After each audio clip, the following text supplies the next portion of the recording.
Chapter 1. Unleash Power. In the year 2059, a rapid advancement in technology ignited a revolution in the digital realm. Nearly every nation found itself ensnared in this upheaval, as the internet became their second battlefield. With the swift evolution of the web, the global landscape underwent subtle transformations. Over the ensuing decades, China triumphed over numerous challenges in network data application, positioning itself ahead of other nations and emerging as a formidable cyberpower. Within the world's largest cyber research organization, the Central Database Detection Center, a cacophony of rhythmic keystrokes filled the air that a middle-aged man, hair flecked with gray, gazed at the screen displaying the data results, his voice rising in astonishment. A colleague leaned in, eyes widening at the reported findings, and exclaimed, "Could it be that this dataset has attained human-like intelligence? It must be a flaw that emerged during a system update, granting it access to human knowledge, thereby causing this dataset to mutate," replied a researcher with gold-rimmed spectacles, maintaining an air of composure. "What shall we do now? This dataset can evade system eradication, for it possesses its own will."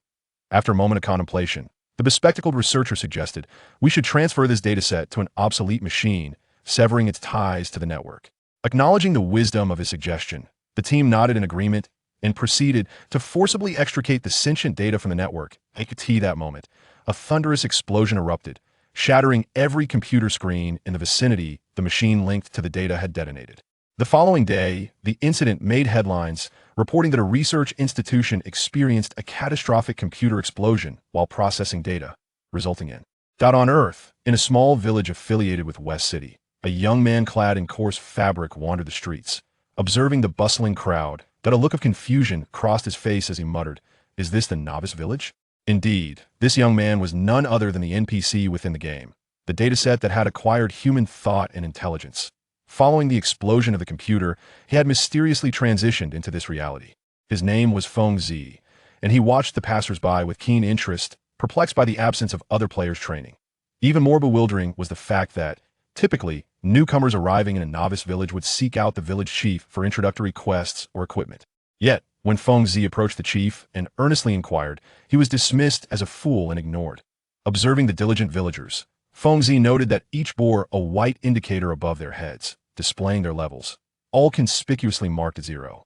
With a resigned sigh, Feng Zi acknowledged that he too was at level 0. In his understanding, levels represented a limitation, for only upon reaching level 10 could one exit the novice village and venture into the world beyond to vanquish creatures. Regrettably, in the fields, the bustling activity of the people does not involve slaying monsters for experience, but rather the harvesting of rice. Feng Zi approached a villager and politely inquired, "Excuse me, could you tell me where I might find monsters?" Monsters? The honest-looking villager appeared somewhat baffled, questioning whether the young man before him was of sound mind. Perhaps the inhabitants here are solely interested in their livelihoods and have no inclination towards monster hunting for level advancement. Feng Zi mused. Casting a glance at the villager, who was growing increasingly impatient, he elaborated, "I mean creatures such as chickens, sheep, and pigs. What you speak of are merely the livestock from the farming grounds." The well-meaning villager interrupted, offering a direction. Feng Zi expressed his gratitude, pondering, could it be that the farming grounds he mentioned serve as the novice leveling area? Within the farming grounds, the overseer had employed caretakers who were herding a flock of geese. "At last, I have found monsters." Upon spotting the group of approximately 30 geese, Feng Zi's eyes sparkled with excitement. Without a moment's hesitation, he swung his fist at the leading goose. "What are you doing? Stop this at once." The caretaker attempted to intervene, but Feng Zi dismissed him, perceiving him as merely another player attempting to steal his kill. To his astonishment, the leading goose proved to be exceptionally weak, offering no resistance as it fell to his strike, while the other geese squawked in panic and took to the air. Feng Zi was taken aback, as a vague notification echoed in his mind. Experience 1. The experience is too minimal, no wonder the minor creatures are so feeble, Feng Zi lamented. However, upon further reflection, he realized that even the flesh of an ant is still flesh, and as long as he could gain experience, he ought not to be overly concerned. Amidst the cacophony of distress, Feng Zi charged into the flock, swinging his colossal fists with reckless abandon at the unsuspecting geese. Blood spattered as experience notifications continued to flood his mind, and soon enough, when he had eradicated every last goose in the vicinity, a joyous announcement resonated.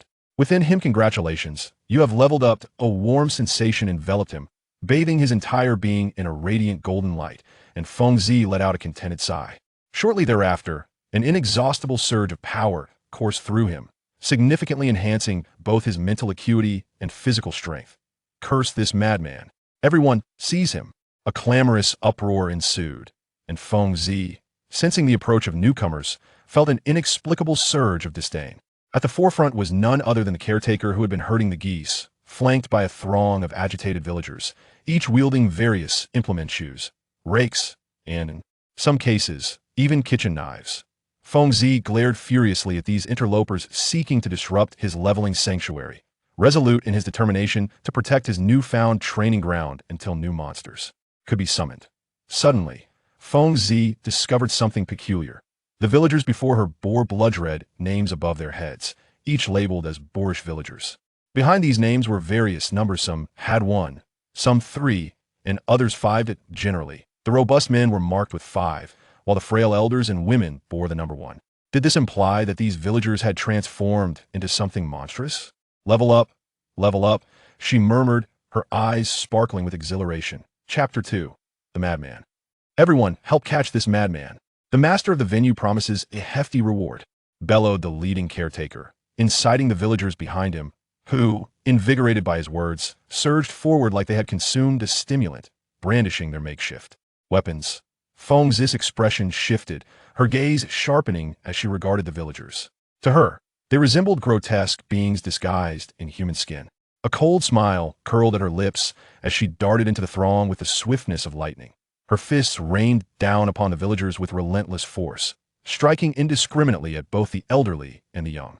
With no discernible technique, her fists flew like cannonballs, and despite being surrounded, each punch found its target, while the villagers' blows landed on her as well. After 10 minutes, undeterred by fatigue and adorned with numerous wounds, Feng Zi continued her relentless assault. Soon, the nearest ring of villagers collapsed to the ground. She felt a series of notifications echo in her mind. Experience 5, Experience 7. A jolt of energy surged through her as she chuckled, disregarding the astonished gazes of the villagers. With a fierce roar, she unleashed a ferocious offensive. The cries of agony formed a chilling melody, and as her stamina waned, the once formidable villagers fell, unconscious, around her, as if drenched in blood. The scene before Feng Zi grew increasingly hazy. She realized she had lost a significant amount of blood. She was gambling betting that she could amass the necessary experience to level up before succumbing to unconsciousness. Gritting her teeth, she glanced at the healthy young men standing before her. Relying on her extraordinary physical prowess, she staggered toward them. Exchanging glances, the villagers felt an inexplicable sense of dread, pondering the thought that this individual was truly monstrous. Curse him. He's already gravely injured, let's overpower him. Seeing Feng Zi bleed profusely, several villagers conspired, wielding their weapons menacingly toward her frail form. Feng Zi glanced at an incoming hoe, and with a swift motion, she deftly evaded it. Seizing the moment when the leading villager was caught off guard, she extended her bloodied right hand to grasp the discarded hoe. In an instant, she exerted a sudden force, pulling the villager forward with unexpected strength. Seizing the moment of your weakness, I shall claim your life. With a thunderous roar, Feng Zi's eyes, bloodshot and wild, locked onto a villager as his left hand, resembling a giant claw, unhesitatingly gripped the villager's shoulder. With a sharp crack, the sound of shattering bones echoed in the air, followed by the anguished screams of the villager.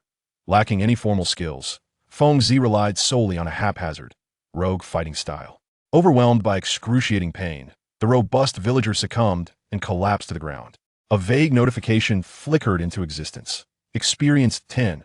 A warm sensation enveloped Feng Zi, and the very air around him seemed to resonate with his elation, pulsating joyfully. A contented groan escaped his lips as he basked in the golden radiance, a new thought blossoming in his mind. I have finally leveled up. Several villagers ceased their assault, exchanging bewildered glances, uncertain of the significance behind the sudden golden light. Once the glow subsided, the weariness that had plagued Feng Zi and his grievous injuries vanished without a trace. Even more astonishing for the villagers was the sight of Feng Zi's formerly frail physique, now adorned with defined muscles. Returning to the present from his elation, a smirk graced Feng Zi's lips, his eyes sparkling with a palpable intensity. Suddenly, his form blurred in place, leaving behind several visible afterimages as he unleashed a terrifying burst of speed.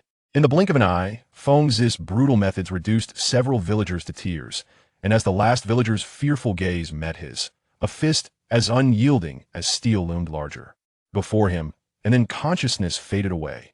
Breathing heavily, Feng Zi reflected on how he had cleaned up these foes and ascended to level 2. These creatures yield far too little experience. It seems I must find a different map to level up, he mused, stepping over the fallen villagers without a hint of compassion as he exited the pen.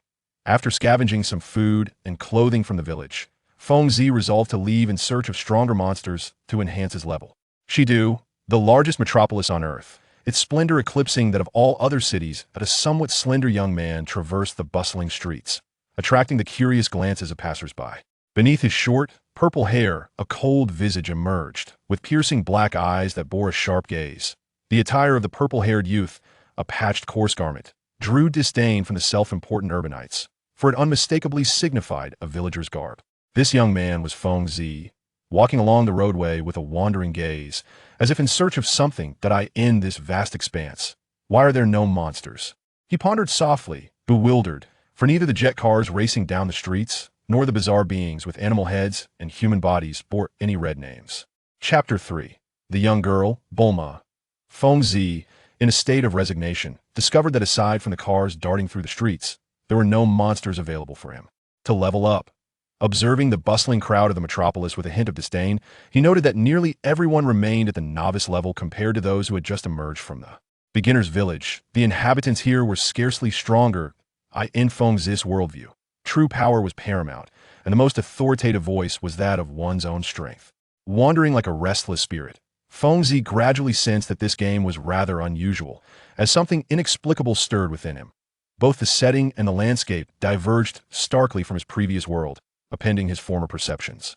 Unbeknownst to him, the environment could reshape an individual's thought patterns, and he was unwittingly evolving into an emotionally aware human, becoming increasingly attuned to this reality. A piercing scream echoed through the air. Feng Zi's eyes sparkled with intensity, propelling him towards the source of the sound with the swiftness of the wind. Almost all the citizens bore witness to an inconceivable sight, a violet figure outpacing the speeding cars, a velocity so extraordinary that it could only be described as monstrous. Feng Zi's gaze fell upon a scene in a secluded alley, and a smile graced his features, his eyes alight with excitement. At last, he had found the creature that could yield experience points. He thought to himself, reveling in the moment. Observing the situation, any ordinary person would have retreated in fear. A group of thugs with vividly dyed hair surrounded a beautiful girl burdened with numerous packages. Feng Zi bypassed the girl's appearance entirely, instead fixating on the glaring red glow above the heads of the thugs, distinctly illuminating the words "despicable robber." Even more enticing to Feng Zi was the display of their levels, the lowest being level 6 and the highest reaching level 9. Be a good girl and hand over all your valuables to your big brother, taunted the leader of the level 9 thugs, brandishing a sharp knife and threateningly gesturing towards the girl. His astonishment. The girl exhibited no signs of panic. Instead, she calmly set down her belongings and retrieved a leather wallet from her person, offering it to the thug. Without a moment's hesitation, the thug, taken aback, glanced at her with curiosity. This was unlike any robbery he had experienced, as his prey submitted so readily. Upon opening the wallet, the thug's expression shifted dramatically. It was filled with an overwhelming number of cards, devoid of any cash. "Are you mocking me?" he growled, infuriated, for to him, these cards held no value. The girl shrugged helplessly and replied, "I generally don't carry cash on me." The expressions of the thug soured, akin to having swallowed a fly, and they whispered conspiratorially among themselves. The apparent leader of the group leered, "Since you have no money, how about you entertain us?" The girl, having grasped the implications of his words halfway through, instinctively recoiled in avoidance. A few ruffians directed their attention toward the young girl. Feng Zi unexpectedly approached one of them from behind. With a swift motion, she raised her right arm and delivered a decisive strike to his neck. As he collapsed to the ground, a notification appeared in her mind. Experience 12.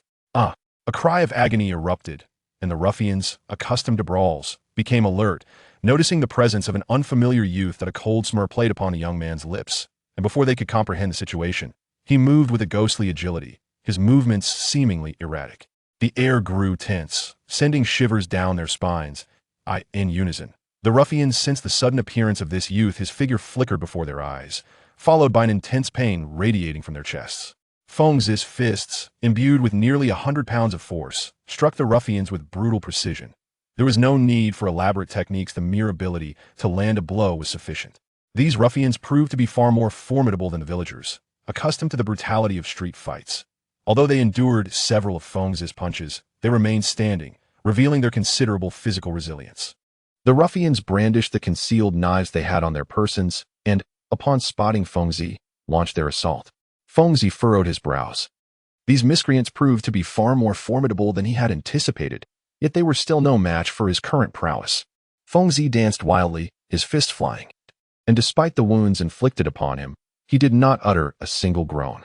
Both his imposing presence and terrifying prowess instilled fear in the ruffians surrounding him. After 5 minutes, all the thugs lay sprawled on the ground. To Fengzi's profound frustration, he lamented that had there been a few more foes, he would have leveled up and his injuries would have healed automatically, spitting out a mouthful of blood, with wounds still bleeding. He angrily stomped on one of the fallen thugs, declaring, "When you awaken, I shall have my vengeance upon you. Are you all right?" A melodious voice reached Fengzi's ears.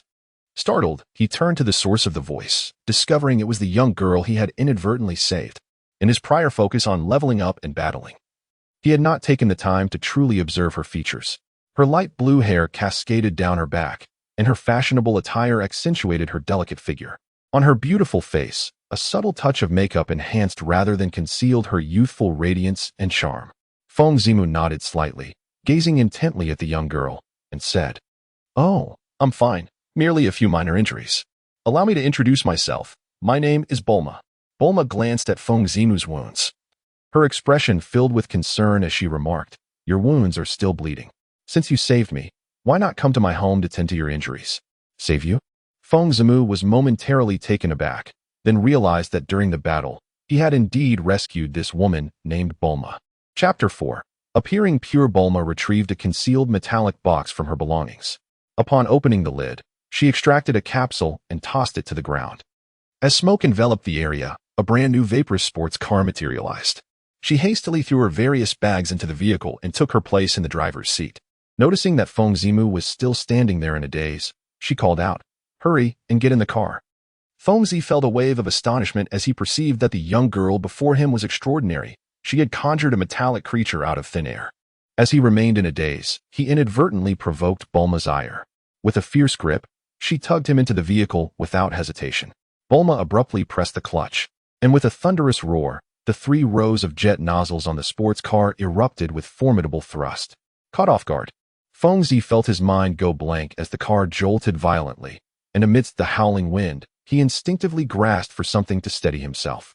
Suddenly, the vehicle came to a screeching halt, leaving Fengzi disoriented from his inaugural ride, as if he were suspended in the clouds, a wave of nausea washing over him.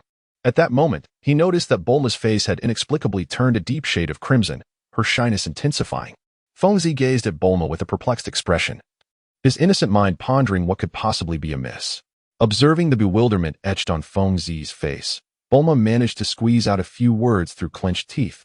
"Your hand." "My hand?" Fengzi moved his hand slightly, feeling an unprecedented softness in his palm, a sensation of comfort coursing through him like never before. Bulma, initially intending to elaborate further to Fengzi, found herself overwhelmed by an inexplicable thrill and joy, swallowing her words, and, with a flushed face, exclaimed, "Let go." It turned out that in his moment of nervousness, Fengzi had inadvertently pressed his hands against Bulma's firm bosom. Fengzi cast a perplexed glance at Bulma. Releasing his grip, he was bewildered as to what had transpired, and inquired, "Did I inadvertently hurt you?" Bulma could only manage a bitter smile, unable to discern whether this peculiar youth, who had saved her, was genuinely oblivious or merely feigning ignorance, as he seemed unaware of such matters. The most renowned aspect of West City was neither its scenic beauty nor the number of its inhabitants, but rather the omnipotent corporation that had developed the all-purpose capsule. A remarkable portable invention. This corporation was also the wealthiest conglomerate on Earth, perpetually innovating a plethora of technological products. Bulma escorted Fengzi in a vehicle to an expansive courtyard. Upon ringing the doorbell, she softly announced, "It's me, Bulma." No sooner had her words fallen than the firmly closed gate swung open automatically. Throughout their journey, numerous servants greeted Bulma, while Fengzi curiously surveyed the robots bustling about the courtyard, feeling a surge of novelty. After entering the house, Bulma instructed Feng Zi to remain in the living room and not to move, before vanishing from his sight. In less than a moment, she returned with a medical kit in hand, approaching Feng Zi and saying, "Stay still, I will tend to your wound." Applying a swift-acting medication developed by the corporation to Feng Zi's bloodied injury, Bulma observed him grit his teeth, yet he uttered not a sound. "It's surprising that someone so slender can fight so fiercely," she remarked, delicately administering the ointment while attending to his wound. Upon hearing Bulma's words, Feng Zi replied in a low voice, "Only absolute power can ensure that one is not eliminated by others. No matter how strong you are. You cannot withstand a bullet." Bulma casually dismissed Feng Zi's assertion. Bullet? Feng Zi furrowed his brows, perplexed by what Bulma referred to as a bullet. Could it be some formidable creature? Come on, don't pretend. How could you not know what a bullet is? Bulma simply bandaged herself and remarked to Feng Zi, "Look at you, covered in blood. You should first head to the restroom and take a shower." Feng Zi scratched his head, inquiring, What exactly is a restroom?" Bulma gazed at Feng Zi in astonishment, her mouth agape, feeling as though she were conversing with a prehistoric dinosaur. Reluctantly, Bulma guided Feng Zi to the restroom, elucidating various aspects that Feng Zi found perplexing. After turning on the shower, she instructed, "You may bathe first. Call me if you need anything." Once Bulma departed, Feng Zi examined the layout of the restroom and indulged in a soothing hot shower. However, a dilemma soon arose. Glancing at his bare form, Feng Zi called out, "Could you please bring me some clothes?" A few moments later, Bulma rummaged through her wardrobe and arrived at the restroom door, passing the garments through the entrance. Upon adorning herself, Feng Zi immediately captivated Bulma's attention. In stark contrast to the disheveled youth she had encountered earlier, Feng Zi epitomized the archetype of an urban belle that any modern girl would admire. Her hair, freshly washed, was buoyantly tousled, and the ethereal lavender hue of her short locks lent her a vibrant vitality. Clad in athletic attire, Feng Zi exuded an invigorating energy characteristic of youth, enhanced by her fair complexion and piercing gaze, transforming her presence entirely. "I'm all set, thank you," Feng Zi expressed, demonstrating her understanding of basic courtesy as she addressed Bulma. Just as Bulma was about to respond, her gaze fixated on an object, her heart racing, and her expression morphed into one of peculiar discomfort. There, on a drying rack in the bathroom, a pink item was ominously dampened. "Did you just handle that?" Bulma's face flushed anew as she quickly averted her eyes and hastily inquired of Feng Zi. Feng Zi glanced back at the pink item, nodded slightly, and absent-mindedly remarked, "Yes. I couldn't find anything to dry myself with, so I used that instead." "What?" Bulma exclaimed, her emotions a tumultuous blend, for that pink item was none other than her intimate bra. Chapter 5. A wonderful place. Bulma instructed the household staff to prepare dinner, as her parents were away on a trip, leaving her in complete control of the household. At the dining table, Feng Zi exhibited an astonishing appetite, devouring the dishes laid out before him with an insatiable fervor. Bulma's eyes widened in disbelief.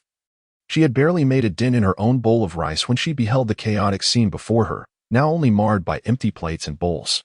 "Are you a reincarnation of a starving ghost?" Bulma asked Feng Zi incredulously. Feng Zi wiped the remnants of grease from the corner of her mouth, let out a satisfied burp, and nonchalantly remarked, I can only muster the strength to battle once I am well fed." "Hey, Feng Zi, how do you plan to earn a living?" Bulma inquired with genuine curiosity. "Earning money?"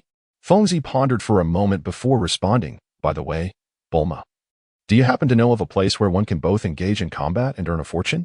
"Wait, first tell me, what do you mean by battling incessantly?"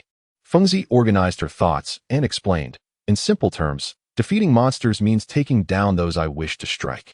Bulma nearly choked on Feng Zi's words, managing a wry smile as she replied, "Indeed, there are places in West City where one can earn money through combat. I shall take you there tomorrow. By the way, aside from fighting, what else are your skills?"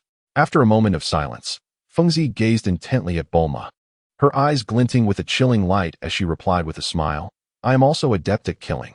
Bulma was left utterly speechless, realizing that the one who had saved her was a battle-mad individual with a mind steeped in violent thoughts. The next day, Bulma led Feng Zi to a towering skyscraper, and within the ascending elevator, she introduced, "This is the very place you mentioned, where one can both engage in combat and earn a living." Feng Zi cast a perplexed glance at Bulma, who chuckled softly and replied, "This place is known as Paradise Entertainment City, a haven for the affluent to indulge in leisure. It also serves as a lucrative arena for skilled fighters seeking fortune." In essence, it is a so-called underground boxing venue, yet unlike other illicit fighting competitions. Everything here is imbued with a semblance of legality. Each victor of the matches is awarded substantial prize money. With a note of urgency, Feng Zi inquired, "What is the level of the fighters here?" Bulma, somewhat exasperated, rubbed her forehead and chose to sidestep Feng Zi's question.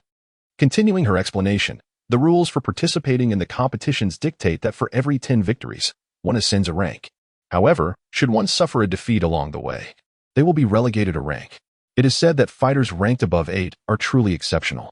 Among them, the 10th ranked master, King Choppa, is the founder of the Eight-Handed Fist and the champion of the World Martial Arts Tournament. Feng Zi and Bulma arrived at the registration area, where the attendant, barely glancing at them, handed over a form and monotonously instructed, "Please fill in your detailed information." Feng Zi hastily compiled some content and received a card inscribed with, "Feng Zi, ID number 25478, a contestant." Upon arriving at the combat arena set on the 5th floor, she found the stands teeming with spectators, their voices rising and falling in a cacophony of discussions and cheers. The spacious hall spanned several hundred meters, divided into multiple platforms where contestants ascended one after another to engage in battle. "Feng Zi, what troubles you?" Bulma inquired with concern. Noticing the sudden change in Feng Zi's expression and the unusual demeanor that enveloped her, Feng Zi cast a glance at the competitors engaging in battle in the arena. Her eyes gleaming with excitement, she solemnly remarked, "This map is teeming with monsters." Unlike the other participants, Feng Zi was not primarily motivated by the rewards that came with victory. Rather, she was captivated by the crimson names hovering above each contender. For every individual had attained a level exceeding 5. This was undoubtedly a boon for Feng Zi, who yearned to ascend and grow stronger. This space was merely a segment of the competition, where those above level 5 were seasoned experts with superior prowess. After imparting a few instructions to Feng Zi, Bulma took a seat in the viewing area. Feng Zi was led by the relevant personnel to a ring within the hall, suppressing the excitement bubbling within. Her gaze shifted to her opponent, a burly boxer, his muscles prominently defined. However, Feng Zi paid little heed to his physique. Instead, her attention was drawn to the crimson indicator above his head, Muscle Behemoth, level 9. To her astonishment, the very first adversary she encountered was a formidable level 9 creature. For Feng Zi, the higher the level of her enemy, the greater the experience she would gain. "Kid, this is not a playground for you. My fists can easily crush you," the muscular man boasted, his robust muscles rippling as he spoke. An air of disdain etched across his face as he bellowed with bravado. With a darkened expression, Feng Zi moved with uncanny swiftness, darting to the side of his opponent before the referee could even announce the commencement of the match. His fierce fist, accompanied by a chilling whoosh, sliced through the air and struck the muscular man's jaw with tremendous force. A thunderous sound echoed as dust was sent swirling into the air, and an expression of disbelief washed over the muscle-bound contender's face. Amidst the gasps of astonishment from the audience, his formidable form crumpled to the ground of the arena. In the span of a mere second, none, including Bulma, had the chance to discern the method by which Feng Zi had vanquished his foe. Feng Zi leaped down from the arena, addressing the stunned referee. "Is that all? Find me some more monsters. This experience is far too meager." Chapter 6. Colonel Steed in a lavish office within the Paradise Entertainment City. A middle-aged man clad in an elegant suit reclined on a plush sofa. A costly cigar nestled between his lips. As the smoke swirled around him, his expression radiated pure enjoyment. Knock, knock, knock. A rhythmic sound of knocking echoed. The man raised an eyebrow, extinguishing the stub of his cigar in the ashtray, and gestured. "The door is unlocked. Come in." The wooden door creaked open gently, revealing a figure who entered with measured steps, addressing the man with deference, "Colonel Steed. There has been an incident at the fighting hall." "Oh?" The man, referred to as Colonel Steed, raised an intrigued brow and inquired, "Lieutenant Ching, please elaborate on the details." The lieutenant, appearing somewhat flustered, reported, "A purple-haired individual has just emerged. Initially, he went unnoticed, but to everyone's astonishment, he defeated 89 opponents in merely 3 hours. And he is on the verge of being promoted to a 9th-degree master, creating quite a stir." "What?" Colonel Steed rose from the sofa, his expression shifting with surprise. After regaining his composure, he asked in a grave tone, "Is he truly that formidable? Did you not adhere to the usual protocol and position subordinates to thwart him?" Colonel Steed's primary concern was not merely the commotion caused by this unexpected dark horse, but rather the potential prize money he might claim and whether his presence would disrupt the clandestine gambling house they had established. I arranged for several capable subordinates to combat him, but they were all knocked unconscious by that individual named Feng Zi. He was utterly unassailable. His existence has already hampered our interests, as nearly all spectators have placed their bets on him, leading to considerable internal losses. Damn it, Colonel Steed cursed under his breath. Contemplating for a moment before instructing the lieutenant, issue a check to King Jopa and inform him to incapacitate this nuisance. The lieutenant's expression brightened momentarily before he hesitated. Colonel Steed, you know the price King Jopa demands is exorbitant. Do not concern yourself with that, Colonel Steed retorted, frustration lacing his words. If this continues, our losses will only escalate. After the lieutenant departed, Colonel Steed pondered for a moment, opening the drawer beneath his desk to retrieve a red satin ribbon. Twirling it between his fingers, he spoke coldly. To dare oppose the Red Satin Brigade is to court death. The body of Feng Zi once again radiated a blinding golden light, and a joyous smile graced his face. What a thrilling experience. He had leveled up once more. This truly was an excellent place for training, Feng Zi mused to himself. Indeed, Feng Zi had ascended 2 levels consecutively, reaching level 4. With the elevation of his rank, the caliber of opponents he faced also rose, from the initial level 9 adversaries to the current level 15 foes. Feng Zi had triumphed in 90 consecutive matches, never once facing defeat. Even at the brink of peril, with his body riddled with wounds, he persevered, gritting his teeth until the automatic healing that accompanied each level up took effect. Go, you purple-haired warrior. Show no mercy to your enemies. The frenzied cheers erupted from the audience, all rallying behind Feng Zi. The reason was simple. These affluent spectators, who frequented this venue for amusement, had gradually developed a fondness for this combat maniac known as Feng Zi. Watching his matches not only allowed them to unleash their fervor, but also provided a reliable opportunity to wager their fortunes on him with confidence. Feng Zi remained indifferent to the cacophony of shouts around him. His true desire lay in encountering foes of a higher caliber. Through his observations during these tumultuous battles, he discerned that nearly all his adversaries were of a superior level compared to his own, yet their prowess did not surpass his. In other words, the constant disparity between his rank and that of the monsters was starkly evident. As Feng Zi pondered on the arena, the grand screen in the hall illuminated with the announcement of his next opponent, the formidable expert of the 10th rank, Jopa Wang. A wave of astonishment swept through the audience. And upon seeing this name, regret began to fester within their hearts for having naively placed their bets on Feng Zi. Who was Jopa Wang? The founder of the 8-handed fist and the champion of the world's foremost martial arts. In stark contrast to the emerging talent of Feng Zi, Jopa Wang stood as a figure of renown, rendering Feng Zi a mere footnote in comparison. In that moment, the crowd's faith in Feng Zi's victory dwindled. Under the collective gaze of the audience, the dark-skinned Jopa Wang emerged into view.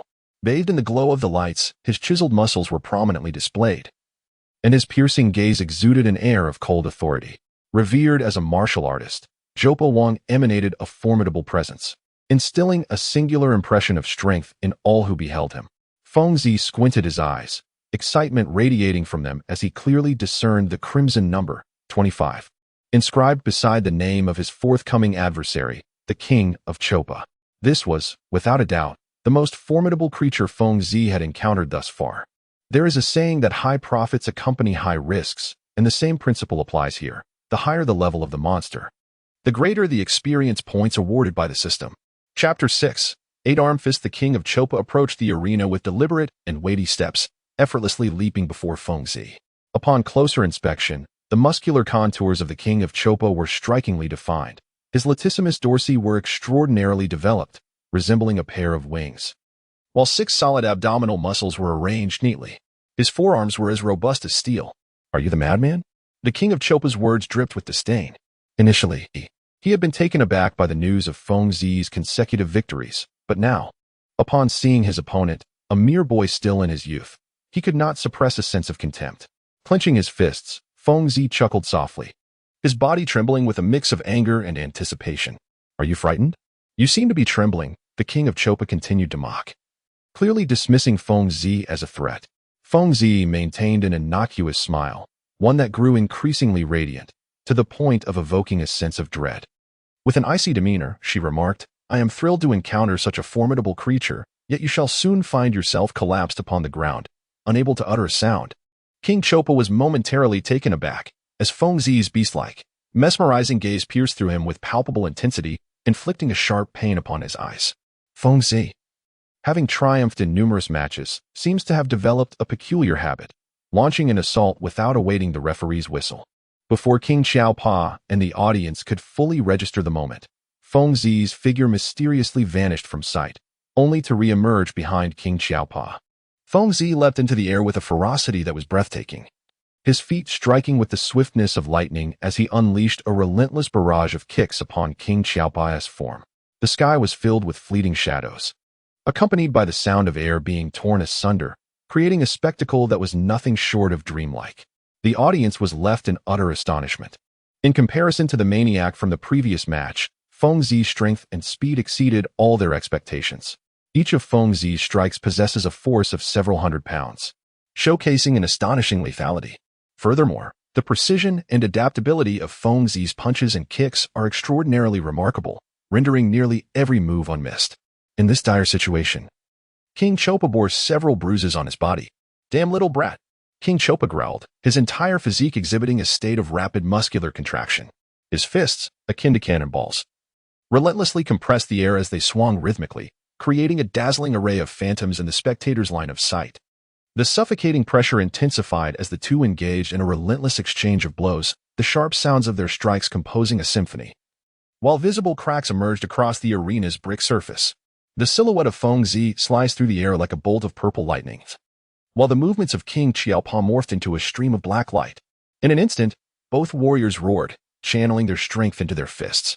The two figures separated with a thunderous clash, and amidst the eager gazes of all spectators, a trickle of blood escaped the corner of Feng Zi's mouth, while King Xiaopa was thrust back several meters before he managed to regain his balance.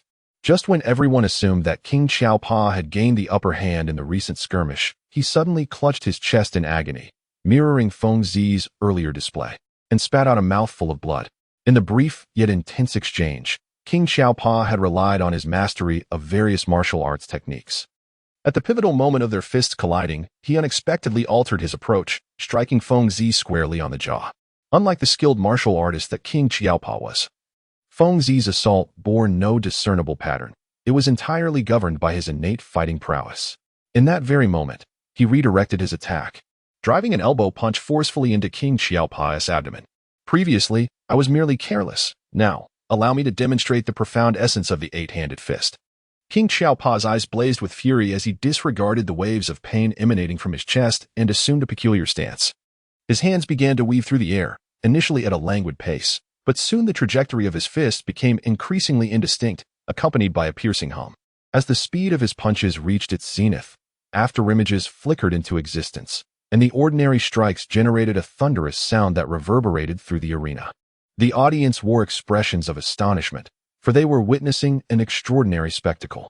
King Xiaopa's arms crossed and intertwined, and in a moment of surreal clarity, 8 fists appeared to dance through the air. The solidification of these afterimages created a visual impact that was nothing short of breathtaking. This martial technique was purely a mastery of speed. In the vast expanse of the universe, her violet eyes shimmered with brilliance, exuding an air of calmness devoid of any hint of fear. With one foot positioned forward and the other back, she firmly grounded her weight predominantly on her rear leg, assuming a stance that concentrated her explosive potential in her lower body. Perish! With a thunderous roar, King Chopa unleashed 8 fists that moved with the swiftness of lightning, generating a hissing sound reminiscent of the sharpest blades cleaving through the air, almost piercing the eardrums. In the fleeting moment, their gazes intertwined. King Chopa propelled himself forward like an arrow, his 8 fists slicing through the atmosphere in an arc from above, targeting the side of Feng Zi's neck. Feng Zi's gaze turned icy as he crossed his arms, blocking the fist of King Xiaopa. Yet, as the saying goes, 2 fists cannot contend against 8 hands. Although King Xiaopa's punches were merely shadows, the earlier onslaught had already obscured Feng Zi's vision. With a cold smirk, King Xiaopa unleashed his fist with the swiftness of lightning, their movements intertwined and relentless. In the next moment, Feng Zi was overwhelmed by excruciating pain coursing through his body, each new wound distorting his visage. Like a target, he was mercilessly struck by the relentless barrage of King Xiaopa's 8-handed assault, utterly powerless to retaliate. Chapter 7. A surprise. Feng Zi lay sprawled on the arena, her garments torn into shreds from the fierce battle, rendering her a picture of disarray. Although King Jopa's octuple fists were undeniably swift, the exertion had clearly begun to take its toll on him. Confident that victory was assured, King Jopa bent down, attempting to regain the stamina he had expended. "This level of adversity cannot fell me." A resilient voice emerged, causing King Jopa, along with the astonished audience, to gaze in disbelief at Feng Zi, who, despite sustaining grave injuries, had not succumbed to unconsciousness. Feng Zi, battered and bloodied, struggled to rise from the ground, his crimson essence staining the floor beneath him, while his eyes gleamed with a chilling indifference. How could this be? This individual had withstood dozens of my blows. How could he still stand? King Xiaopa pondered in disbelief, his face betraying his astonishment. "This time, I shall not grant you an ounce of mercy." With the swiftness of a leopard, King Xiaopa surged forward, his astonishing explosive power propelling him to Feng Zi's side in an instant. The Phantom of 8 Arms reappeared, unleashing a flurry of fists that descended upon him from all directions with unparalleled speed. Before her transcendence, Feng Zi was but a collection of cold data, possessing the greatest ability to analyze. Through the recent skirmish, she had gradually discerned the intricacies of the 8-hand fist. Narrowing her eyes, Feng Zi evaded left and right, dragging her battered body, her gaze chillingly composed. Feng Zi observed for a considerable time, yet the dazzling speed of King Xiaopa's punches rendered his movements indistinguishable, causing her mind to spin in confusion. As she strained to concentrate on the spectacle, her eyes failed to keep pace with the swift actions, resulting in a state of cerebral hypoxia that left her feeling lightheaded. Feng Zi had evaded for quite some time, and he finally discerned a flaw in King Xiaopa's technique. Perhaps due to fatigue, the frequency and speed of his punches had noticeably diminished. The shadows of his fists began to crystallize in Feng Zi's eyes, allowing him to perceive the trajectory of each movement. King Xiaopa relentlessly pursued Feng Zi, his fierce punches surging forth like a tidal wave. As Feng Zi neared the edge of the arena, King Xiaopa suddenly augmented the force of his 8-handed punches. The moment had arrived. This abrupt increase in power would render King Xiaopa's already sluggish punches even more cumbersome. Seizing the opportunity, Feng Zi's eyes gleamed with determination, and he momentarily halted his body in place, just as the audience believed that King Xiaopa was on the brink of swiftly defeating Feng Zi. With a sudden, thunderous roar, Feng Zi concentrated all his explosive power, abandoning all defenses. His hands sliced through the air, leaving behind only a blurred shadow, rendering his movements nearly imperceptible. The expression on King Xiaopa's face changed dramatically. Like his 8-handed fist, Feng Zi's speed reached an astonishing level. A glimmer of coldness flashed between Feng Zi's brows, and with a swift motion, her hands transformed into claws rather than fists, astonishingly gripping the joint of King Jopa's wrist. The movements of the 8-handed fist came to an abrupt halt. King Jopa, taken aback, felt a searing pain radiate from his wrists, causing his complexion to shift dramatically. The audience, utterly astounded by this unforeseen turn of events, erupted into thunderous cheers, collectively chanting the name Madman. Refusing to succumb to defeat, King Jopa endured the excruciating pain in his wrists and forcefully thrust his hands forward, seizing Feng Zi by the chest before heaving her upwards with an astonishing force, propelling her backward. The spectators gasped in shock, but soon the sound of King Jopa's anguished scream filled the air. To everyone's astonishment, a closer inspection revealed that Feng Zi had somehow managed to grasp King Jopa's left index finger. Despite being thrown back with great force, she swiftly captured his finger, leveraging the very momentum of his throw to audaciously snap his digit. As the saying goes, the fingers are connected to the heart, with his index finger broken. King Jopa was drenched in sweat from the agony, yet a ferocious rage surged within him. Instead of retreating, he lunged at Feng Zi with the ferocity of a starving tiger, his expression one of a man desperate to rend her asunder. With a swift movement, Feng Zi evaded the assault of King Xiaopa and pressed forward, his expression turning grave. He coldly declared, "As a creature, your sole purpose is to transform into experience points." Upon uttering these words, his formidable fist erupted with a piercing roar, akin to the thunderous detonation of artillery, embodying the force capable of penetrating steel. His fist struck unimpeded against the multitude of vulnerabilities on King Xiaopa's chest. A chilling scream reverberated through the audience's ears as King Xiaopa's eyes widened in terror, bloodshot and bulging as if they might burst. He expelled a cloud of crimson mist, lost consciousness, and collapsed to the ground, utterly incapacitated for battle. A melodious prompt echoed in Feng Zi's mind, signaling an experience gain of 80. Before she could fully grasp the surprise, she found herself enveloped in a radiant golden light. The wounds on her body began to heal under the glow, and an overwhelming ecstasy illuminated her face. She had reached level 5. Fengzi could hardly believe that defeating the individual known as King Xiaopa had resulted in an immediate level up. Moreover, level 5 represented a significant threshold for her, as she distinctly sensed the emergence of energy perception, a prerequisite for unleashing her skills. The audience erupted in thunderous applause, their voices resounding as they rejoiced in their decision to wager on Fengzi. They celebrated her victory with exuberant cheers, claps, and shouts. Wait, what was this? Suddenly, Fengzi discovered new information within her mind that had not been there before. Fengzi meticulously absorbed the essence of the information presented, which revealed the following. Possessing a skill, Octopus Fist, which triples punching speed and creates an illusionary effect, currently at proficiency level 1. Chapter 8. I am not a monster. Fengzi let out a sigh of frustration, for the reason was simple. The map had not yielded any monsters for him to level up. Ignoring the pleas of the spectators, he took his prize money and departed with Bulma. Fengzi, you are far more formidable than I had imagined, Bulma remarked as they walked along the path. Fengzi shrugged, glanced at Bulma, and inquired, how much do you think I have earned? It should be around 600,000 in prize money, Bulma replied, her curiosity piqued. How do you intend to spend such a sum? Well, on meals and equipment. Bulma increasingly found the enigmatic youth, Fengzi, to be quite mysterious, leading her to hypothesize that he might very well be an extraterrestrial. As they conversed while walking, Fengzi abruptly halted and said to Bulma, I am quite hungry now. Let us find a place to eat. Honestly, I'm amazed by you. You ate so much this morning, yet you're already claiming hunger, Bulma thought, recalling the terrifying volume of food Fengzi could consume, which sent shivers down her spine.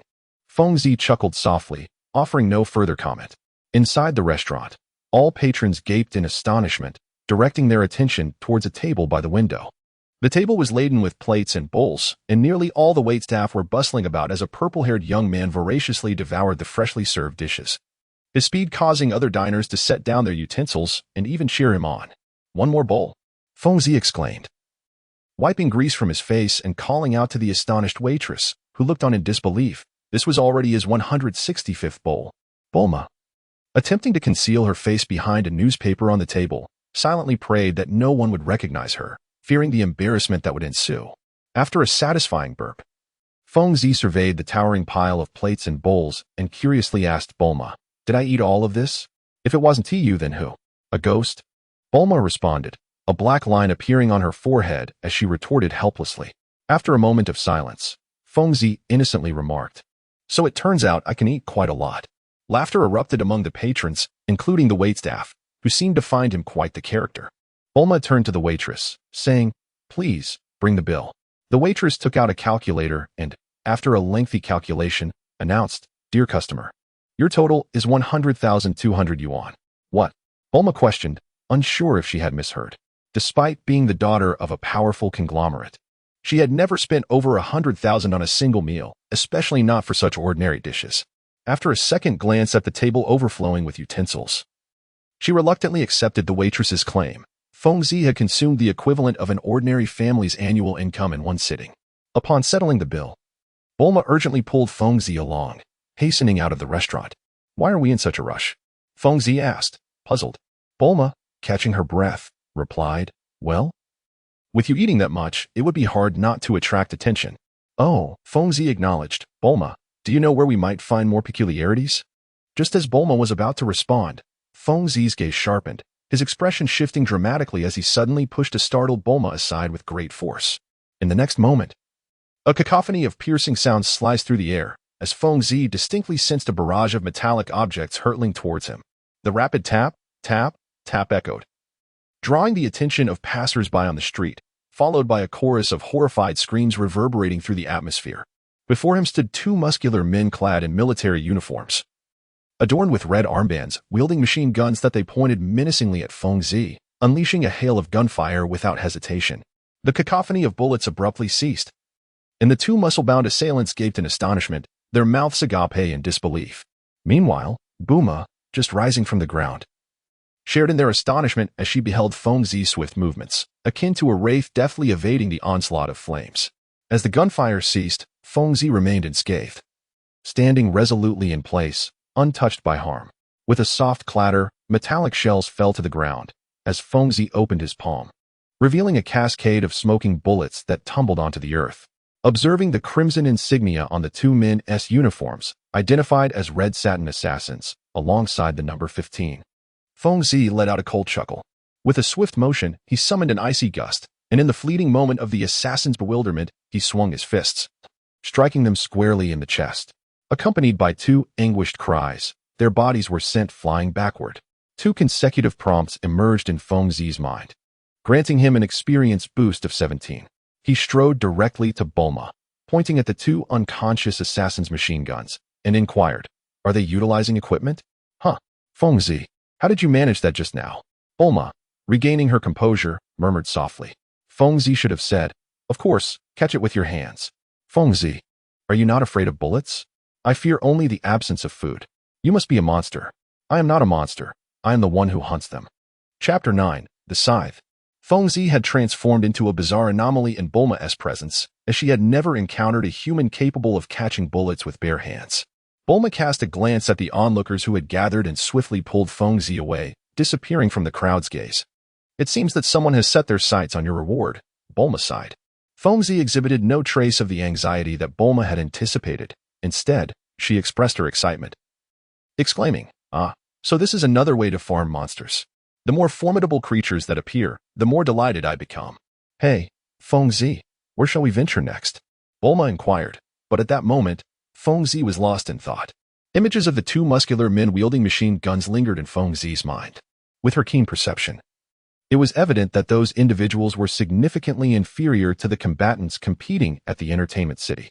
Based on Fengzi's estimation, these two were likely below level 10, yet possessed a system rating of level 15. This disparity suggested that the true enhancement of their capabilities stemmed from their metallic spraying equipment. Bulma waved her delicate hand in front of Fengzi's eyes, and upon seeing her regain focus, she playfully inquired, "What troubles you? Do you know where I might procure some equipment?" Fengzi asked. Bulma was taken aback and replied, "First, could you clarify what you mean by equipment?" "You truly are a bother," Fengzi muttered nonchalantly, causing Bulma's expression to darken considerably. Irritated, Bulma retorted, "How vexing. It is you who is asking me for help, is it not?" Equipment refers to weapons, jewelry, armor, and similar items. Fengzi pondered for a moment and offered an explanation. Bulma then led Fengzi to a dilapidated marketplace, the most impoverished area of the western city. Here, one would be hard-pressed to find even a single jet-powered sports car, as the residents endured a life of extreme hardship.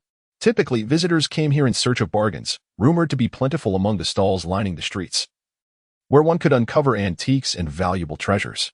"Fengzi, this place should meet your requirements, I believe," Bulma mused, convinced that this was indeed the location to find the so-called equipment. Fengzi nodded, and as the two entered the street, the enthusiastic vendors began to promote their wares. The merchants here were predominantly elderly, and the array of goods displayed at their stalls was so diverse that it left Fengzi utterly dazzled. After 2 hours had passed, Bulma lamented, "You still haven't found anything? I'm nearly exhausted," as she rubbed her aching legs. Fengzi, with a tone of regret, said, "Could you hold on a little longer? If not, shall I carry you?" Bulma was about to say forget it when Fengzi unceremoniously dashed before her and hoisted her onto his back without waiting for a response. "You? How could you?" Blushing crimson, Bulma distinctly felt the soft pressure of her bosom against Fengzi's back from his abrupt movement. Far from being embarrassed, Fengzi instead inquired with naive puzzlement, "Why does your body carry so much excess flesh?"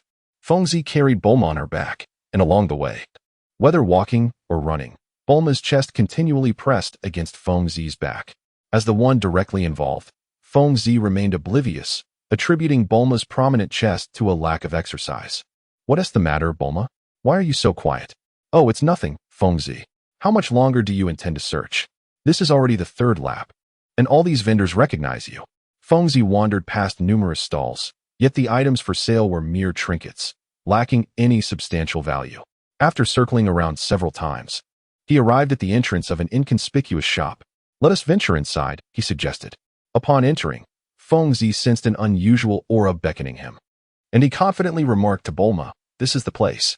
The shopkeeper, a frail old man with wispy gray hair, coughed a few times before inquiring, "What can I assist you with, dear customer?" "I seek weaponry," Fengzi stated plainly. The old man appeared bewildered, unable to comprehend what Feng Zi meant by weaponry. Beside him, Bulma chuckled wryly and clarified, he is referring to arms. Oh. The old man nodded in understanding and began to enthusiastically elaborate on the array of cold weapons displayed on the counter. Feng Zi paid no heed to the old man's introduction. Instead, his gaze shifted to a dusty chest. He inquired, I desire the contents of this chest. His intuition informed him that what lay within was the very equipment he sought. Huh? The old man stared at Feng Zi in astonishment and asked, Are you certain? Feng Zi nodded and inquired, Do you still want this box? The old man glanced at the rusted iron box and shook his head. Before he could utter a word, Feng Zi, unable to contain her impatience, stepped forward and with a resounding crash, kicked the box into fragments. The old man widened his eyes in disbelief. Bulma, curious, leaned in to discover what lay within the box. Feng Zi's face lit up as she picked up a scythe approximately 1 meter and 3 centimeters long, its surface marred by rust. If the items displayed on the counter were weapons, then this scythe could only be described as mere scrap metal. Are you able to wield it? The old man's expression was exaggerated, surpassing even his reaction when Feng Zi shattered the box. Bulma glanced at the scythe in Feng Zi's hand, puzzled and asked, Is it heavy? This broken scythe weighs at least several hundred pounds. No one would ever consider it a weapon, the old man replied.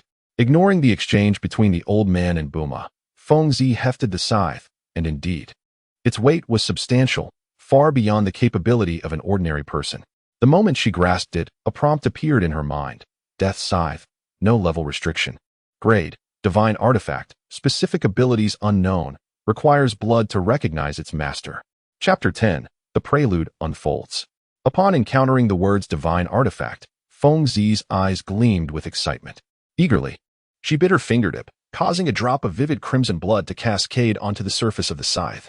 In the next moment, the blood mysteriously seeped into the weapon, and the once tattered scythe began to shimmer with a radiant red light. The blinding brilliance startled both Bulma and the old man, leaving them utterly astonished by the ensuing transformation. The surface of the scythe rippled with blood-colored patterns, and wherever these patterns spread, extraordinary changes occurred. The scythe's length surged from an initial 1 meter and 30 centimeters to over 7 feet, nearly matching Feng Zi's own height. Its broad blade resembled a crescent moon, reflecting a chilling light that was both mesmerizing and terrifying in its sharpness. The formerly rusted blade began to gleam with a metallic luster, revealing a horrific pattern akin to human veins, emanating a menacing aura from the entire scythe. Feng Zi tightly grasped the handle of the scythe, effortlessly lifting the formidable weapon as if its terrifying weight of several hundred pounds was non-existent. Gently caressing the blade, the information in her eyes shifted once more. The Reaper's Scythe, a divine artifact, possessed an additional skill, lifesteal. Following the term lifesteal, an annotation emerged indicating that during combat, the damage inflicted upon enemies would be converted into equivalent healing for the scythe's wielder. In other words, while Feng Zi dealt damage to her adversaries, she would simultaneously heal herself from the blood of those she struck. It resembled a solar-powered charger, in a scenario where both opponents sought mutual destruction. The one likely to survive would undoubtedly be Feng Zi, endowed with this life-stealing ability. Very well. Gazing at the scythe in her hands, Feng Zi remained silent for a considerable time before finally managing to utter a single phrase. Bulma, observing Feng Zi's exuberance, recognized that the grand scythe she held was undoubtedly a treasure. Meanwhile, the elderly man shook his head, reflecting, I knew it was no ordinary weapon. Boss, how much do you intend to sell this scythe for? Bulma inquired. The old man pondered for a moment before replying. Such an exceptional weapon must have a reasonable price, considering both its quality and practicality. Bulma, listening to the old man's lengthy discourse, understood clearly that the man was a shrewd merchant. Suddenly, Feng Zi, who had been examining the scythe, changed her expression and coldly declared, It is mine. If you do not intend to sell it to me, I shall cleave you in two with it. The old man shuddered, feeling an inexplicable suffocation from the murderous aura that enveloped the air, as if he were trapped in an icy abyss. With a mournful visage, he replied, Then please, propose a price. Feng Zi entrusted such troublesome matters to Bulma, who proposed a reasonable price. The old man dared not haggle and gladly accepted the sum of 30,000 yuan. Feng Zi, it is time for us to depart, Bulma remarked, gently patting Feng Zi's shoulder. Feng Zi gazed quizzically at the corner of the counter, feeling an inexplicable allure emanating from an object before him.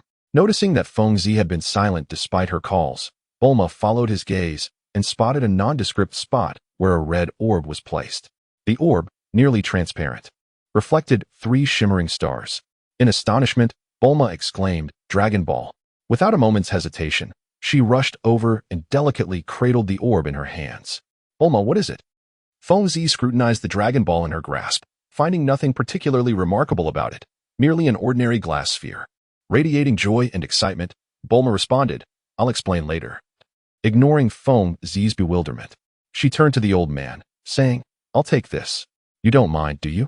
The old man glanced at the intimidating Feng Zi beside Bulma and hurriedly replied, "It's just a worthless orb. Consider it a gift." "Hey, Bulma. That orb isn't a piece of equipment or food. Why are you treating it like that?" To avoid drawing attention, Feng Zi wrapped his scythe in a layer of cloth. Observing Bulma, who seemed even more exhilarated than he was upon acquiring gear, he curiously inquired. Bulma cherished the Dragon Ball as if it were her own child, suppressing her excitement just enough to roll her eyes at Feng Zi. "You don't understand. This is the Dragon Ball, the legendary Dragon Ball." Feng Zi scratched his head in confusion and inquired, "Bulma, could you enlighten me on the true purpose of these Dragon Balls?"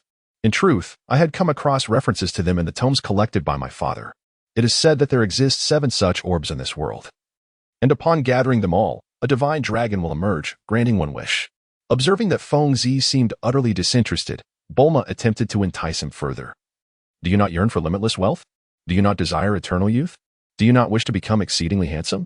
Feng Zi shook his head repeatedly and responded slowly, "I have little interest in what you say. My sole desire is to vanquish monsters, gain experience, and subsequently level up." Bulma was left speechless. Pausing for a few seconds before uttering, "Feng Zi, join me in the quest to collect the Dragon Balls, and I shall attract the monsters for you." Feng Zi was about to decline when suddenly a notification from the system emerged in her mind. "You have triggered a hidden task. Collect 7 Dragon Balls. Please choose to accept or refuse." A tremor of excitement coursed through Feng Zi. This marked the first occasion since his arrival in this world that he had received a task. In his understanding, a task equated to a reward, and without hesitation, he responded, "Accepted." Chapter 11. Sun Wukong. For 3 consecutive days, Bulma sequestered herself within her chamber, while Feng Zi, beset by ennui, began to delve into the peculiarities of his own condition. Unlike the realms of the games he had previously inhabited, this Earth presented a plethora of overturned common knowledge. For instance, the hierarchy between himself and the monsters appeared somewhat convoluted. The system delineated 2 distinct tiers of classification, approximately in a ratio of 1 to 6. In essence, a monster's level must reach 6 times that of Feng Zi for their strengths to be considered equivalent. Moreover, through careful observation over these days, Feng Zi discerned that not everyone could be treated as a monster to be vanquished. Only those designated with a crimson name, classified by the system as monsters, were capable of yielding experience points commensurate with their level. Success! A jubilant exclamation resonated from within the tightly shut room, followed by the emergence of a weary Bulma, who pushed open the door, brandishing a metallic instrument in her hand. Feng Zi was engrossed in watching television in the living room, savoring the intense battle scenes while sipping on a beverage placed on the table. "Bulma, you finally arrived," she remarked, her gaze fixed on the screen, seemingly entranced by the unfolding drama. Bulma hastened her steps, snatching the remote control from Feng Zi's grasp, exclaiming in exasperation, "All right, it's time for us to set off." "Where to?" Feng Zi queried, downing the last of her drink in confusion. "Have you forgotten? We agreed to depart in 3 days to search for the Dragon Balls." Bulma sighed, reminding her. Feng Zi let out a soft sigh, recalling the matter of their mission, and could not help but adopt a serious demeanor as she slowly inquired, "Bulma, do you know where those orbs are to be placed?" Bulma, with a proud smile, raised the device in her hand and replied, "Have you never seen this before? This is the Dragon Ball radar, a creation of yours truly. With this radar in hand, locating the Dragon Balls will be a mere trifle. Now, come on, Feng Zi. Let us embark on our journey before my parents return." As Bulma took a few steps forward, she noticed Feng Zi still reclining on the sofa and admonished, "Hurry up. What are you lingering there for?" Feng Zi hesitated for a moment, finding it difficult to express herself. That. "Bulma, I'm quite hungry. May I eat my fill before we proceed?" As Galu had been confined in the room by Bulma, focusing intently on inventing the radar while enduring hunger, Bulma's own stomach grumbled in response to Feng Zi's words. Paying no mind to Bulma's awkward expression, Fengzi remarked with a knowing smile. Ah, so you two are the same ilk. On the rugged mountain path, an off-road vehicle jolted along at a pace neither fast nor slow. Hey, Bulma. Could you speed up a bit? This ride feels as sluggish as a tortoise, Fengzi urged from the passenger seat. However, the uneven terrain caused the vehicle to sway considerably, making it impossible to accelerate without risking an overturn. Bulma's face flushed as she slammed the horn, nearly shouting in frustration. Be quiet, Fengzi. If you're so eager, why don't you drive? Bulma, you must know I can't drive. How about this? I could carry you on my back.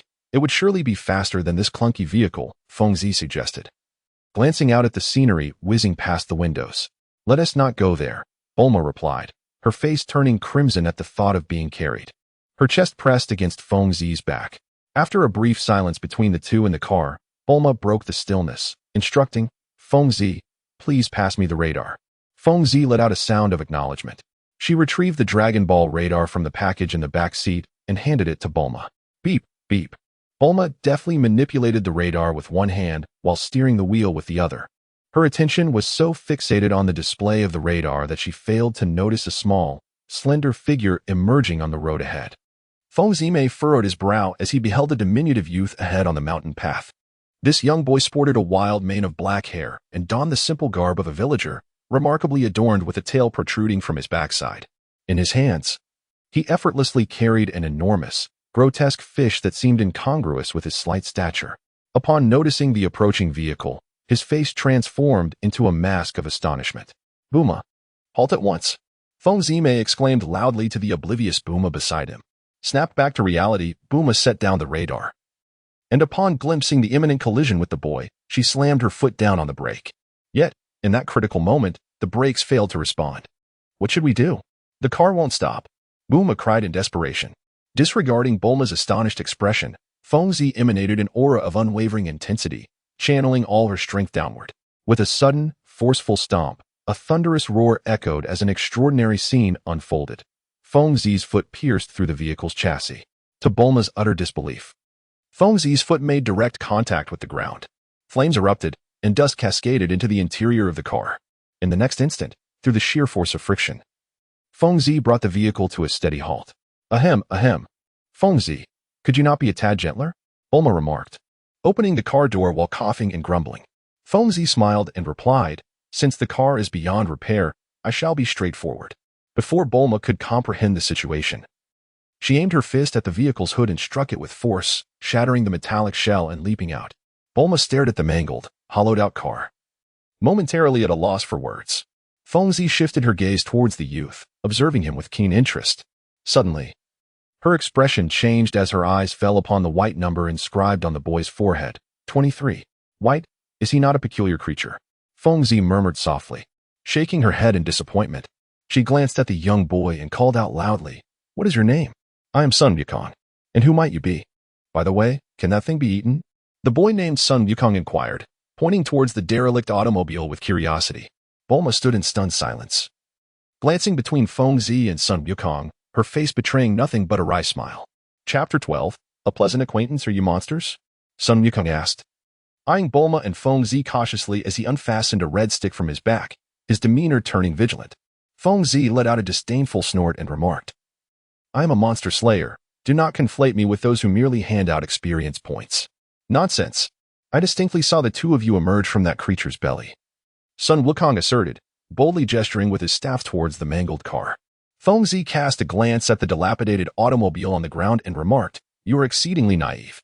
Allow me to elucidate what truly constitutes a monster. A so-called monster is simply a creature that is immensely satisfying to strike. After a brief pause, she continued, As for that metallic contraption, I hardly regard it as a threat. It cannot even outrun me. Sun Wukong and Fengzi exchanged words, and to Bulma's amusement, Fengzi regurgitated the lessons she had imparted, while the youth known as Sun Wukong listened intently, occasionally seeking counsel from Fengzi, who seemed to possess profound insights. What about this creature that resembles a human, but is a monster? Sun Wukong inquired, pointing his staff at Bulma and turning to Fengzi for clarification. After a moment of contemplation, Fengzi hesitated and replied, She is a troublesome creature known as a woman. Her most notable trait is her penchant for excessive chatter, often proving to be a nuisance at critical moments. Sun Wukong, appearing contemplative, responded with an understanding. So this is what my grandfather frequently spoke of as a woman. She seems rather unimposing. Hey, Feng Zi, have you said enough?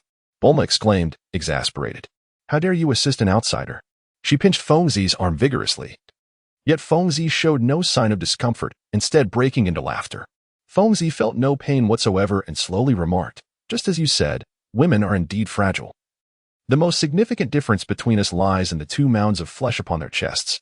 Bulma's face flushed crimson, and through gritted teeth, she retorted, Feng Zi, if you continue this nonsense, I shall let you go hungry. The mere mention of hunger made both Feng Zi and Sun Wukong's stomachs grumble almost in unison. Feng Zi glanced at the fish that Sun Wukong had caught, her eyes gleaming with desire as she said, if you wouldn't mind. Could you share half of that fish with me? That's mine, Sun Wukong exclaimed, his expression shifting as he protectively shielded the large fish in front of him.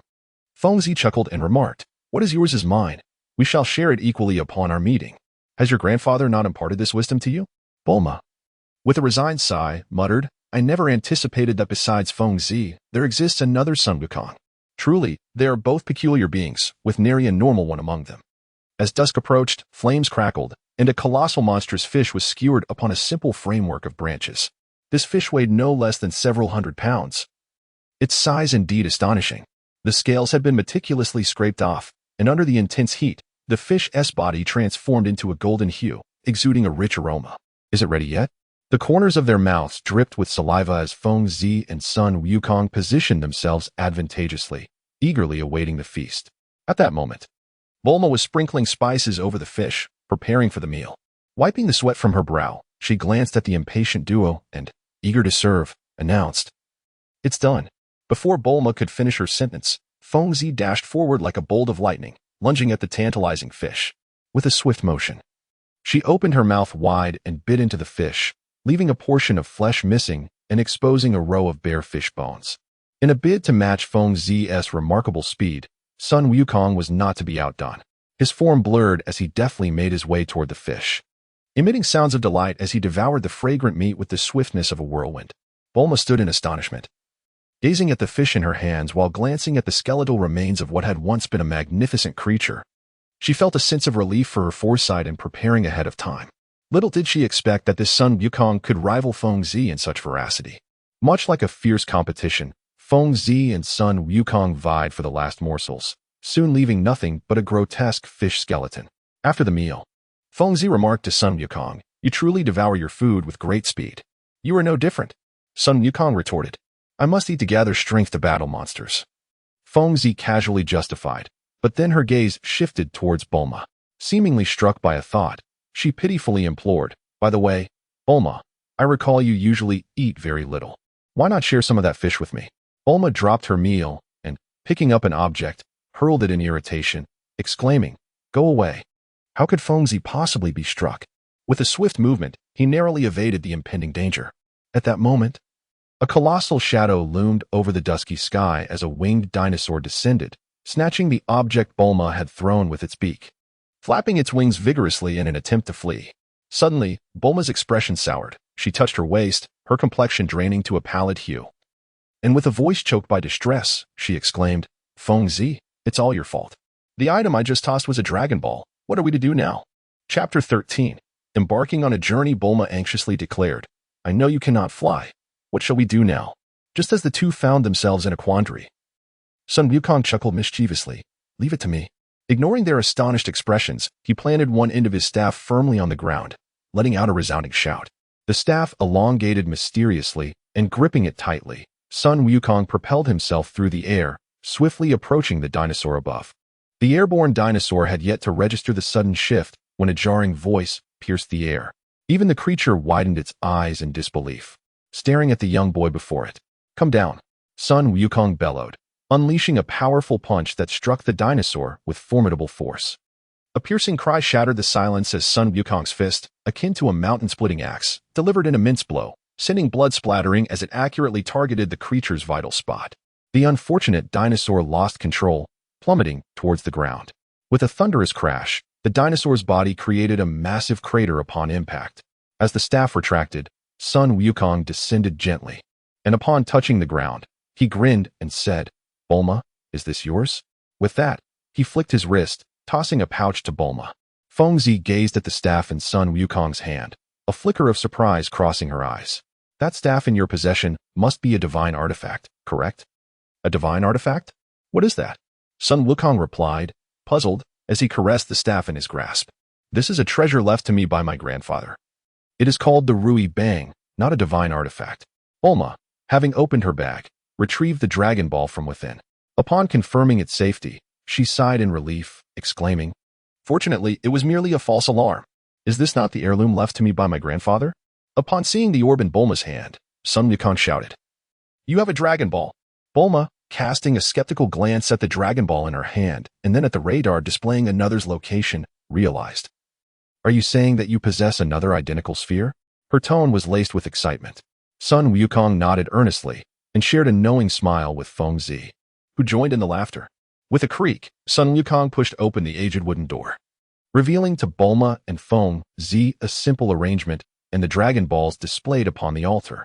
Unable to contain her joy, Bulma dashed forward, seizing the Dragon Ball from the pedestal. The transparent sphere vividly reflected 4 stars.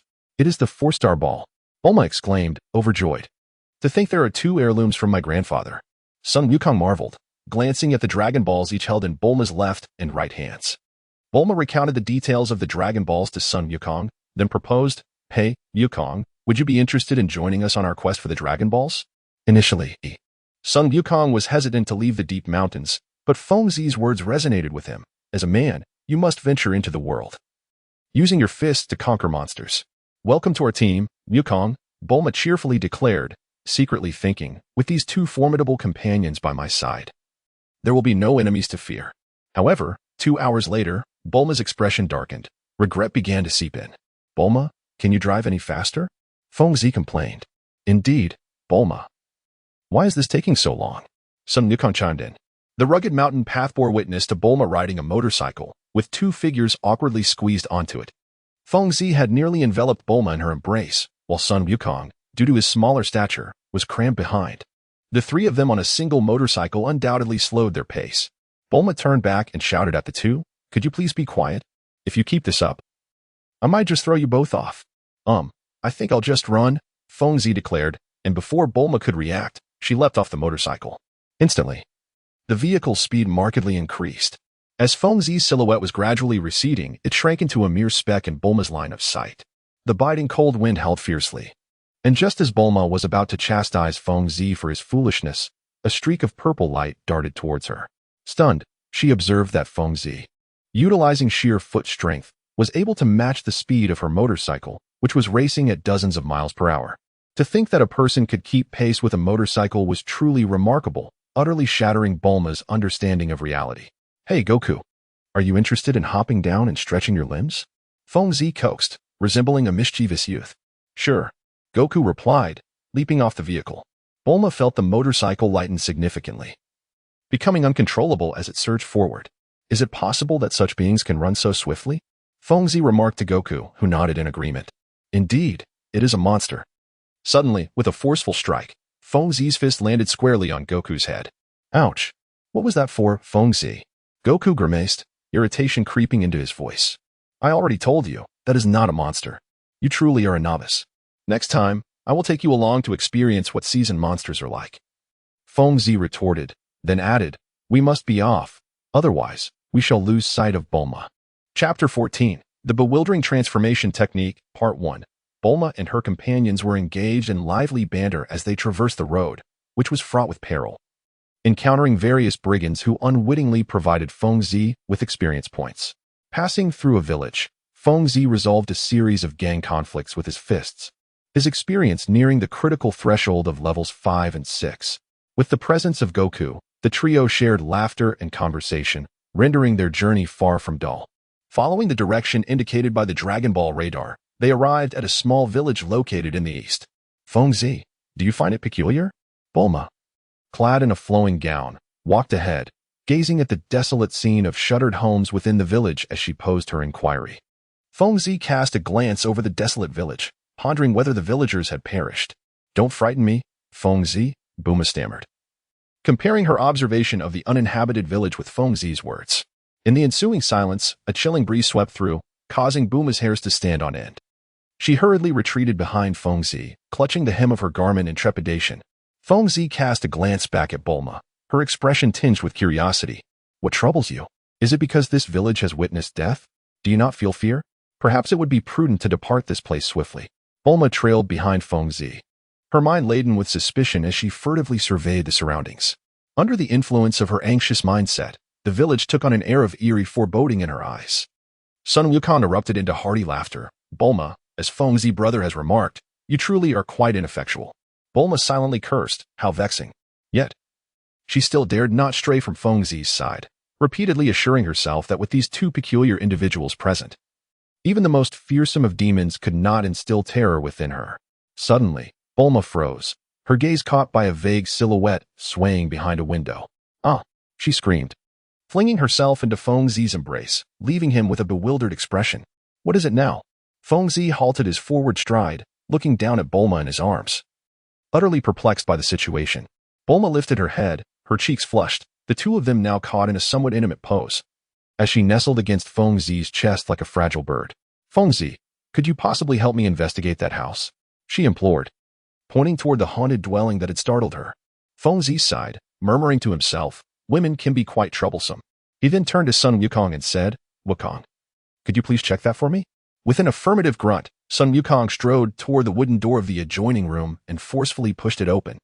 Before he could fully comprehend the situation, a shadow hurtled through the air with a fierce velocity, crashing onto his head. Upon closer inspection, it was a middle-aged man wielding a wood-cutting axe, which struck Sun Wukong's skull with considerable force. With a resounding crack, the axe splintered into pieces, leaving Sun Wukong clutching his head in pain, while the man stood wide-eyed, disbelief etched across his face. Witnessing this scene, Fengzi calmly remarked to Bulma behind him. Did you see that? The fact that I wasn't struck indicates my high luck.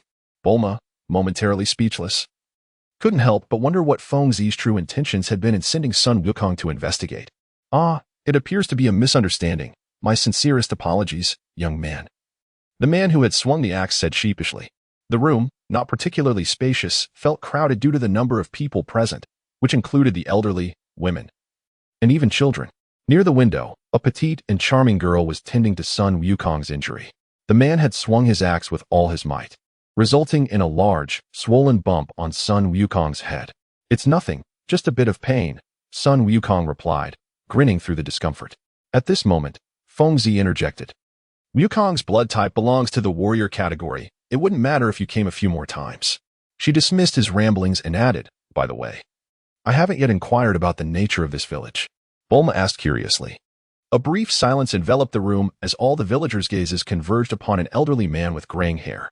The old man offered a resigned smile, introducing himself. Allow me to introduce myself. I am the village chief. This village was once vibrant, but ever since a monster arrived, it has been in a state of unrest. A monster? At this revelation, Fengzi's eyes sparkled with a tangible light, and an inexplicable excitement surged within her. In her mind, a monster equated to experience. Indeed, this monster is quite terrifying. It has successively abducted several young maidens from the village. To prevent further misdeeds, we have no choice but to hide away. Too fearful to show ourselves. Fengzi eagerly inquired, are you suggesting that this creature is formidable and possesses a wicked heart? The village chief hesitantly nodded, stating, its towering form exceeds 5 meters in height, its body a vivid crimson, adorned with horns, and its visage is grotesque. It resembles a demon returned from the depths of hell. Splendid. I am quite intrigued. Pray tell, in which realm does this so-called demon manifest? Listening to the village chief's account, Fengzi began to perceive this being as a rare and formidable boss. Ignoring the astonished gazes of those around her, she rose from her seat, brimming with excitement. Chapter 15. The Unforeseen Transformation, Part 2. Are you truly intent on vanquishing this creature? The village chief asked, uncertainty lacing his voice, as all present turned their astonished eyes toward Fengzi. Fengzi nodded affirmatively, expressing her affection for it. Quickly tell me, when is it likely to appear? Several villagers exchanged glances, and the village chief, observing Fengzi's slender frame, hesitated. Given your appearance, you do not seem particularly robust. It would be wise to refrain from taking such risks, especially considering that the entity in question is a ferocious monster, one that shows a preference for young maidens. Maidens? A realization dawned upon Feng Zi. It seemed that, in order to confront the creature, one must first procure an appropriate bait to lure it. Her sharp gaze swept across all present, ultimately landing on Buma. A peculiar smile crept across Feng Zi's face, one that was unsettling. Buma, do not regard me with such eyes. I have no desire to engage with a monster. Buma retorted with a glare, swiftly dismissing Feng Zi's intentions. Feng Zi scratched his head, pondering for a while before saying, what I meant to convey is, Bulma, you do not resemble a maiden at all. What does that mean? Are you implying that I am quite old? Bulma's expression shifted, her brows knitting together, and she retorted, how dare you?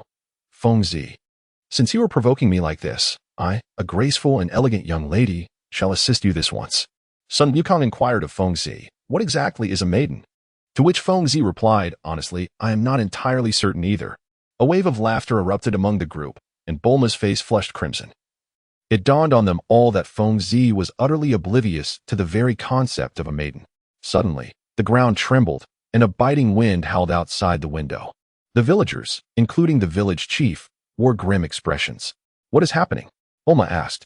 The village chief, firmly gripping his cane, replied gravely, it must be that monster's arrival. Is that so? I shall go and take a look.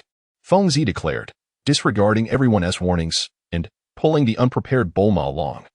He kicked open the wooden door and dashed outside with great urgency. You too, wait for me, Sun Wukong exclaimed, and in a flash, he transformed into a streak of lightning, following Feng Zi out of the house. After a while, the village chief regained his composure and glanced at the dazed villagers, pondering. Who on earth are these outsiders? Where is that monster? Feng Zi searched around frantically. Bulma pounded her fist against Feng Zi's back, exasperated. Feng Zi, why did you drag me out here too? Do you not realize how uncouth that is? Forcing a beautiful young lady. Silence. Feng Zi, feeling dizzy from Bulma's barrage of words, interrupted her sharply. Wukong, let us hide.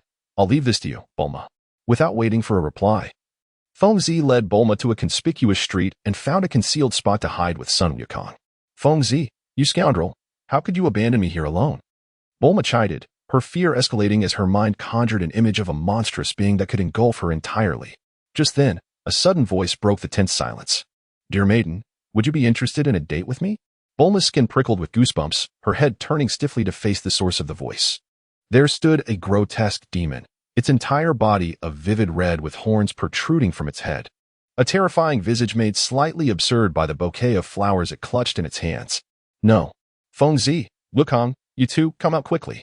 A piercing scream erupted, leaving one to ponder whether it was Bulma's strength or the demon's ineffectiveness that caused him to stumble and fall to the ground with a forceful push. The demon, momentarily taken aback, noticed two figures emerging in his line of sight. One was a young man with purple hair, and the other, a boy with long black hair. Feng Zi gazed at the devil before her, momentarily taken aback. To her astonishment, behind the creature labeled as a devil, there appeared a crimson numeral 1. What could this signify? It implied that this creature, which Feng Zi had anticipated with great enthusiasm, was, in fact, of the same rank as the poultry from the breeding grounds of her past. How feeble! After scrutinizing the devil for some time, a conjecture emerged in her mind. Could it be a self-evolved boss? Hey, what are you staring at? Be careful lest I devour you whole. The devil taunted, reveling in Feng Zi's apprehension at its appearance. Feng Zi possessed a rather irritable temperament, harboring an intense disdain for the incessant chattering of peculiar creatures. A cold smirk inadvertently crept upon his lips, dismissing the level of the adversary. His instinct was to incapacitate first and inquire later. With this thought, his latent explosive power surged forth, propelling him towards the demon with astonishing speed. The violet strands of his short hair billowed in the wind, and with a fierce expression, Feng Zi bellowed, lie down. His straightforward fist, infused with a formidable surge of energy, sliced through the air, creating a rustling sound. In the next instant, his fist collided with the target. A piercing scream erupted as the fearsome demon, with its grotesque exterior, was sent hurtling through the air like a kite severed from its string. Within Feng Zi's mind, a system prompt emerged, Experience 1. It seemed like a serendipitous encounter, as this solitary point of experience propelled Feng Zi from the precipice of level 5 to level 6. Bathed in a golden radiance, he felt an overwhelming urge to moan. Within him surged a torrent of newfound strength, invigorated by the golden baptism. Shortly thereafter, Feng Zi was bestowed with a third delightful surprise. the acquisition of an auxiliary skill, transformation technique, which granted him the ability to alter his appearance for 5 minutes, with a cooldown of 1 hour. Chapter 16. The arrival of Lu Ping. Is this creature truly the monster from earlier? As Bulma drew closer, she was astonished to find that the once fearsome demon had transformed into a harmless pig. Sun Wukong, gazing at the unconscious pig on the ground, grinned widely and remarked, "This fellow looks quite delectable." Bulma, her forehead adorned with a vein of exasperation, was interrupted by the villagers emerging from their tightly shut homes, drawn by the commotion. Leading them was the affable village chief, whose face bore an expression of astonishment as he inquired, "Have you vanquished the monster?" It was pitifully weak, a disgrace among creatures. Feng Zi replied with a hint of disdain. The village chief, brimming with excitement, exclaimed, "We are immensely grateful. So where is that monster now?" Feng Zi and Bulma pointed at the pig lying on the ground, and the expressions of all the villagers shifted to one of disbelief. They had never anticipated that the fearsome monster was, in fact, a feeble creature. "Hey, you delectable-looking fellow, can you perform tricks?" Sun Wukong inquired. Gazing intently at the pig that had just regained consciousness, Bulma shot a sidelong glance at Wukong and then said, "First, tell us about your origins and how you acquired that transformation ability. If I tell you, will you promise not to kill me?" The pig negotiated. Feng Zi coldly declared, "If you do not speak, I shall consider giving you a beating." This pig, having been knocked unconscious by Feng Zi's punch, bore an indelible fear among all present. He undoubtedly feared Feng Zi the most. Casting a timid glance at the fearsome Feng Zi, the pig confessed, My name is Wulong. I acquired the ability to transform while at a kindergarten in the south. Hence, I adopted this ferocious appearance to frighten the villagers here. My intentions are quite simple. I merely wish to ask a beautiful young lady out on a date. How detestable. Let us deal with this pig appropriately. What have you done to my daughter?" The villagers, having arrived upon hearing the commotion, erupted in debate, pointing at the pig named Wulong with indignation, faced with the onslaught of accusations. Wulong's expression turned grim as he protested innocently, "I truly have not harmed those young girls. I will guide you to them. I assure you, I have not laid a finger on them. Look, they are living quite well." As Wulong had stated, within the opulent mansion, the young girls were enjoying a life of luxury, seemingly oblivious to their surroundings. Some were even reluctant to leave, clinging to the comforts of their affluent existence. Feng Zi finally resolved the situation at hand. "What shall we do with this pig now?" Bulma inquired of Feng Zi. Feng Zi cast a fleeting glance at Wulong and remarked slowly, "Why don't we consume it? After all, both Wukong and I are quite famished." "Absolutely not," Wulong wailed in despair. Bulma chuckled heartily and said, "Let us not jest, Feng Zi. Instead, why not take it along on our journey? Its transformation abilities seem to hold great potential for our endeavors." Indeed, I am eager to assist." Wulong quickly nodded in agreement, speaking with urgency. Feng Zi let out a playful sound, casting a mischievous glance at Wulong and remarked, "Well, you truly appear quite appetizing." Wulong, rendered speechless, regarded Feng Zi as a potential threat. "All right, let us first indulge in a meal, and thereafter set forth to seek the remaining Dragon Balls," Bulma suggested. "Indeed, I am so famished that I lack the strength to continue. I crave a meal," Sun Wukong concurred from the side. On the third day following Wulong's joining, their journey was far from smooth sailing, as they encountered a rabbit capable of transforming individuals into carrots. However, with Feng Zi and Sun Wukong present, the rabbit met a swift demise, receiving a thorough beating from the two before being suspended from the Rui Bang and cast onto the moon. According to the Dragon Ball radar, there exists a Dragon Ball within this desert.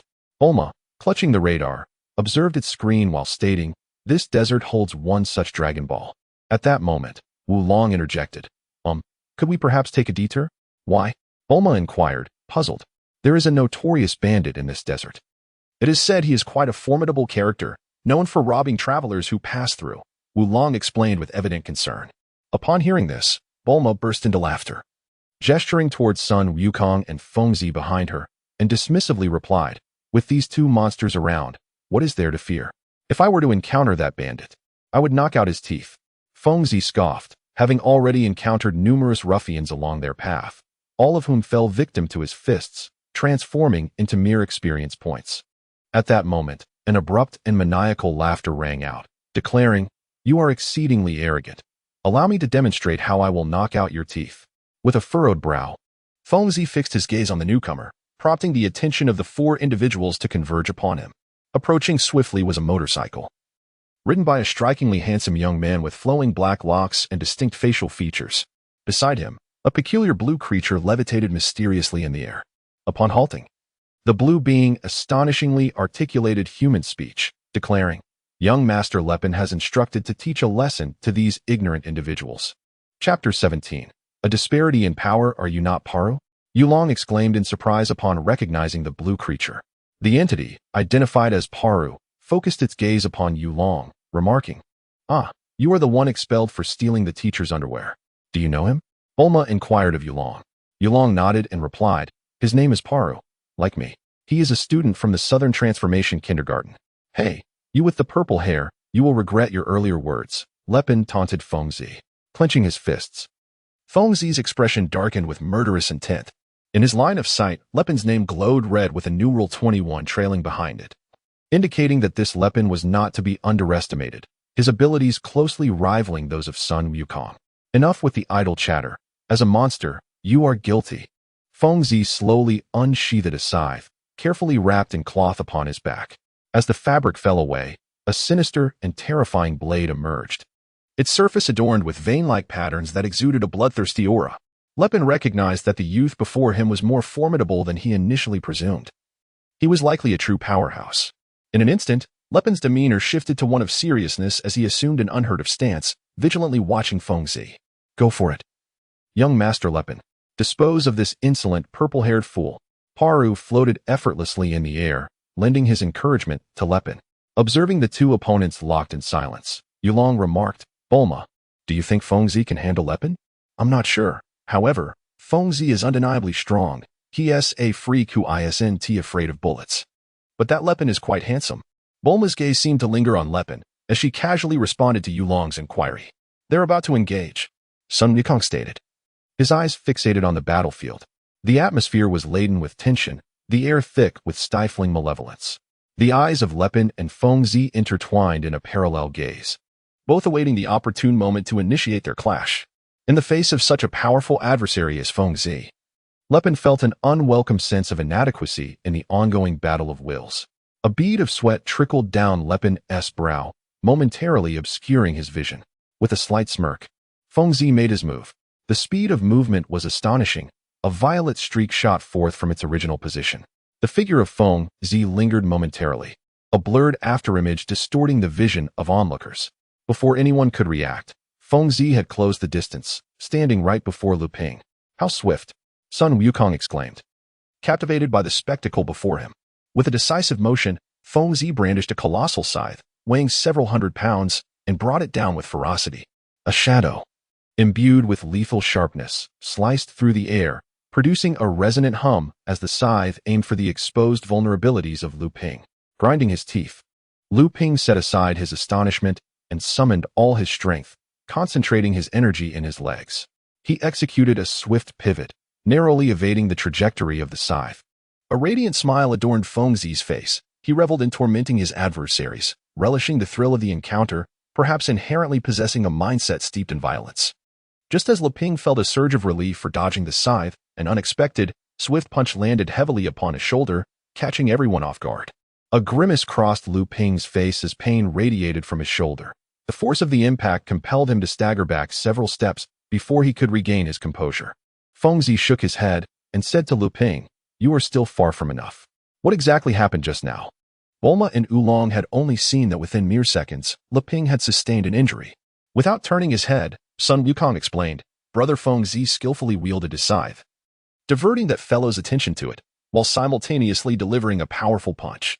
Holding the scythe in one hand, Fengzi smiled and remarked, "Do not mistake me for one who relies solely on weapons for combat.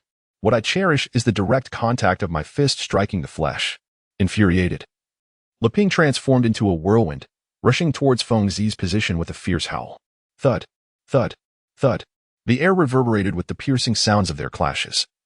As their figures became nearly indistinguishable to the naked eye, discernible only by the intensity of their combat through sound. Wolfang Windfist.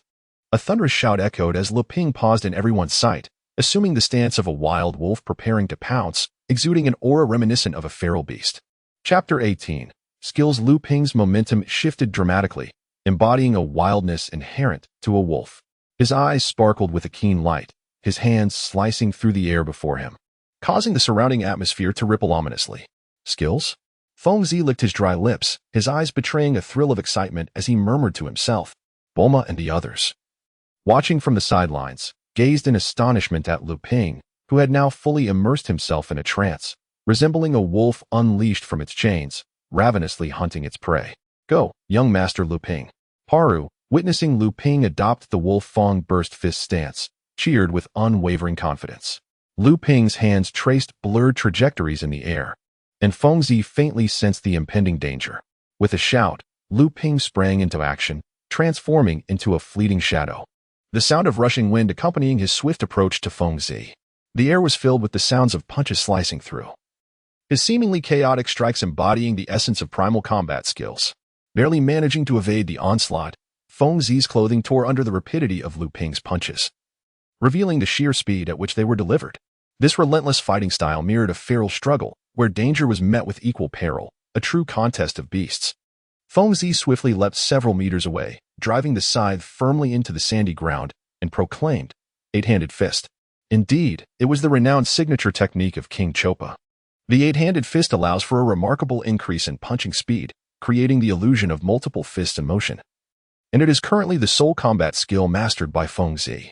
An astonishing spectacle unfolded as Fengzi's muscles bulged, and with his arms swinging at his sides, eight hands seemingly emerged in the visual realm. Lu Ping, momentarily taken aback, realized that he could not afford to halt his Wolf Fong Wind Fist. Any pause would grant Fengzi an opportunity to launch an attack. What is that? Am I seeing things correctly? That fellow Fengzi actually has 8 hands?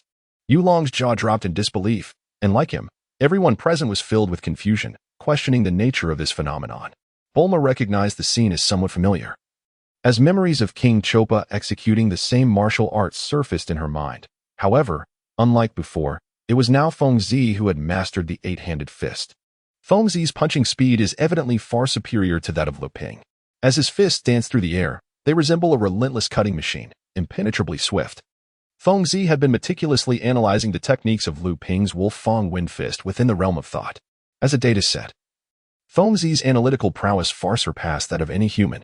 From the onset of their battle until now, Fengzi had held back, refraining from exerting his full strength against Lu Ping, all in the pursuit of enhancing his analytical capabilities. His eyes gleamed with a tangible light, fixated on Lu Ping's feet, a contemplative expression gracing his visage. As their fists collided with fervent intensity, the two figures momentarily separated, each seizing a brief respite to catch their breath. "I have discerned your flaws," Fengzi proclaimed, devoid of even a hint of fatigue, instead exuding a fierce fighting spirit. Observing Fengzi's unwavering vigor, Lu Ping felt a wave of unease wash over him, heightening his alertness. He began to comprehend that this purple-haired individual possessed an alarming level of strength. A radiant smile illuminated Fengzi's face, his entire demeanor exuding a brooding aura. Suddenly, Lu Ping sensed an inexplicable tremor beneath his feet, only to find that Fengzi had vanished from his sight. "Young Master Lu Ping, beware of what lies behind you," his companion, Palu, cautioned with concern. In an instant, Fengzi materialized behind Lu Ping, as elusive as a whispering breeze. "Before you become a mere lesson in my experience, allow me to remind you of something. I have only exerted my strength at level 5 thus far. Moreover, you possess a fatal flaw. Your lower body cannot keep pace with your fists." Fengzi whispered ominously near Lu Ping's neck. Before Lu Ping could react, his expression froze in disbelief, his eyes widening in shock as he unwillingly collapsed to the ground. Behind him, Fengzi casually retracted his fist, maintaining his smile. "Young Master Lu Ping," Palu exclaimed, rushing to the side of the unconscious Lu Ping. Experience 65. A notification echoed in Fengzi's mind, confirming his expectations that higher-level foes yield greater experience. Yet, Fengzi yearned for something more. Would the system reward him with the skill Lu Ping had just demonstrated? The Wolf Fong Wind Fist? Reality, however, often proves disheartening. After a prolonged wait, Fengzi's hopes were dashed. What on earth is happening? Have I misjudged? Defeating a foe with a skill does not guarantee acquisition of that skill? Then how do I explain the 8-hand fist and transformation technique? Fengzi pondered, bewildered by the intricacies that lay beneath the surface. Chapter 19. Quite odd. "Hey, Fengzi, why did you knock this handsome fellow out?" Bulma remarked, gazing at the fallen Lu Ping with dissatisfaction. Feng Zi's gaze lingered on Ping for a few moments before she smiled and remarked, "Because it is peculiar." Bulma ceased to engage in further disputes with Feng Zi and glanced at the radar in her hand. To her astonishment, she observed a strange phenomenon. The Dragon Balls scattered across various regions were converging towards a singular direction. Could it be that, apart from us, others are also collecting the Dragon Balls? Bulma pondered silently, realizing that the journey to find the Dragon Balls would not be as straightforward as she had anticipated, and that unknown adversaries awaited them. Bulma exclaimed, "Let us not linger here. We must set off." The radar indicated that a Dragon Ball lay ahead, and we must secure it before anyone else does. "Oh." Feng Zi and the others responded, and soon Bulma summoned a brand new sports car from the capsule. Once they boarded, they vanished into the vast expanse of the desert. Beside the unconscious Liu Ping, the vigilant Paru discreetly noted the Dragon Ball that Bulma had mentioned earlier. As evening fell, the silvery moonlight bathed the earth, adding a touch of grace. "Let us take a temporary respite here for the night," Bulma slowly suggested as she halted the vehicle. Feng Zi and Sun Wukong appeared fatigued, speaking in unison. "Bulma, I am hungry." "What? I truly cannot deal with you two. We are in a desolate wilderness. Where can I procure food?" "Please wait a moment," Bulma replied, helplessly retrieving a box containing universal capsules from her pocket. With a resounding boom, amidst a cloud of smoke, a spacious room materialized in the wild. The previously listless Feng Zi and Sun Wukong widened their eyes, curiously surveying the sudden appearance of the house. "Tonight, we shall rest in this room," Bulma instructed, pushing open the door and stepping inside. After a moment of astonishment, Sun Wukong remarked, "Bulma, she truly possesses magical skills. Are you two coming in, or not? If you continue to dawdle, I shall lock the door." Bulma's voice echoed from within, prompting Feng Zi and Sun Wukong to exchange glances before entering. At the dining table, a fierce hunger battle ensued. Sun Wukong and Feng Zi eagerly scrambled for the food laid out before them, and in the blink of an eye, their portions had vanished. "One more bowl. I want more." "Bulma, I want some too." Oolong watched the scene before him with wide eyes, his own meal snatched away by the two gluttons. The table was left in disarray, reminiscent of a disaster zone after an earthquake. The four of them laughed and chatted, unknowingly forging a deep friendship during this Dragon Ball journey. As night deepened and dinner concluded, Oolong found a room to rest, while Sun Wukong and Feng Zi collapsed onto the dining table, falling into a deep slumber with rhythmic snores. "Wukong, don't snatch, that's mine." "You insufferable Feng Zi." Even in their sleep, they were not at peace, mumbling in their dreams as if still vying for food. Bulma glanced at the two soundly asleep at the table with a wry smile. After a long day, she too felt exhausted. However, Bulma had a habit before sleep, to take a bath. Given that previous circumstances had not permitted it, she was determined to relish this moment, washing away her weariness. Feng Zi propped herself up with her hands, hazily rising to her feet. Rubbing her bleary eyes, she murmured, "I need to urinate." Just before bed, having indulged in an abundance of salty delights, she had consumed copious amounts of water, making her current urge entirely understandable. Drowsily, she leaned against the wall and located the restroom in the house. The sound of rushing water echoed in her ears, a melodic rhythm urging her to the toilet, causing her face to flush with urgency. The restroom door was tightly secured, and despite her persistent attempts to pull the handle, it remained obstinately closed. Frustration surged within her. Unable to hold on any longer, she exerted force, her arm muscles tensing. In an instant, the door, seemingly as fragile as paper, succumbed to her might and was yanked open. Once inside, she hastily unfastened her pants, closed her eyes, and relished the relief of releasing her bladder. Suddenly, a piercing scream shattered the tranquility, reverberating painfully in Feng Zi's ears. In her dazed state, she had inadvertently aimed at the unsuspecting Bulma, who was showering, drenching her bare body with her urine. Feng Zi continued obliviously, uncertain of how to explain the situation, gazing at Bulma's pristine figure. An inexplicable sensation of restlessness stirred within her, a feeling that could only be described as an unnameable anxiety. "Get out." Bulma pushed Feng Zi away.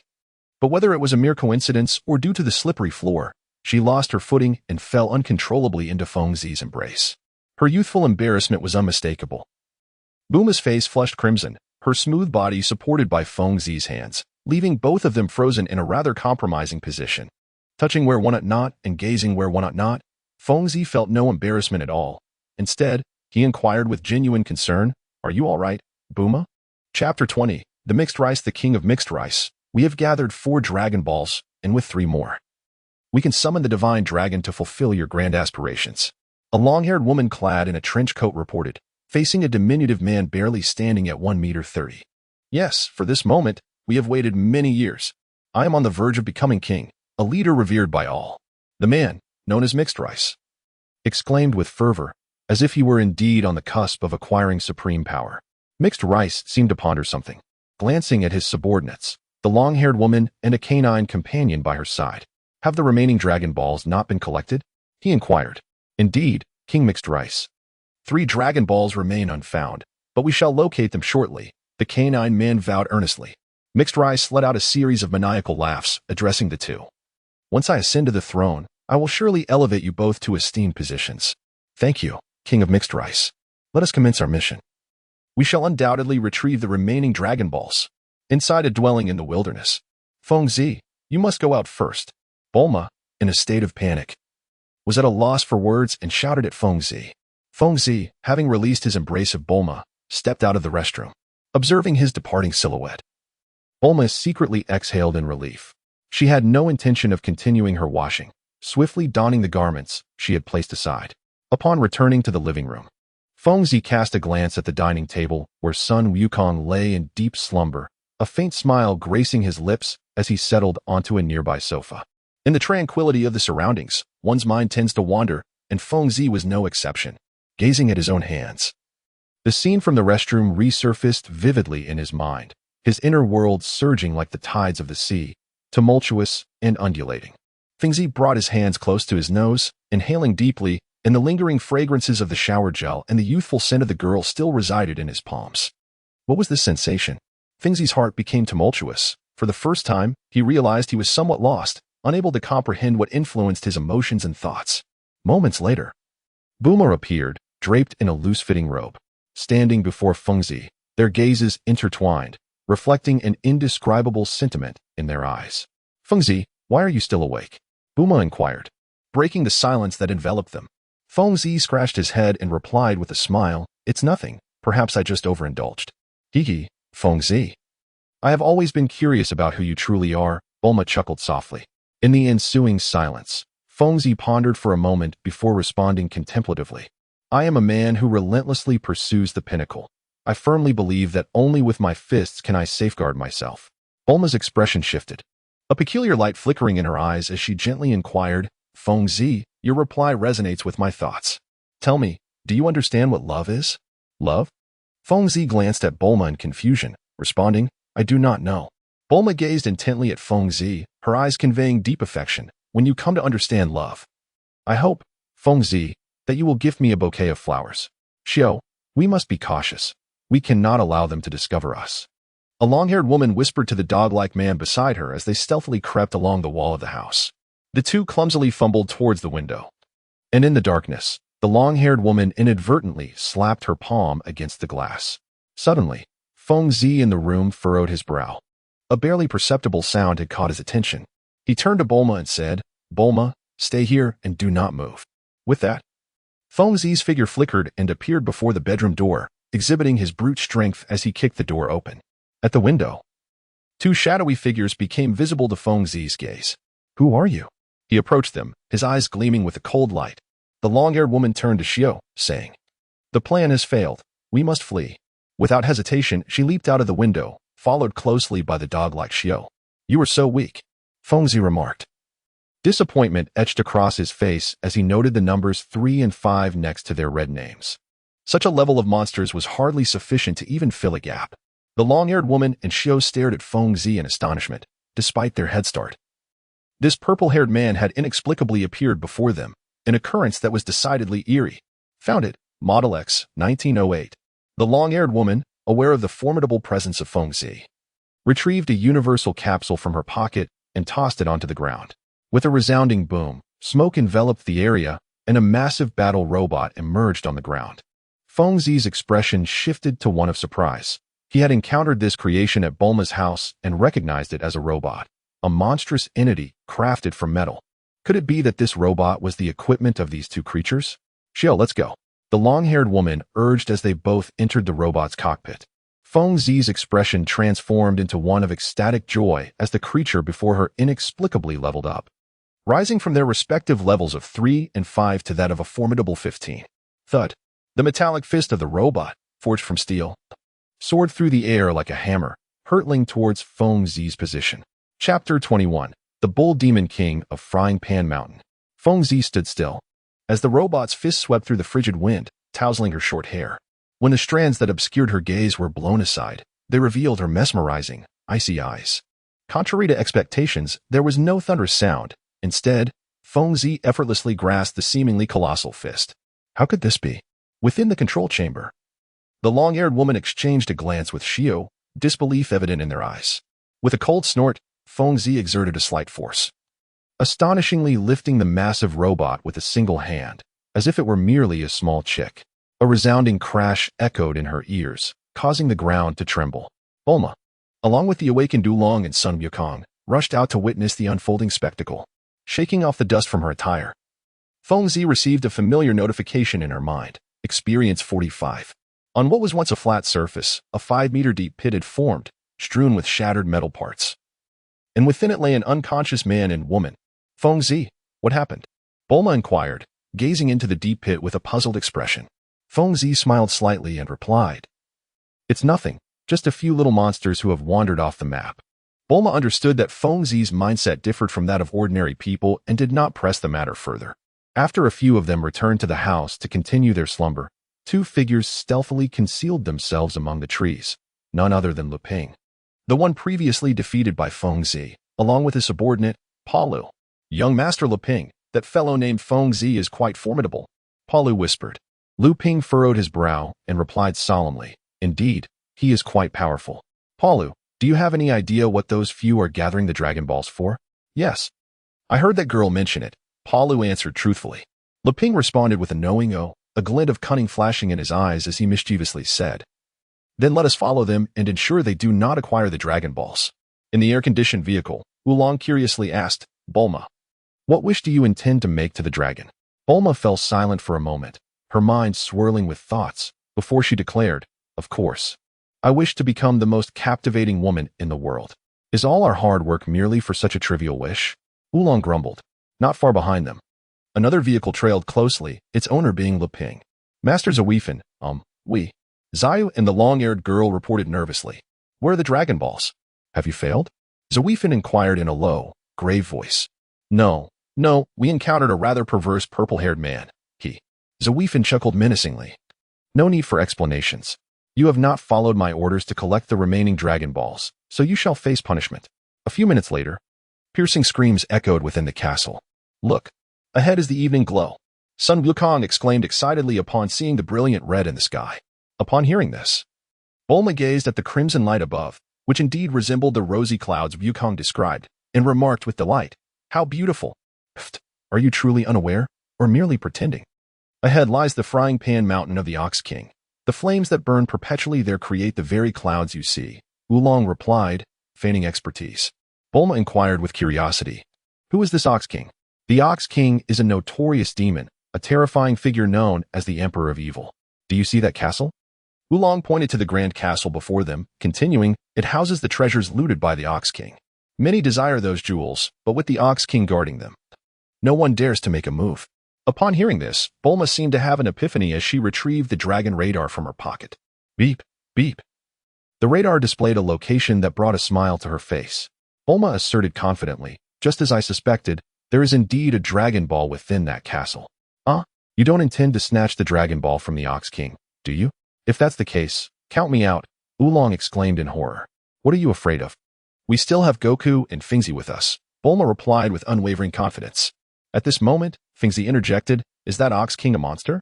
Bulma and Oolong were left speechless, as they found little common ground with Fingzi.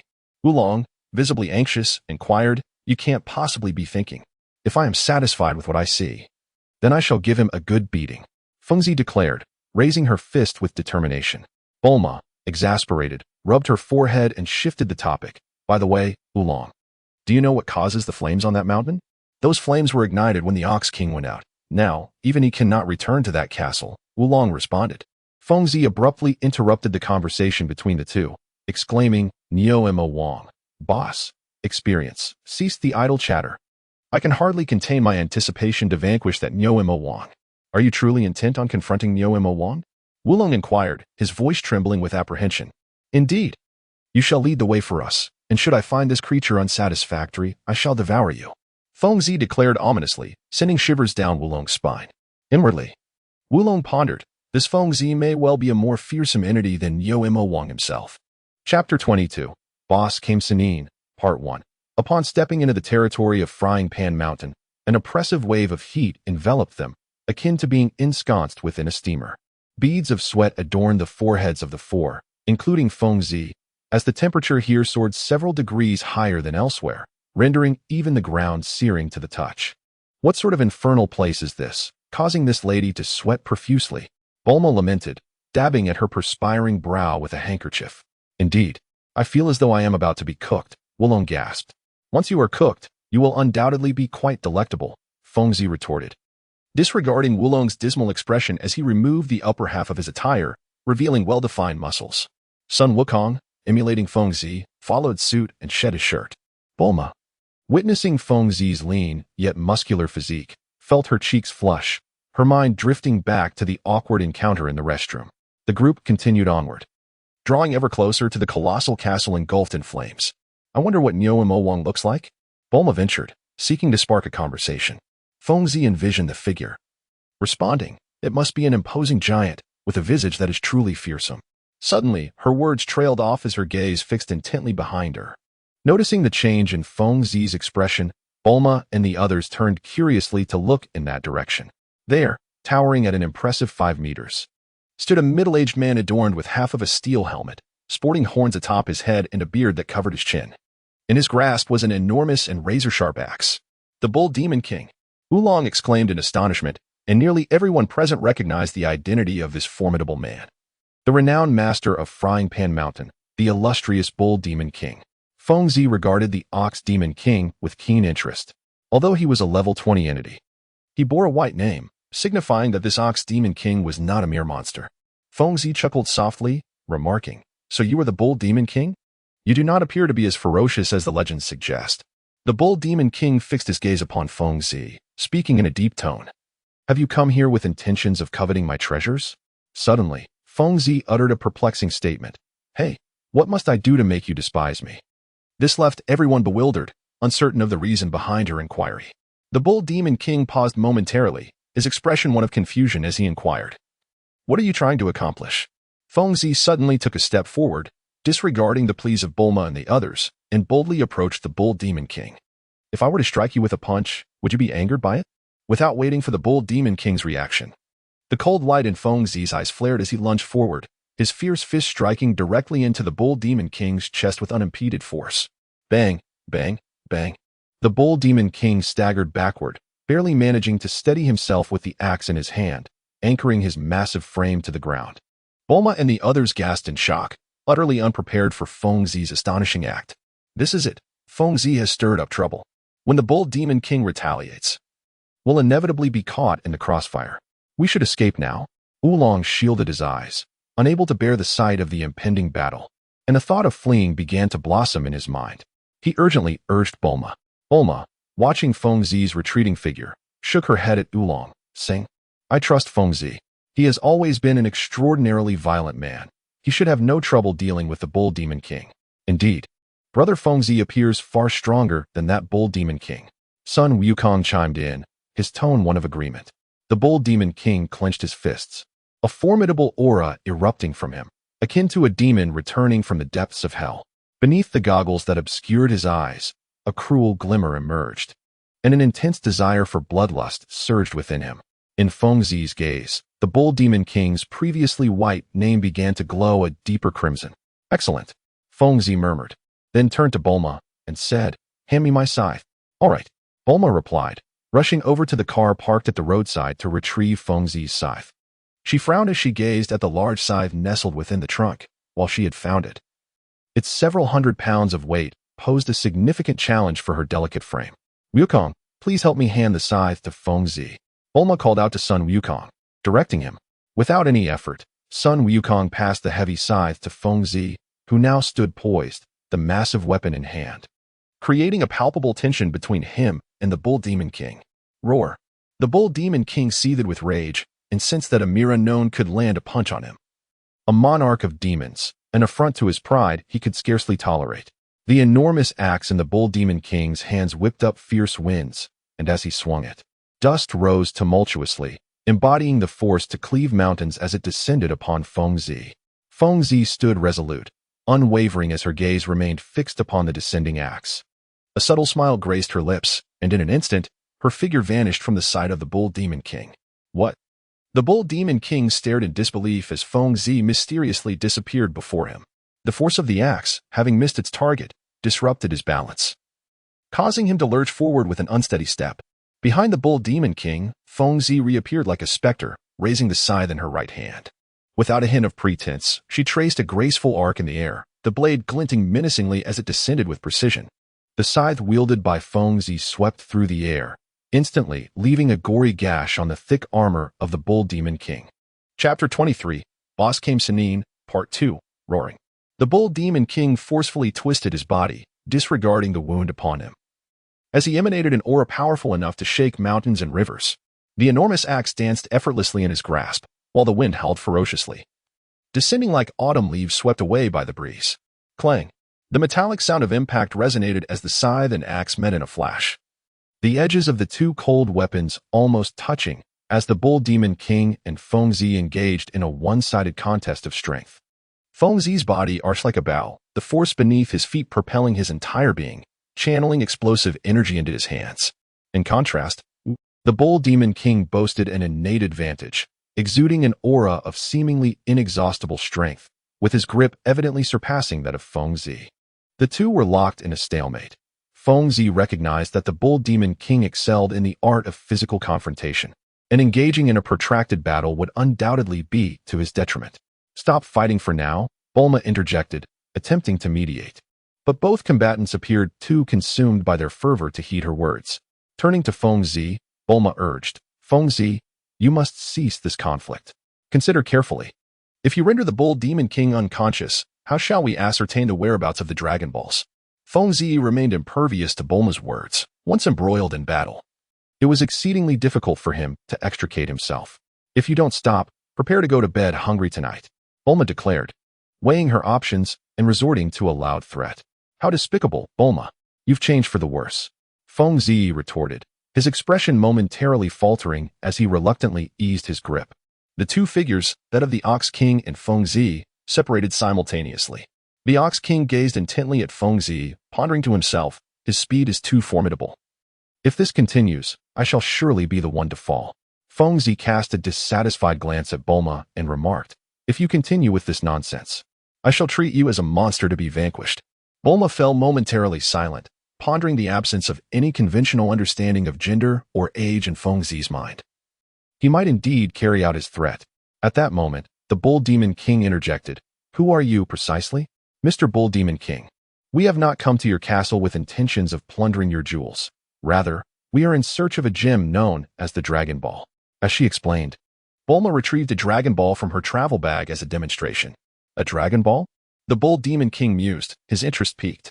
I believe I have some recollection of this gem. Bulma, filled with excitement, inquired, Then, could you part with that Dragon Ball for us? Well, if you wish to obtain that gem, you must first extinguish the great fire outside the castle, for the Dragon Ball you seek is located within those walls. The blaze here is quite formidable, and to quell it, one must procure the fabled banana fan. Are you saying that without the banana fan, we cannot acquire the Dragon Ball? Bulma asked, her disappointment palpable. The Bull Demon King nodded. Suddenly, his gaze fell upon the Rui Bang, the golden staff, behind Sun Wukong. And he exclaimed, Where did you come by this staff? Uncle, are you referring to the Rui Bang? Sun Wukong responded, detaching the staff. This was a gift from my grandfather, Sun Wukong. Then you must know Master Rashi. The Bull Demon King said, a hint of joy illuminating his face. Master Rashi? I do not know him, Sun Wukong replied bluntly. The Bull Demon King explained, Your grandfather, Sun Wukong, and I are both disciples of Master Rashi. I am the second disciple, while your grandfather is the first. It is said that the banana fan, capable of summoning winds and rains, resides with Master Rashi. That Master Rashi must be quite remarkable. Feng Zi interjected at this moment. The Bull Demon King responded with admiration, Master Rashi is revered as the god of martial arts, the strongest being in this realm. Feng Zi's eyes sparkled with excitement. The mere mention of a powerful figure stirred the very essence of his being. Igniting a fervent anticipation to meet Master Rashi, Bulma addressed the Bull Demon King. So, if we locate Master Rashi and obtain the banana fan, the Dragon Ball shall be ours? Indeed, if you assist me in extinguishing the flames, not only will I grant you the Dragon Ball, but I shall also share half of the treasures within my castle, the Bull Demon King affirmed. Bulma turned to Feng Zi and said, You and Oolong should remain here and avoid causing any trouble. Wukong and I will take the aircraft to seek out Master Rashi. Feng Zi let out a soft sigh, a faint smile gracing her lips, but beside her, Oolong protested, Take me along as well. I refuse to stay with this perverted fellow. Nayu Emma Wang. Do you still wish to continue this fight? Feng Zi inquired with a smile after Bulma and the others had departed. Nayu Emma Wang's expression soured as he hastily replied, I concede. I cannot best you, so let us leave it at that. Oh, Feng Zi expressed her disappointment, diverting her gaze from Nayu Emma Wang to Oolong. Oolong, I have always found you quite delectable. Feng Zi fixed her gaze on Oolong for approximately 5 minutes, causing an unsettling chill to creep over him under her seemingly sinister scrutiny. At that moment, Nayu Mo Wang chuckled heartily. Feng Zi, my dear brother, are you hungry? Allow me to treat you to a sumptuous dinner. Really? I must inform you that I possess a hearty appetite. Feng Zi exclaimed with newfound enthusiasm at the mention of food. No worries, I can eat quite a lot too. Nayu Mo Wang thought little of Feng Zi's words, glancing at her slender frame, internally dismissing her claim, believing that even if she could eat, it would not amount to much. An hour later, Feng Zi proclaimed with remarkable speed as she devoured a whole roasted lamb, addressing the chef Nayu Mo Wang had summoned from a nearby village. Nayu Mo Wang, noticing Feng Zi repeatedly exclaiming, I want more, was oblivious to the growing pile of bones and leftover food around them.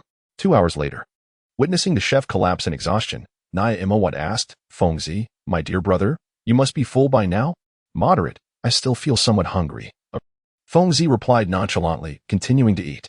Chapter 24, Boss Came Senin, Part 2. Feng Zi found the tediousness of waiting to be her least favorite activity. As evening approached and the sky darkened, Bulma and the others had yet to return from their search for Came Senin. Nayu Mo Wang. What manner of person is Came Senin? Feng Zi broke the silence with her inquiry. Nayu Mo Wang replied with a smile, He is a being of unimaginable strength, far beyond what you can fathom. I have never encountered anyone as formidable as he. Oh, as Feng Zi pondered what Came Senin might look like, a thunderous roar filled the sky, signaling the return of Bulma piloting her aircraft. The plane landed on a spacious area, and with a creak, the doors swung open.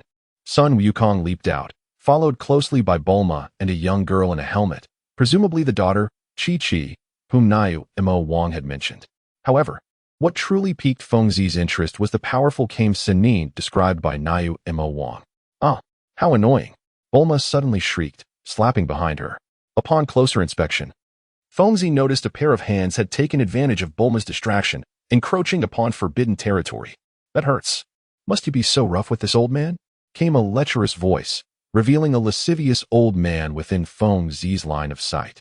A conspicuous bald head adorned with a simple cloth robe, complemented by a pair of dark sunglasses and supported by a cane, the most amusing detail being the vivid red imprint of a hand upon his face. With a tone laced with skepticism, Feng Zi remarked, This old fellow is the turtle sage. His words faltered mid-sentence as his pupils slightly dilated, and a grave expression enveloped his face, as if he had witnessed something utterly astonishing. 70 levels, Feng Zi exclaimed, an inexplicable urgency overtaking his breath. Indeed, that daunting figure, 70, was vividly etched in his mind. The turtle sage, seemingly just a lecherous old man at first glance, possessed a power that reached such heights. If one were to translate the disparity between humans and monsters at a ratio of 1 to 6, the turtle sage's strength would surpass level 10. The chasm between him and Feng Zi was undeniably vast, a stark contrast in prowess. Boss, a blatant boss. Cough. Has no one come to welcome this old man after such a long journey? The turtle sage feigned a cough, prompting the Bull Demon King to approach with a hearty grin. Father, I've brought the turtle sage. Chi-Chi chimed in sweetly from the side, snuggling up to Sun Wukong. The Bull Demon King, still grinning, stood beside the turtle sage and politely inquired, Master, I wonder if I could borrow your banana fan? The banana fan? Ah, that seems to have been disposed of years ago, the turtle sage replied. The bull demon king's expression soured upon hearing this, but the turtle sage, noticing his dismay, reassured him, do not fret. Since I have come here personally, there shall surely be a solution. Upon hearing this, the bull demon king's previously despondent demeanor brightened. And he replied, then I shall leave it to you, master. Are you the turtle sage? Fengzi approached the turtle sage, offering a somewhat awkward greeting. The turtle sage, slightly taken aback, peered at the purple-haired youth through his sunglasses, the dark lenses reflecting a glimmer of light. Haha, young man, you are quite formidable. In comparison, I am but a weakling, the turtle sage chuckled. Gazing intently at the turtle sage, Fengzi responded, you misunderstand. I intend to surpass you one day. The turtle sage's expression shifted slightly, yet he smiled and said, you are quite amusing. I hope you can fulfill your words, for otherwise this old man would feel rather lonely. With that, he turned his attention away from Fengzi and made his way directly to a position opposite the castle. Now, regarding my attire, the turtle sage displayed a rare seriousness as he removed the upper half of his robe and casually tossed it to the bull demon king. Fengzi squinted, his gaze fixed intently on every movement of the turtle sage, eager to discern the capabilities of this seemingly frail elder of level 70. The turtle sage's physique was indeed slender. When he removed his garments, he resembled a frail, emaciated old man, which was precisely what he was. Suddenly, the turtle sage let out a fierce roar, exuding an astonishing aura that rendered the atmosphere tense, causing the ground to tremble violently. In the next moment, his muscles bulged rapidly, veins standing out prominently, and a newfound authority glimmered in his eyes. With his hands clasped together, the turtle sage assumed a posture that Fengzi had never witnessed before. The ground quaked, dust swirling in the air, and under the weight of the turtle sage's presence, the scene before them was suffused with an ominous energy, as though the apocalypse were upon them. Could this technique be? The bull demon king, witnessing the turtle sage's transformation, broke into a sweat, seemingly recalling something terrifying. Kai, the turtle sage uttered softly, and instantly his muscles hardened like iron, shedding the frailty of an old man, his strength surpassing all expectations. Debris flew into the air, a tempest swirling around the area occupied by the turtle sage. The sky shifting ominously.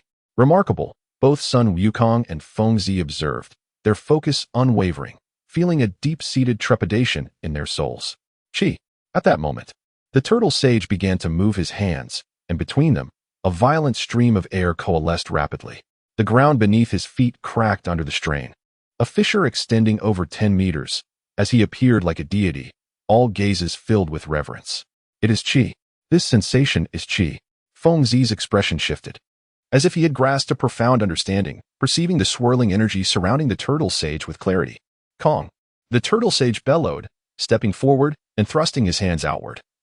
A dazzling blue light emanating that compelled everyone to instinctively shut their eyes, save for Sun Wukong and Fengzi, who continued to gaze in awe. The blue light surged forth like a colossal dragon, carrying with it a cataclysmic force, intertwined with an awe-inspiring power, exploding outward.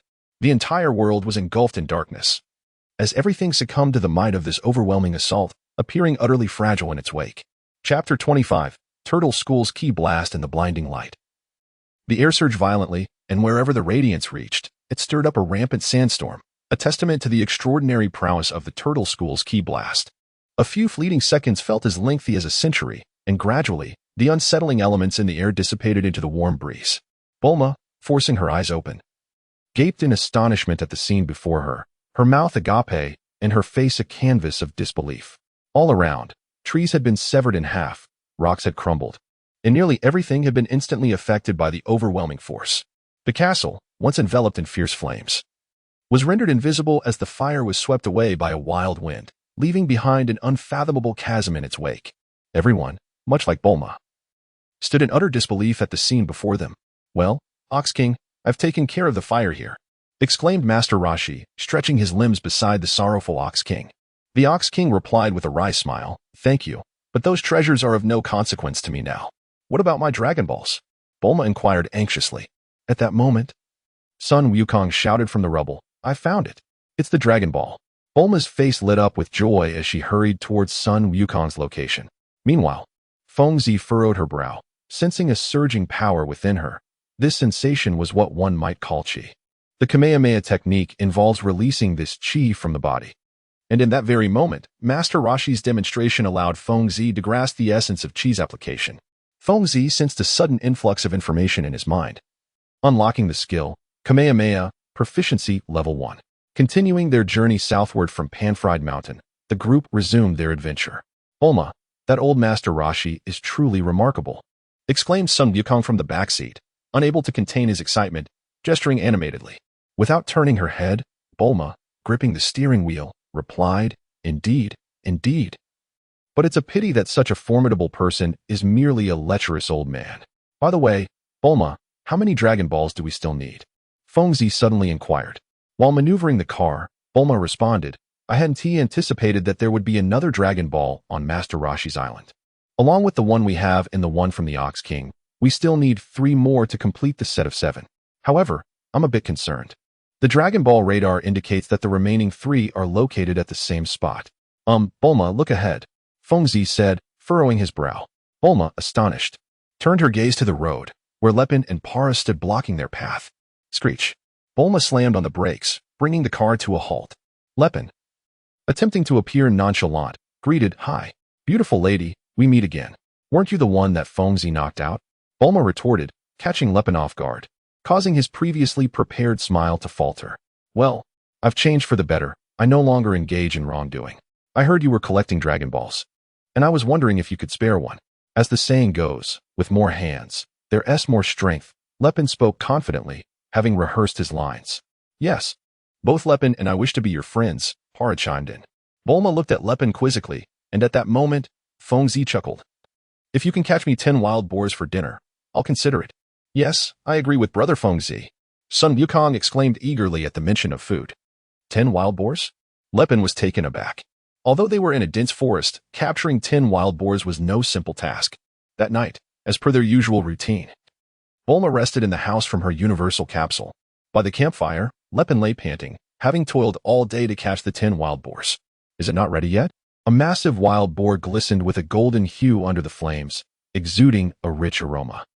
Fengzi and Sun Wukong eagerly gazed at the wild boar that was on the verge of being roasted, preparing themselves for the impending competition. For the two of them, the act of eating was akin to a battle, one that must yield a victor. Wait, don't move just yet. I need to fetch some seasonings from the house, Bulma instructed, before making her way towards the dwelling. The wait was undeniably torturous, especially in the presence of food. Sun Wukong impatiently exclaimed, Why is Bulma taking so long? Well, women are like that, Fengzi replied dismissively, though he too was unable to contain his eagerness to devour the wild boar before them. Suddenly, a piercing scream echoed through the air. Instinctively, Fengzi dashed towards the house like a fleeting shadow. He soon spotted an airplane in the sky, through the glass window.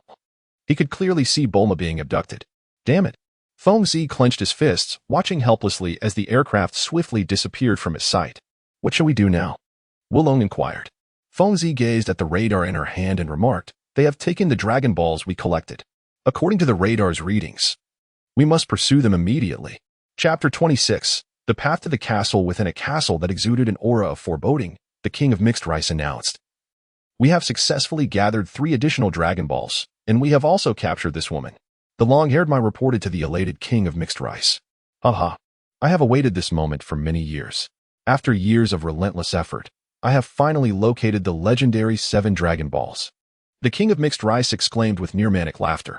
The captured Bulma scoffed, Do not harbor delusions. Fengzi and the others will soon come to rescue me and defeat you, you hideous creature. Hideous creature? The King of Mixed Rice halted his laughter, astonished. Indeed. You look like a pile of dung, Bulma retorted, struggling against the ropes that bound her hands, hurling insults as she fought to free herself.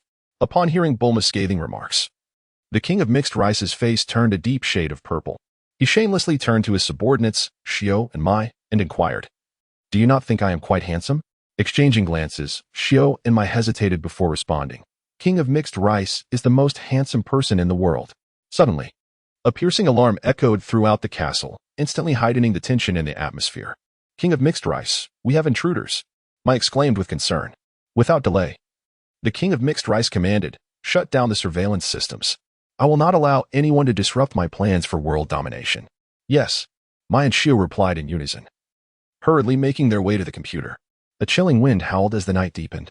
A speeding car came to a halt, and several figures leaped from the vehicle, stealthily approaching the castle entrance. Indeed, these individuals were Feng Zi and her companions, come to rescue Bulma and reclaim the Dragon Balls. With violet hair, Lu Ping observed the tightly locked castle doors and said, "This door is locked. How do we infiltrate?" Feng Zining gazed with a cold expression and replied, "Of course, we will employ the simplest and most practical method." Wu Long and Lu Ping exchanged a knowing glance, realizing the implications of Feng Zining's words. They could foresee the straightforward yet effective approach he was about to undertake. "Roll up your sleeves. Let's go." Feng Zining's eyes blazed with intensity as he bellowed, launching a fist like a cannonball straight into the iron door. With a resounding crash, a gaping hole measuring 1 meter in diameter appeared in the metal barrier. Feng Zining gracefully leaped through, as if taking a leisurely stroll into the castle. "What are you all waiting for? Hurry up and come in," Feng Zining urged when he noticed that Lu Ping and the others had not followed. Without hesitation, Sun Wukong charged ahead, while Lu Ping could only manage a wry smile, inwardly cursing Feng Zining for his foolishness. This course of action, though undeniably simple and effective, would certainly awaken the castle's master. The group cautiously traversed the dimly lit corridors of the castle, unaware that every movement was being relayed through surveillance cameras to the eyes of Mixed Rice.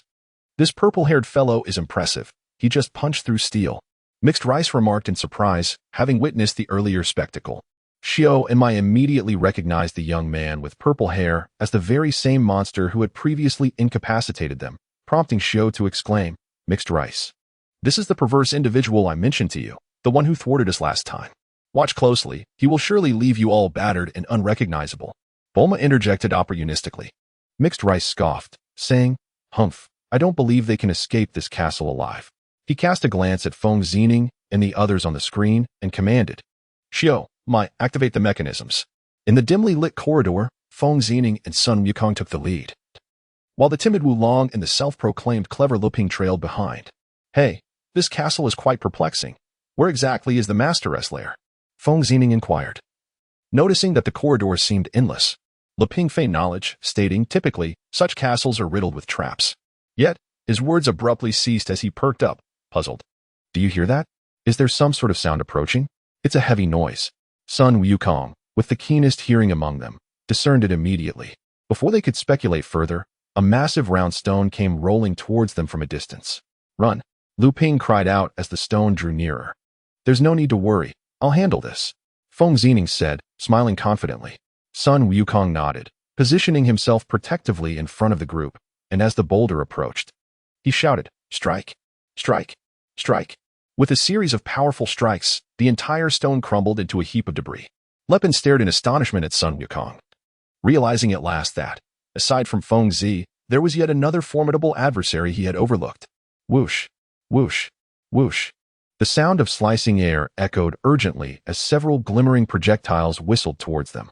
Both Feng Zi and Sun Wukong swiftly brandished their weapons, a scythe and a Rui staff forming an impenetrable barrier as the incoming darts were deftly deflected. "Yulong, Paru, transform into hats," Lepin commanded the duo. "Yes, young Master Lepin," Paru responded without hesitation, morphing into an ornate hat. Yulong hesitated briefly before employing his transformation technique and likewise became a loose-fitting hat.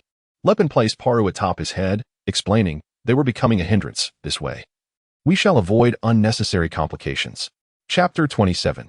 The threat. As they traversed the intricate corridors of the enigmatic castle, Feng Zi and her companions encountered countless traps and obstacles, yet none inflicted harm upon them. "Damn it, the master of this castle has devised such a plethora of intricate mechanisms," Lepin exclaimed, kicking away a descending iron plate in frustration. Feng Zi and Sun Wukong were diligently grappling with the incessant traps, resembling a tank forging a path through relentless obstacles, impervious to even the most formidable snares. To their astonishment, these individuals displayed an extraordinary resilience. Zuifan fixated on the surveillance footage, exclaiming in disbelief. Xiao and Mai were busily manipulating the computer keyboard, incessantly activating mechanisms in an attempt to thwart the advance of Feng Zi and his companions. Suddenly, they halted, casting a troubled glance towards Zuifan. Xiao spoke, "Great Zuifan, they are nearing the castle's inner sanctum. These traps seem ineffectual against them. What shall we do?" "Damn it," Zuifan muttered fiercely, falling into a contemplative silence before his gaze shifted to Bulma in the corner, a sinister smile spreading across his face. Bulma, feeling the intensity of his stare, bristled with indignation. You hideous creature, what do you want? Ah, it appears their purpose in coming here, aside from the Dragon Balls, is also to rescue you? Zawifin replied slyly. Could it be? You intend to? Bulma's expression shifted, as if she foresaw something ominous. Ignoring her further, Zawifin commanded Shio and Mai, connect me to the surveillance devices here. Yes. They replied in unison, their fingers dancing across the keyboard as they complied with Zawifin's instructions, linking the internal and external cameras. Why are there no traps now? Sun Wukong queried, puzzled.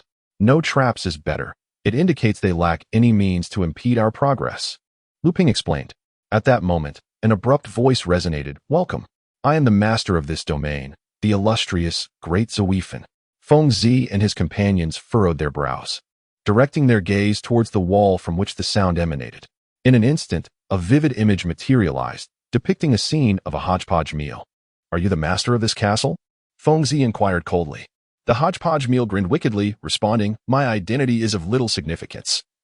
I believe your concern lies with this woman, does it not? With that, the image shifted to reveal the figure of Bulma.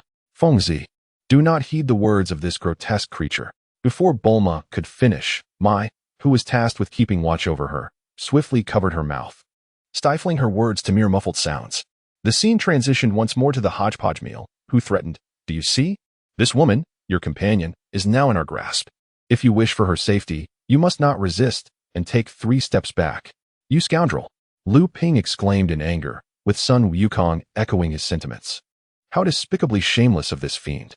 Among them, only the hot-tempered Feng Zi remained silent, his countenance darkening, and a menacing expression overtaking his features. He spoke ominously. Very well. We shall comply with your demands. However, should I ever lay eyes upon you, I will surely make you regret it. Upon finishing his words, Feng Zi exchanged glances with his companions and, albeit reluctantly, retreated. Inside the castle, the hodgepodge meal let out a few maniacal laughs before instructing his subordinates, proceed as planned. Unlock cell number 23. Feng Zi was acutely aware of the implications of retreating without resistance.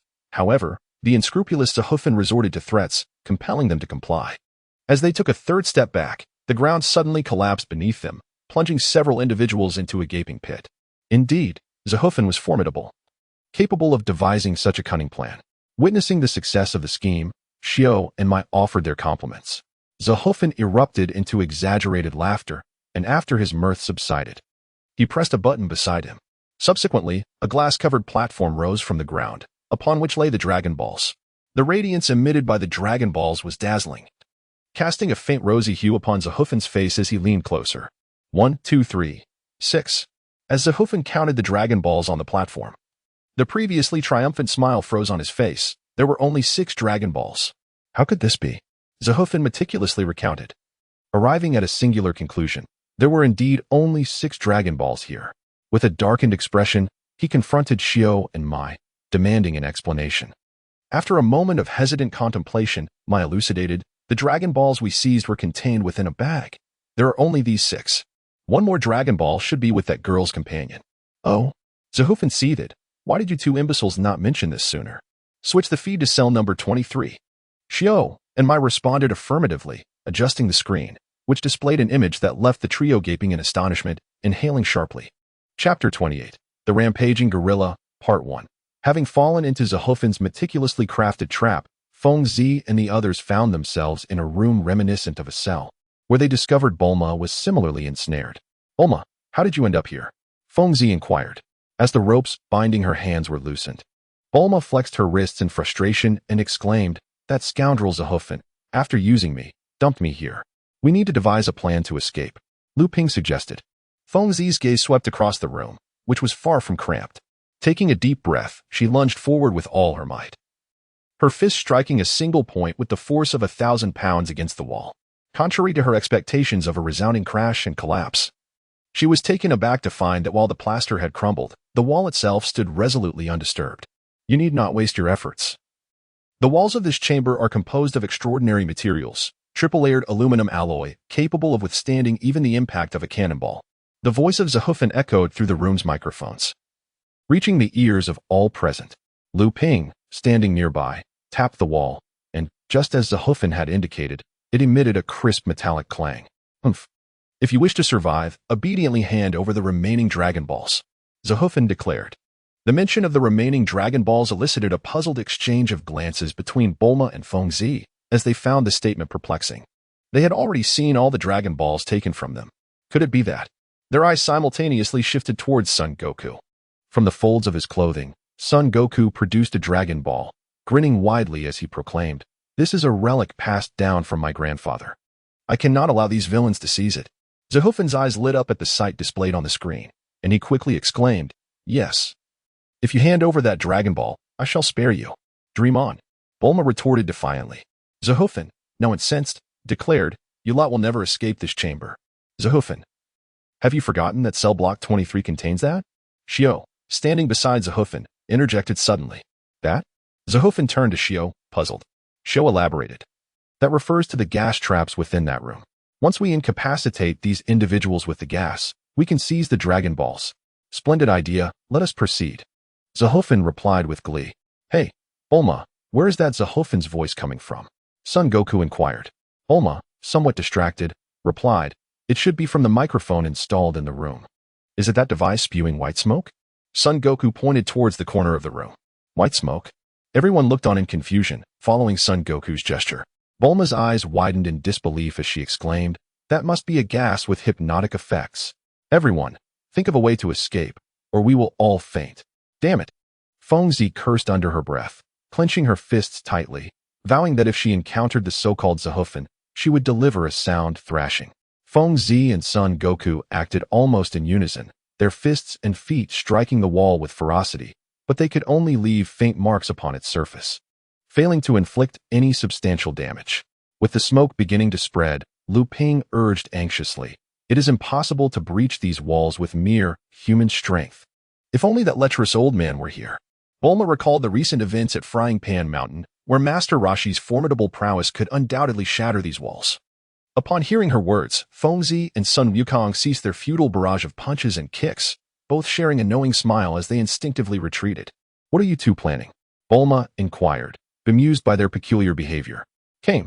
Feng Zi and Sun Wukong exclaimed in unison, leaning forward with their hands clasped together.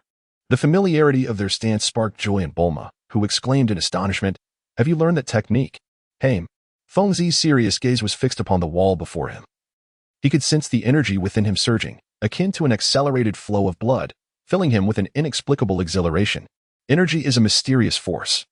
And Feng Zi's chi flowed like a river rushing towards the sea, gradually coalescing in his palms. Sun Wukong mirrored Feng Zi's actions, both gathering the invigorated energy from within. Ki.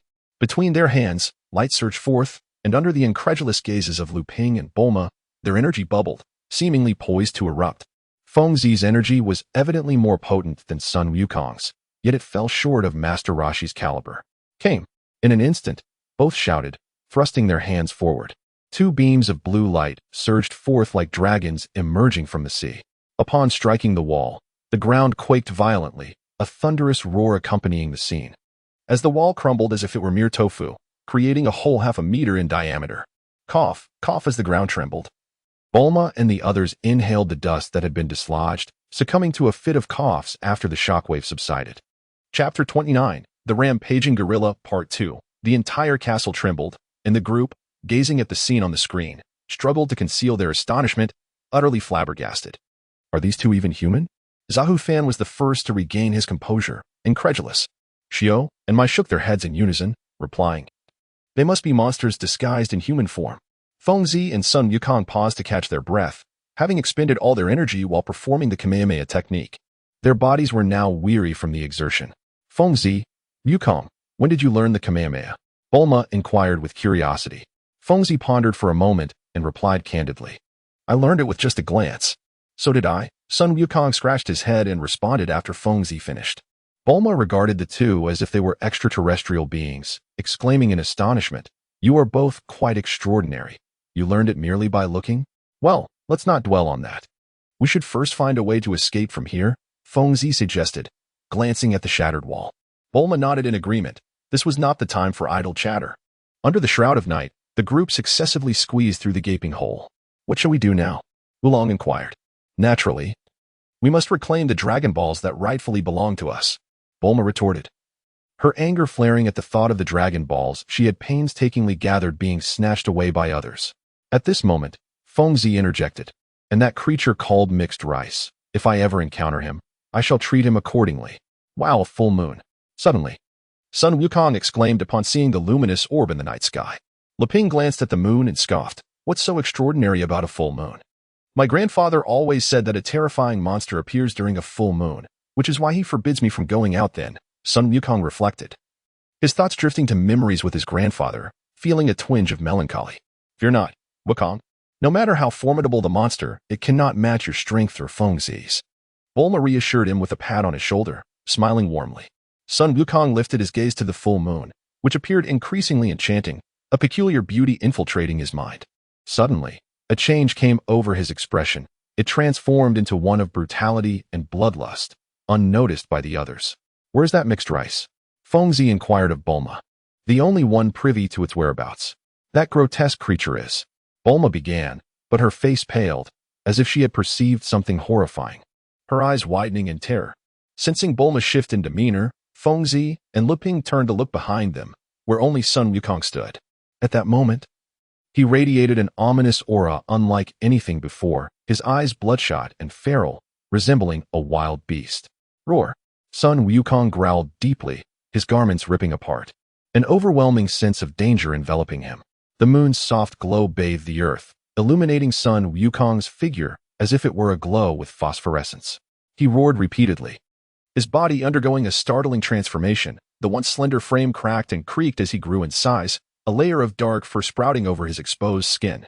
Sun Wukong's visage contorted into a fearsome grimace, his body expanding, causing the ground beneath him to fissure visibly, creating cracks that could be seen with the naked eye. Fengzi lifted Bulma and informed Lepin to keep a safe distance, for the situation was perilous. Upon finishing his warning, the group swiftly made their escape towards a secure location. Goku, has he transformed into a monster? Bulma gazed at Son Goku in disbelief, while a sense of unease began to rise within the hearts of all present. What had happened to Son Goku? The monstrous silhouette gradually became clearer to their eyes, revealing a colossal ape, towering at 100 meters, rampaging through the wilderness. The ferocious creature pounded its chest, emitting a series of thunderous roars, and with every movement, the ground trembled, sending dust and debris flying, reminiscent of an apocalyptic nightmare. All were paralyzed with fear at the sight of the monstrous ape, save for one Fengzi. As he fixed his gaze upon the creature, his initial confusion transformed into exhilaration, for atop the ape's head was a glaring crimson name, its level continuously rising as Son Goku underwent his metamorphosis. Level 30. Level 35. Level 40. Level 45. Level 50. Level 55. Level 60. 60. Fengzi gasped, feeling an inexplicable surge of adrenaline coursing through his veins, his fists clenched in eager anticipation. To Fengzi, who craved power, this level 60 boss appeared as a potent elixir. Defeating it would yield enough experience to elevate him by at least 2 levels. Chapter 30. Blood-boiling. Zahu Fan sensed the castle shaking more violently than before, the ceiling beginning to crumble, and the furnishings in disarray. What is happening? He exclaimed, bracing himself against the wall. Xiao and Mai hurriedly regained their footing and replied, Zahu Fan, all the instrument circuits have failed. Wait, what is that? Their eyes widened in astonishment as if they had witnessed something unfathomable.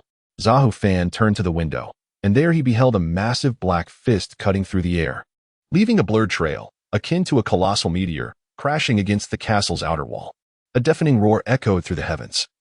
And before Zahu Fan and the others could react, they felt a tremor far more ferocious than before. The castle's fortitude held for mere seconds before, under the catastrophic blow. It crumbled like a fragile child. Zahu Fan and his companions had no chance to flee, buried beneath the rubble and debris as the relentless fist continued its assault, shattering the once imposing structure with ease. Oh heavens! Bulma gasped, covering her mouth in horror. Before her stood the frenzied giant ape, swinging its enormous fist like a madman. With a piercing sound that cleaved through the air, the fist shattered the castle within a radius of several dozen meters. The actions of the ape appeared to transcend mere destruction, revealing a deep-seated desire for annihilation buried within. Wherever it roamed, chaos ensued, perhaps to its eyes. Everything seemed so fragile, and its bloodthirsty gaze mirrored a chilling light. The ground trembled violently, making it arduous for anyone to maintain their footing. While Feng Zi supported Buma and Lu Ping tended to the others, the air was thick with the murderous intent of the ape, an oppressive force that rendered breath itself a challenge. Under the haunting glow of the moonlight, it painted a portrait of the return of a demon. Seemingly weary of its rampage, the ape halted its reckless assault, its bloody gaze suddenly fixating upon Feng Zi's direction. A collective gasp of alarm echoed in the minds of all present. This creature was swiftly advancing towards them, the distance shrinking within the blink of an eye. "Find a safe place to hide. This beast is mine," Feng Zi declared coldly, gradually unfastening the scythe from her back, her expression morphing into one of solemnity. Radiating an astonishing aura, Buma, filled with concern, implored, "Feng Zi, you should stay with us." "Silence," Feng Zi retorted. "You will never comprehend the exhilaration I feel at this moment, the sheer joy of encountering such a formidable foe." In this instant, her excitement stood in stark contrast to the terror etched on Buma's face. Ignoring Buma's bewildered expression, Feng Zi sprang forward, transforming into a streak of violet lightning as she dashed through the dust, reaching the ape in an instant. Roar, roar, roar. The ape ferociously pounded its chest. Its scarlet eyes locked onto Feng Zi. Feng Zi gazed intently at the ape before him, and one could not help but remark that such close proximity to the creature felt akin to lingering on the precipice of death. The ape's formidable form loomed like a towering mountain, rendering Feng Zi strikingly insignificant and seemingly devoid of any means to defend himself. A radiant smile graced his features as he beheld the colossal beast, yet Feng Zi trembled, not out of fear, but from an overwhelming excitement that he struggled to contain. As a monster, his sole purpose was to transform into experience. Feng Zi's tongue flicked across his parched lips as he raised the scythe in his hand, aiming it at the ape while laughing maniacally. The ape appeared to comprehend Feng Zi's taunting words, perceiving them as an unabashed provocation. With a thunderous roar, the ape swung its massive arm, its enormous fist distorting the air around it, and ferociously struck towards Feng Zi. Feng Zi swiftly sidestepped, as the formidable fist capable of shattering mountains descended with tremendous force. Upon closer inspection, the ground where Feng Zi had just stood was marred by a network of cracks, resembling the intricate patterns of a tortoise shell. Seizing the advantage of speed, Feng Zi circled behind the monkey, just as it raised its scythe, seemingly anticipating the move. The monkey abruptly twisted its body, its fierce gaze locking onto Feng Zi. Its long, robust tail whipped through the air like a bolt of lightning, striking Feng Zi with tremendous force. Cough. With a violent expulsion of blood, Feng Zi's body resembled a kite severed from its string, hurtling backward under the force of the blow. The howls of the primate echoed relentlessly, seemingly unwilling to relent. Its form, propelled by a surge of momentum, caused the very earth to tremble as it raced towards the spot where Feng Zi would land. Feng Zi had just awakened from a state of disorientation when he felt a vast shadow enveloping him. The enormous foot of the ape bore down upon him with the weight of a mountain. "Feng Zi!" exclaimed his companions, Buma and others, their faces ashen with fear. The foot of the ape was as heavy as tens of thousands of pounds of stone, and Feng Zi endured excruciating pain, blood oozing from the corners of his mouth, his complexion resembling that of a ghostly white paper. Feng Zi gritted his teeth, blood smearing his face, enduring tremendous agony. His nails dug into his flesh as he managed to utter, "No. Don't. Come. Closer." Chapter 31. The Great Reversal. Feeling the life-threatening pressure upon him, Feng Zi understood that if this continued, he might be trampled by the ape. Sweat streamed down his cheeks as he compelled himself to endure, seeking a means of escape. Each passing second was a struggle for him. "Damn it," Feng Zi pondered for a moment, and suddenly a glimmer of brilliance ignited in his eyes, as if recalling something. In the next instant, his entire figure inexplicably vanished beneath the ape's feet. Buma watched the scene unfold with astonishment, perplexed. Where is Feng Zi? Others shared Buma's confusion and curiosity, collectively wondering where Feng Zi had disappeared to. "Look over there." Palu, floating in midair, pointed behind the ape, revealing a minuscule fly fluttering its wings in the wind. Wulong exclaimed in surprise, "Isn't that my transformation technique?" "Transformation technique?" Buma murmured, glancing at the barely noticeable fly, struggling to fathom that it was Feng Zi in disguise.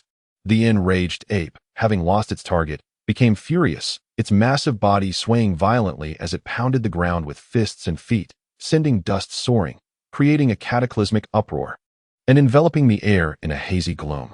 Feng Zi, having acquired the transformation technique from Wulong, transformed into the diminutive fly that now flits about, utilizing the fly's nimble physique to evade the grasp of the ape beneath. Amidst the ape's reckless destruction, the ground was marred with countless fissures, resembling a sprawling web. And the cracks continued to spread. Fengzi, having restored her original appearance, re-emerged into the gaze of the crowd. The monkey seemed to sense this, its cold, piercing gaze fixated on Fengzi's frail figure, emitting wild roars as if to unleash the pent-up frustration within.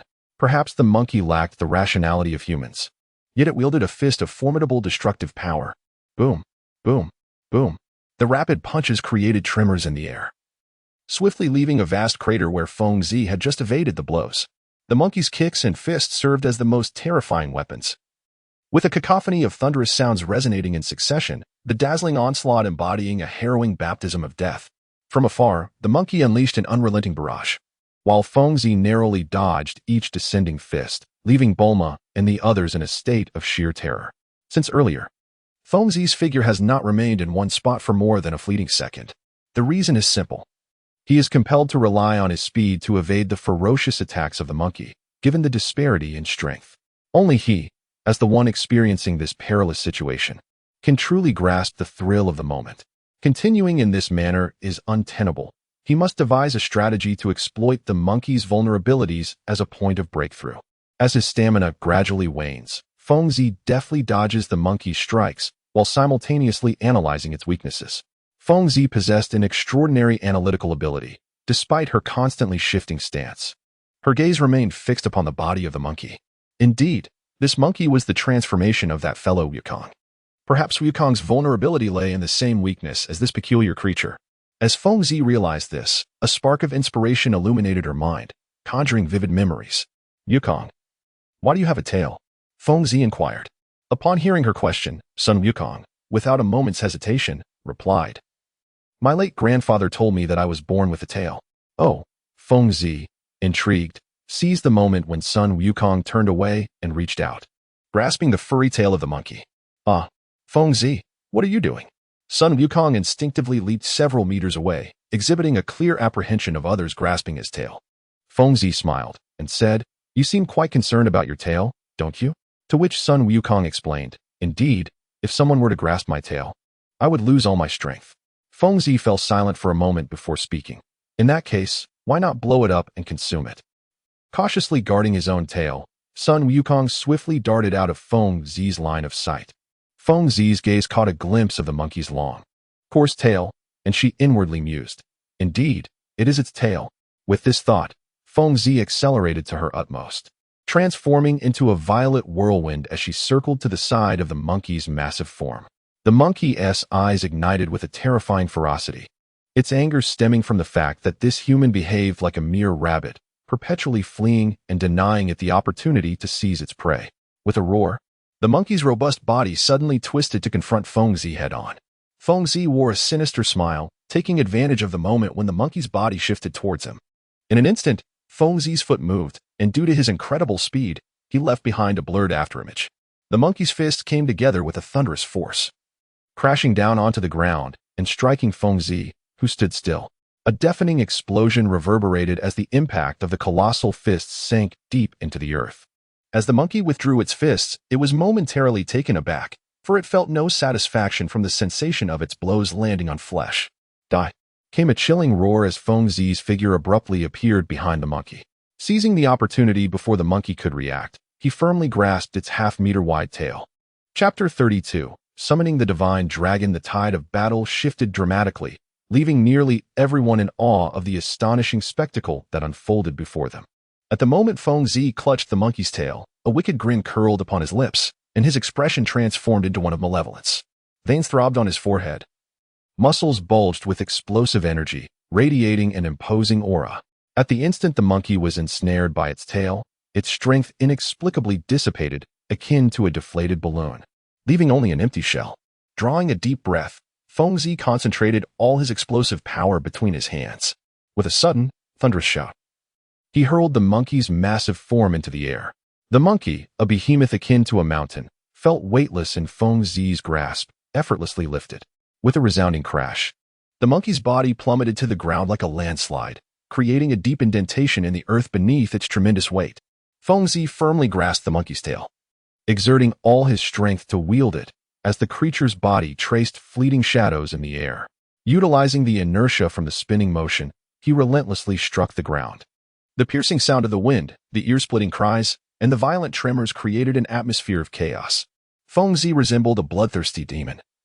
Oblivious to the pleas of Bulma and the others, wholly immersed in the thrill of tormenting the creature as he smashed the enormous monkey into the earth. Blood stained the ground around him, and numerous wounds marred the monkey's body. A cruel smile overtook Feng Zi's handsome face, seeing that he showed no signs of stopping. Bulma cried out, "Stop. Feng Zi, if this monkey dies, Goku will never return." The mention of Goku shifted something within Feng Zi, and his expression gradually softened. Following the momentum, he released the tail, causing the monkey's body to soar through the air like a kite severed from its string. With his eyes closed, Feng Zi endeavored to suppress his desire for battle. The moment he opened his eyes, the once murderous glint in them began to clear. The monkey, having been launched, lost consciousness, and its massive form began to shrink, ultimately vanishing from sight amidst the swirling dust. Experience 300. As Feng Zi caught his breath, a notification emerged in his mind. Level up, level up. 2 melodious system alerts followed, and a radiant golden light enveloped his weary body, bathing him in a dazzling glow. Feng Zi felt an overwhelming urge to moan, as the wounds on her body healed at a visibly rapid pace, and her depleted strength was swiftly restored. The muscles of Feng Zi's body became increasingly pronounced, showcasing a captivating array of lines and contours. Feng Zi could sense a surge of formidable strength and astonishing energy within, a sensation entirely distinct from before, akin to the stark contrast between an elderly man and a robust youth. A remarkable leap in levels. "Feng Zi, what about your injuries?"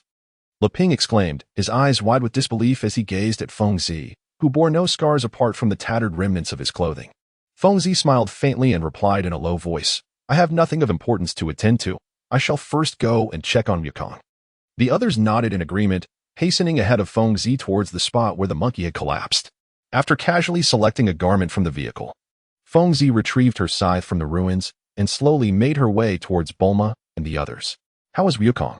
Feng Zi inquired, her gaze falling upon the exposed form of Wukong lying on the ground, concern etched across her face. Bulma glanced at son Wukong and replied with a wry smile, "He has fallen asleep." With a playful smile, Feng Zi looked at son Wukong and announced, "Dinner is served." Son Wukong abruptly awakened from his slumber, sprang to his feet, and exclaimed, "I'm famished. Where's the food?" Observing Wukong's comical expression, everyone erupted into hearty laughter. "Oh dear, where are my clothes? And why is everything in such disarray?" Son Wukong scratched his head in confusion, bombarding them with a flurry of questions. The others exchanged glances and hastily concocted a flimsy excuse to obscure the truth of Wukong's transformation into a monster. "Bulma, is it night already?" Feng Zi inquired, sensing the sky darkening ominously. Bulma, too, felt the strange atmosphere. Suddenly, bolts of lightning sliced through the sky like daggers. The rumbling thunder resonated in their ears as dark clouds gathered densely, and without warning, a spiraling azure dragon emerged from the depths of the clouds. This dragon, adorned with shimmering scales, bore a pair of majestic horns, and its lengthy whiskers danced in the wind. Its blood-red, misty eyes gazed down upon the earth, enveloped in an aura of mystery and sanctity. Could this be the dragon? Bulma exclaimed in astonishment. "Is this truly the dragon?" Lepin uttered in disbelief. The hodgepodge meal, observing the magnificent dragon before them, wore a triumphant grin. "Truly, the hodgepodge king is cunning beyond measure." Shio and Mai praised. Indeed, the trio had not perished. Instead, they had secretly gathered the 7 Dragon Balls while Bulma and the others were distracted by the monkey. "Cunning?" Hodgepodge retorted, playfully thumping his subordinates on the head. "To the one who has gathered the 7 Dragon Balls, now is the time to voice your wish. Whatever your desire, I shall grant it." A chilling voice reverberated across the heavens, emanating from the dragon soaring high above. Chapter 33, Mission Accomplished, Great Harvest. Hodgepodge gazed up at the dragon, excitement glimmering in his eyes. After clearing his throat, he began, "Dragon, I wish to become the..." But before he could finish, a figure materialized before him like a specter. It was the timely arrival of Feng Zi. Stunned by this unexpected turn of events, Hodgepodge stared at Feng Zi, whose fierce demeanor reminded him of the monstrous actions displayed on the screen, a bead of sweat trickling down his forehead. Feng Xiling, with a frosty demeanor, declared, "I have longed to strike you." No sooner had she spoken than a fist, ever-enlarging, appeared in the gaze of Zehoofen. In the next instant, before Zehoofen could even utter a cry of despair, he collapsed onto the ground. Zehoofen the Great! Xiao, and I exclaimed in terror, staring at the fallen figure of Zehoofen. Fengzi cast a glance at the two individuals and declared, "You are guilty."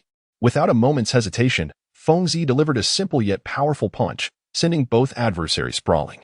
"Fengzi, we are fortunate to have arrived in time," Bulma and the others exclaimed as they rushed from a distance, sighing in relief at the sight of the unconscious mishmash on the ground. At that moment, the celestial dragon in the sky seemed to possess a semblance of humanity and spoke in an impatient tone, "State your wishes." Silence enveloped the gathered crowd, and Bulma furrowed her brow, turning to Fengzi and the others. "What shall we do now?" A sense of perplexity filled the air as everyone pondered who would be entrusted with the task of making a wish. "Why don't we decide using rock, paper, scissors?" Lepin suggested, glancing at the silent assembly. Reluctantly, Bulma nodded in agreement. "It seems we have no other choice." What exactly is rock, paper, scissors? And what are we deciding on?" Fengzi inquired, bewildered by the conversation. Bulma, with a wry smile, took the time to explain the game to Fengzi. Subsequently, the group began their game to determine who would make a wish to the dragon. "Rock, paper, scissors." They all exclaimed in unison, revealing their hands. Lepin, surveying everyone's choices, gasped in astonishment, "This cannot be." To his surprise, Bulma, Paru, and Oolong, including Lepin himself, all chose paper, while only Sun Wukong and Fengzi, newcomers to the game, selected scissors. "What a stroke of luck. It's you too," Bulma lamented. Thereafter, Fengzi and Sun Wukong once again engaged in rock, paper, scissors to decide who would make the wish, and ultimately, Fengzi's fortune prevailed as he triumphed over Sun Wukong. "Fengzi, your luck is truly remarkable," the others remarked with a hint of envy. Fengzi chuckled lightly, shrugging her shoulders as she remarked, "There's nothing I can do. Perhaps my luck is simply quite high." Amidst the banner, the proud divine dragon within the clouds exhaled wisps of smoke for the third time, urging, "State your desires." Fengzi gazed intently at the divine dragon, as all eyes turned towards her, eager to witness the peculiar wish she was about to make. "I wish to ascend 100 levels," Fengzi declared earnestly, her demeanor betraying no hint of jest. Bulma interjected, "Hey, Fengzi, think carefully. If you make such a reckless wish, you might as well grant it to me." Indeed. Let us have the opportunity," chimed in Oolong and others in agreement. "Silence. All of you be quiet," Fengzi commanded coldly. The divine dragon fell silent for a moment before responding. "This wish exceeds my capabilities, thus I cannot fulfill it." Oh, Fengzi seemed to have anticipated this response. Reflecting inwardly, it appears that to become truly powerful, one must rely on their own efforts. Fengzi gazed upon the divine dragon and spoke once more. Then, "Grant me a bouquet of fresh flowers." "What?" The collective exclamation of astonishment arose from all present, their faces etched with disbelief. They had speculated countless times, but never anticipated such a magnificent wish. The divine dragon responded in a deep voice, "This wish I can fulfill for you." After a brief pause, the dragon continued, "The wish has been granted, and now I must take my leave." Suddenly, thunder rumbled as a blinding light erupted from the spot where the dragon had been, illuminating the night sky. In the next moment, the dragon's form transformed into 7 beams of light, scattering across the globe.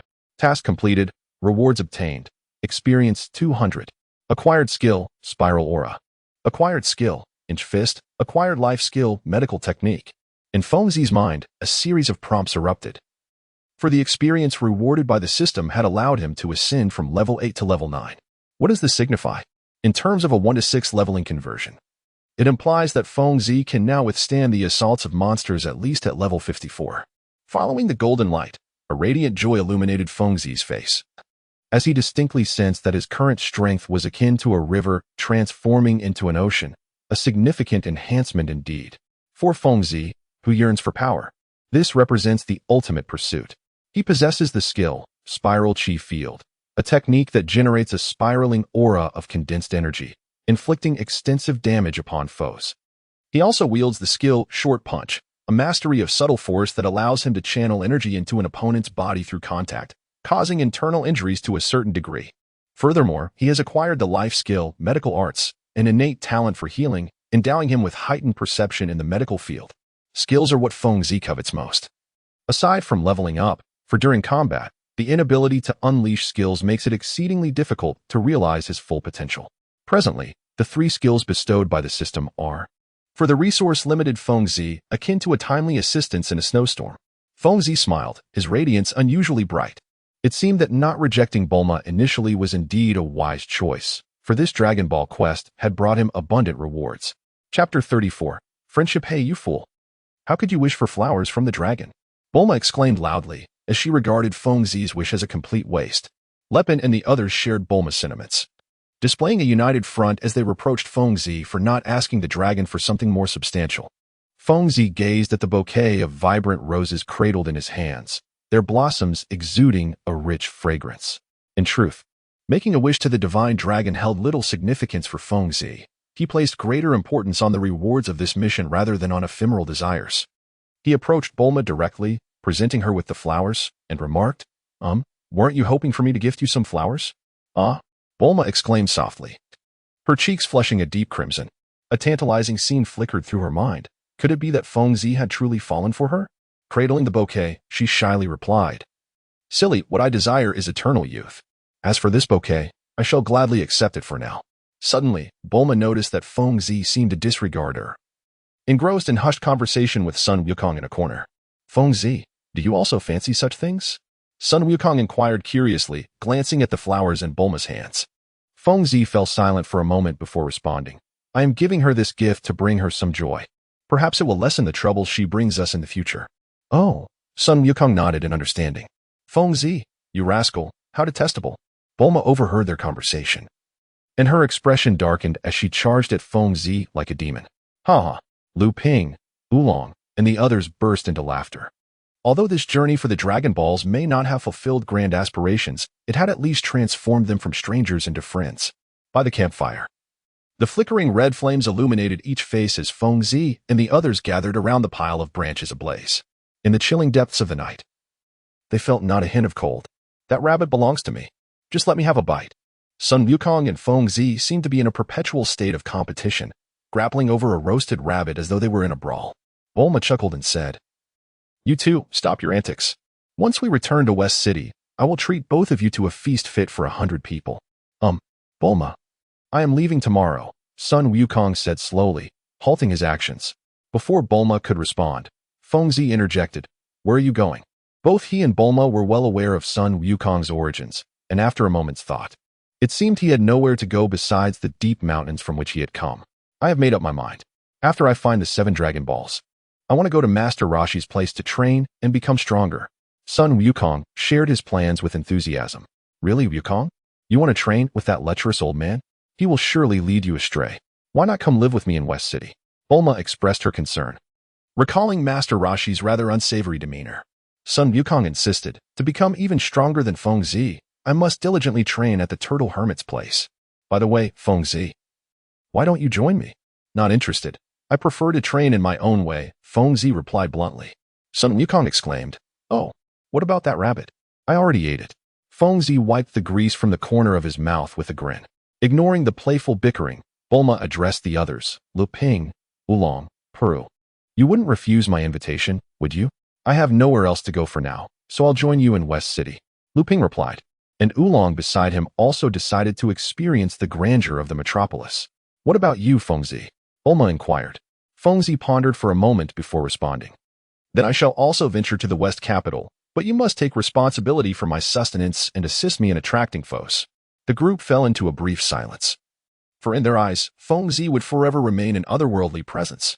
"Very well, that implies everyone, except for Goku, shall journey to the West capital," Bulma exclaimed joyfully. To which all but Sun Wukong nodded in agreement. Under the cloak of night, they sang and laughed together, savoring a delightful evening, united by the Dragon Balls and the profound camaraderie that had blossomed from their shared experiences. Chapter 35. Job transition in Bulma's abode in the West capital. She inquired curiously, "Fengzi, do you never engage in cultivation?" She had observed that Fengzi seemed to spend every day in combat, seemingly never dedicating time to training. Fengzi held a colossal drink in her hand, gulping it down eagerly. Upon hearing Bulma's inquiry, she replied, "As long as there are monsters in this world, I shall continue to grow stronger." Bulma sighed in resignation, knowing all too well that Feng Zi's responses were predictably vague and evasive. Glancing at the calendar, Bulma seemed to recall something and said, "By the way, I should inform you that my parents are returning today." Feng Zi absent-mindedly uttered a sound of acknowledgement, swaying the empty beverage bottle in her hand, and inquired of Bulma, "Where have Lu Ping and the others gone?" "They've gone out to have some fun and will be back later." "By the way, Feng Zi, do you possess no interest in anything other than fighting?" Bulma asked. Feng Zi shook his head, saying, "Everything else seems rather dull without a fight." "Bulma, could you assist me in moving the refrigerator?" "Go to hell." Bulma shot him a glare, her irritation palpable. At that moment, a servant rushed over and informed Bulma, "Miss, your father and the others have returned." "Oh, my dear little Bulma, we are back," exclaimed a flamboyantly dressed woman as she set down her luggage and embraced Bulma. Bulma wriggled free from the woman's embrace, playfully chiding, "Mother, you haven't changed a bit." The woman was indeed Bulma's mother, accompanied by a middle-aged man with graying hair. "Please, let us not block the doorway. We shall discuss matters inside," said the middle-aged man, the president of a renowned enterprise and a celebrated inventor. Bulma instructed the servants to take care of the luggage. The three women engaged in conversation as they ascended the stairs. Meanwhile, Feng Zi rummaged through the refrigerator, a piece of bread dangling from his mouth, presenting a rather unrefined image. "Who is he?" Bulma's parents inquired, surprised by the unfamiliar Feng Zi. Bulma shot an annoyed glance at Feng Zi and called out, "Hey, Feng Zi, could you please stop eating?" "This is Feng Zi, a friend of mine," Bulma introduced, "a rather formidable fighter, I assure you." As Feng Zi ceased his munching, she continued her introduction. Feng Zi cast a glance at Bulma's parents and spoke, "Hello there.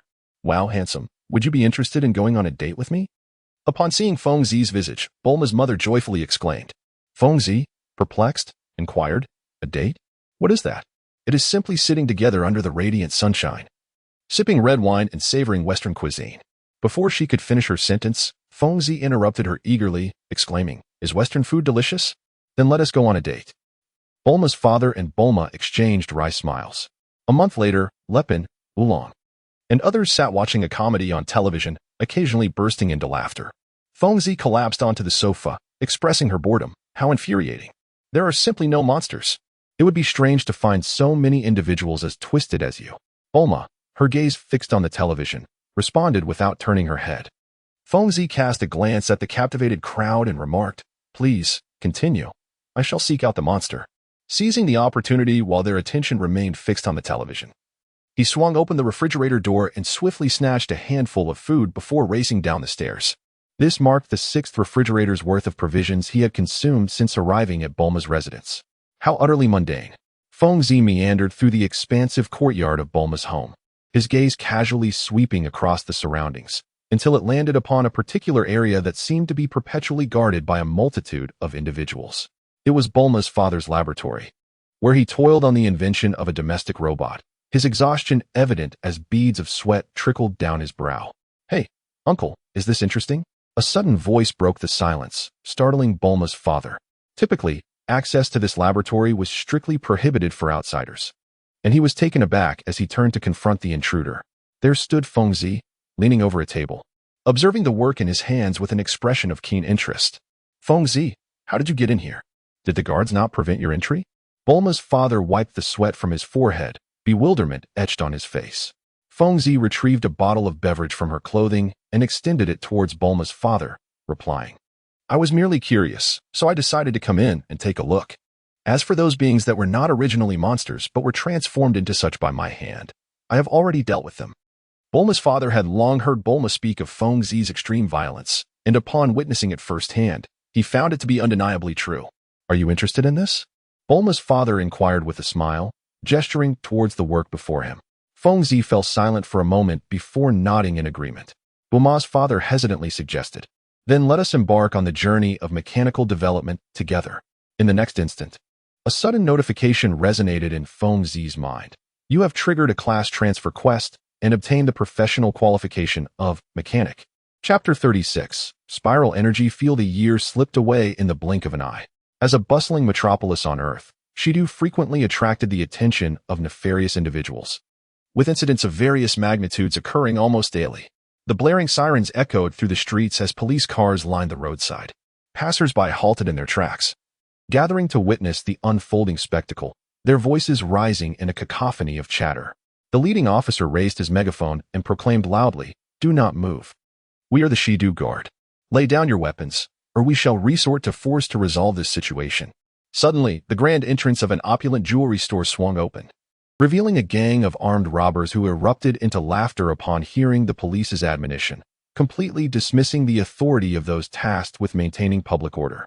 "If you wish to live, clear the way," the gang leader coldly threatened, raising his submachine gun skyward and unleashing a barrage of gunfire as a show of force. The robbers' actions incited panic among the citizens, their piercing screams echoing through the streets. The leader of the robbers reveled in the anticipated chaos, laughing maniacally as his accomplices joined in the derision. Taking cover behind vehicles, the police exchanged glances, a more seasoned officer turning to his colleague and saying, "What shall we do? This gang's firepower is formidable. It would be disastrous if civilian safety were compromised. We should comply for now and allow them passage." The other officer replied resignedly. As the robbers took pleasure in watching the beleaguered officers retreat, a flash of violet lightning surged from the crowd, racing towards the location of the criminals. "What is that?" one robber exclaimed in astonishment, catching sight of a blurred figure. Before he could react, he fell to the ground. Mouth agape. What just happened? The distant officers, witnessing the scene, mirrored the incredulity of the astonished robbers. The violet figure darted among the gang, each pause resulting in the swift incapacitation of a robber, moving like a specter, leaving no trace. "Damn it, fire!" the gang leader commanded, and the remaining henchmen immediately complied, firing blindly in all directions. The atmosphere was charged with the relentless gunfire, the lethal tongues of flame sweeping across the faces of the robbers, reflecting their reckless disregard for life. The scene descended into chaos in an instant, as the onlooking citizens instinctively fled in every direction, while the police were compelled to take measures to maintain order amidst the turmoil. The actions of the robbers appeared effective, as no further accomplices fell. Instead, all the robbers erupted into maniacal laughter, their machine guns spraying bullets indiscriminately. Meanwhile, a singular figure clad in purple remained stationary, their image starkly reflected in the gazes of both robbers and police alike. The newcomer boasted a tousled mane of purple hair, a fair visage, and piercing eyes that radiated an unsettling brilliance, instilling a sense of trepidation. "Damn it, it's just a kid," spat the leader of the robbers, disdainfully glaring at the purple-haired youth before barking orders to his subordinates, "Aim carefully and shoot him dead." With that, the machine gun in the robber's grasp was aimed at the youth, unleashing a torrent of bullets. In an instant, the air was thick with smoke, and a hail of gunfire enveloped the young man, leading nearly everyone to believe that survival was an impossibility under such dire circumstances. Minutes passed in a chilling silence, the atmosphere heavy with a suffocating tension, as both robbers and police, along with the citizens, beheld an extraordinary sight.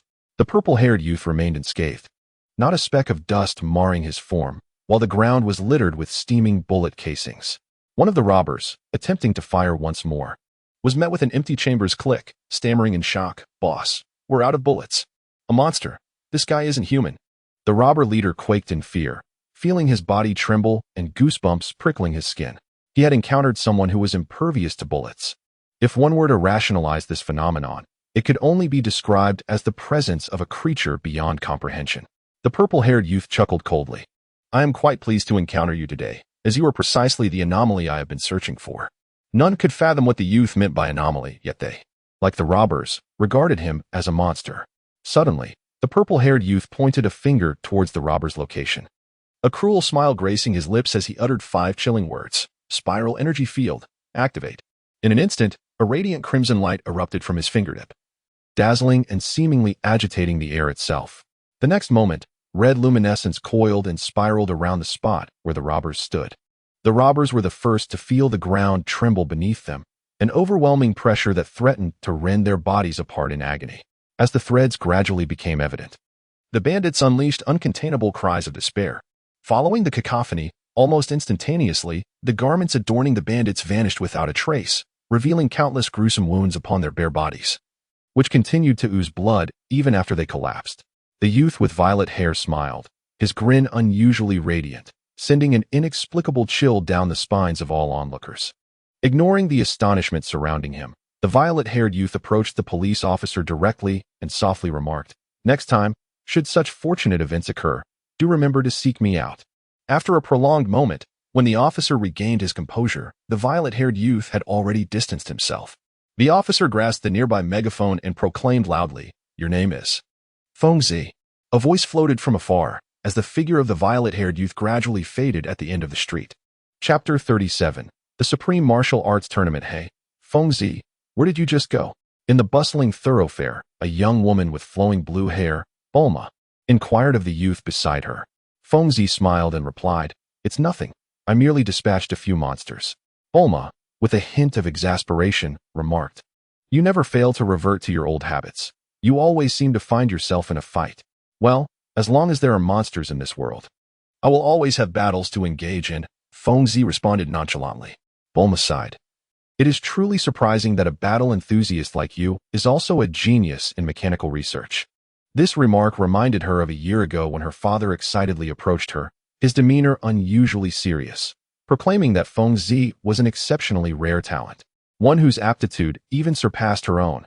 Over the course of the year, Fengzi had diligently sought out monsters to level up, yet progress was slow. He had only encountered low-tier creatures, none exceeding level 30, resulting in a mere single-level gain to reach level 10.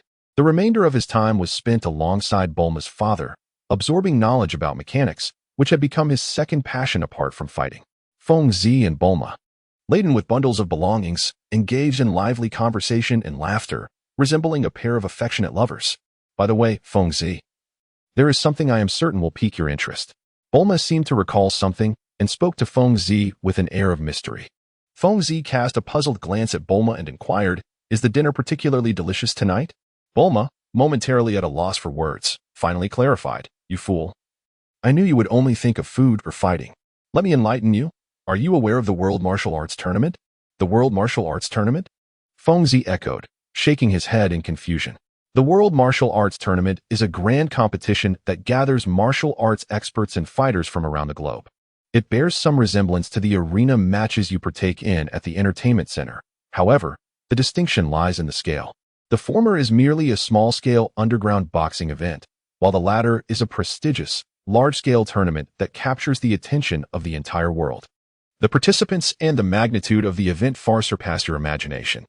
The champion not only earns the esteemed title of the world's best, but also receives a substantial monetary reward.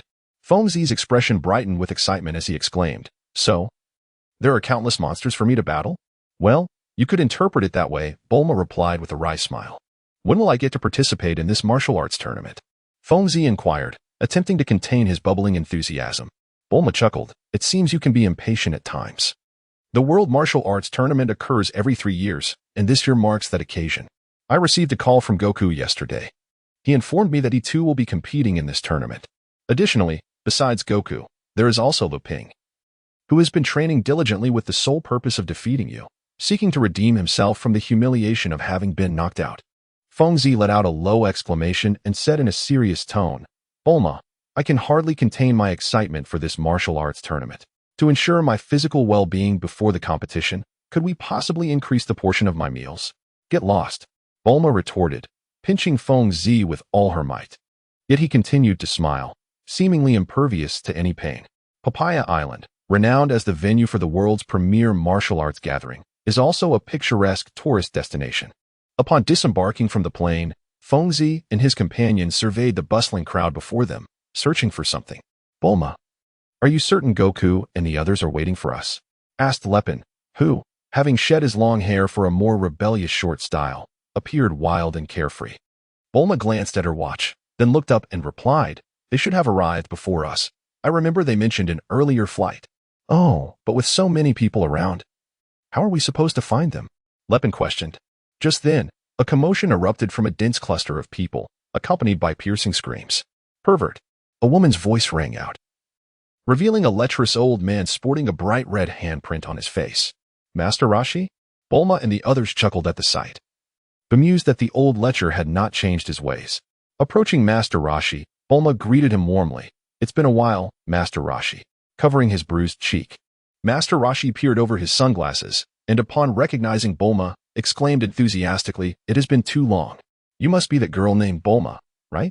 Well, over the past year, aside from becoming more beautiful, your figure—" "Shut up, you old pervert," You're as disgusting as ever. By the way, where's Goku? Bulma interrupted, her annoyance palpable as she noticed Goku's absence. He and Krillin went to the restroom. They'll be back shortly. Master Roshi replied, just as Goku and a bald youth came sprinting from a distance. Hey, Bulma, Feng Zi Lepin. Goku shouted joyfully, eliciting smiles from Bulma and the others. Feng Zi's gaze was fixed upon the number displayed above Sun Wukong's head, momentarily dazed. The reason was simple. Sun Wukong's level was a remarkable 55. Moreover, the bald-headed youth beside him had also reached an impressive level of 41. Feng Zi, what troubles you? Bulma inquired with concern, noticing Feng Zi lost in thought. Feng Zi regained her senses and replied, it's nothing. However, a thought surged within her. Could it be that cultivation, much like battling monsters, also yields experience and leads to advancement? Initially, when she observed Lu Ping's continuous rise in level, she was somewhat astonished. His prowess had escalated from a mere 20 levels to 33. What Feng Zi had once dismissed, upon witnessing the current state of Sun Wukong, suddenly dawned upon her. Perhaps the true path lies in the fusion of cultivation and combat. Chapter 38. The preliminary contest. The turtle sage pointed towards the bald-headed youth and introduced, this lad, alongside Wukong, is my disciple. His name is Krillin. Krillin bowed courteously and said, hello everyone, I am Krillin. I look forward to your guidance. Hello, I am Bulma. I am Lu Ping. I am Feng Zi. Bulma scanned the group and continued, now that everyone is present, let us proceed to register for the contest. Wait, there is still one person who has yet to arrive. The turtle sage interjected. At that moment, a young woman with long black hair hurriedly approached from a distance. It must be said that her beauty rivaled that of Bulma. At first glance, she exuded a delicate and gentle charm. This enchanting lady is called Launch. The turtle sage chuckled as he introduced her. Launch greeted everyone softly, hello, everyone. Old pervert, where did you find this beauty? Bulma shot a glare at the turtle sage, questioning him. The turtle sage chuckled wryly. You only see the superficial, failing to grasp the deeper essence. As he spoke, Krillin nodded in agreement, as if to suggest that this Launch was an exceedingly dangerous woman. At the registration site for the contest, the venue was a large temple on Papaya Island. 2 staff members sat at the conspicuous entrance. With a long queue forming in front of them, it seemed that hundreds were awaiting their turn to register. After nearly half an hour of waiting, it was finally Feng Zi and her companion's turn. Please fill out this form, one of the staff members said in a mechanical tone, pulling a sheet of paper from the drawer and handing it to Feng Zi. Feng Zi, having participated in the arena competitions, was well versed in such matters. He succinctly penned his background and handed it to the staff. Suddenly, he sensed a menacing aura enveloping him. With a furrowed brow, Feng Zi turned his gaze towards the source of the ominous presence. There stood a man, his upper body bare, muscles rippling, exuding a formidable air with every movement. The man, filled with animosity, fixed a seething glare upon him. In that instant, Feng Zi recognized him immediately. It was none other than Xiaopa Wang, the founder of the Eight-Handed Fist, the very adversary he had vanquished in the arena years ago. Feng Zi smiled coldly, casting an icy gaze upon King Xiaopa. Unlike before, although King Xiaopa had also ascended 3 levels, Feng Zi's current strength rendered him insignificant in her eyes. After several hours of proceedings, Feng Zi and her companions gathered in the spacious arena of the martial arts tournament, which spanned several hundred meters. The participants were indeed a bizarre and eclectic mix. There were foreigners sporting boxing gloves, towering muscular men, and even a dinosaur among the competitors. Wukong, I hope we cross paths in the competition, Feng Zi said in a solemn tone. Son Goku replied excitedly, indeed. I will show you the results of my training under Master Roshi. Krillin, standing beside Goku, pulled him aside and murmured, is this Feng Zi the formidable warrior you mentioned? Yes, she is quite powerful, Goku affirmed, recalling Feng Zi's prowess from their adventures during the Dragon Ball journey. Unbeknownst to him, the equally combative Goku had begun to view Feng Zi as a target to pursue. At 1 o'clock in the afternoon, the Grand Martial Arts Tournament officially commenced. Over 130 national competitors had gathered, yet only 8 would advance to the finals. The preliminary rounds began, and everyone started drawing lots in preparation. Number 93. Goku, what about you? Krillin eagerly rushed to Goku after drawing his lot. Goku unfolded his paper and said, I'm number 70. Huh, you two are in the same bracket. Lu Ping chimed in upon hearing their conversation. What? Krillin's eyes widened in realization. He understood that if he were to battle Goku, he would undoubtedly be the one to lose. Lu Ping explained, did you not know? After the draws, participants are divided into 4 brackets for the competition, and you and Goku may very well become opponents. Huh, Krillin, did you hear that? We might meet in the tournament, Goku exclaimed joyfully. Krillin, with a disheartened expression, replied, what bad luck. At that moment, Goku seemed to have an epiphany and hurried over to Fengzi, inquiring, Fengzi, what is your number?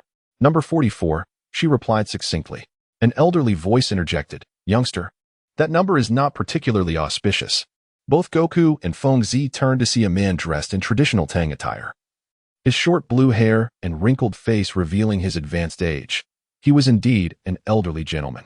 Fengzi gazed in disbelief at the elderly man before him, whose name was unmistakably that of the disguised Master Roshi. Could it be that the formidable level 70 boss he had longed to confront had come to participate in the tournament? Excuse me, sir, but who are you? Sun Wukong inquired, surprisingly unable to discern Master Roshi's true identity. The old man scratched his head and replied with a smile, my name is Qing Long, and I am here as a contestant in the martial arts tournament. I eagerly anticipate the opportunity to face you. With a sudden burst of excitement and exhilaration, Fengzi addressed Qing Long. I look forward to our duel. Qing Long regarded Fengzi with a knowing glance, fell silent for a moment, and then erupted into hearty laughter. However, following his laughter, his expression turned solemn as he spoke in a calm tone, young one. There is always a higher peak than the one you stand upon. Then I shall simply demolish the mountain, Fengzi retorted unflinchingly. Chapter 39, A Battle for All Ages. The preliminary rounds unfolded with fervor, amid the cacophony of cheers and the clamor of fierce combat.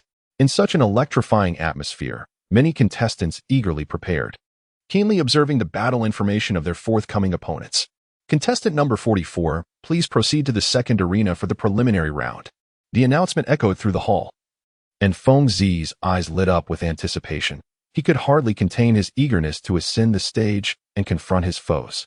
Clenching his fists, Fengzi calmly declared to Sun Wukong and the others beside him, I shall take my leave to participate in the competition. With that, he strode purposefully toward the arena designated for the competitors. Fengzi gracefully leaped onto the stage, reaching a height of half a meter. When his gaze fell upon his opponent for the preliminary match, he found himself momentarily stunned. Contrary to his expectations, his adversary was not a formidable figure, but rather a delicate young girl. This young lady possessed a sweet allure, with fair skin, rosy lips, and a petite figure, embodying an adorably charming appearance. Typically, one would find it difficult to muster the resolve to strike such a woman. Hello, I am contestant number 43, Lan Fang. I look forward to your guidance. The girl, known as Lan Fang, greeted Fengzi with a gentle and graceful demeanor. Fengzi cast a glance at Lan Fang's level, a mere 15, which dampened his spirits somewhat. Upon noticing the young girl greeting him, he responded in a neutral tone, I shall look after you. Lan Fang observed the purple-haired youth before her, secretly vowing, soon, I shall captivate you utterly, leaving you no chance to retaliate. At that moment, the referee overseeing the competition blew the whistle to signal the start.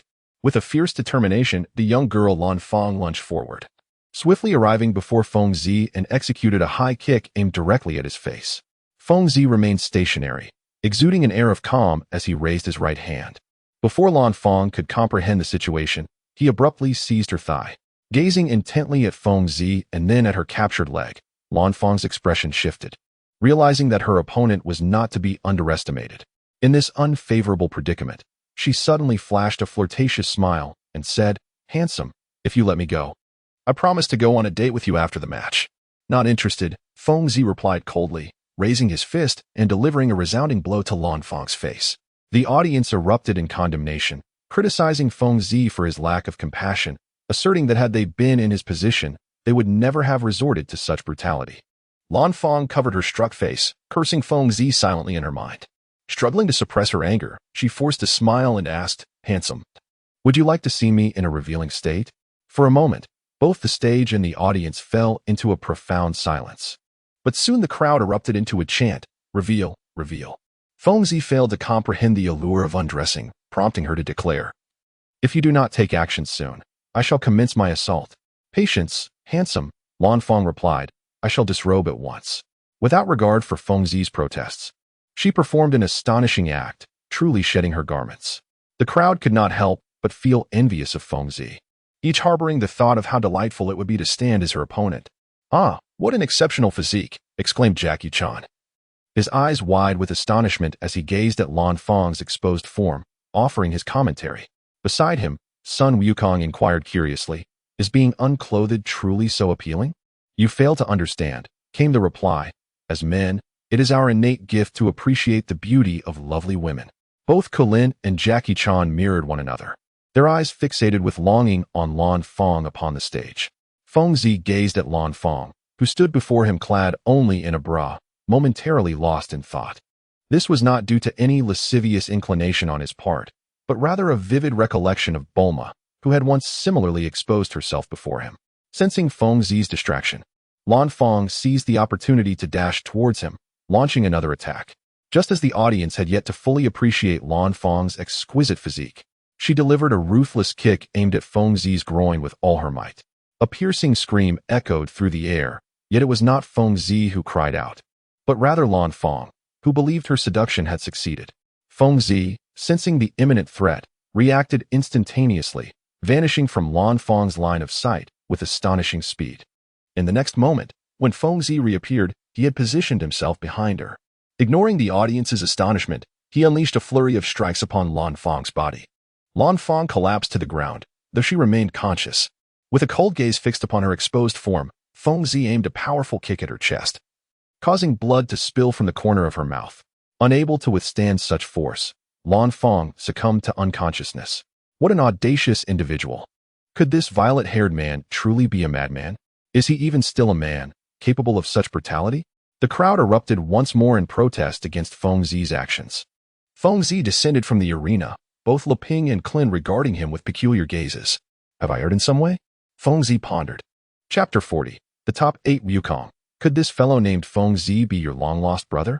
Clin whispered to Sun Wukong after casting a glance at Feng Zi.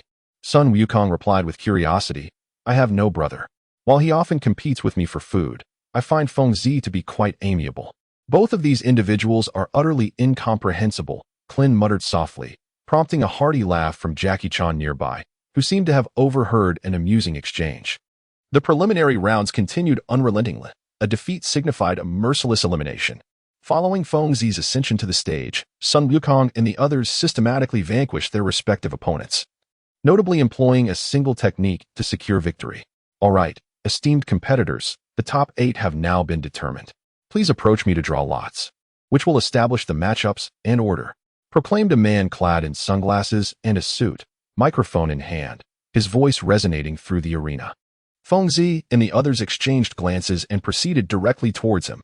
The group of individuals approached the man wearing sunglasses, perfectly assembling a total of 8. Feng Zi chuckled, addressing Sun Wukong beside her.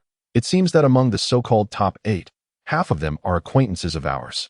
"Indeed," replied Wukong, "it's you and me, along with Leping and Clin, not to mention that elder named Qing Long." Wukong cast a glance at the competitors present, grinning broadly. "Hey, Wukong, I never expected that old man to be so formidable," Clin remarked. Pointing at Chung Long, Wukong responded, "I can sense that, apart from Feng Zi, this elder is the strongest among the participants." The man in sunglasses cleared his throat, interrupting the conversation, and stated, "Esteemed contestants, please come forward to draw lots in an orderly manner."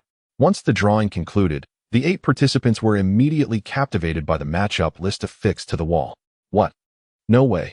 Clin exclaimed as he beheld the matchup, his opponent unmistakably being Sun Wukong, a fellow disciple of Master Roshi, his expression darkening. The match sequence for the martial arts tournament was clearly reflected in everyone's eyes. 1. Chung Long. 2. Leping. 3. Sun Wukong. 4. Clin. 5. Feng Zi. 6. King Choppa. 7. Nam. 8. Bobadri. It's over. It's over. My opponent is Wukong. Clin felt a wave of despair wash over him at the thought of Wukong's extraordinary prowess during their training sessions. A chilling gaze intersected with Feng Zi's. As the menacing King Choppa sneered, "I shall be here to erase the disgrace of years past." "Ah, I look forward to it," Feng Zi replied, narrowing her eyes, her demeanor remaining composed with a faint smile. "In the restaurant of the martial arts tournament, this is mine," Feng Zi exclaimed. "Damn it, Feng Zi. You still owe me 3 drumsticks. I'll return them once I finish eating." Bulma and Master Roshi, witnessing the scene before them, found themselves at a loss for words. "Could you all please refrain from quarreling and behave while dining?" Bulma admonished loudly.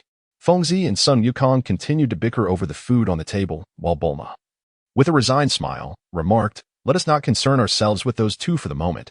Let us celebrate our success in reaching the top 8, everyone." "Master Leping is indeed impressive," Palu quickly chimed in, addressing Leping. Leping scratched his head, blushing as he replied, "If my opponent had been Fengzi, I fear I would have been eliminated." "That suggests your fortune is relatively high," Fengzi said, her gaze fixed on her plate, her words somewhat muffled as she continued to savor her meal. Lu Ping offered an awkward chuckle, and Bulma interjected, "Fengzi, in this martial arts tournament, the competition for first and second place will undoubtedly be between you and Wukong." "Perhaps," Fengzi replied nonchalantly, casting a casual glance at Master Roshi. Sensing her unusual gaze, Master Roshi cleared his throat and said, "Fengzi, your opponent is the champion from the previous martial arts tournament. Are you not the least bit concerned?" "Oh, that monster you speak of was defeated by me a year ago. He is merely a source of experience," Fengzi answered candidly. Though her words came off as somewhat arrogant to Krillin and the others, Bulma concurred, indeed, that King Choppa was vanquished by Fengzi a year ago. So there is no need for worry. Speaking of which, Wukong, it is truly unfortunate that you have ended up against this monster. "Yes, I cannot believe I am pitted against such a creature," Krillin said, glancing at Sun Wukong, who was still competing with Fengzi for food, with a frown. Suddenly, a series of bells chimed in the air, and Bulma rose, declaring, "The tournament is about to commence. We should secure good seats to watch the competition." "Agreed," replied Oolong and the others. However, as everyone stood to leave, they noticed that Fengzi and Sun Wukong were still engrossed in their food. "Hurry up. We'll miss the match," Bulma urged, pulling the reluctant duo along. "Waiter, another gigantic hamburger for me, please. I want to take it with me." Fengzi began, but before she could finish, Bulma covered her mouth with her hand. The group hurried towards the tournament venue, while the restaurant owner instructed the servers to clear the mountains of plates and bowls left on the table. Suddenly, the owner seemed to remember something, his expression changing dramatically as he chased after the direction in which Fengzi and the others had disappeared, shouting, "You Haven Tea paid the bill yet?" Chapter 41, The Battle of Dragons and Tigers. The World Martial Arts Tournament is an event organized by the affluent, aimed at determining who is the foremost martial artist in the world, with the champion receiving substantial monetary rewards. Naturally, the participants are self-proclaimed masters from all corners of the globe, making for a plethora of skilled contenders. The tournament is held on Papaya Island, situated in the southern part of Earth, where the temperature contrasts sharply with the refreshing climate of West Capital, leaving one feeling inexplicably irritable. The sun radiates boundless warmth and brilliance without restraint, bathing the earth in sunlight and bestowing life upon humanity. Despite the sweltering heat, the eager footsteps and hopeful faces of the people remain undeterred. Residents from all corners of the globe converge upon this ancient Papaya Island, igniting a fervor that permeates the air. Crowds flow through the bustling streets, where perspiration drips in torrents. The already congested thoroughfares are further choked with traffic, inciting the drivers to curse in frustration. May 1st is a day worthy of commemoration, for on this day, the Triennial Grand Martial Arts Tournament will officially commence on Papaya Island. The venue for the competition is an expansive outdoor arena located at the heart of the island, boasting ample space and a vast array of seating that makes it an ideal battleground for martial prowess. In a mere 3 months, the once barren grassland has been transformed into a grand stage, a platform measuring 100 meters in length and width, constructed of robust reinforced concrete, standing a meter tall, with 5 steps on each side for ascent. It is here that the elite contenders shall clash. Tickets for the event were snatched up 2 months prior, and spectators from various nations arrive an hour early, filling the stands to capacity, rendering movement nearly impossible. "My, there are indeed a multitude of people," exclaimed Yulong, as he and his companions squeezed into the heart of the venue, where throngs of spectators filled their line of sight. "What shall we do now?" Bulma fretted.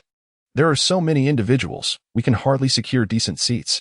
In a twist of fate, a child passed by, her plush hat brushing against Longqi's nose. "Achoo!"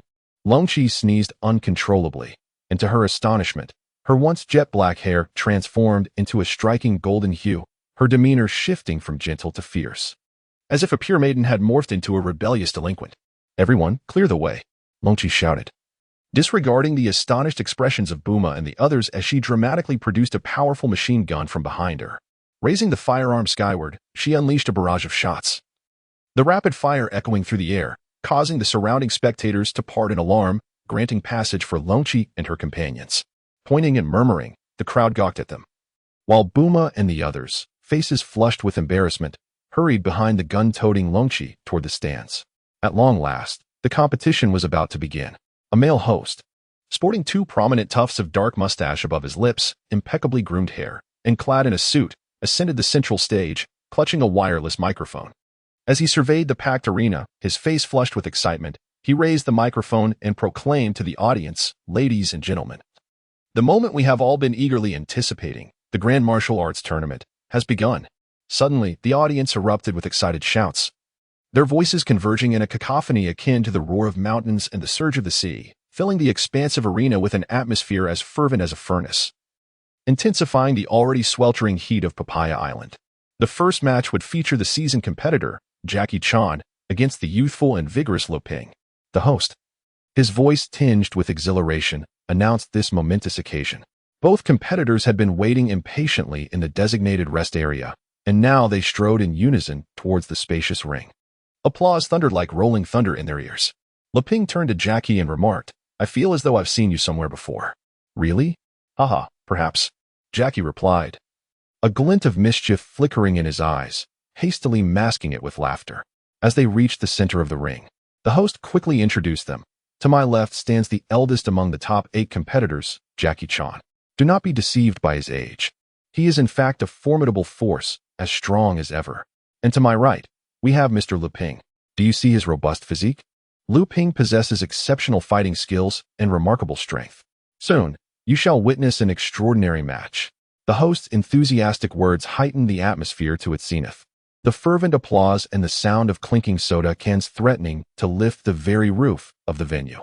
Even Jackie and Luping, poised to engage in combat, could feel the palpable intensity of the grand martial arts competition. Seeing both Luping and Jackie assume their fighting stances, the host declared, "I announce the commencement of the match." Chapter 42. Luping is eliminated. With that, the battle between Jackie and Luping erupted, the two men colliding like a whirlwind.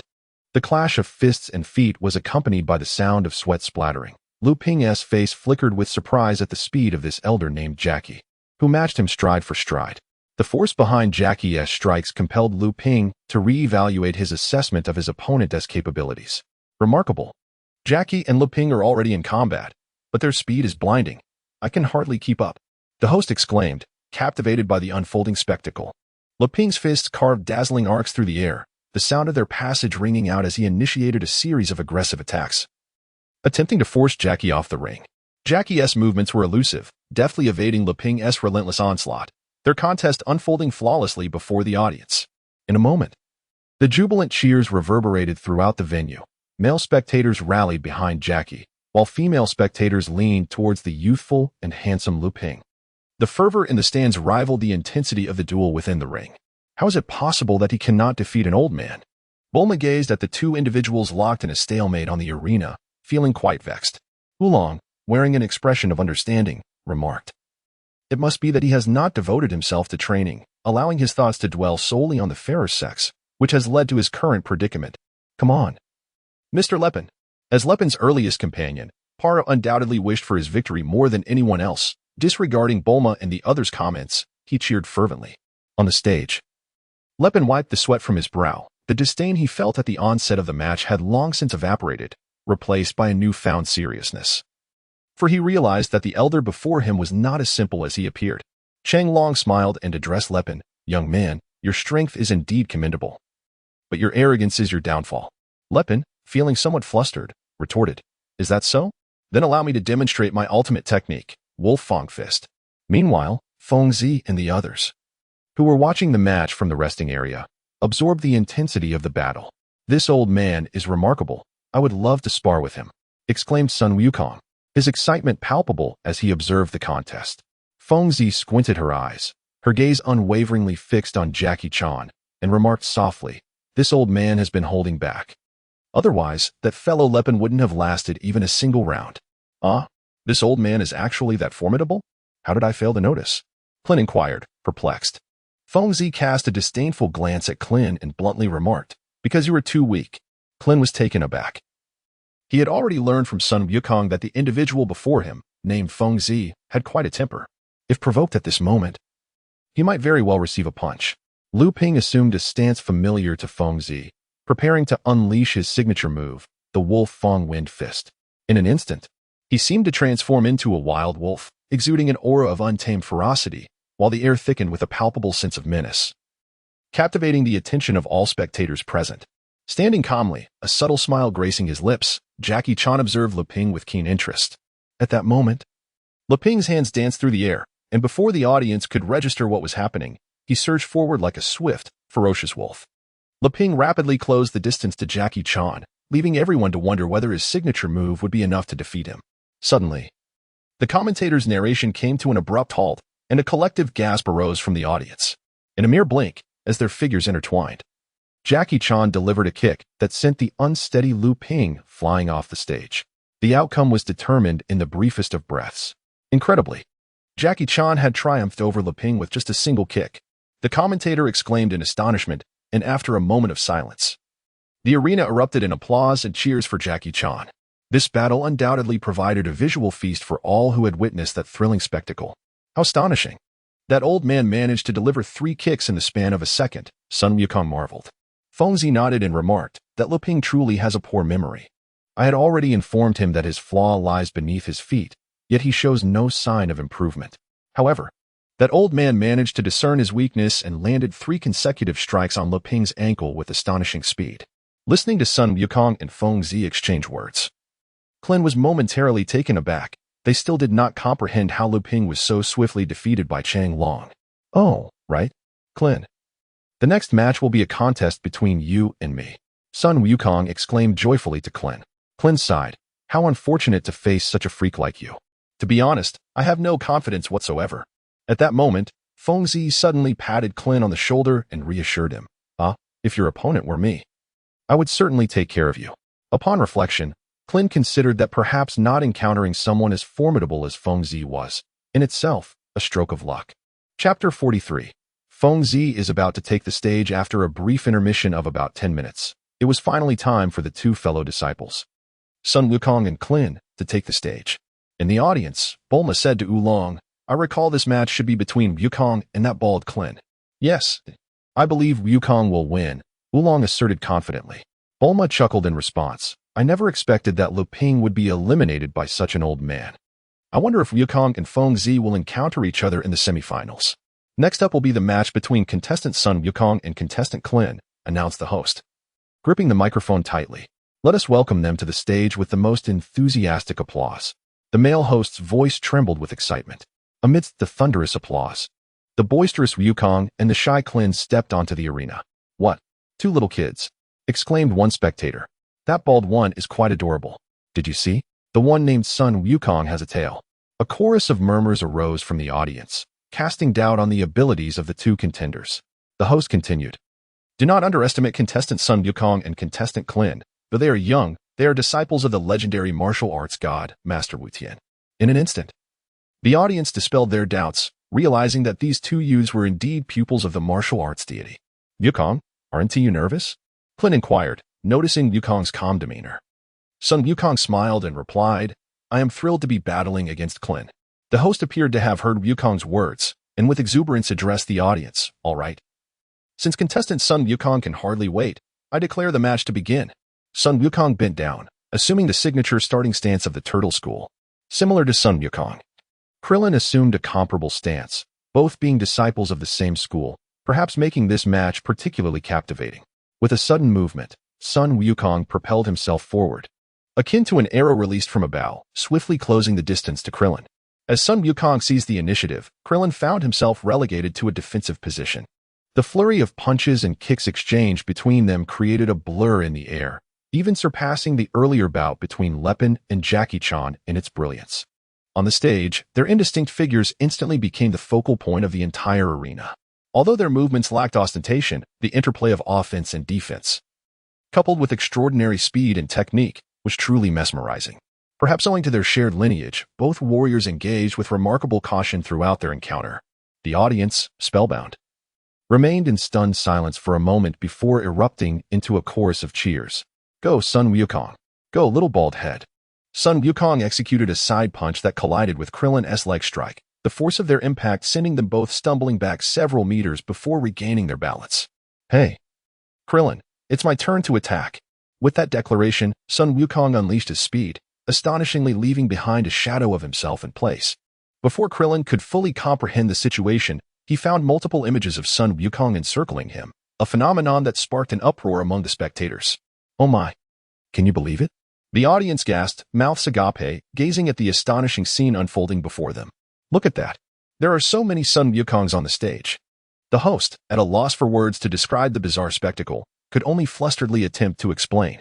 In the resting area, behind the screen, Jackie Chan observed the unfolding drama with a satisfied smile, remarking, I wonder when Wukong mastered the Phantom Fist. Suddenly, with a swift punch, Krillin shattered one of the illusions. However, at the very moment he moved, a sharp sound sliced through the air, as Sun Wukong seized the opportunity to dart beside Krillin. The only witnesses to Sun Wukong's swift maneuver were Jackie Chan and Feng Zi. With a well-placed elbow strike, Sun Wukong connected directly with the exposed back of Krillin. Cough. Krillin stumbled forward, several meters ahead, feeling a searing pain radiating from his back. Observing the lingering shadow left by Sun Wukong, Krillin calculated in his mind, when did Wukong acquire such unscrupulous techniques? Darn it, I must find his weakness. Suddenly, an idea sparked in his mind, and in an instant, Krillin began to maneuver around the ring, attempting to elude Sun Wukong's gaze. The audience couldn't help but scorn Krillin's evasive tactics, pondering how long it would take to determine a victor with such a strategy. Krillin, you have lost. The voice of Sun Wukong suddenly echoed beside Krillin's ear. At that moment, Krillin realized he had made a foolish mistake, as he found himself precariously positioned at the edge of the arena. Alarmed, Krillin barely registered the danger when Sun Wukong's figure appeared before him with uncanny swiftness. With a mischievous grin, Sun Wukong forcefully pushed Krillin off the stage. What a thrilling match it was. Congratulations to Sun Wukong for his victory. The host adjusted his glasses and announced loudly into the microphone. Bulma exclaimed joyfully. Wukong is indeed formidable. Next up should be Feng Zi. I hope Feng Zi's opponent is at least somewhat strong, Wulong replied. Why? Bulma inquired. If the opponent is too weak, that guy will only end up tormenting them. Wulong seemed to recall the scenes of Feng Zi's merciless victories, shivering at the thought. Bulma nodded in agreement, her expression one of concern. Let us hope Feng Zi does not engage in any outrageous antics. Chapter 44, My Affection for You. The martial arts tournament was in full swing, with the audience never seeming to quiet down. During the brief intermission, the host on stage sought ways to invigorate the atmosphere. It is our turn to take the stage. A voice filled with animosity rang in the air, as Feng Zi's gaze shimmered with an unusual intensity. Beside him, the fearsome King Choppa exuded an almost imperceptible aura of menace. With a serene smile, Feng Zi softly remarked, Let us proceed, my dear Guai. After uttering these words, she disregarded the increasingly grim expression of King Xiaopa and walked steadily towards the arena. The male host glanced at his watch and, with fervor in his voice, addressed the microphone. Ladies and gentlemen, allow me to introduce the next contenders. After a brief pause, as the cacophony of the crowd began to subside, he proclaimed loudly. The two competitors about to enter the fray are formidable indeed. One is Mr. Xiaopa, the champion of the last World Martial Arts Championship and the founder of the eight-hand fist style. The other contender is equally remarkable. It is rumored that he has previously triumphed over Mr. Xiaopa. He is none other than contestant Feng Zi. What kind of sparks will fly from this clash of fated adversaries? Let us await the spectacle. What? Xiaopa? He is a truly formidable master. Who exactly is this Feng Zi, who has managed to defeat Xiaopa? Murmured the crowd, their curiosity piqued by the name Feng Zi, which sounded vaguely familiar. A wave of speculation rippled through the audience, heightening their anticipation for the impending match. Go, Feng Zi. If you win, I shall treat you to a grand feast. Bulma, seated in the front row, stood up, abandoning all semblance of decorum befitting a wealthy young lady, and shouted enthusiastically. Amidst the fervent applause of the audience, Feng Zi and Xiaopa ascended the arena in unison. Under the sun, Feng Zi's striking violet hair shimmered with an enigmatic brilliance, reflecting the sunlight. Perhaps due to the length of her hair, her sharp eyes had been obscured until a gentle breeze swept through, revealing their piercing gaze. You must be Feng Zi. Am I correct? Today, I intend to teach you a lesson with my fists, to cleanse the shame of years past, Xiaopa declared fiercely, his elevated voice conveying the palpable hostility that resonated throughout the arena. Feng Zi smiled faintly, her calm voice resonating throughout the venue without a trace of anger. I hold great affection for you. As a creature of the extraordinary, your determination is indeed commendable. How dare you mock me? King Xiaopa roared, disregarding the host who had yet to announce the commencement of the match. He charged forward like an enraged lion, propelled by fury, lunging recklessly at Feng Zi. Cheers erupted from the audience, as if they had stumbled upon a newfound treasure, resonating with unprecedented enthusiasm. Feng Zi stood in place, a serene smile gracing her lips, reminiscent of a statue of the Laughing Buddha. The distance between King Xiaopa and Feng Zi steadily diminished as he moved with remarkable speed, though it paled in comparison to the agility of Sun Wukong and Krillin. In an instant, they both struck simultaneously, their fists colliding with a resounding impact. The audience was left in a state of astonishment, gazing incredulously at the scene unfolding on the stage, their mouths agape, as if they could fit a goose egg within. The cacophony that had filled the arena abruptly ceased, leaving an eerie silence in its wake. King Xiaopa was sent careening backward like a kite severed from its string. The unexpected turn of events left the audience stunned. In the moment of confrontation with Feng Zi, the fighter was propelled away.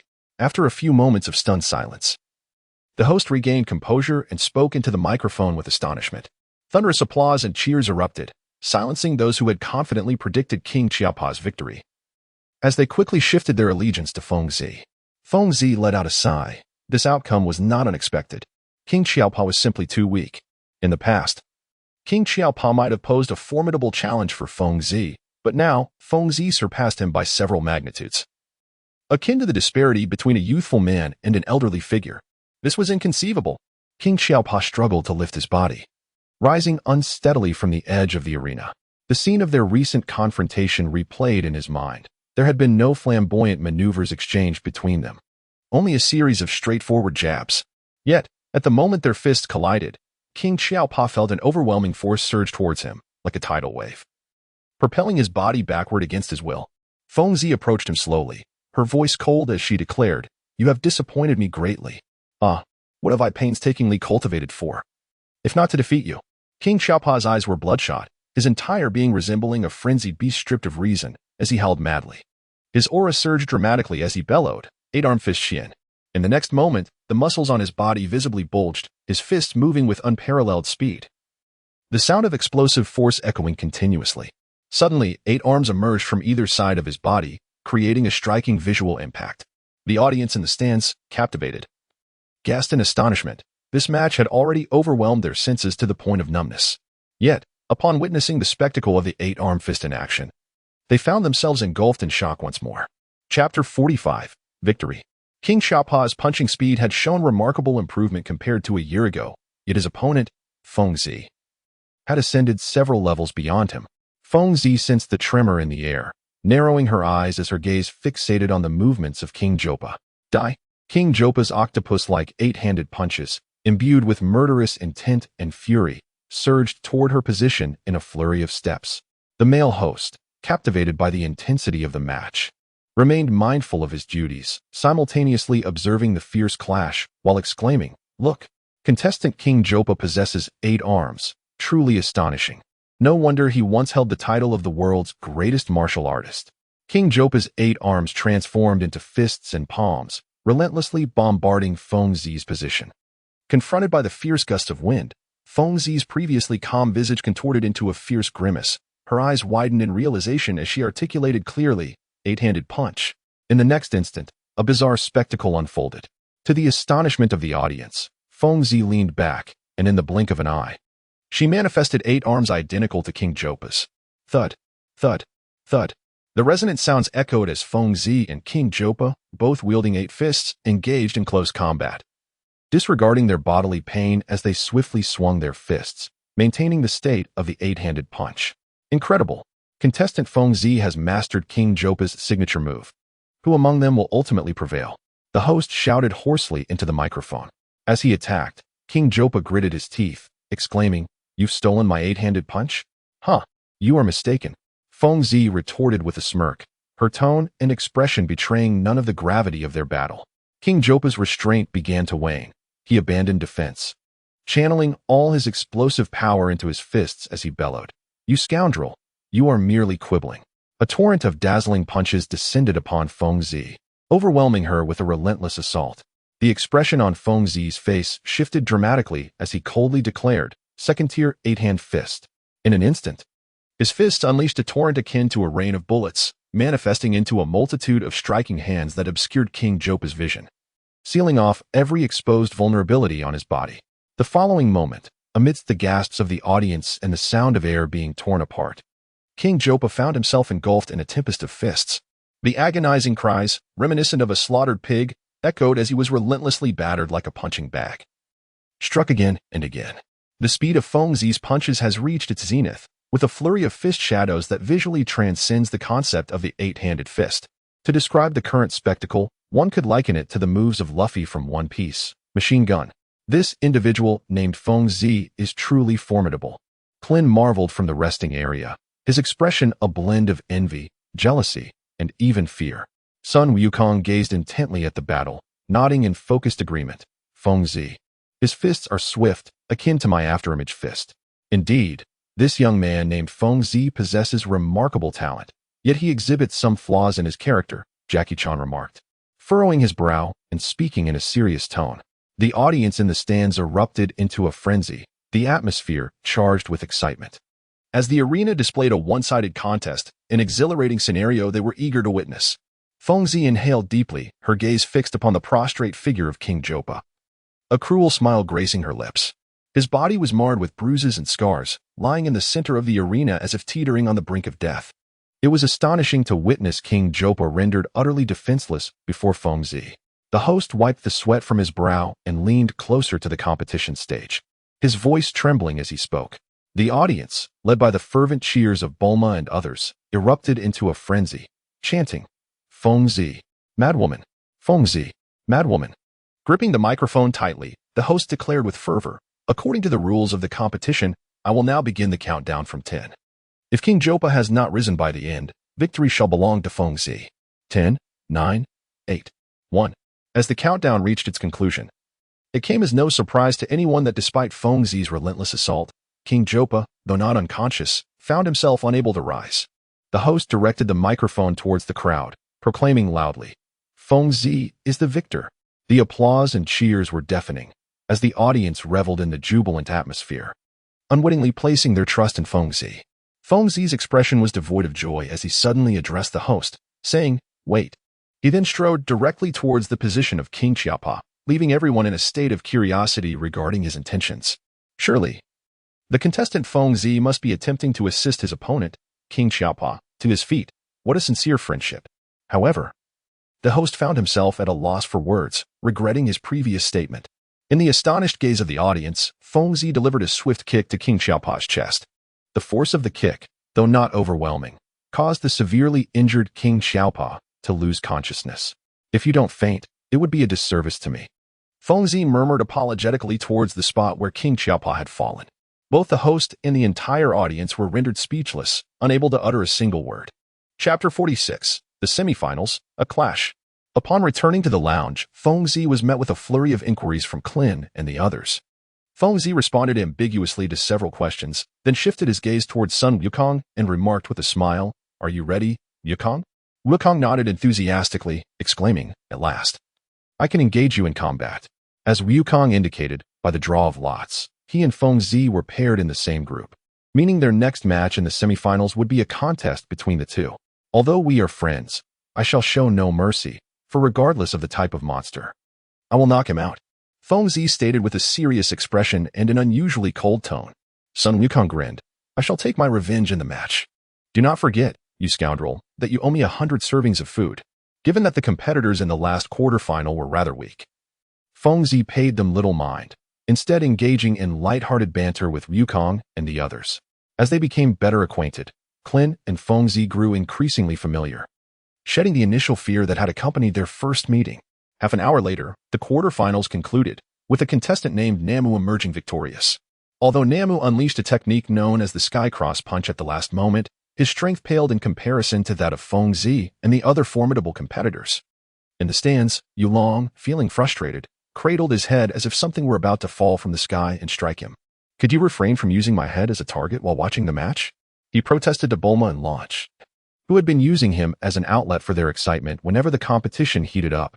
After waiting for over 10 minutes, Bulma, growing impatient, exclaimed, "Why hasn't the match between Feng Zi and Wukong started yet?"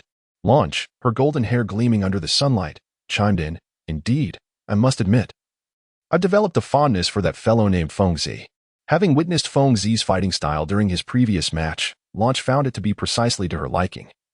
And among the audience, her cheers for Feng Zi were the most fervent. A resounding gong echoed throughout the venue, jolting the audience to attention as they understood that the fierce semifinals were about to commence. At once, the air filled with animated chatter and cheers across Papaya Island. The host, clad in the same attire as before, faced the audience and proclaimed loudly, "Ladies and gentlemen, the next match is the semifinals of the World Martial Arts Tournament. Coming up are competitors Feng Zi and Sun Wukong." Feng Zi, Sun Wukong, Feng Zi, Sun Wukong. The crowd erupted in a chorus of cheers, their voices raised to support their favorite contestants. The host waved his arms, shouting, "Quiet down, everyone, quiet down." The atmosphere at the scene gradually began to calm down. At that moment, the host retrieved a handkerchief from his jacket pocket, wiped the sweat from his forehead, and then, speaking into the microphone with fervor, announced, "Please welcome contestant Feng Zi and contestant Sun Wukong to the stage." As soon as the host finished his words, the audience erupted into a fervent wave of applause, accompanied by incessant cheers and shouts. Feng Zi and Sun Wukong exchanged a knowing smile, their demeanor calm and composed, exuding the tranquil poise of seasoned masters. "Let us proceed," Feng Zi softly uttered to Sun Wukong beside him, and together they made their way towards the arena. Kellen, observing their retreating figures, turned to Chang Long and inquired, "Grandfather, who do you believe will emerge victorious?" Chang Long, with a gaze as profound as the depths of the ocean, responded thoughtfully, "I cannot say. The potential displayed by both of them leads me to sense that the era of youth is upon us." It was evident that Sun Wukong and Feng Zi would not clumsily ascend the elevated platform. Instead, they leapt with the grace of agile leopards. The host, beaming with enthusiasm and microphone in hand, approached the duo to announce, "Allow me to introduce our esteemed competitors." Feng Zi abruptly interrupted him, her voice low and commanding, "Let us commence without delay." At that moment, Feng Zi's expression was grave, her entire body trembling. And she even felt the hairs on her skin standing on end, inexplicably exhilarated. Very well, I hereby declare the competition officially underway." The host, discerning the discontent in Feng Zi's tone, stepped aside a few meters, refraining from unnecessary chatter and promptly unveiling the spectacle of this fierce contest. Amidst the audience's fervent cheers, Feng Zi and Sun Wukong each retreated 5 meters, adopting vigilant stances. The atmosphere grew tense, thick with the palpable tension of their mutual rivalry. Feng Zi's gaze was frosty, her entire being caught in a state of tenuous tension, while Sun Wukong assumed the traditional starting posture of the turtle immortal style, a delicate aura rippling around him. 1 minute elapsed, then 2, yet neither combatant initiated their actions, leaving the audience's eager anticipation unfulfilled. "What is happening? Strike already. Begin swiftly." The spectators voiced their discontent, yearning for a fierce clash rather than the sight of 2 figures standing immobile. In the resting area, Jackie Chan's composed gaze was fixed upon the duo, murmuring, "These 2 young ones have indeed mastered the essence of Qi." Beside him, Krillin scratched his head, puzzled by Jackie's words. Observing the escalating tension, the host interjected, addressing Sun Wukong and Feng Zi, "Competitors, please commence your battle." A piercing cold wind swept through, and almost in the blink of an eye, Feng Zi and Sun Wukong vanished from their positions. The wind swept through, and 2 indistinct silhouettes collided in the center of the arena. In an instant, Feng Zi and Sun Wukong unleashed a tempestuous assault. Their velocity was so extraordinary that the audience and the host could only perceive a vague outline of their movements. In Jackie Chan's gaze, the punches thrown by Feng Zi and Sun Wukong created a cacophony as the air crackled, their legs danced through the void, and a chorus of roaring shouts reverberated endlessly. The fierce winds generated from their clash stirred up the dust from the ground as shadows of their legs leaped and twirled. Fists and palms struck in a symphony of sound, creating a lively spectacle. Chapter 47. The Power of a Fist from the Very Beginning. Sun Wukong and Feng Zi approached the battle with utmost seriousness, fully aware of each other's prowess. A momentary lapse in concentration could lead to a vulnerability, granting their opponent an opportunity. The arena, filled with indistinct shadows, bore witness to the impact of their heavy footfalls, causing numerous cracks to shatter the remarkably solid stone slabs. A testament to the intensity of their combat. The audience, captivated and spellbound, momentarily forgot to cheer or applaud, becoming entirely absorbed in the profundities of their duel. Boom. A whole section of the stone floor was obliterated underfoot, and the two figures, reluctant to part, suddenly separated. Sun Wukong and Feng Zi found themselves at opposite ends of the stage, both panting to recover from the exertion of their recent bout. Sun Wukong, I never expected you to become so formidable, Feng Zi remarked with a chuckle, secretly calculating in her mind. It appeared that the level 55 monster was indeed a force to be reckoned with. Sun Wukong remained vigilant, maintaining his initial stance, and replied with a smile, Feng Zi, you're not too shabby yourself. You owe me quite a bit of food. I intend to teach you a lesson.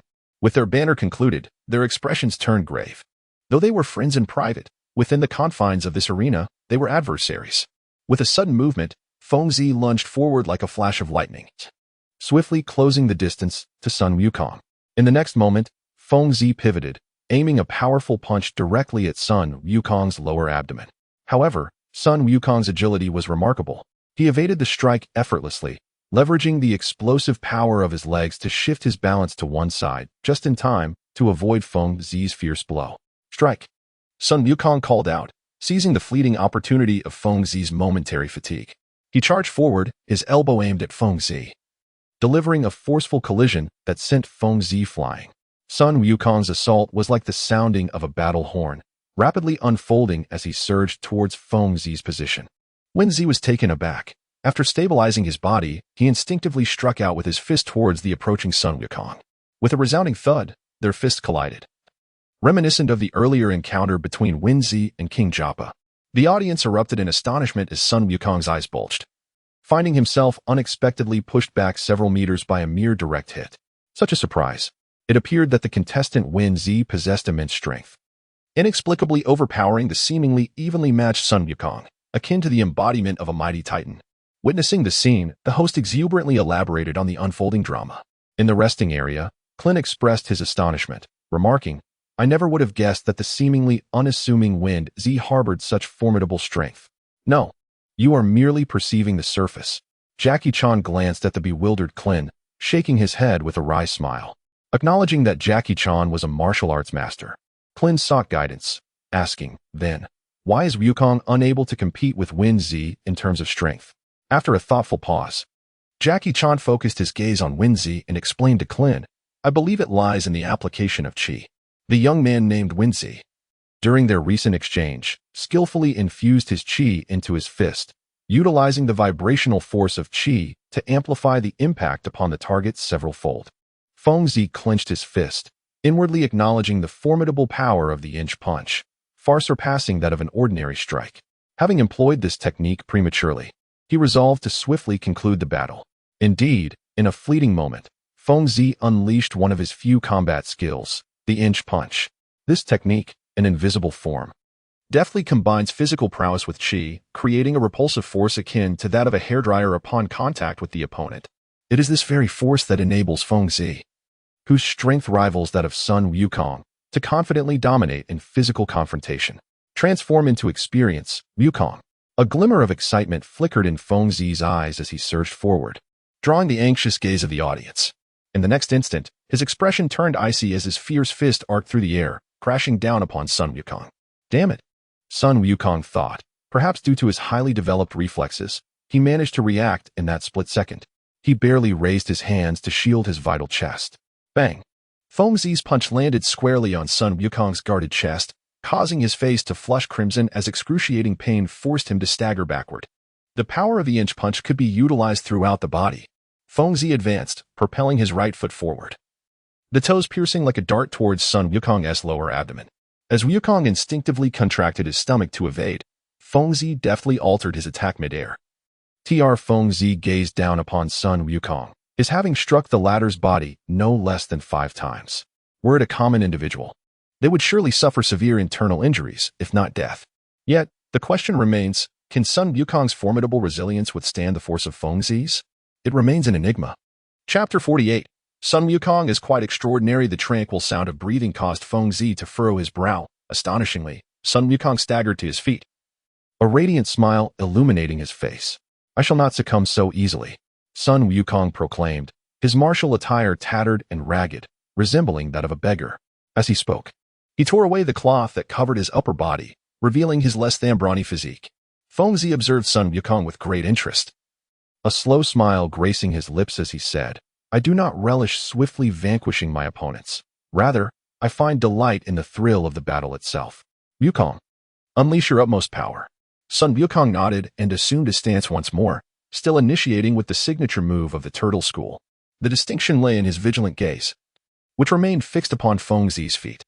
It was truly awe-inspiring. The competitor Sun Wukong had risen to his feet. This promised to be a spectacular match, and the audience was urged to stay tuned. The host passionately articulated, as the atmosphere surged to a new crescendo, resonating with thunderous applause and cheers. Fengzi and Sun Wukong locked eyes, the air thick with an intense aura of combat and lethal intent, their formidable presences clashing invisibly.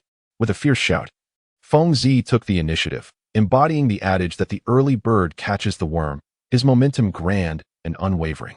Sun Wukong, swift to respond, seemed to fixate not on Fengzi's feet but rather on the very essence of his being. In the blink of an eye, he transformed into a gust of wind, hurtling towards Fengzi with astonishing speed that compelled the air to part in his wake. To the spectators, the two indistinct figures danced in a fleeting moment, ensnared in the throes of hand-to-hand combat. With unwavering confidence in the power of his swift strikes, Fengzi executed a simple yet direct right elbow strike, infused with an unparalleled ferocity. Sun Wukong's eyes flickered, and his body swiftly retreated, evading the blow. With a cold snort, Fengzi's leg followed suit, sweeping forward with the force of an autumn wind scattering leaves, aimed squarely at Sun Wukong's chest. An opportunity. Sun Wukong seemed to sense something, his spirit jolted, and in a fleeting moment, his figure blurred, transforming into 4 distinct images of himself at the same spot. The host, witnessing this spectacle, swiftly commented, "The contestant Sun Wukong has unleashed his signature move to defeat contestant Krillin. It remains to be seen how contestant Fengzi will counter this formidable technique." The fierce and tempestuous leg of Fengzi struck one of the Sun Wukongs, causing that figure to vanish without a trace, as if it had never existed. As he surveyed the afterimage before him, Fengzi mused, "Afterimage fist? Such a technique may serve that bald fellow well, but it holds no efficacy against me." Displaying no hint of anxiety, he stood in place with an indifferent expression. Suddenly, several Sun Wukongs launched a simultaneous assault, creating chaos in Fengzi's line of sight. In the resting area, Jackie Chan's expression changed dramatically as he exclaimed, "This is bad. The afterimage fist is ineffective against that guy." As the Sun Wukongs approached within a meter, Fengzi smiled. 8-handed inch fist. In an instant, his gaze sharpened, and his fists moved in a blur. Boom, boom, boom.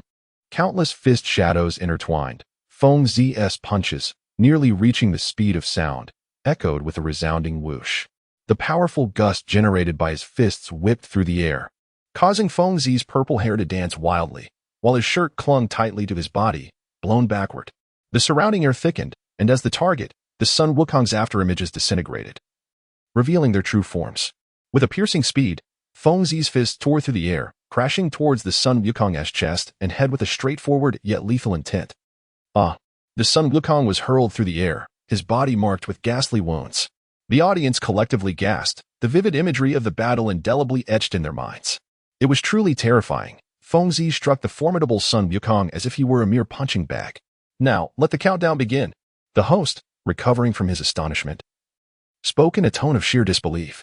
Faced with such an outcome, no one had anticipated Fengzi's overwhelming strength, resulting in a rare moment of stunned silence before the audience erupted into a cacophony of cheers and applause, expressing their admiration and excitement for Fengzi's formidable prowess. 10, 9, 8, 2. Just as the host was about to announce one into the microphone, the Sun Wukong lying on the ground struggled to rise, his expression resolute. "I will not be defeated by you, Fengzi." He spat out a mixture of blood and saliva, clenched his fists, and gazed unwaveringly into Fengzi's eyes, his voice firm and unyielding. The audience fell silent, astonished that the Sun Wukong could still stand after such relentless blows. After a brief pause, an even more fervent round of applause erupted, as the spectators wholeheartedly showered their appreciation upon the Sun Wukong. On the stage, Fengzi's expression remained unchanged as he softly inquired, "Are you certain your injuries are inconsequential?" He recalled that during their earlier confrontation, his fists had undoubtedly broken at least 3 of the Sun Wukong's ribs. In such circumstances, his ability to rise was somewhat beyond his expectations. Sun Wukong suddenly bared his teeth and exclaimed, "Ouch, that wretched wind purple." After uttering these words, he clenched his jaw tightly, his eyes gleaming with fury, while veins throbbed on his forehead, quivering slightly. Simultaneously, he maneuvered his body with deftness, the sound of cracking joints resonating throughout, a symphony of pops and snaps distinctly audible. After a considerable pause, Sun Wukong wiped the sweat from his brow and grinned at Wind Purple, saying, "My bones are mended. Let us continue our battle." Fengzi calmly remarked, "Very well. After the martial arts tournament concludes, I shall take you on a monster hunting adventure." Chapter 49. The Collision of Energies Indeed. Fengzi proved to be somewhat superior to Goku. In the front rows of the audience, Bulma expressed her delight. Beside her, Oolong voiced his discontent. "So, you're not supporting Goku then? Let us support Fengzi for now. Goku is still young," Bulma replied dismissively, rising to cheer loudly for Fengzi. On the expansive arena, the battle between Fengzi and Son Goku raged on. Unlike at the outset of the match, Fengzi remained unscathed, while Goku, as his opponent, appeared considerably battered, his martial arts uniform tattered and numerous wounds adorning his body. Suddenly, Goku spoke solemnly, "Fengzi, I am about to unleash my ultimate technique." "Oh? In that case, I too shall employ my most formidable skill." Fengzi's expression sharpened as he fixed his gaze upon Goku, speaking in a low, measured tone. The host, positioned closest to the duo, distinctly overheard their exchange and excitedly announced into the microphone, "The competitors, Son Goku and Fengzi, are set to unleash their ultimate moves. It will be fascinating to witness what surprises these two exceptionally skilled fighters will bring to the audience." The spectators eagerly directed their attention toward the two, and the once boisterous atmosphere abruptly fell into silence, as everyone was keen not to miss the impending spectacle. Goku crouched low, his entire being enveloped in a swirling aura. His eyes locked on Fengzi as he brought his hands together, murmuring, "Came."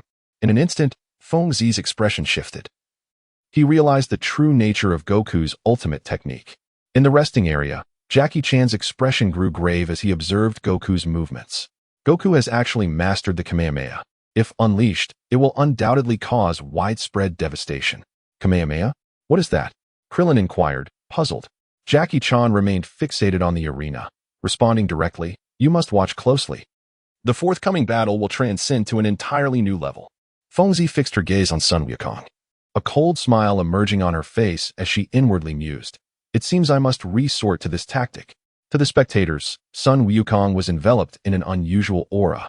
His movements appeared gentle, yet as his hands shifted, the air around him grew restless and agitated.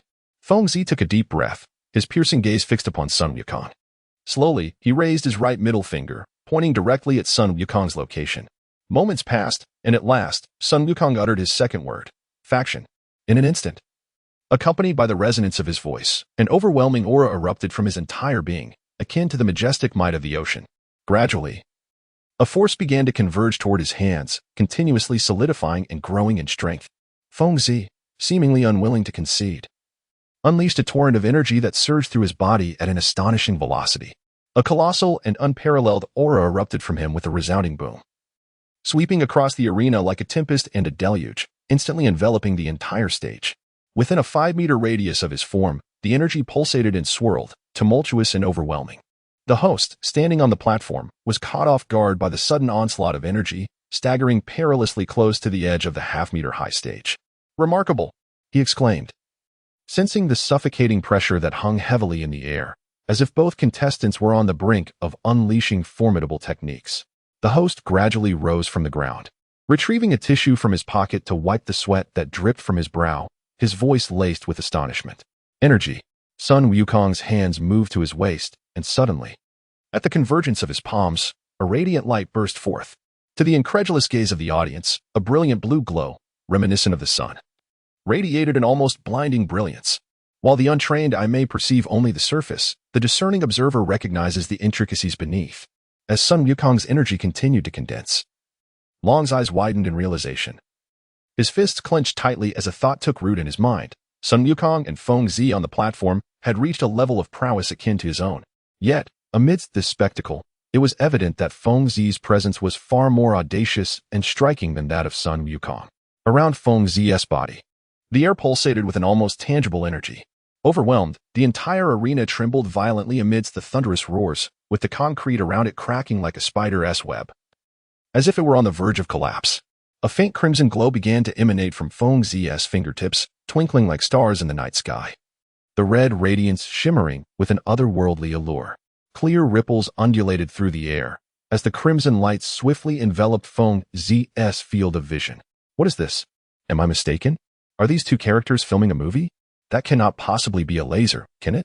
It must be an illusion. A cacophony of astonished murmurs erupted from the stands. The audience could scarcely believe that the cinematic spectacle had manifested in reality. After the clamor subsided, the venue fell into a profound silence, all eyes riveted on this fierce clash, their passions igniting and surging like flames. She is an intangible energy, and once unleashed, it can unleash cataclysmic consequences. Master Roshi once proclaimed this wisdom. Under the collective gaze of the crowd, Sun Wukong suddenly sprang into action, thrusting his hands forward and bellowing, Kamehameha. A brilliant azure light flashed, bearing the immense power to create and destroy, illuminating the shadowy sky. A deafening thunderclap followed in a roaring crescendo as the thick blue beam, akin to a fearsome dragon of lightning, surged toward Feng Zi on the stage, casting the entire arena in a blinding white glow, the intensity of the light nearly rendering the spectators momentarily blind. As the Kamehameha approached, Feng Zi's hands released a dazzling brilliance, their countenance contorting into a fierce expression as they shouted almost in a roar, Spiral Chi Field, activate. In an instant, the speed of the Kamehameha wave abruptly decelerated as everything succumbed to the boundless force of Feng Zi, not only diminishing the pace of the offense significantly but also weakening its power considerably. The stark contrast between this sudden change in velocity captivated Qinglong, whose gaze remained steadfastly fixed upon the battlefield. In that fleeting moment, he sensed the vast expanse of the arena coming to a standstill with the expansion of Luotian's imposing aura. All that transpired upon the stage, including the countless waves of air stirred by the flow of energy, became vividly apparent to Qinglong, rendering them utterly transparent. This surreal spectacle, akin to a cinematic slow-motion effect, left the spectators, perhaps some donning sunglasses, bewildered and in disbelief. The spiraling currents of energy, akin to a relentless guillotine, intertwined with the Kamehameha, creating an apocalyptic scene that persisted in its tumult. A thunderous roar erupted as from the center of the arena, a ferocious and terrifying gale surged forth, sweeping through the audience, causing their hair and garments to flutter wildly. Gasps of astonishment echoed, creating a cacophony of chaos. Everything upon the stage was engulfed in the clash of energies, with both Sun Wukong and Feng Zi employing their most formidable techniques. Who would ultimately triumph in this fierce confrontation? Chapter 50. Feng Zi, Beyond Humanity. Boom. The energy clashed violently through the air, recklessly cleansing all that lay before it. The potency of the Kamehameha was undeniable, yet Feng Zi's spiraling energy field astonishingly suppressed its might, even exhibiting a tendency to rebound. The battlefield was enveloped in a blinding white light, obscuring the true nature of the events unfolding within. Beneath the azure sky, a few drifting clouds passed overhead, while the gentle breeze caressed the picturesque Papaya Island, its beauty enhanced by an intoxicating fragrance. Yet, at the venue of the world's foremost martial arts tournament, a heart-stopping scene unfolded. After a prolonged tumult, the chaotic currents subsided, restoring an unprecedented tranquility to both the arena and its spectators. In the center of the stage, Feng Zi appeared as if nothing had transpired. His tall and robust figure remained poised, hands clasped behind his back, although his attire had been reduced to tattered strips, reminiscent of a beggar crossing the street. Opposite Feng Zi, Sun Wukong lay sprawled upon the ground, his body marred by ghastly, bloody gashes that were both shocking and distressing. In stark contrast to Feng Zi, Sun Wukong had tumbled beyond the edge of the stage, signifying that the victor of this battle was indeed Feng Zi. In Feng Zixin's mind, thoughts incessantly swirled as he gazed upon the defeated Sun Wukong. A faint bitter smile graced his lips, and a trickle of conspicuous blood escaped from the corner of his mouth. Although he appeared relatively unscathed at first glance, he had indeed sustained injuries, and the vital energy within him had been entirely depleted. Feng Zi lamented the realization that, although Sun Wukong had reached level 55, he had not acquired the requisite experience points for advancement. While he did not level up, he stood at the critical juncture between levels 10 and 11. The spectators in the stands, having opened their eyes from the blinding light, were immediately met with a sight that compelled them to scream, their expressions frozen in a state of shock. Before them, a veil of dust hung in the air above the arena, and the scene was nothing short of chaotic. The floor of the arena appeared to be shattered, and astonishingly, the several hundred meters of the platform tilted precariously, evoking a sense of awe that overshadowed any strangeness. In the vastness of the arena, Feng Zi's short purple hair danced in the cold wind, and within his icy gaze flickered unexpected warmth. At that moment, it seemed as though the entire universe had become a stage solely for Feng Zi, existing for his singular purpose. Beneath the resplendent sun, he resembled a formidable deity, radiating brilliance and imprinting an indelible image of glory in the minds of the audience, a memory they would carry with them for a lifetime. The diligent host, emerging from the dust-laden corner in a state of disarray, seized the microphone and exclaimed with fervor, "Feng Zi is the victor." Instantly, the crowd erupted into a frenzy. Their screams, cheers, and ecstatic applause blending into a cacophony akin to the relentless waves of the sea, each surge overwhelming the last. As the audience unleashed their pent-up exuberance without restraint, in the stands, Bulma disregarded her refined demeanor, shouting and pounding her fist against Oolong's head. Remarkably, Oolong did not resist this time, for everyone was immersed in the joyous tide of celebration. Feng Zi lay upon the hospital bed, restrained by the medical staff. While a nurse diligently wrapped bandages around his exposed chest, he appeared remarkably well-behaved, uttering not a single word. Sitting nearby, Bulma observed Feng Zi's passive demeanor, unable to suppress a chuckle that erupted like a blossom in full bloom. Feng Zi cast a glance at Bulma, pondering about the significantly more grievous injuries of Sun Wukong, and inquired with genuine concern, "Let us set aside laughter for a moment. How is Wukong faring?" Bulma ceased her mirth, reflecting briefly before responding, "Strangely enough, Wukong truly is a marvel. Despite his severe injuries, he appears to be in remarkably good condition." With a soft exclamation, Feng Zi reminisced about the events of the match. If it had not been for his spiral aura, which held an intrinsic advantage amidst the clash of energies, the outcome might have been uncertain.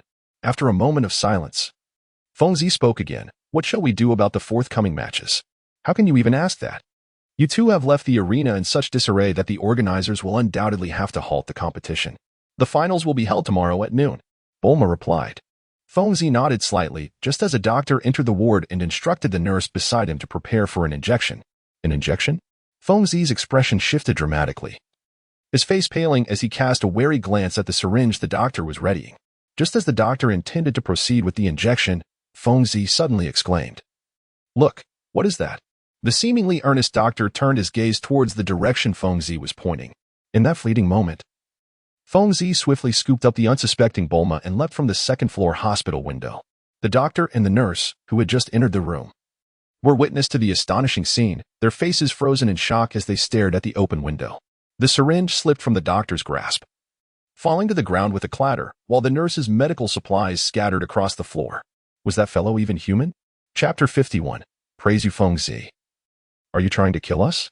Bulma admonished as they plummeted from a height of several meters, her voice filled with indignation the moment they landed.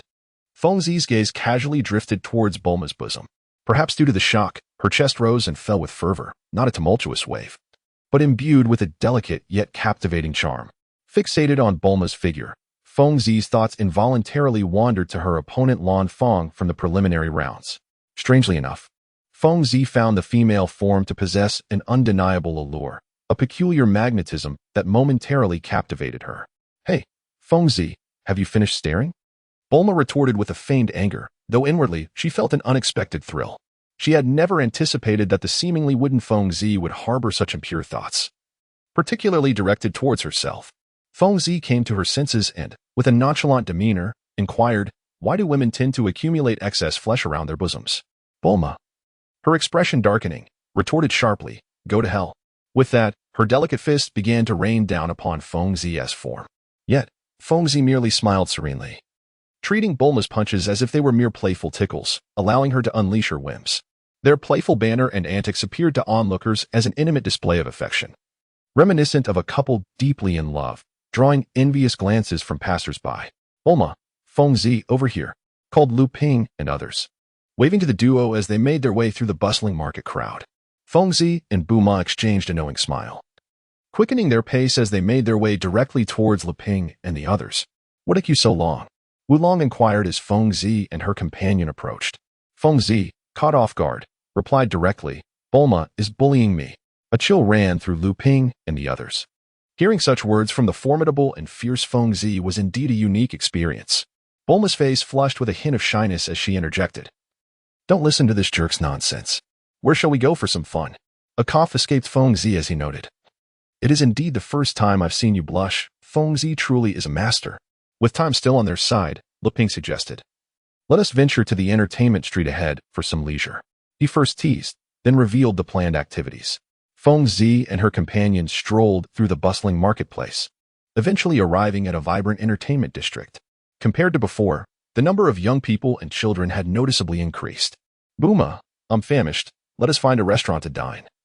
Feng Zi remarked to Booma, her stomach growling audibly in agreement. Booma sighed, Leping, why don't you all go off and enjoy yourselves? Feng Zi and I will seek a place to eat. Oh, then we shall be on our way.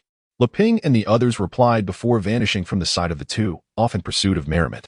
As Feng Zi and Booma walked side by side, the familiar warmth of intimacy enveloped them once more. They remained silent for a considerable time, neither daring to break the stillness, creating a somewhat awkward atmosphere. Feng Zi, I have always been curious. What is it that draws you to battle? Booma finally ventured to ask. Feng Zi pondered for a moment, her gaze somewhat desolate, and slowly responded. I do not know. From the very moment I became aware, I felt an insatiable desire to fight. It is only through continual growth that I find the essence of my existence. A faint smile graced her lips as she added, you too are an eccentric like Yukong. What is your perception of me, Feng Zi? Bulma suddenly halted, her expression turning serious. Feng Zi smiled faintly and replied, You are quite the troublesome, foolish woman. Before Bulma could respond, a hurried figure collided with her. Caught off balance, Bulma tumbled into Feng Zi's embrace. Thank you. Suddenly, Bulma's expression shifted as her gaze darted to her waist. Her handbag had inexplicably vanished. Feng Zi, quickly pursue that man. My handbag is missing, Bulma exclaimed, her demeanor changing dramatically as she spoke to Feng Zi. Feng Zi nodded slightly, her figure shifting like a whirlwind as she pursued the thief through the crowd. The thief, fleet of foot and seemingly well acquainted with the terrain, weaved through the twists and turns of the path. Yet, behind him, Feng Zi appeared like a specter, closing the distance between them by several meters in an instant. Stay back, or else. The thief suddenly halted by the roadside, panting, and brandished a gleaming dagger from his sleeve, threatening her. Feng Zi cast a discerning glance at the thief, her gaze lingering on his head for but a fleeting second. A level 6 rogue, in her eyes, was merely an insignificant pest. Level 6? So feeble, how dare you utter such words? Ignoring the dagger the thief brandished in a futile display, Feng Zi approached him with palpable impatience. Before the thief could even muster a retort, Feng Zi's figure blurred at the spot and, in the next moment, appeared right before him. With a sharp snap, an astonishing scene unfolded. Feng Zi had effortlessly shattered the metallic dagger with her finger. Please, spare me. The thief, confronted with Feng Zi's formidable prowess, instantly transformed his expression into one of sheer terror, pleading with a woeful countenance for mercy. Feng Zi said little, raising her fist and striking the thief's face with great force. Following the anguished cry, she suddenly froze, as a piece of information emerged in her mind. Experience 10. Level up. A dazzling golden radiance flickered, and soon, Feng Zi's body was enveloped in a gentle golden light, restoring her vitality to its prime. Feng Zi was filled with ecstasy as she finally ascended from the critical threshold of level 10 to level 11. Although she felt a tinge of discontent at not gaining a level after vanquishing the formidable 55-level Sun Wukong, it was rather ironic that she achieved her advancement through the experience garnered from defeating a mere level 6 creature.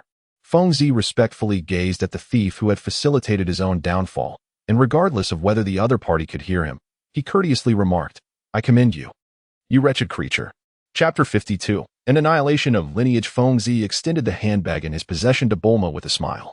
After expressing her gratitude, Bulma took Feng Zi's hand as they strolled along the bustling streets. The duo sought out an establishment that exuded elegance, and, upon entering the opulent venue, Bulma ordered a few dishes for Feng Zi in a rather casual manner.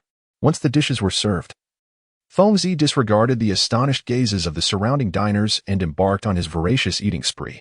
I imagine Goku must be quite envious of you, Bulma remarked. Her interest piqued as she observed Feng Zi, hardly touching the utensils laid before her. Feng Zi, with her head still bowed, continued to eat, mumbling indistinctly, that guy. I knocked him down, and he's still lying in the hospital. Feng Zi, pay attention to your table manners, Bulma chuckled, as the sunlight streaming in through the window cast a captivating glow upon her beautiful face. Ignoring the murmurs and gazes of those around her, Feng Zi voraciously devoured the food laid out before her. "Hello, beautiful lady."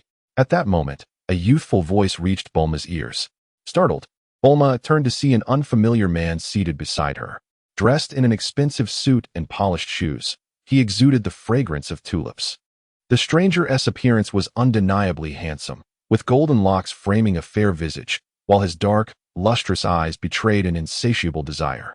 Such a demeanor suggested he was undoubtedly a wealthy young gentleman. Bulma furrowed her brow, her curiosity piqued. "Who are you?" Meanwhile, Feng Zi continued to indulge in her meal, oblivious to the sudden intrusion. "My name is Harley, though that is of little consequence. What truly matters, dear lady, is that from the very first glance, I found myself irresistibly enamored with you." The man, named Harley, professed with exaggerated sincerity, yet his bright eyes shamelessly roamed over Bulma's figure. "Kindly remove yourself from this table and distance yourself from me, for I find you utterly detestable." Bulma retorted coldly, her words laced with annoyance, and her gaze directed at Harley with a hint of revulsion. Harley burst into laughter. "My dear lady, what if I choose not to leave? What will you do then?" Bulma's expression shifted. She realized she had encountered trouble. Her eyes darted to Feng Zi's seat, only to see her still engrossed in her food. Frustrated, she exclaimed, "Feng Zi, please help me rid myself of this insufferable man." "Oh, my apologies for my oversight. I had not realized there was a purple-haired glutton here." Harley scoffed dismissively at Feng Zi, then continued, "Humph, not only am I wealthy, but I am also a black belt in karate." The other diners began to take notice, their expressions revealing familiarity with Harley, mingled with a tinge of fear. "Allow me to enlighten you. My father is the illustrious Colonel Stedham of the renowned Red Belt Brigade," Harley declared with arrogance, a self-satisfied grin plastered on his face. Bulma, disgusted, pinched her nose, perhaps due to the overpowering scent of his cologne, which had morphed into an unbearable stench. "I am not acquainted with him," she bluntly replied.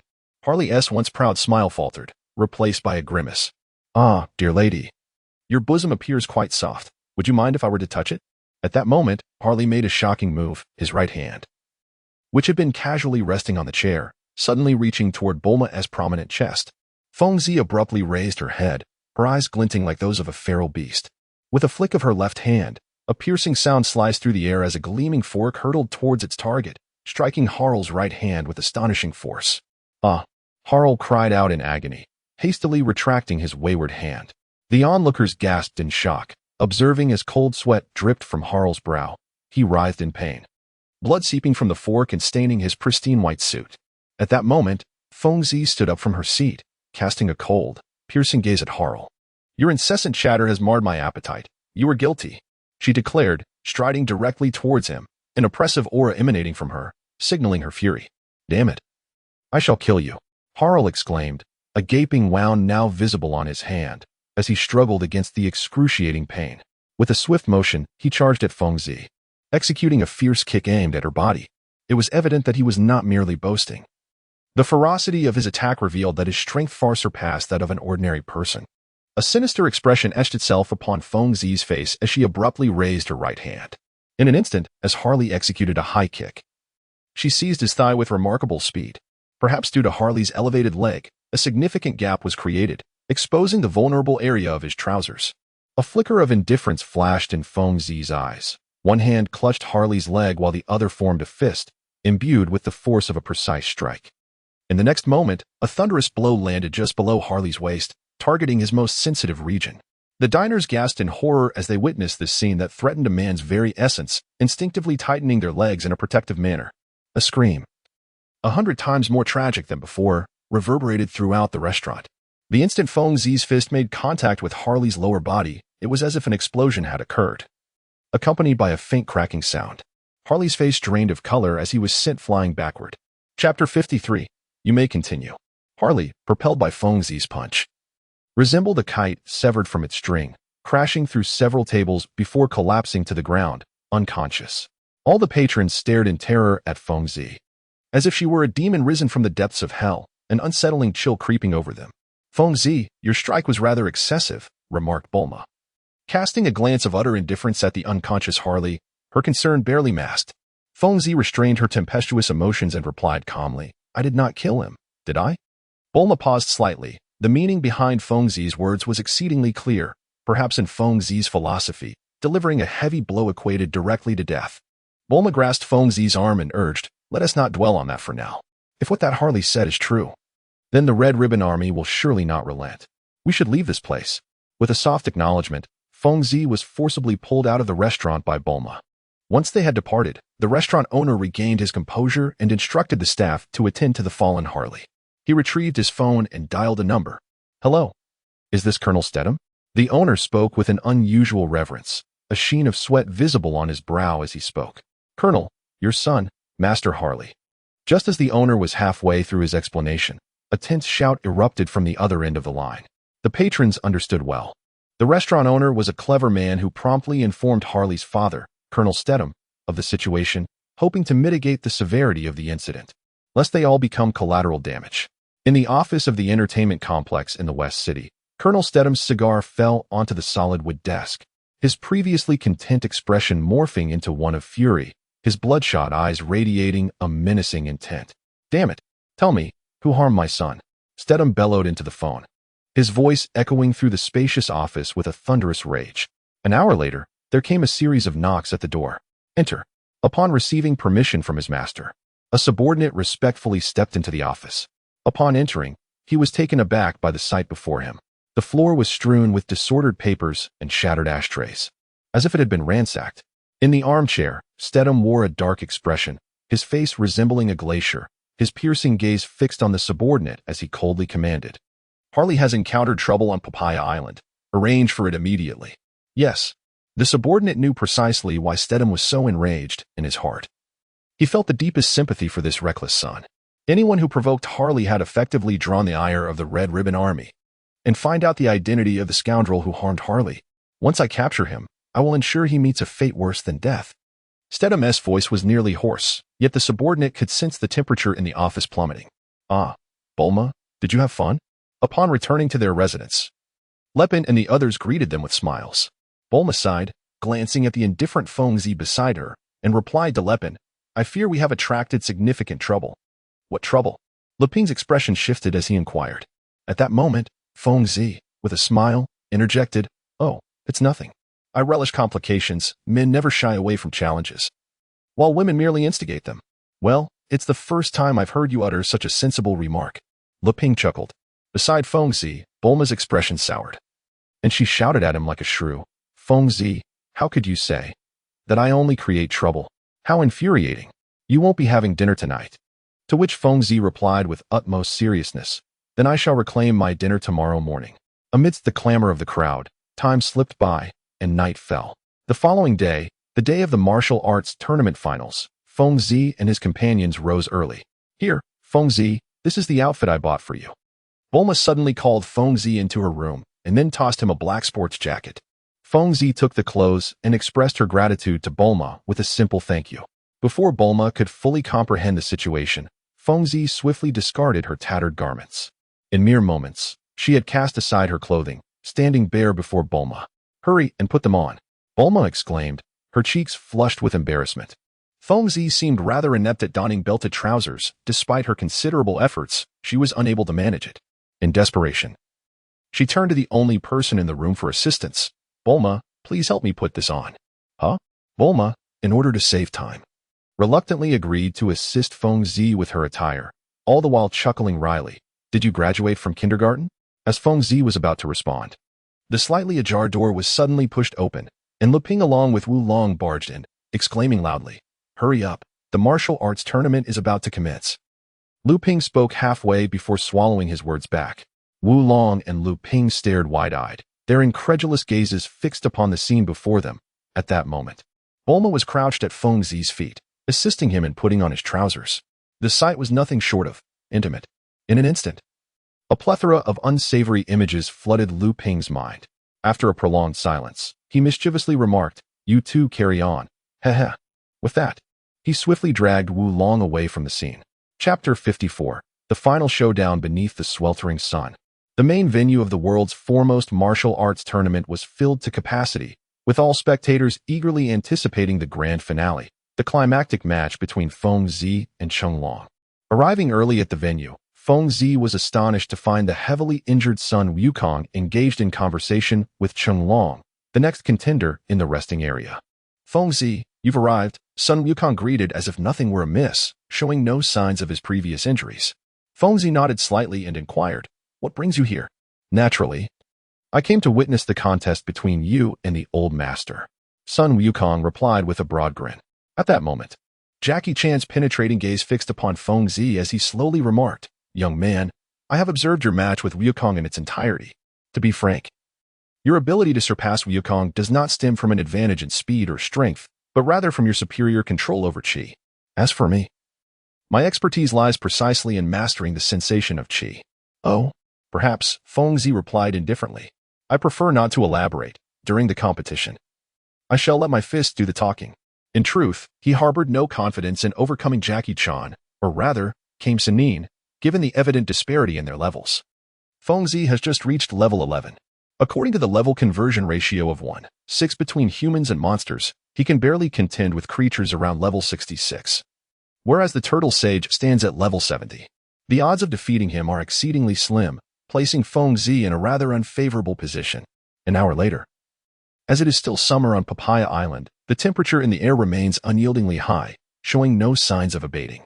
The arena is alive with a cacophony of cheers, and wisps of steam distort the distant scenery. It is an understatement to say that the audience is drenched in sweat. Their hair is thoroughly soaked, with beads of perspiration continuously trickling down their foreheads, faces, and even the backs of their hands. Their clothes cling tightly to their bodies, revealing the robust physiques of the men and the graceful curves of the women, providing visual delight to both genders, who quietly commend this grand spectacle.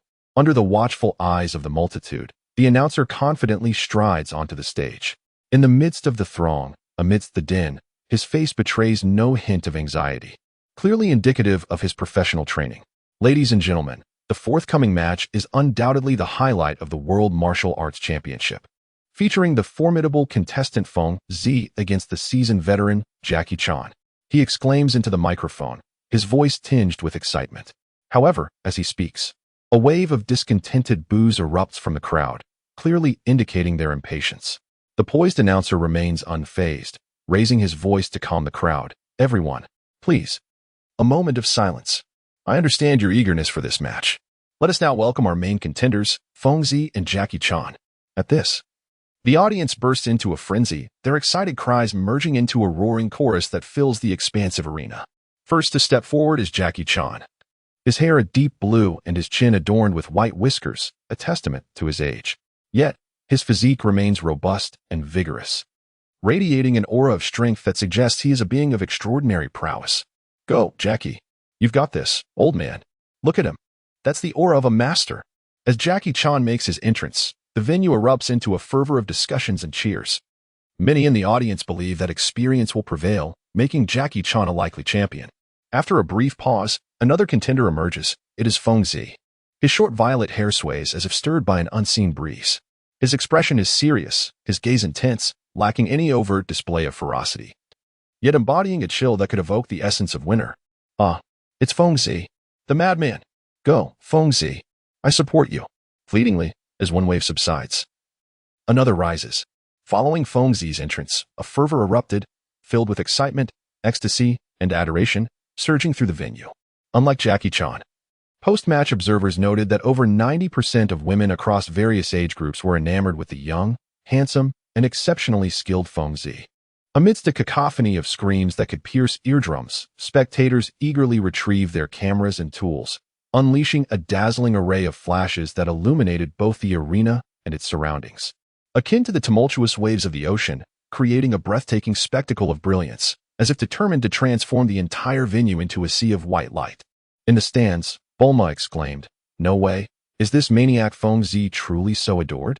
Astonished by Feng Zi's popularity, she gaped. Beside her, the blonde launch shot Bulma a disapproving glance and replied, "You don't understand. I admire Feng Zi's wild spirit." With that, she joined the chorus of cheers. Times have indeed changed, Bulma thought with a wry smile, while Lepin interjected, "Instead of worrying about this, shouldn't we be concerned whether Feng Zi might lose to that old man? Do you really think Feng Zi would lose to such a frail old fellow?" Bulma questioned, perplexed. Lepin furrowed his brow and replied solemnly, "Yes, that old man is not to be underestimated. I was eliminated by him." "Don't jest. I cannot be certain about many things. But Feng Zi possesses an unfathomable prowess. He even defeated Goku in his great ape form. How could he possibly lose to such a feeble old man? Lepin's gaze remained fixed on Jackie Chan, and he stated with conviction, I have been pondering. Perhaps this Jackie Chan is Goku's master, the legendary Turtle Hermit, revered as the god of martial arts. On the newly constructed arena, Feng Zi and Jackie Chan stood at opposite ends, poised for battle. Both competitors were rare talents. Yet only one could claim the title of the world's strongest. It was evident that the impending final would be a fierce clash, a visual feast. I hereby declare. The match begins. With the host's impassioned proclamation resonating alongside the tolling bells, the martial arts tournament commenced. The applause surged like a stampede, creating an atmosphere warmer and brighter than the sun, as the audience was engulfed in a frenzy of ecstatic shouts. Following the tidal wave of applause, all eyes swiftly turned to the arena, filled with curiosity. Who would prove stronger, Feng Zi or Jackie Chan? The answer was imminent. Chapter 55, The Contest of the Strong. Feng Zi's gaze remained steadfastly fixed on Jackie Chan.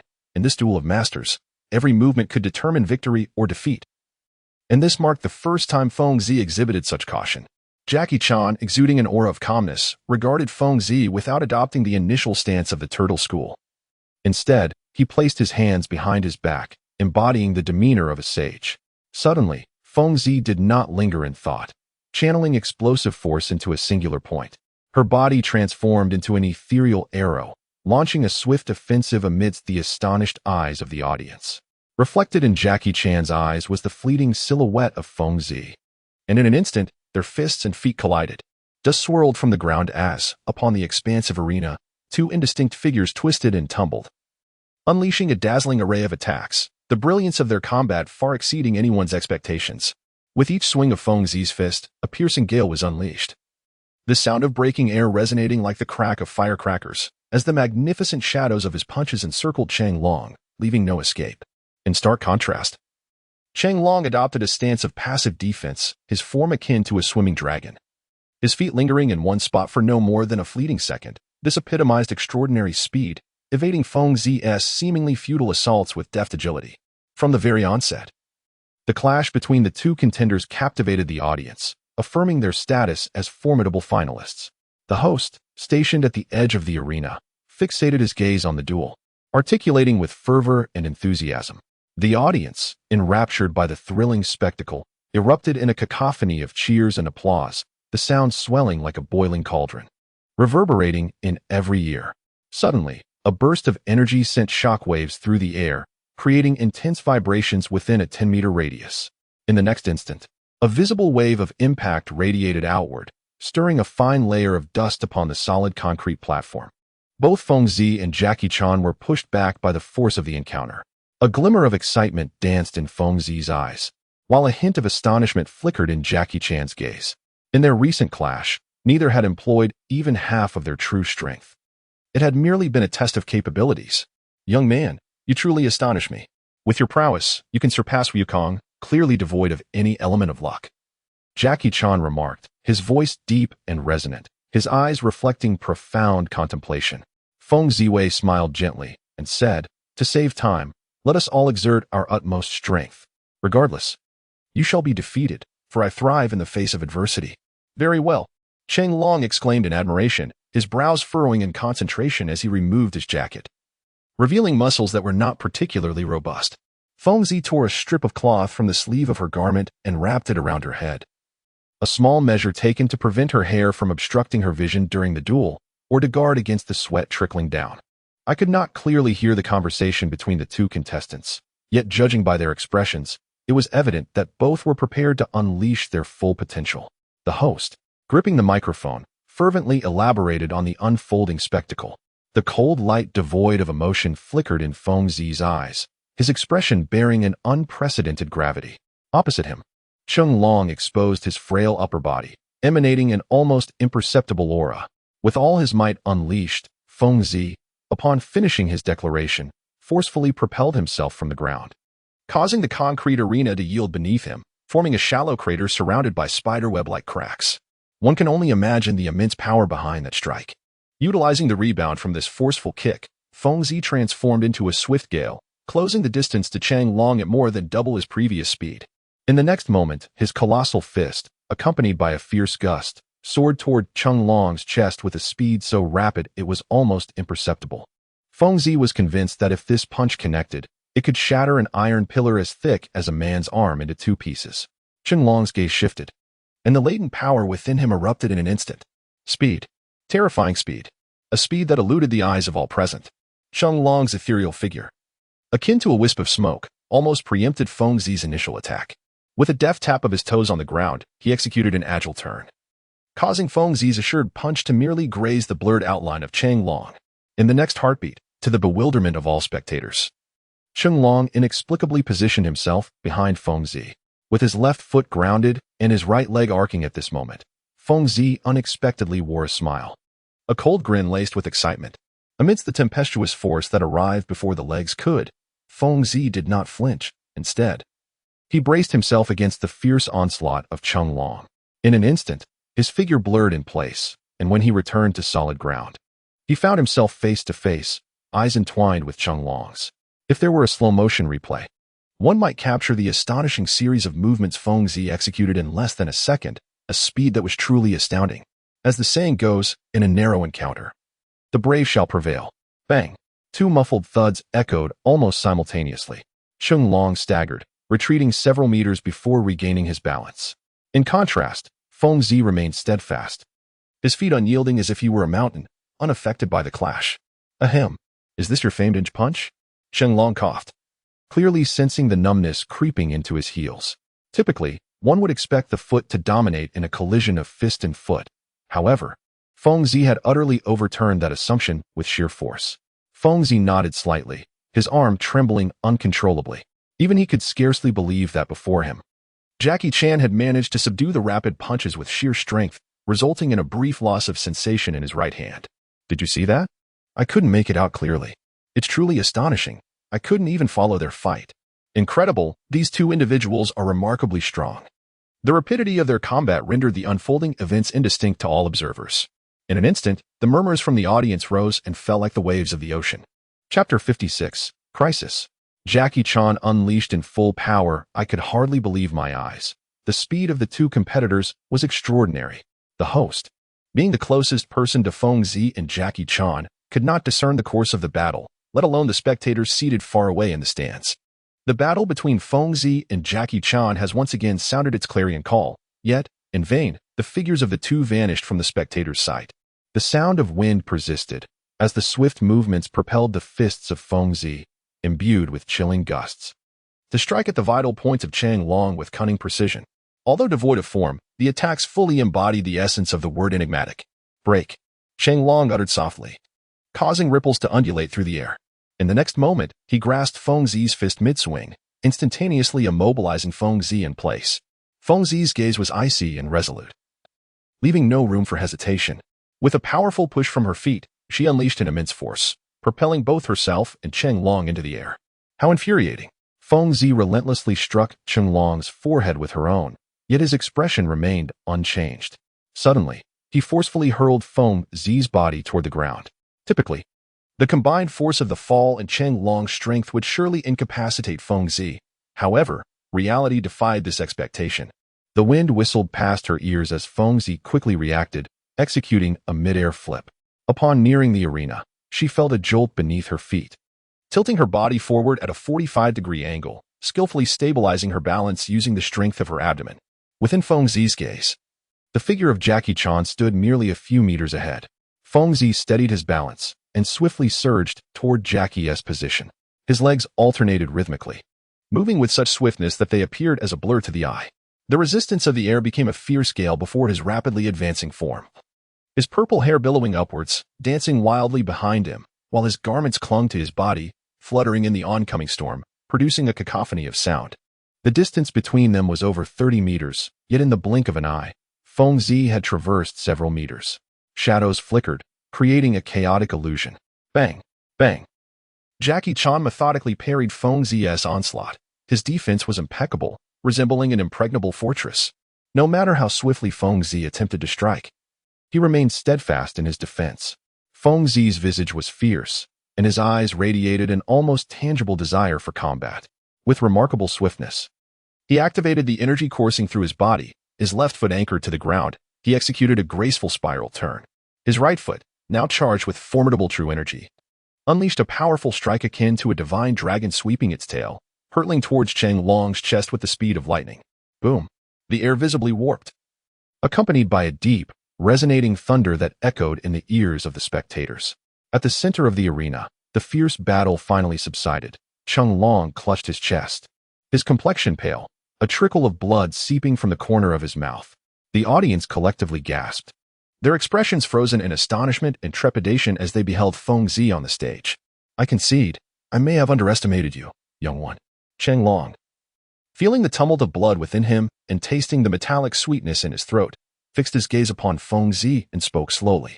Feng Zi interrupted him, stating, the power of the inch punch may only exert a force equivalent to 10,000 pounds when applied with the fist.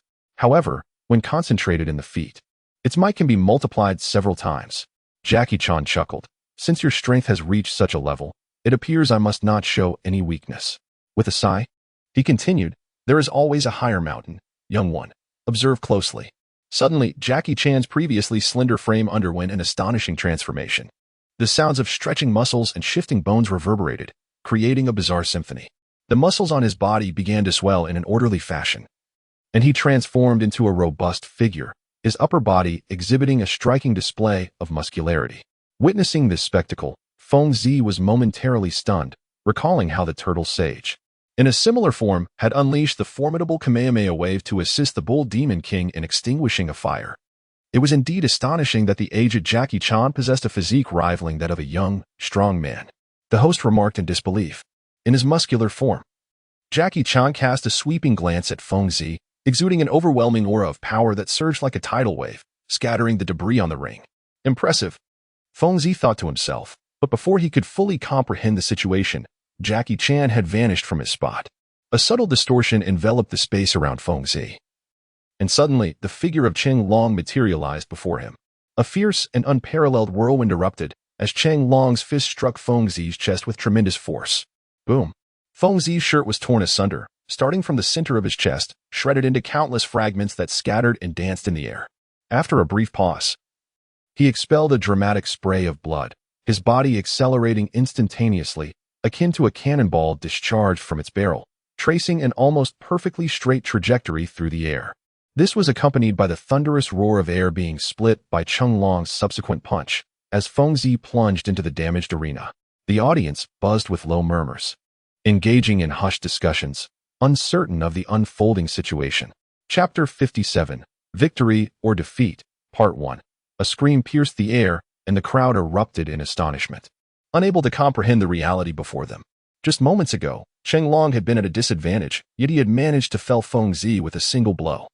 No one had been able to discern the movements that transpired. Compared to the previous matches, this fierce contest, which the audience had eagerly anticipated, unfolded beyond their sight. All they could perceive were the sounds emanating from the arena and the instant in which one combatant was struck down. Feng Zi rose from the arena, struggling to support his battered body. Although the recent blow did not render him unconscious, it inflicted significant damage upon his physique. Do not push yourself. It is merely a competition, Chen Long observed, his gaze fixed intently on the swaying Feng Zi as he spoke slowly. Feng Zi wiped the blood from the corners of his mouth and, upon hearing what Chen Long had said, offered a faint smile before coldly retorting. Are you pitying me or mocking me? In a man's battle, there is only victory or defeat. There is no room for surrender. Sighing, Chen Long softly replied, in that case, let us determine the victor, young man. With that, his eyes widened, and he transformed into a mere shadow, gliding through the air like a nightingale in flight. In the blink of an eye, he appeared before Feng Zi. With a resounding clash, their fists collided. The glint of cold determination flickered in Feng Zi's eyes as he bellowed, his other hand forming a fist, trailing a stream of air over a foot long, and struck towards Chen Long's face with the utmost intensity of a short-range punch. Chen Long's gaze revealed a calm wisdom, and with a low growl, he lifted his weathered hands, conjuring layers of elusive afterimages to meet Feng Zi's assault.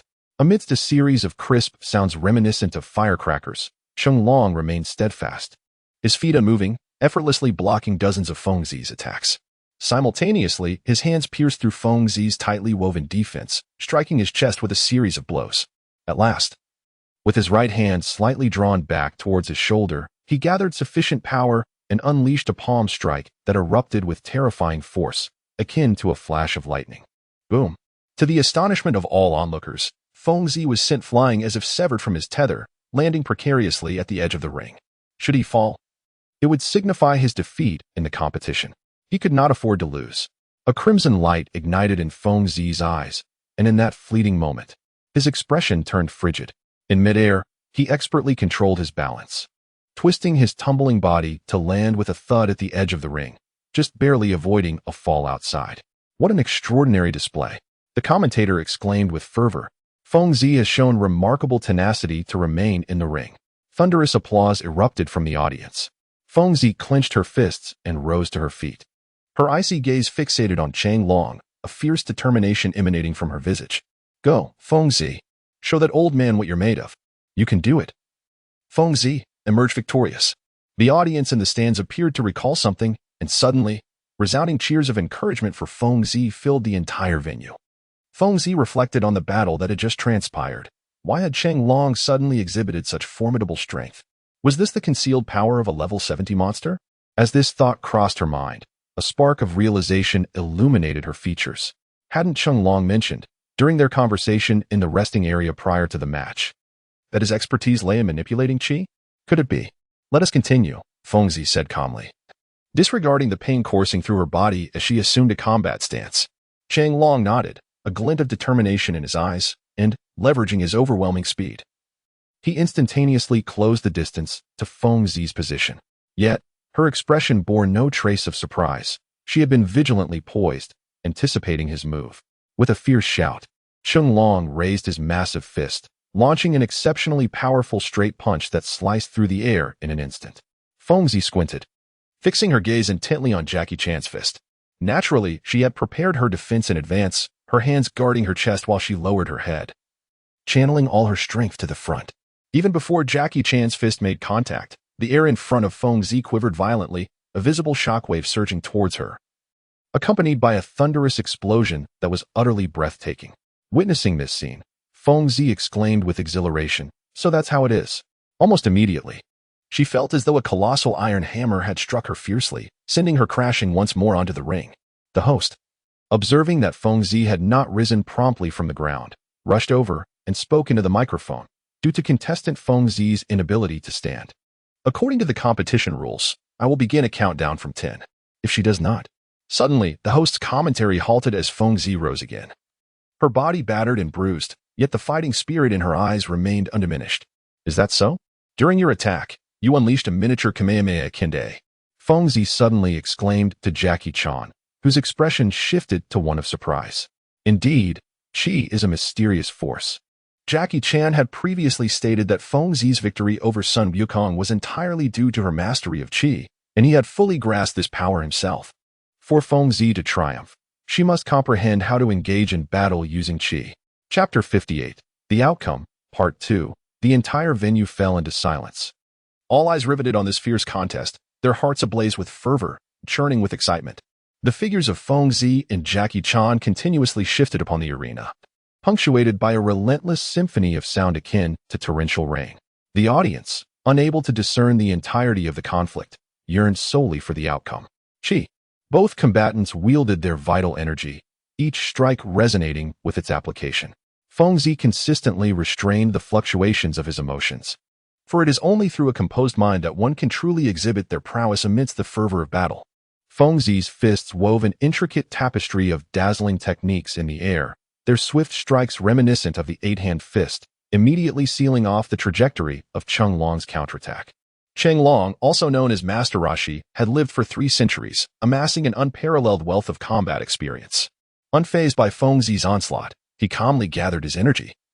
His hands spread wide, releasing a multitude of fist shadows and palm prints, densely scattered around him, some vividly clear, others faint and obscure, effectively repelling Fengzi's relentless assaults.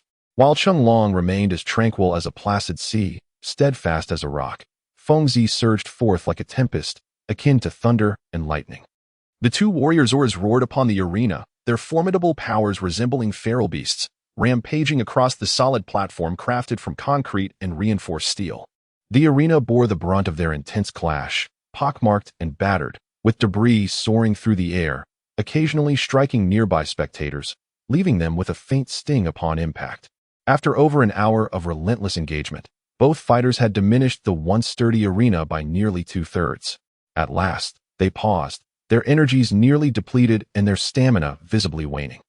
The prowess of both Feng Zi and Cheng Long is astonishing. They are evenly matched, truly a spectacle, the host proclaimed, seizing the moment of respite. Eliciting enthusiastic agreement from the audience, despite their lack of clarity on the unfolding events. In the stands, Bulma expressed her astonishment. "I can't believe this old man is so formidable." To which Yamcha, seated beside her, replied, "I've always said that Cheng Long must be that old turtle hermit in disguise, entering the competition, unwavering in her belief." Bulma gazed at Feng Zi's silhouette and confidently declared, "No matter who the opponent is, I trust that Feng Zi will emerge victorious." On the stage, Cheng Long regarded Feng Zi with a calm demeanor and remarked, "Young man, I am truly astonished by how swiftly you have grasped the application of energy. Allow me to demonstrate another of my techniques. Aside from the Kamehameha, behold, the universal earth-shattering palm." Wen Zi furrowed her brows. Her awareness heightened despite her ignorance of the formidable technique known as the world-shocking palm that Jackie Chan had mentioned. She instinctively adopted a defensive posture. Jackie Chan's eyes radiated a profound and compelling authority, his demeanor stooped, and a grim expression etched across his face. An unsettling energy coursed through him, causing the very air to become charged with anticipation. In an instant, the atmosphere shifted dramatically, the fierce wind whipping through Jackie Chan's hair. And his facial muscles trembled visibly as he bellowed, "World-shocking palm." At that moment, a flash of electric light erupted between Jackie Chan's hands, crackling audibly, sending a tremor through Wen Zi's vigilant spirit, revealing a fleeting vulnerability. In the next heartbeat, a cacophony of thunder erupted as countless chains of lightning ensnared Wen Zi's body in an instant. A pained gasp escaped her lips.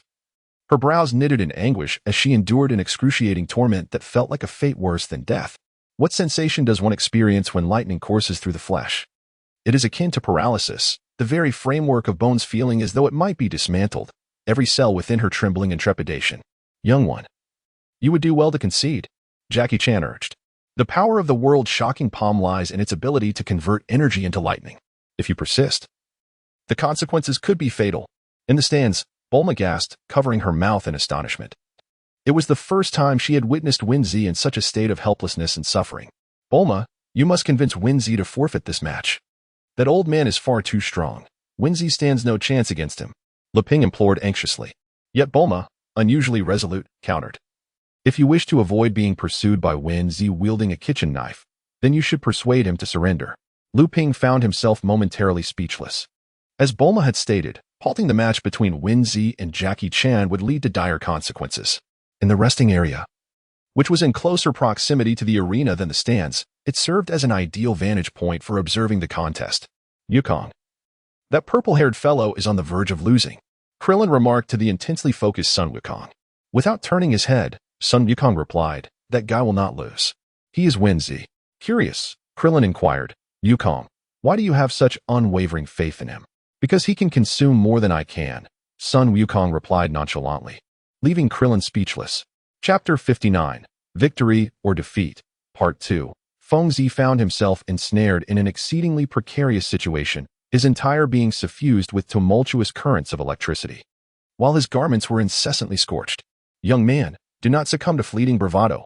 It would be wise to forfeit this contest," Long Jin intoned slowly, his hands continually exuding energy that transmuted into electric shocks, agitating Feng Zi's very essence. "Old fool, silence yourself," Feng Zi retorted vehemently, prompting Long Jin's expression to darken palpably.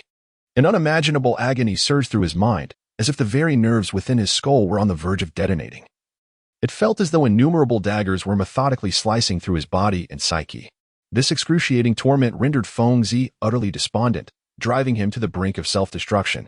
His violet hair stood on end, and his visage contorted in anguish, his complexion shifting rapidly from crimson to pallid, then to a ghastly blue, and finally to a deep, ominous purple-black. The wind howled with a piercing intensity, its anguished cries reverberating throughout the venue, serving as the sole outlet for the profound suffering that consumed him. 1 minute, 2 minutes, 3 minutes, 5 minutes passed. In Jackie Chan's eyes, Disbelief flickered as he witnessed the electric force of the Wanguijing Tian Palm reach a staggering 50,000 volts. If unleashed upon an ordinary individual, it would be utterly insurmountable, lasting barely a second.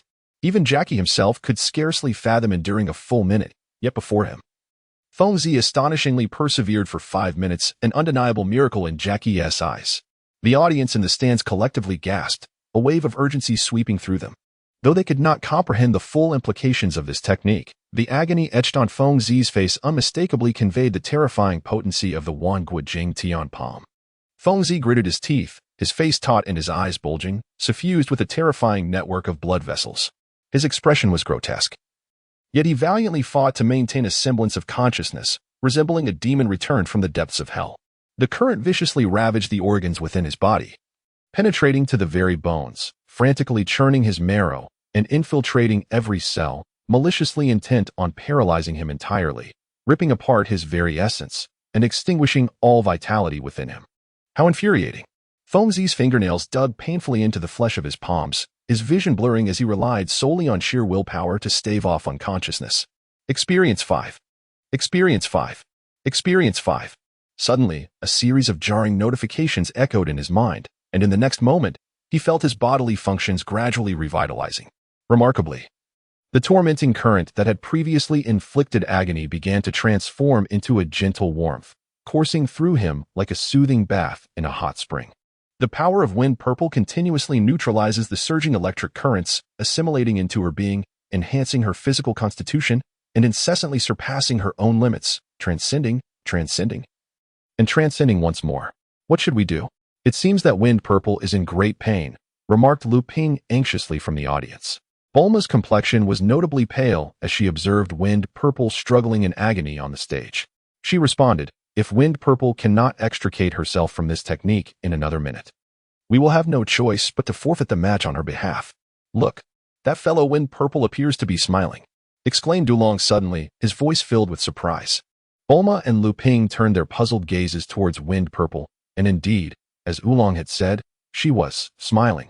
Almost the entire audience became aware of this extraordinary occurrence. Amidst the flashes of lightning, wind purple's expression shifted from unbearable pain to a radiant smile.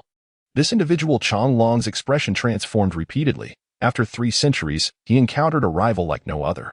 To endure 5 minutes under the devastating electric currents of the universal thunder palm was unprecedented.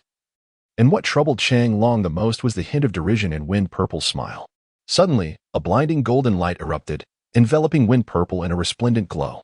The dazzling brilliance astonished Changlong, leaving the entire audience in a state of disbelief, unable to comprehend the significance of this sudden golden radiance.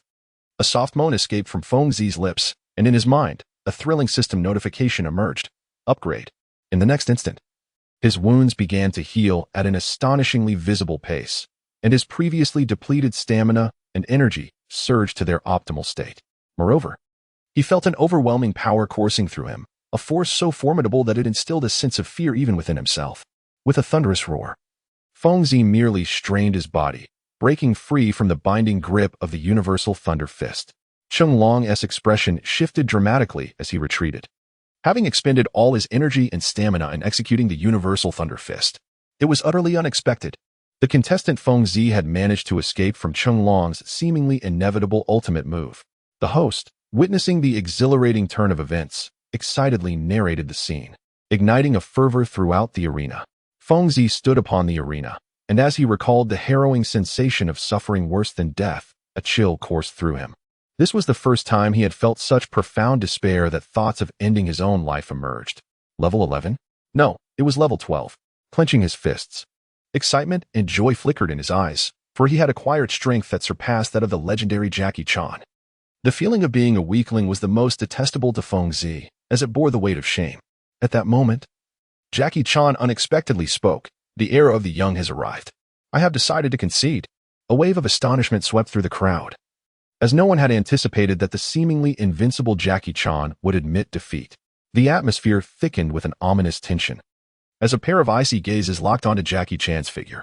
In a somber tone, Fengzi declared, "Regardless of who my opponent may be, in my eyes, he is merely a creature to be vanquished for experience, and the fate of such creatures is singular, to fall." With that proclamation, Feng Zi vanished in an instant. A speed that even Jackie Chan at his peak could not have matched. Before the audience could even register what had transpired, Feng Zi appeared beside Jackie Chan like a specter, speaking in a deceptively gentle manner. Thus, I do not require your concession. Jackie Chan attempted to evade, but Feng Zi's right hand cleaved through the air with a piercing shriek akin to a howling tempest, landing swiftly upon Jackie Chan's chest.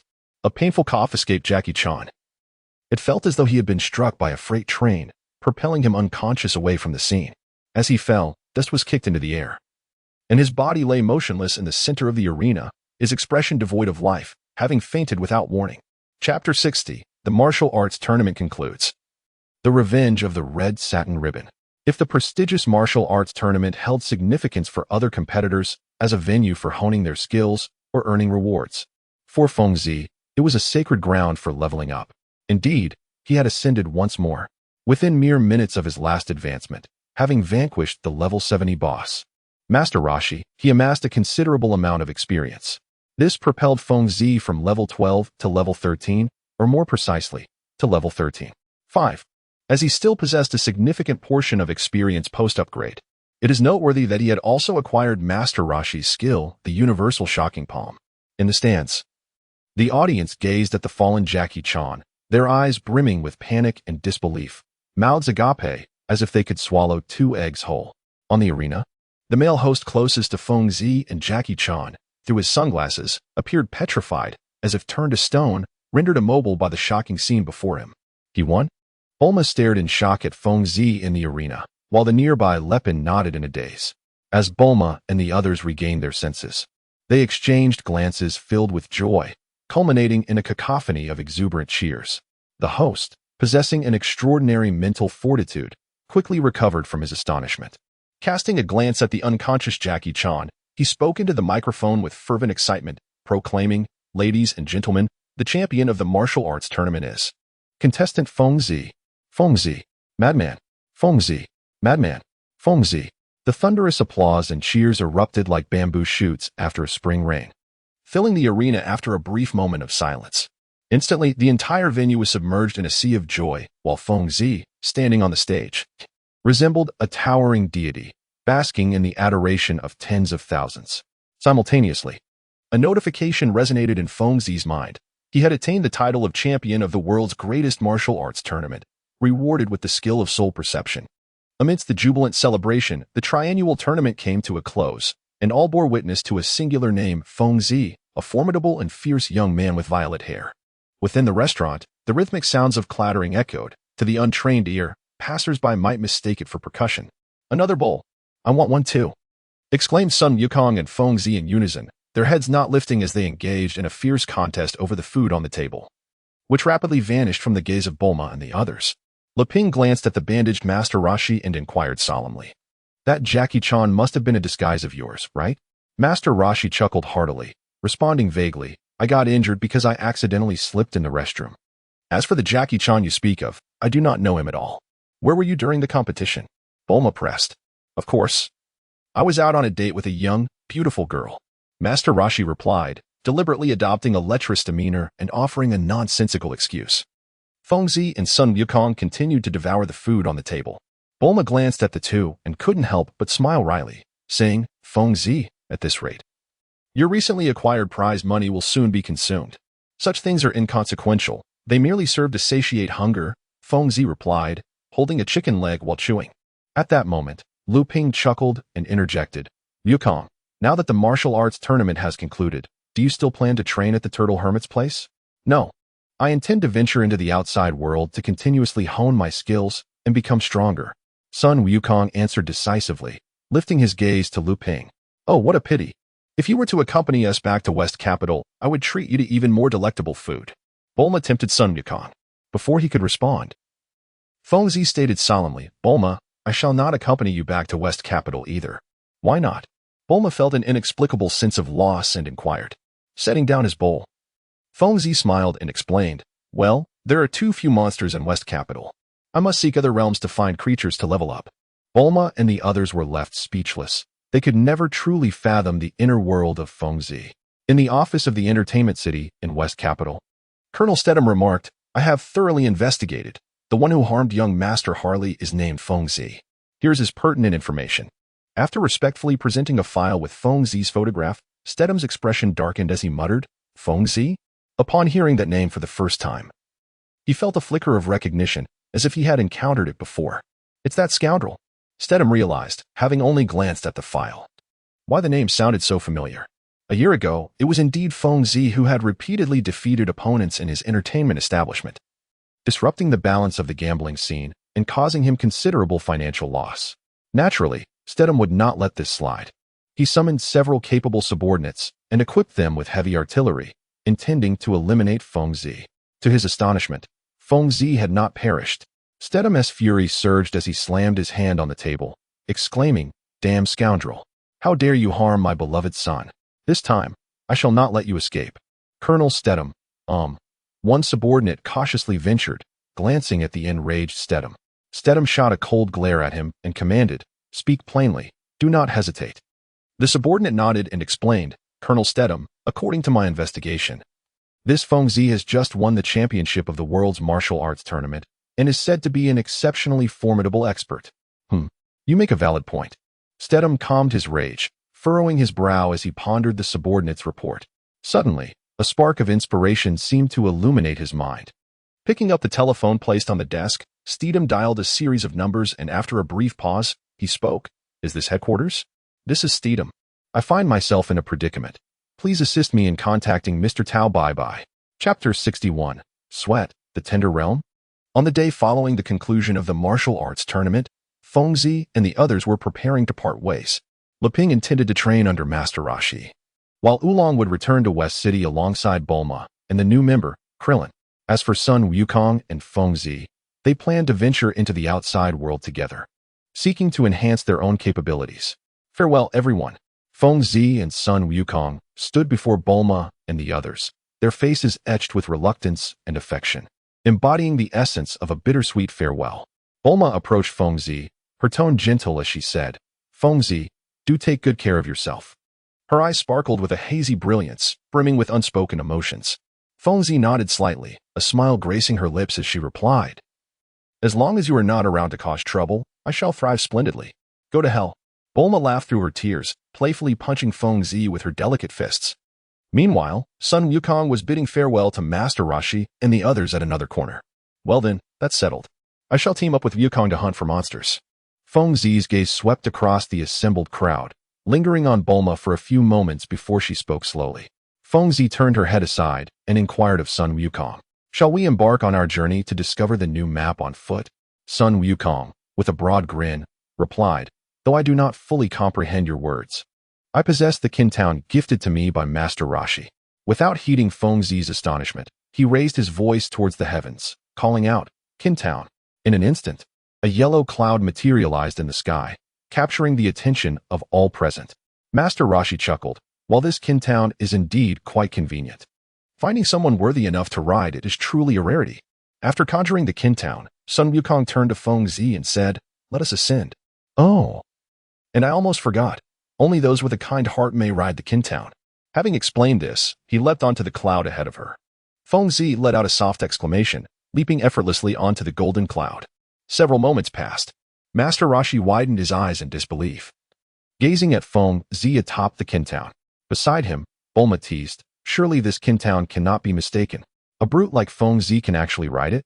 "Perhaps. Feng Zi is simply an innocent and endearing soul," Lepin casually remarked, eliciting disdainful glances from the others. No matter how one viewed it, Feng Zi could hardly be associated with anything remotely adorable. Feng Zi and Sun Wukong bid farewell once more to Bulma and the others.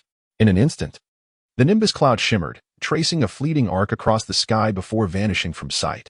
One could only hope that these two peculiar beings would not find themselves embroiled in any significant trouble. Gazing up at the heavens, Oolong murmured softly. Bulma glanced at Oolong and chuckled lightly, remarking, "Given their abilities, I cannot fathom anyone capable of defeating them."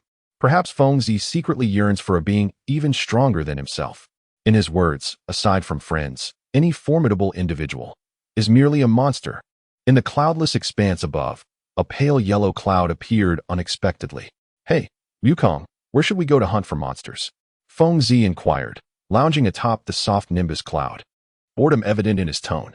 Sun Wukong cast a glance at Feng Zi and replied, I intend to first gather the 4-star Dragon Ball left to me by my grandfather. Look, this is the Dragon Ball radar I borrowed from Bulma. With that, he produced the radar from his pocket, holding it aloft. Alas, Wukong, I am hungry. Feng Zi finally spoke after a prolonged silence. Sun Wukong, appearing somewhat lethargic, responded, I am hungry as well. At that moment, their stomachs echoed in unison with a series of rumbling sounds. Feng Zi pondered for a moment and said to Sun Wukong, let us first find a place to satisfy our hunger. Sun Wukong nodded in agreement and commanded the cloud beneath him. The somersault cloud surged violently, stirring up a chilling wind as it swiftly descended toward the earth. Feng Zi and Sun Wukong leaped down from the nimbus, descending onto the flat terrain below. Feng Zi's eyes casually surveyed the surroundings, noting the houses that lined both sides of the road and the curious glances from passersby. It quickly became evident to Feng Zi that they had arrived in a remote town. Come, let us first seek out a restaurant for a meal, Feng Zi remarked to Sun Wukong. The two wandered about, searching for a place to dine, and soon they discovered a rather appealing establishment along the path. The sign depicted several women and a table laden with food, which was the very reason they paused. Ahem, Wukong. Could you tell me what is written up there? Feng Zi asked, somewhat embarrassed, pointing to the signboard. Sun Wukong scratched his head and replied simply, I cannot read. Oh well, it matters not what it is. It shows food, so let us enter. With that, Feng Zi took Sun Wukong by the hand and led him inside. Indeed, both Feng Zi and Sun Wukong were utterly illiterate, mistaking the establishment for a dining venue, and thus they entered in a state of blissful ignorance. Unbeknownst to them, the sign prominently displayed the words, Gentle Abode. Chapter 62. An unexpected encounter as Feng Zi and Sun Wukong stepped into the establishment. They were immediately enveloped by a captivating fragrance. This scent was not that of culinary delights, but rather a perfume that Feng Zi had encountered on Bulma on numerous occasions. Come in, dear young entrepreneurs, called out a middle-aged woman, clad in revealing attire, who approached them with a weary yet alluring demeanor, her eyes glimmering with seduction and her words weaving an enchanting spell. Feng Zi and Sun Wukong followed the woman in silence as she led them into the inner sanctum. This woman, adorned in vibrant attire, gracefully walked ahead, guiding the two to a lavishly decorated lounge. Upon entering, one could immediately sense the exquisite decor. The blue-hued lighting cast an ethereal glow, evoking a dreamlike ambience. Please, have a seat. The woman gestured towards the seating arrangements, addressing Feng Zi and Sun Wukong. Before them lay a row of high-backed sofas, upholstered in soft velvet, complemented by a sleek metallic table that shimmered with a faint luminescence, creating a somewhat hazy atmosphere. Notably, the sofas were semicircular in design. Without hesitation, Feng Zi and Sun Wukong settled onto the plush seating. The dim lighting of the hall heightened the allure of the night, adding a thrilling edge to the environment. As they plopped down, the woman inquired in a melodious tone, May I ask, gentlemen, how many companions do you require? We're here to eat. Feng Zi and Sun Wukong declared unabashedly, reclining on the sofa with little regard for decorum. The woman, taken aback by their unexpected priority of dining in such a venue, contemplated for a moment. Perhaps these two young men sought to indulge in both food and entertainment. She mused, and with a flirtatious smile, she retreated to the back to relay their request. 5 minutes later, when the table was laden with an array of delectable dishes, Feng Zi and Sun Wukong's eyes sparkled with delight, reminiscent of famished wolves pouncing upon their prey. The woman, observing from a distance, widened her eyes in astonishment. It was her first encounter with such voracious guests. As Feng Zi and Sun Wukong feasted, a trio of young women stood neatly 2 meters before them, each possessing striking beauty. Their alluring figures were accentuated by elegant red evening gowns, notably revealing in design, each flaunting a captivating silhouette. The sight was undeniably enticing. As the tall and voluptuous girls radiated allure, a waft of perfume enveloped the air, prompting Feng Zi to furrow his brow and glance at the girls before returning his focus to the food, while Sun Wukong continued to devour his meal with fervor. Ensure our guests are well taken care of, the woman who had initially welcomed Feng Zi and Sun Wukong instructed the young ladies before departing. One of the girls approached Feng Zi, her voice sweet and inviting. Dear sir, why not take a break from eating and join us for some fun? Feng Zi continued to eat, casting a glance at the woman beside her, and impatiently replied, I am busy. The woman's expression faltered for a brief moment, before she summoned her companions to gather around Sun Wukong and Feng Zi. One of the women deliberately stood up and slowly turned, performing an action that caused the clasp of her bra to mysteriously come undone. "Am I not beautiful?" the partially exposed woman inquired softly. Sun Wukong remained focused on his meal while Feng Zi glanced at the unveiled woman and indifferently remarked, "Two lumps of flesh, utterly unappealing." The woman's face soured. Yet she maintained a professional smile. Seated on the sofa, the woman refused to relent, leaning closer to the dining Feng Zi. She raised her finger, a gesture that appeared tantalizing to any ordinary man. However, her other hand continuously traced the curves of her ample bosom, rendering its silhouette both alluring and elusive. Ultimately, she leaned toward Feng Zi, revealing her two protruding points. "Do not disturb my meal." The amiable expression on Feng Zi's face vanished, replaced by a hint of coldness. It seemed the women were undeterred, presuming that Feng Zi simply did not appreciate voluptuous figures. Another woman, with a more delicate appearance, supplanted her predecessor. Approaching Feng Zi, she provocatively parted her legs and perched herself on Feng Zi's lap, albeit with her waist elevated. She began to press down on Feng Zi's shoulders, gyrating her hips in a manner reminiscent of intimate encounters. "Get lost," Feng Zi shouted, disregarding the astonished gazes around her, and delivered a swift punch to the woman's face. In an instant, the once enchanting figure collapsed to the ground. A scream erupted as the remaining two women recoiled from the sofa, their faces filled with shock as they stared at Feng Zi. Feng Zi rose to her feet, her gaze fixed upon the heads of the remaining two maidens. Expressing her frustration, "Such wretched creatures, constantly prancing before my eyes, how infuriating." From the moment the three maidens had entered the room, Feng Zi had observed the blood-red names hovering above them. Prostitute, level 1. For Feng Zi, a level 1 creature was utterly inconsequential. Even if defeated, it would yield a mere pittance of experience. Thus, she restrained herself from taking action. However, the maidens, oblivious to their situation, persisted in their presence, disrupting Feng Zi's meal, which ultimately provoked her wrath. Half an hour later, Feng Zi and Sun Wukong emerged from the room, settled their bill with the woman who had attended to them, and departed from the establishment known as Gentle Haven. As the receptionist opened the door to the room where Feng Zi and Sun Wukong had stayed, she was met with an astonishing sight. All three maidens lay unconscious upon the floor. Who would have thought? These two little ones possess such prowess in that regard? The woman murmured in disbelief, her expression a blend of astonishment and curiosity. It is worth noting that following this encounter, the three maidens reformed their ways, vowing never to engage in such business again. The transient figures who altered the course of their lives were none other than a certain violet-haired individual. Chapter 63, The Torment of Tao Bai Bai, Part 1. The moment Feng Zi and Sun Wukong stepped out of the shop, Feng Zi's expression changed dramatically. Thanks to the acquisition of the skill known as soul perception, he could automatically sense monsters within 1,000 meters. The intensity of the signal from this particular creature was undeniable, indicating its formidable level. "Wukong, an enemy approaches," Feng Zi said to Sun Wukong in a grave tone. Recognizing that Feng Zi was not one to jest lightly, Sun Wukong immediately became alert. Their gazes quickly focused on the approaching figure. In midair, a man was discernible, rapidly descending from a massive stone pillar towards them. As the stone column drew near, a fierce, icy wind swept through, scattering their hair and making it difficult to open their eyes. With a thunderous roar, dust filled the air, and the ground trembled violently as if an earthquake had struck. From the swirling haze emerged a chilling figure, his pink robe billowing softly in the wind. The powerful aura emanating from his tall and commanding physique gradually diminished, replaced by an overwhelming and suffocating air of murderous intent. A braid nearly half a meter in length casually draped over his shoulder, while the garment bore a stark and menacing character for kill, amplifying the sense of danger. His weathered face was adorned with deep lines of experience, yet his piercing eyes radiated an intense, domineering gaze, concealing a chilling malice within their depths. Feng Zi gazed intently at the sudden adversary before him, whose name struck terror with its crimson hue. Tao Bai Bai, level 68. Indeed, this man, exuding an aura of murderous intent, possessed a power nearly on par with that of the turtle hermit.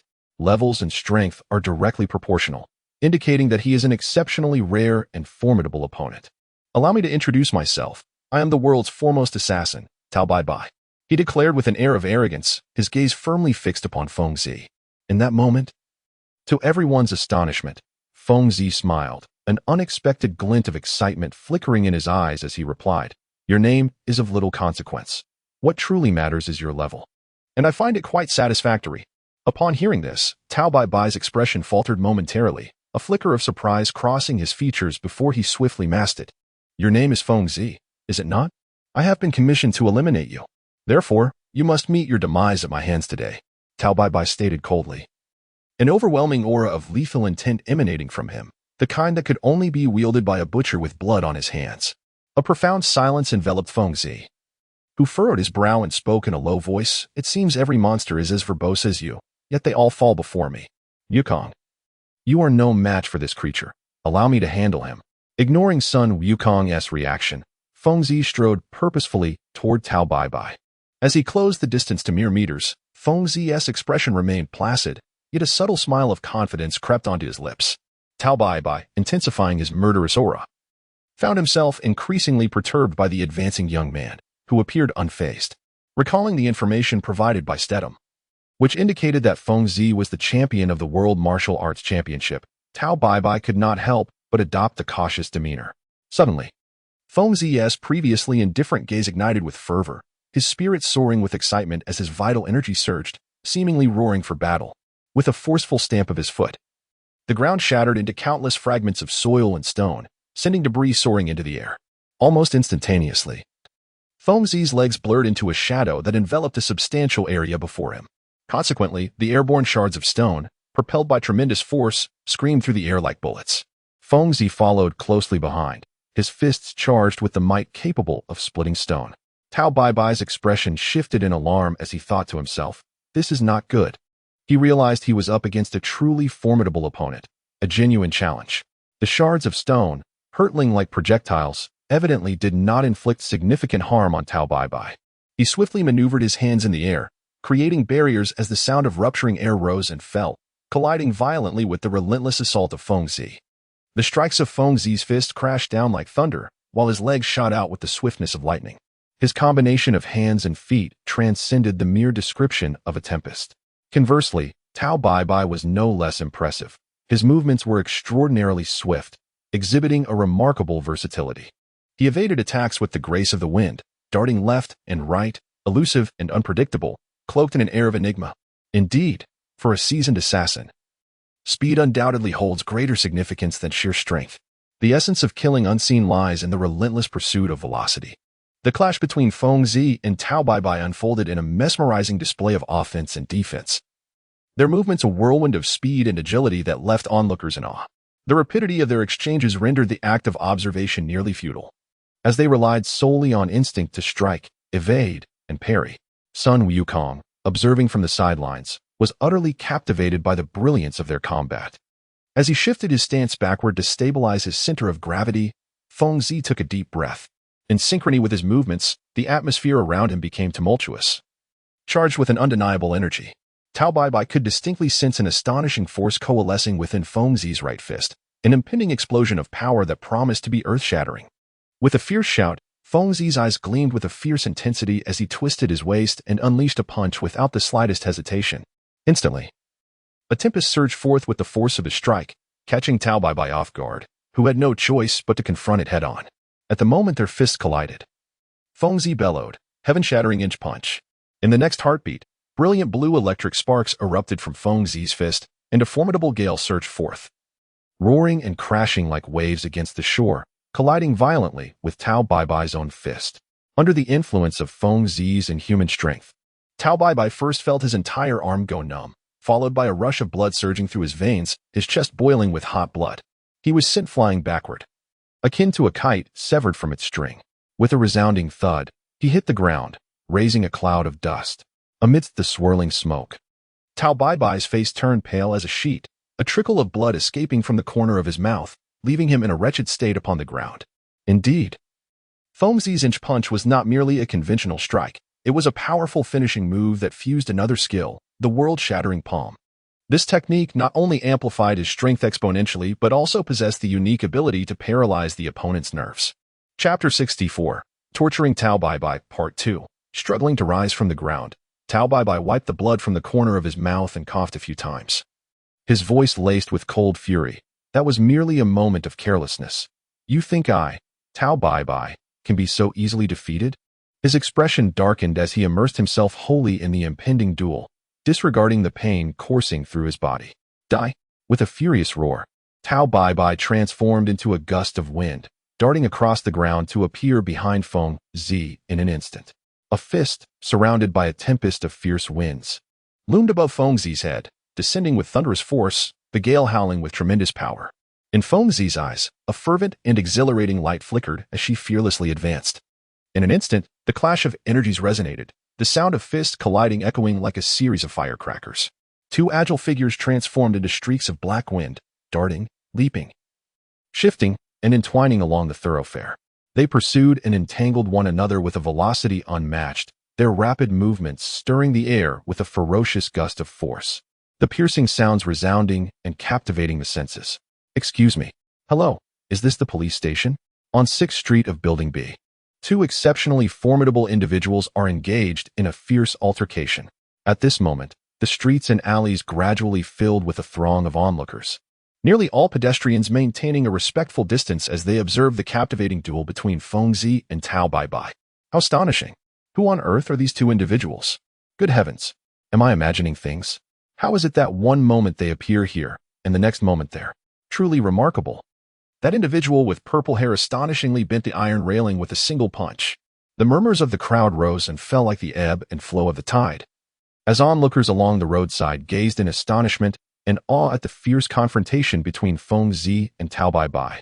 Only Sun Wukong could discern the movements of their punches and kicks with any clarity, while the spectators could merely perceive the fleeting silhouettes of two extraordinarily swift whirlwinds darting across the ground. Their ears were filled with the piercing shrieks and the violent sounds of fists and feet colliding. Yet, despite the chaos, their expressions remained animated with excitement. In a sudden burst of energy, Feng Zi and Tao Bai leapt into the air, their fists clashing in a dazzling display. With a thunderous crash, they plummeted to the ground, causing the floor beneath them to crack and splinter like a spider's web. Yet, amidst the fierce winds, it seemed as though the debris had sprouted wings, soaring upwards to join the chaotic dance of stones swept by the gale. This further intensified the lethal force surrounding the two combatants, creating an atmosphere fraught with unimaginable peril within mere meters of their bodies. The arena was alive with the rapid movements of two shadowy figures, darting to evade one another, their trajectories intertwining in a mesmerizing display. Each contact led to a swift disengagement, only for them to engage once more. The invisible currents generated by the tumultuous winds and flying stones took on a tangible form, as rocks whizzed through the air, crashing against distant buildings with piercing shrieks. The resonant impacts left shallow indentations in the walls, turning the stones to powder that blanketed the ground in a thick layer of white dust. The scene was one of unprecedented chaos and ferocity, leaving all witnesses in sheer awe. Each punch was akin to a meteor streaking through the heavens, and each kick resonated with the power of thunder, capable of splitting stone and shattering the earth. The confrontation between these two masters was nothing short of spectacular and harrowing. Every strike summoned a maelstrom of air, fracturing the ground beneath them into shards. The once smooth road became a pitiful sight, collapsing under the weight of their terrifying prowess, leaving onlookers stunned and trembling. Enraged, Tao Bai's face flushed crimson. He swung his arm in a sweeping motion, but Feng Zi deftly ducked beneath it. In retaliation, Feng Zi unleashed a devastating punch aimed at Tao Bai's abdomen, a blow powerful enough to reduce steel to dust. With a gasp, Tao Bai was sent hurtling backward. Feng Zi, with a powerful push from the ground, pursued his adversary's receding figure. As Tao Bai crashed into a collapsed building and rebounded onto the ground, Feng Zi leapt high, twisting in midair. One leg raised to deliver a knee strike aimed directly at the prostrate Tao Bai's head. Should this blow connect, even Tao Bai's formidable strength would likely succumb to a tragic fate of a shattered skull. As the knee descended from the sky, Tao Bai rolled swiftly along. The figure of Feng Zi manifested a few meters away as a foot, propelled by a fierce gust of wind, surged towards his face with astonishing swiftness, akin to a flash of lightning and the speed of thunder. Should it make contact, it would likely mar his visage. With a powerful thrust of her legs, Feng Zi propelled herself off the ground, her upper body swiftly twisting outward. By a mere whisker, her head narrowly evaded Tao Bai's incoming kick, the gust of wind generated by the strike grazing her cheek. Although the moment appeared perilous, it resulted in no tangible harm. At that instant, Feng Zi anchored herself on her right foot, harnessing the momentum from her previous leap to execute a ground-level rotation. Like a wisp of wind, her foot struck Tao Bai's calf, sending him off balance. He staggered forward, akin to a collapsing tower, as Fengzi adeptly retracted her legs to her chest, delivering a knee strike to his torso. Tao Baibai's robust physique spun in midair, performing a dizzying series of somersaults before he managed to stabilize himself, landing on his feet, albeit with a slight stumble. Meanwhile, Fengzi sprang back to her feet with the agility of a leopard, and the two resumed their standoff. The intensity of their combat left onlookers breathless, their hearts racing with excitement, rendered speechless by the spectacle. This was the first time Tao Baibai encountered such a formidable opponent, and frustration bubbled within him as he contemplated resorting to his secret technique. As he exchanged blows, he cursed inwardly.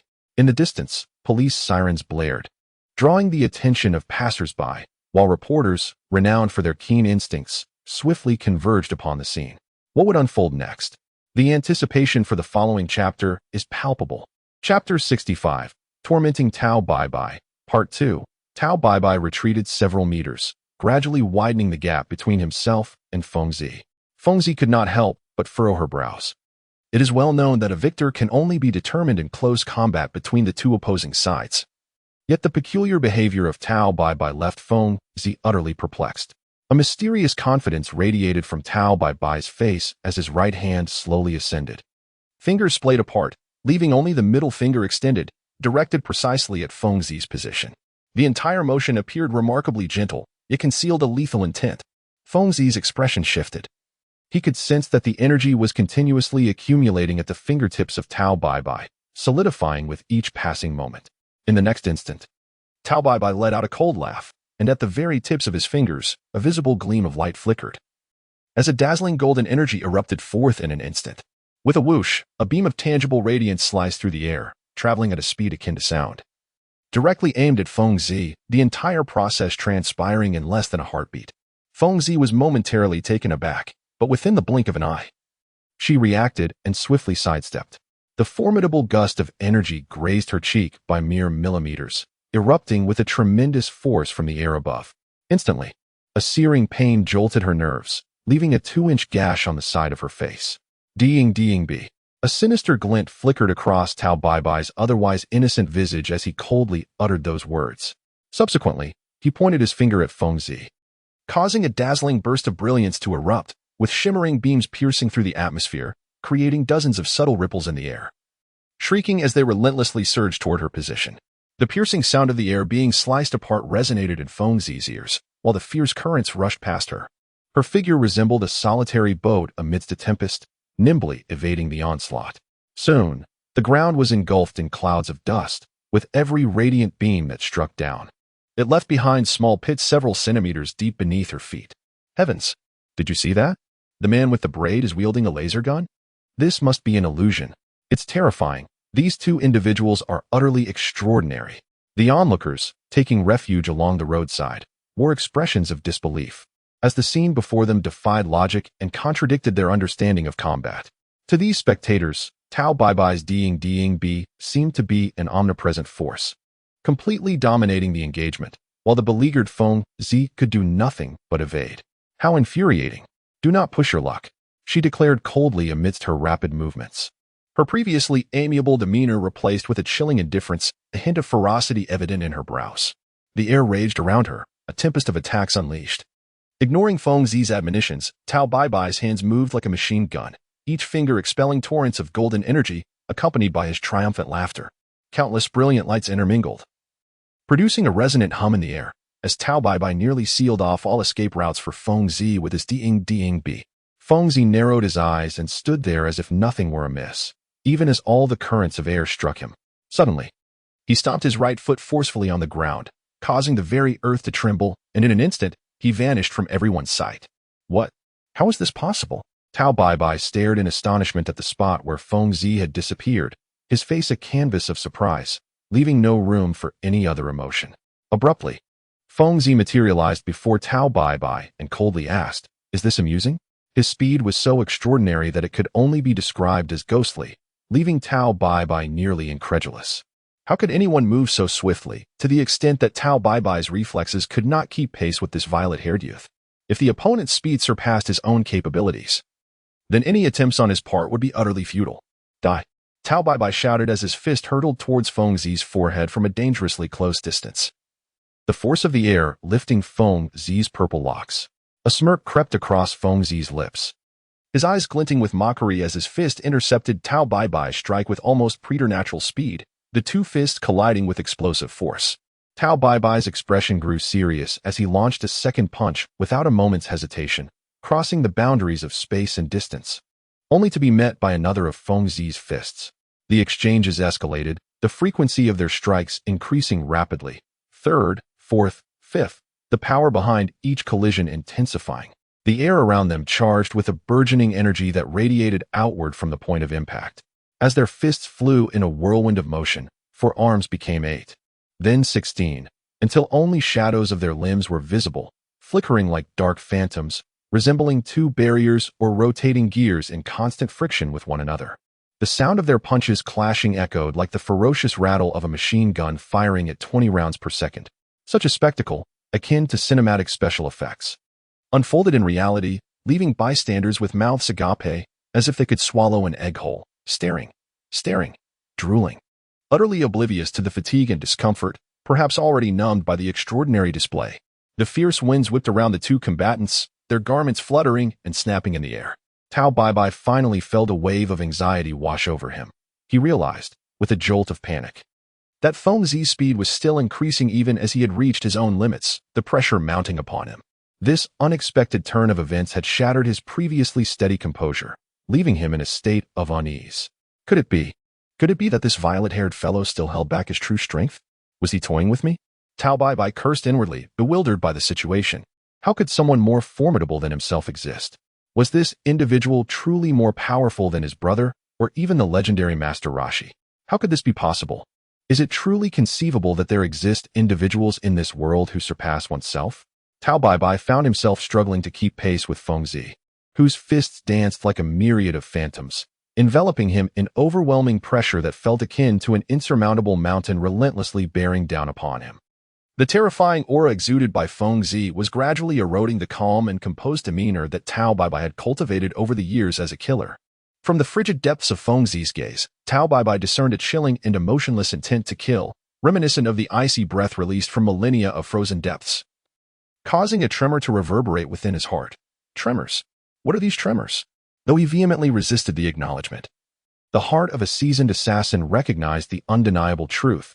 He was afraid. The years spent cultivating a ruthless heart were now undermined by the presence of this youth, barely out of adolescence, which was an exceptionally difficult reality for him to accept, more challenging even than the resurrection of his own parents. Tao Baibai's heart tightened incessantly, each moment becoming more constricted, as beads of sweat began to trickle down his forehead, some even finding their way into his eyes. Fortunately, the battle no longer relied on sight. Otherwise, he would face imminent defeat. Yet the current situation was hardly better. Once fear took root in his heart, once trepidation towards any entity emerged, it would inevitably diminish his strength in the face of that individual. Now, Tao Baibai was gripped by fear of Feng Zi, rendering the outcome of their confrontation painfully evident.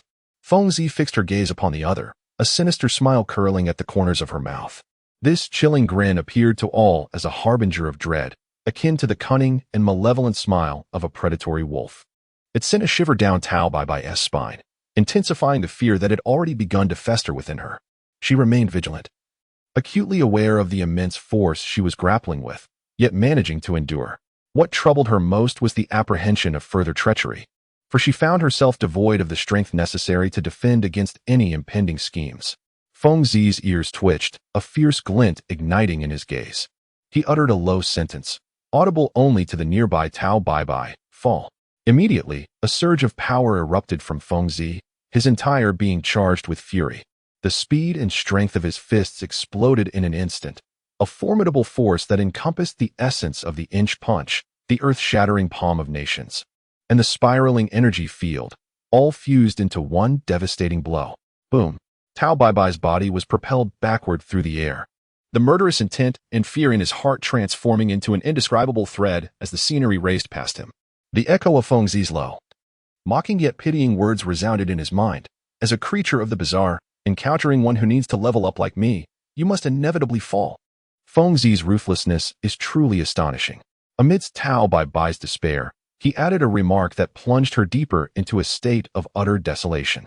This ultimately led Tao Bai to flee from Feng Zi with the swiftness of a rabbit upon their next encounter. However, that is a tale for another time. With a resounding thud, the heavy sound of Tao Bai's body crashing to the ground echoed. She collided with the earth, rebounding before hitting it again. Lying motionless as her ribs lay shattered beneath the force of Feng Zi's punch, broken beyond the possibility of rising again. Upgrade. A melodious notification resonated in Feng Zi's mind. He smiled, and under the radiant glow of golden light, his expression appeared terrifying, grotesque. Chapter 66, An Assault on the Police. Acquiring skill, donut wave. Another notification emerged in Feng Zi's consciousness. It was then that he realized the prerequisite for acquiring skills. One must be in a state of upgrade to obtain an opponent's techniques. If the opponent's moves were chaotic, the system would randomly select one from the myriad of options available. The blaring sirens of police vehicles grew increasingly close, jolting all bystanders from their astonishment as they turned to witness the stream of police cars approaching the intersection. Nearly everyone inwardly cursed the officers for their inefficiency. Arriving only after the altercation had concluded, "Feng Zi, you are truly remarkable." Sun Wukong approached Feng Zi, disregarding the astonished gazes of the onlookers, and enthusiastically patted him on the shoulder. Feng Zi smiled gently, nodding as she cast a glance at the sprawled Tao Bai, and slowly remarked, "If his level were to ascend a little higher, I would indeed hold him in considerable esteem. Hey, you two, remain stationary." A warning voice pierced the air, causing Feng Zi's brow to furrow slightly. She was not fond of such a tone. In broad daylight, to dare commit acts of violence and robbery, inflicting severe injuries upon others, was utterly lawless, an embodiment of societal scum, a degenerate, a rogue. A female police officer stood beside a patrol car, visibly incensed, delivering a stern reprimand. The surrounding onlookers couldn't help but wipe the cold sweat from their brows. None understood better than they that the formidable Feng Zi was undoubtedly a force to be reckoned with, and should these officers provoke her, the consequences could be dire. Feng Zi found himself perplexed by the precise meaning of the female officer's words, yet he discerned something from her tone and expression. Strangely, he felt an aversion towards these individuals clad in police uniforms, bordering on intense loathing.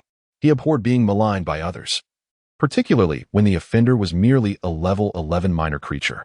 From Bulma, Feng Zi had learned that those donning police attire were enforcers of societal order and stability in this world.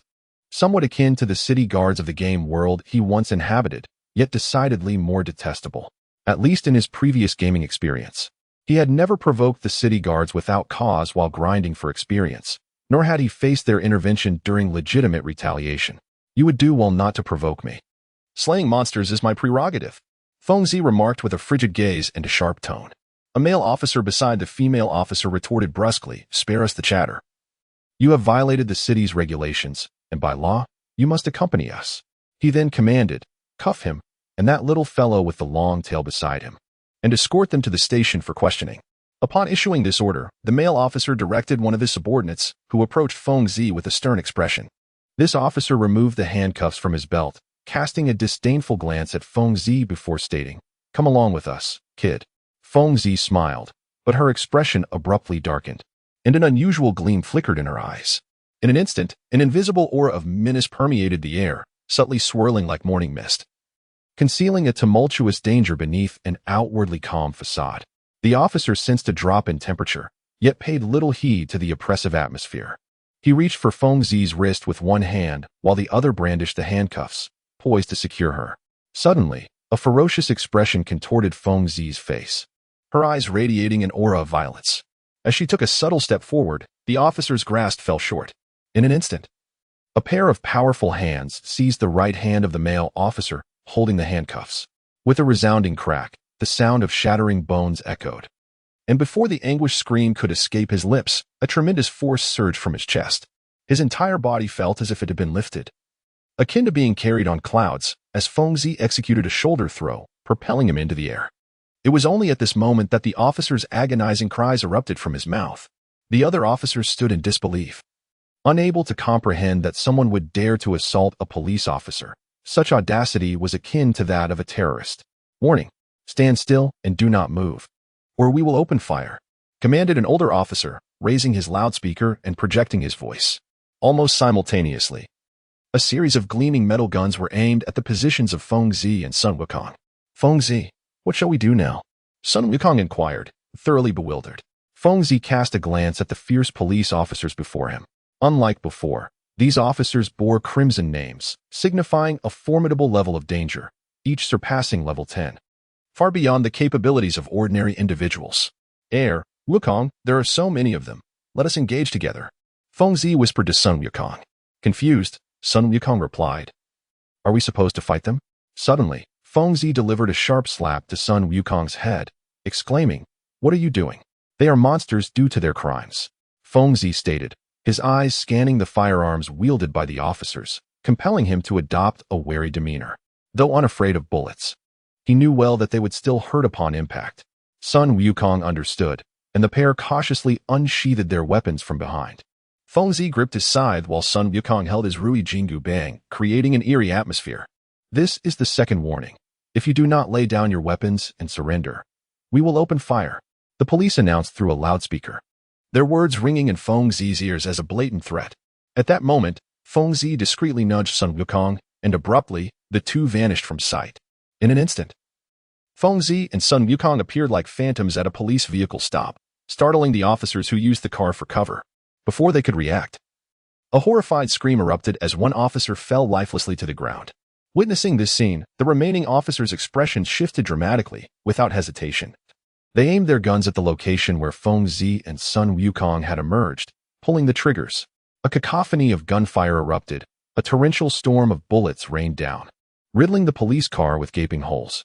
Meanwhile, Feng Zi and Sun Wukong deftly wielded their weapons, the scythe and staff moving with an impenetrable precision, like a windmill, leaving behind only a flurry of shadows. The bullets that once soared through the air fell to the ground as mere shells, devoid of purpose. Bystanders, initially drawn to the spectacle, now stood frozen in shock, their expressions a mixture of terror and disbelief as they beheld Sun Wukong and Feng Zi deflecting countless bullets. Stunned into silence, a singular thought arose in their minds. These two individuals dared to oppose the police, and they were unafraid of bullets. Two lunatics. Two extraordinarily powerful lunatics. Chapter 67. Terrorists, Feng Zi and Wukong. Hello. Is this headquarters? This is the XX district. We have discovered two individuals suspected of being terrorists. Yes, these two perpetrators possess formidable combat skills. We require backup from headquarters. One officer, crouched behind the police vehicle, wiped the cold sweat from his brow, panting heavily as he reported anxiously into the walkie-talkie. In an instant, the entire street descended into chaos, losing its erstwhile tranquility, now resembling a scene of utter disarray. Before the police's barrage of gunfire, Feng Zi and Sun Wukong remained unscathed, as if traversing a realm untouched by mortal danger. Both officers and bystanders were rendered incredulous, grappling with the existence of such an extraordinary being, impervious to bullets, displaying strength and speed that defied comprehension, akin to a superhero from the silver screen. A deafening explosion erupted, sending a cloud of dust spiraling outward for several meters. As the haze settled, Feng Zi stood at the epicenter of the blast, his lavender hair dancing gently in the wind, brushing softly against his eyes, exuding an untamed spirit laced with an enigmatic thrill. The onlookers collectively gasped, a singular thought permeating their minds. Is this individual even human? Just moments prior, Feng Zi had plunged into the midst of law enforcement, his right hand radiating a dazzling brilliance. In an instant, a magnificent crimson light enveloped their vision, and when the sound of the explosion subsided, all police vehicles parked along the roadside lay in ruins. Don't come any closer, or I'll shoot, a trembling officer stammered, raising his firearm, aimed directly at Feng Zi's head. Do not point that worthless piece of equipment at me, Feng Zi replied in a low, resonant voice, his gaze as frigid as solid ice, imbued with an inscrutable expression, part lament, part mockery, part solitude, and part defiance. Bang, bang, bang. A relentless volley of gunfire echoed, smoke billowing in the air, as the officer, eyes clenched shut, screamed in a frenzy. His weapon continued to unleash bullets at Feng Zi's head until it was emptied. After the cacophony of gunfire subsided, the officer cautiously opened his eyes, the moment stretching interminably. His fists alternated between tension and relaxation, sweat beading on his palms, heart racing violently, breaths quickening with each passing second. Is this a ghost? The officer seemed to witness an unbelievable scene. His eyes rolled back, and he fainted in sheer terror. For before him stood Feng Zi, who, against all odds, remained unharmed, having effortlessly caught the bullets with his bare hands. Feng Zi cast a glance at the police officer collapsed in his arms, feeling a sense of frustration. I haven't even struck you yet, and you're already unconscious. How infuriating. Wake up, this is my expertise. Meanwhile, Sun Wukong appeared to revel in this reckless behavior, as if he were a natural-born master of destruction. When he went wild, he proved to be even more ferocious than Feng Zi himself. With a sweep of his Rui Jinggu Bang, he sent a group of police officers tumbling. Before Sun Wukong, these guardians of social order were utterly powerless. The scene shifted to Came House. 1, 2, 3, for join me in front of the television. The screen displayed several vibrant young women performing aerobics, while a lecherous old man and a pig lay sprawled before the television, drooling with delight. Hey, Came Sanine, Wulong, could you not be so lascivious? A sweet and melodic voice chimed in as a girl with flowing blue hair leisurely reclined on the sofa, sipping juice. This girl was Bulma, who had come to this place to unwind. You don't understand. An old man like me should engage in more exercise, Came Sanine replied, fixated on the young women on the screen, not bothering to look away. Afterward, he demonstrated several aerobics moves as if to emphasize his point. Bulma sighed with a wry smile. With Lu Ping and Krillin training, this peaceful life is truly dull. I miss the days of searching for Dragon Balls. I wonder how Feng Zi and Wukong are faring.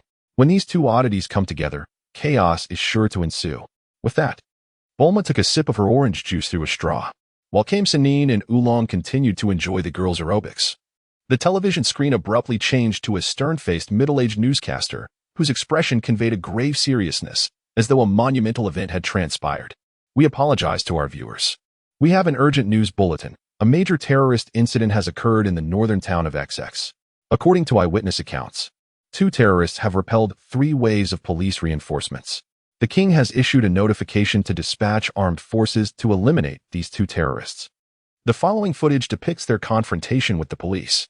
With a splutter, Bulma accidentally sprayed the juice she had yet to swallow all over Came Sanine and Oolong, who were seated in front of the television.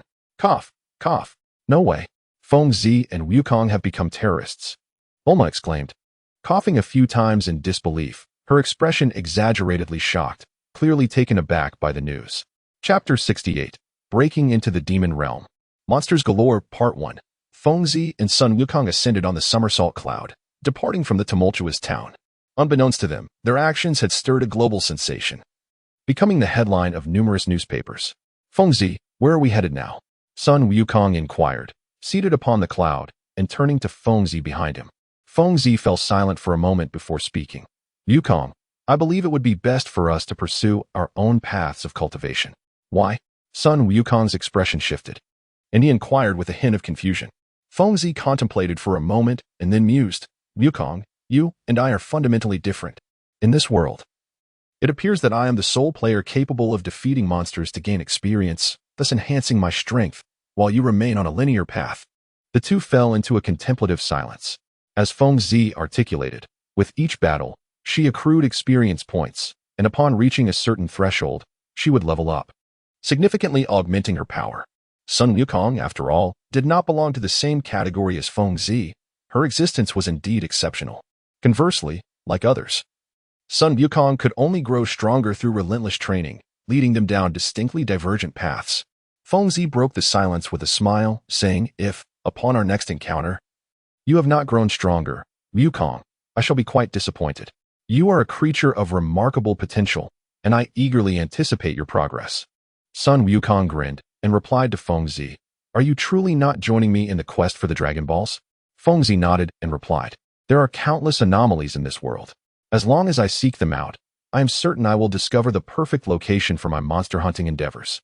Therefore, Wukong, you cannot grow stronger while accompanying me. I do not wish for you to lag behind in levels and become a mere liability in my eyes. Sun Wukong glanced at Feng Zi and remarked, oh, then I shall direct the Nimbus cloud towards the ground. Huh, no need for that. Before Wukong could react, Feng Zi had already leaped from the Nimbus cloud, soaring down from a height of several dozen meters. With a faint smile, Sun Wukong displayed no surprise. for this was quintessentially Feng Zi's character. In the biting air, Feng Zi's voice resonated. Wukong, when we meet again, I shall be several times stronger than I am now. So, you too must strive to grow stronger. When we meet next, I will surely defeat you. Sitting atop the nimbus cloud, Sun Wukong murmured affirmatively, and a brilliant smile graced his face. He then called out boldly to the azure sky, onward, Nimbus. As the night cloaked the world in darkness, the temperature plummeted, and a chilling wind howled through the forest, interspersed with the eerie cries of wolves that sent shivers down one's spine. Suddenly, a piercing scream shattered the stillness of the frigid night, its echo sending chills into the hearts of all who heard it. Did you hear that? A villager, clad in a simple robe, trembled as he spoke from within a home. Beside him stood a woman, her expression marked by fear as she stammered in response. Could it be? That thing has returned? Perhaps we should investigate. The villager wiped the cold sweat from his brow and mustered his courage. The two villagers cautiously approached the wooden door, peering through the crack to glimpse the scene outside. In their line of sight, they beheld a young man with violet hair, one hand wielding a scythe and the other dragging the lifeless body of a wolf, striding menacingly into the village. This violet-haired youth was none other than Feng Zi, who had parted ways with Sun Wukong earlier that day to pursue his training. He had been aimlessly searching for a suitable area to hunt monsters when he encountered the wolf's attack. The outcome was clear. The wolf had met its demise at the hands of Feng Zi's punch, the very creature he now held. Is anyone around? Feng Zi mused, surveying the village that starkly contrasted with his expectations. It was lifeless and desolate, with every door shuttered. This scene inevitably reminded him of the village he had encountered previously while searching for the Dragon Balls. No one responded to Feng Zi. The empty village was devoid of open windows or flickering lights. Feng Zi is the kind of person who has never known fear, even when confronted by demons and monsters. He charges forward with excitement, determined to vanquish them. Suddenly, as Feng Zi arrived at the doorstep of a residence, a piercing sound sliced through the air, reaching his ears. His eyes narrowed, and he beheld a gleaming metallic gun, shimmering with a cold light, hurtling towards his chest. Feng Zi emitted a chilling smile. Her right hand swiftly raised to grasp the spearhead with precision. With a forceful grip, the metallic spearhead was immediately contorted and distorted. The villagers within the dwelling, witnessing this extraordinary scene, underwent a transformation in expression, their faces reflecting unmistakable horror as an unfamiliar dread surged within their hearts. Feng Zi forcefully kicked open a wooden door, shattering it into splinters. Instantly, two individuals, trembling and utterly bewildered, clung to each other in a state of panic. Feng Zi regarded the two with an amusing expression, casually discarding the wild wolf at his feet. After scratching his head, he spoke in a gentle tone, I am hungry. Chapter 69, Breaking into the Demon Realm. Monsters Abound, Part 2. Inside the wooden cabin of the village, Feng Zi voraciously consumed the food laid out before him at a pace that was truly astonishing. The couple of villagers stared wide-eyed at him for a considerable time before one finally spoke. Young man, we thought you were a creature from the demon realm, leaving us in constant fear. Demon realm? What is that? Feng Zi inquired, his gaze fixed on the food as he continued to chew. The male villager, seemingly recalling something dreadful, lowered his voice and explained, according to legend, the world of humans is merely separated from the demon realm by a single grand door, known as the door to the demon realm. On the other side of this door lies an entirely different world, populated by a myriad of fiends and monsters. The thought alone is terrifying. Monsters? Feng Zi's eyebrows shot up, a look of delight spreading across his face as he set down his bowl and exclaimed excitedly. The villagers exchanged bewildered glances at Feng Zi, while an ordinary person would have been paralyzed with fear. This young man with violet hair appeared not only unafraid, but also eagerly anticipating the prospect, truly a curious character. Indeed. Do you understand why every household in this village is shuttered? It is because, for reasons unknown, this door to the demon realm has been opening unexpectedly at night, unleashing malevolent creatures upon the world. The villager lamented, his face etched with a mix of hatred and disgust, yet overshadowed by a deeper sense of fear. Feng Zi let out a soft exclamation, her brows dancing with excitement as she inquired, Can you enlighten me on how to locate that elusive portal? The villager, taken aback by Feng Zi's reaction, felt a shiver run down his spine. It was his first encounter with a human so intrigued by the supernatural. He hesitated, stammering, Young one, do you truly wish to venture into the realm of demons? Feng Zi nodded with enthusiasm and exclaimed, With so many maps of monsters, how could I possibly resist gaining experience? Ahem. Although I do not fully comprehend your words, should you venture into the demon realm, you shall meet your demise. It is of no consequence to inform you, but surely you noticed the castle not far from here upon your arrival? Ah, is that the gate you speak of? Fengzi devoured everything on the table with great relish, then rose to his feet. The villager couple exchanged glances, their expressions tinged with a hint of despair, and remarked, "The lord of that castle is none other than His Majesty, the king of this realm. His daughter, the princess, has reportedly been abducted by the monsters of the demon realm. If you wish to locate the gate to that realm, you must seek out the king. Then I shall go." Fengzi interjected before the villagers could finish their words, his form shifting like a specter, vanishing into the night. The villagers' faces paled as they gazed at the retreating figure of Fengzi, stammering, "Could that fellow possibly be a demon?" At the castle of King Asoth, a swift silhouette darted beneath the starry sky, leaving behind a multitude of fleeting afterimages. Fengzi gazed upon the magnificent castle gates, striding forward with unwavering confidence. "Halt! Who are you?" demanded the two sentinels guarding the entrance in unison. Fengzi cast a glance at the levels of the two individuals, both at level 15. In comparison to ordinary folks, their strength was indeed formidable, yet, in Fengzi's eyes, they appeared as naive as fledglings. "I have matters to discuss. I must see the king," Fengzi proclaimed loudly. The two guards unsheathed their swords, pointing them at Fengzi, and admonished, "Without the king's permission, no one may enter this castle uninvited." How tiresome, Fengzi thought. If that is the case, then prepare to fall. A glimmer of icy resolve flashed in Fengzi's gaze as they spoke coldly. The guards' expressions shifted dramatically, gripping their blades tightly. They charged towards Fengzi, who was perceived as an intruder. The figure of Fengzi swayed gracefully, deftly evading the assaults of the two attackers. A playful smile danced upon her lips, and beneath the moonlight, she appeared as if a demon had descended, moving with an imperceptible speed that defied the naked eye. She circled behind the two guards, delivering two precise blows aimed at their vital points. What is happening? The commotion outside the castle soon alerted the guards within, who hastened toward the source of the disturbance.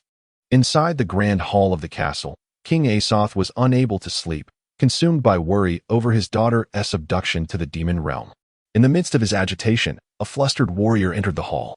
"What troubles you? Has the fiends from the demon realm launched another assault?" The king's countenance shifted, and he inquired with authority. The warrior paused to catch his breath before responding, "Your Majesty, outside the castle, a purple-haired individual has breached our defenses. He is remarkably strong. All our guards have been defeated by him." "What?" the king exclaimed, astonished, pondering the significance of his guards, who had been procured at great expense, being bested by a single individual.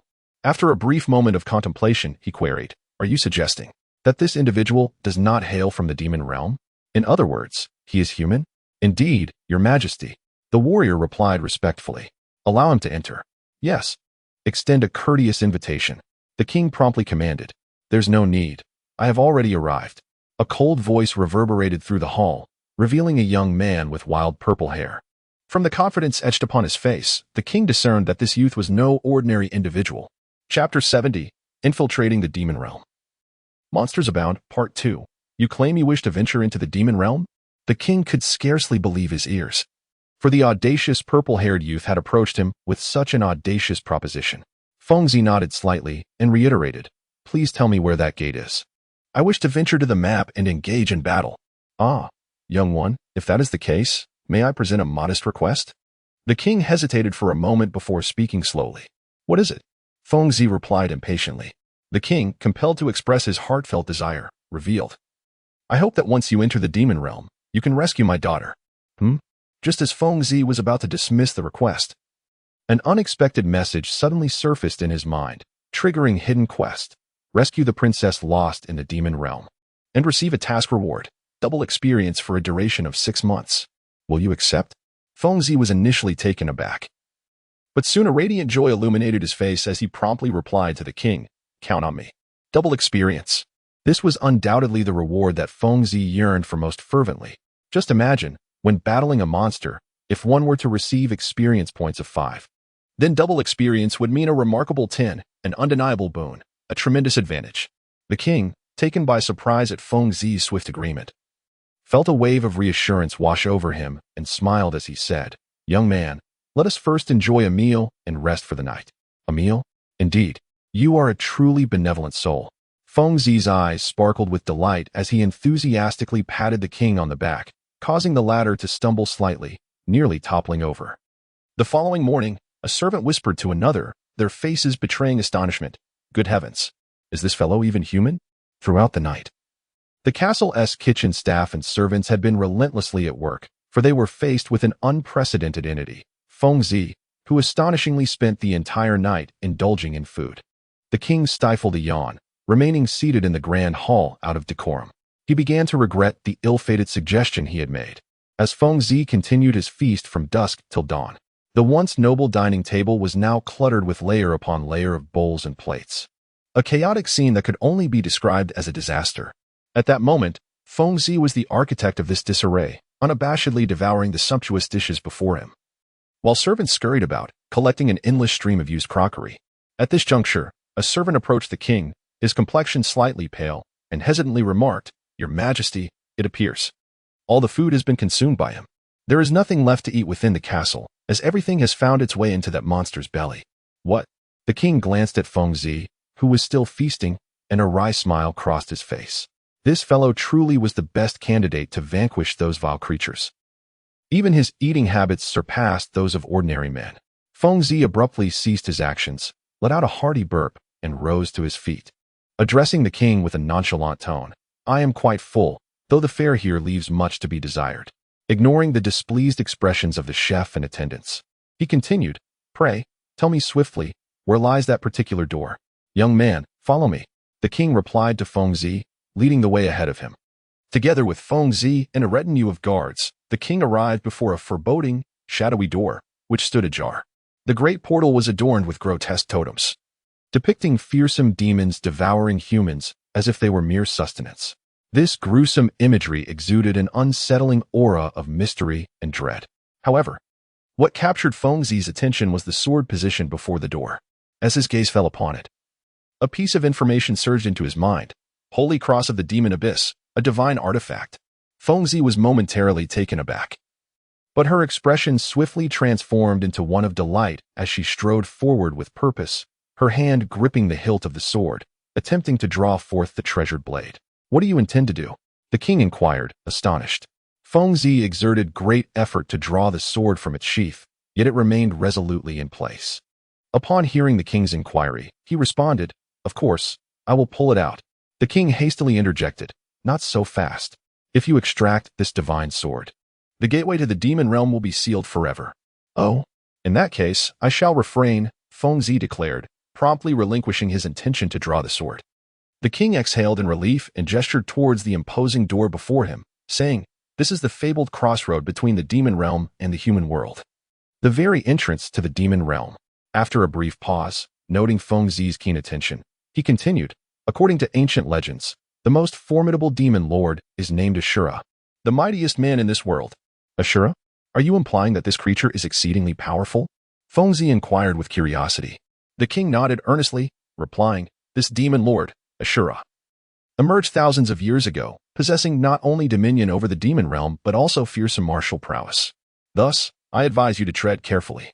His words trailed off abruptly as he witnessed Feng Zi eagerly stepping through the foreboding entrance of the demon realm. "Do not forget our pact. Rescue my daughter." The king's expression shifted as he called out loudly towards the door. After a moment of silence, a ripple of air emanated from the other side, and he faintly heard Feng Zi's voice, "Do not worry. When I return, I shall come by for a meal." "Your Majesty, do you truly place your hopes in him?" a guard respectfully inquired. The king, gazing at the door that barred his way, found himself unable to shake the image of Feng Zi from his mind. He smiled and replied, "He is indeed powerful, is he not? Perhaps the one who will create miracles is that young man with the purple hair." Chapter 71. The mighty guardian sunlight spilled over the ocean, illuminating a charming little island, with Came House nestled at its heart. Perhaps it was the sun, the beach, and the allure of beauty that constituted the idyllic life people yearned for. And the scene before them epitomized just that. Reclining on a lounge chair, Bulma donned a bikini, her skin slathered in sunscreen, lazily basking under the fierce sun while relishing the refreshing sea breeze caressing her body. "I wonder how Feng Zi and that Goku fellow are faring," Bulma mused, gazing up at the sky. Nearby, Oolong fixated on Bulma's figure, leering as he remarked, Perhaps they are being pursued by the authorities. After all, who could blame them for causing such a ruckus? Damn it, it must be that Fengzi who has led Goku astray. I had warned him to avoid trouble. Yet now they are being mistaken for terrorists. What a troublesome fellow. Bulma exclaimed, her irritation evident as she recalled the aggravating circumstances. Achoo. Fengzi, having unexpectedly sneezed, found herself in this realm of darkness, often depicted as terrifying by others.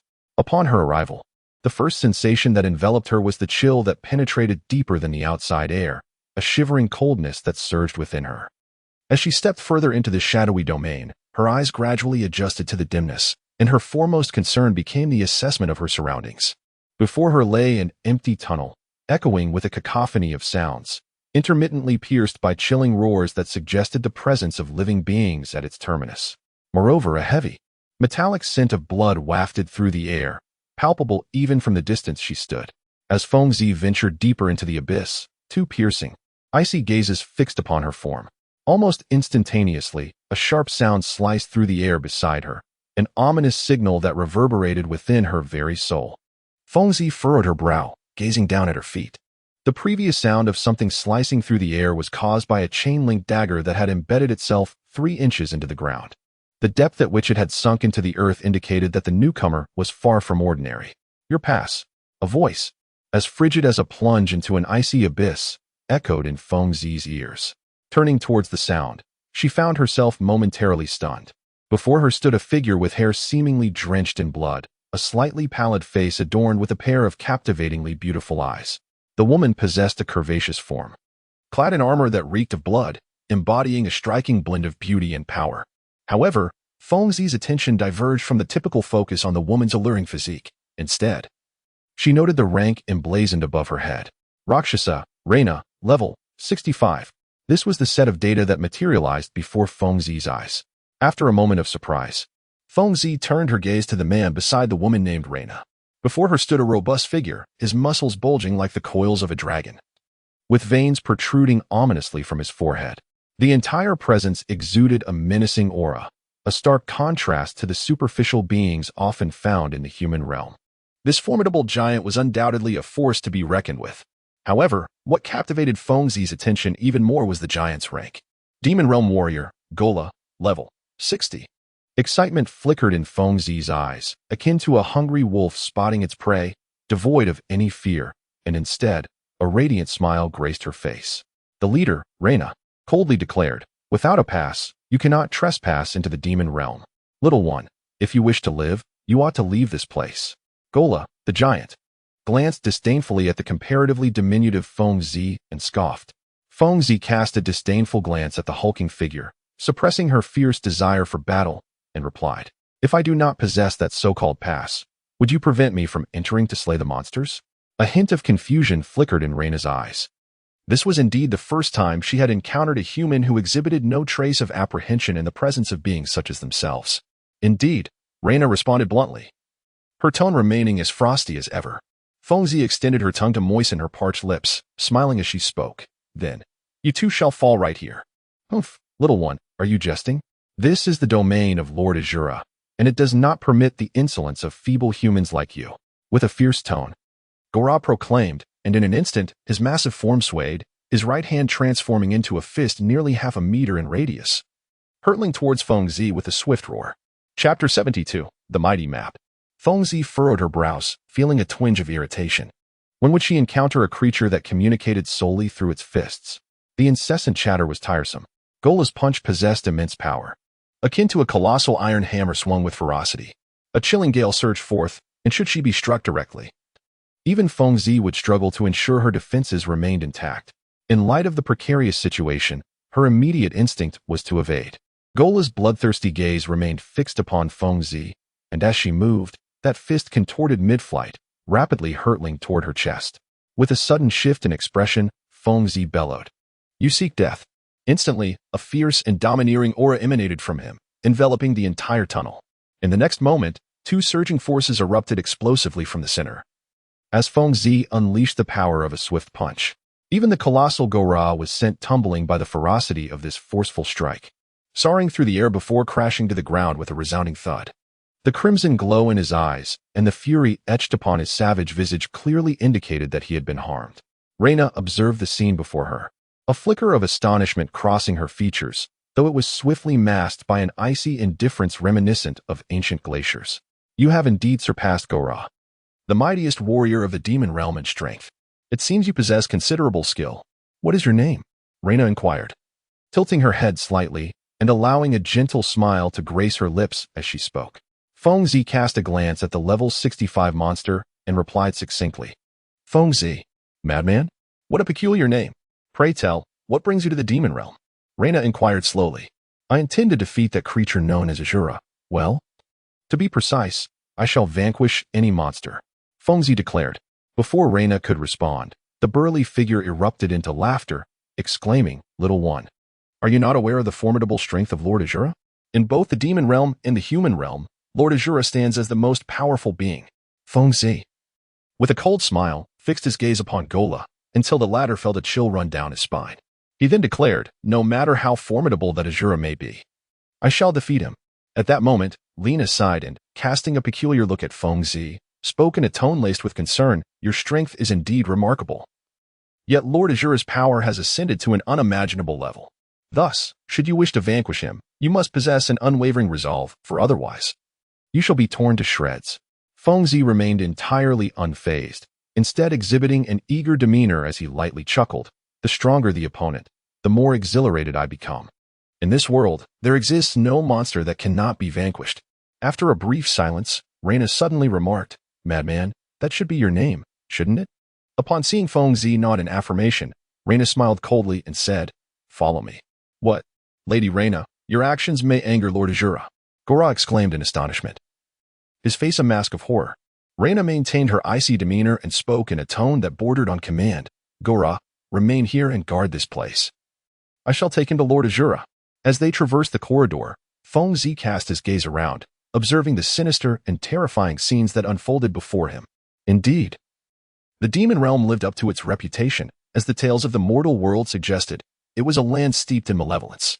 In this realm, the weak are destined for elimination, while only the strong can endure.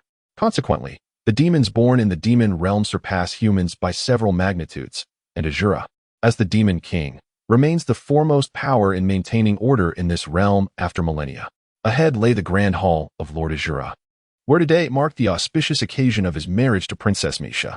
Thus, the demons from across the realm had gathered here in droves. Remember to exercise caution. Many of these demons are far stronger than Gora, especially Lord Azura. His prowess can only be truly appreciated through first-hand experience, Reyna advised Fengzi in a reassuring tone. Fengzi gazed at Reyna with a puzzled expression. It was his first encounter with such a benevolent creature, which felt rather jarring and left him inexplicably uneasy. Reyna offered a faint, detached smile and said to Fengzi, Survive. In an instant, her figure vanished from his sight like a wraith. Fengzi gazed at the intersection before her, where several beams of light emanated from within, casting a gentle glow that appeared eerily haunting in the pitch-black corridor. The unmistakable sounds of laughter and raucous chatter resonated clearly, revealing that all manner of demons had gathered to celebrate the grand wedding of Azura. The mere thought of encountering numerous formidable creatures filled Fengzi with exhilaration, and she could hardly contain her eagerness as she plunged into the tunnel's end. Arriving at the hall where Azura resided, before her lay a vast square, bordered by an array of structures resembling fortresses, their surfaces smeared with blood, delivering a jarring visual impact. Each building, though not towering, exuded an air of solidity, likely serving as abodes for the demons. Close to 1,000 cold-blooded, bloodthirsty demon guards stood dutifully at their posts, solemnly gripping their weapons, forming a circle around the perimeter of the square. In the center of the square, the hall was adorned with tables and chairs, where grotesque and fearsome demons voraciously devoured bloody slices of meat and guzzled fine wine plundered from the human realm. The cacophony of shouts and banter melded into a singular, chaotic melody. A normal person would likely faint at the sight before them, yet Fengzi found herself entranced, her mouth watering in anticipation. The air was thick with moisture, making each breath feel damp, accompanied by an oppressive, suffocating aura of murderous intent. Fengzi merely cast a swift glance with his keen eyes, yet he could still perceive the bloodthirsty and formidable nature of the demons gathered here. Each demon possessed an impressive strength, with an average level exceeding 30, a truly terrifying figure. Nearly 10,000 such demons. Merely observing them instilled a sense of dread. How could one dare to confront such a multitude alone? Nonetheless, the greatest anomaly in this world is none other than Feng Zi. He has never known the meaning of fear. Feng Zi could hardly contain his excitement. His eyes sparkled with brilliance, and his body trembled in a state of extraordinary agitation. After taking a deep breath, he gazed upon the throng of demons before him and nearly shouted in a thunderous voice, "All creatures, heed my words. You are all guilty." Chapter 73. What an excitement! The grand hall of the demon realm fell into an eerie silence, as all the demons were momentarily taken aback by the unexpected turn of events. This purple-haired individual appeared quite unfamiliar, seemingly just a feeble human. After a brief pause, the hall erupted into a cacophony of raucous laughter. "Hey, how did a wretch like you end up in the demon realm?" One jeered. "Indeed, it's the first time I've encountered such an arrogant human." Another chimed in. "Heh, I was just yearning for tender, delicate human flesh." A tumultuous wave of mocking resonated, as thousands of clawed demons taunted Feng Zi. Suddenly, an inexplicable aura of danger filled the air, causing all the demons to freeze in their tracks. They sensed a formidable presence emanating from the entrance. A formidable force that originated from the very human they had deemed so easily vanquished. In Feng Zi's violet eyes, a divine light flickered, and his expression gradually darkened.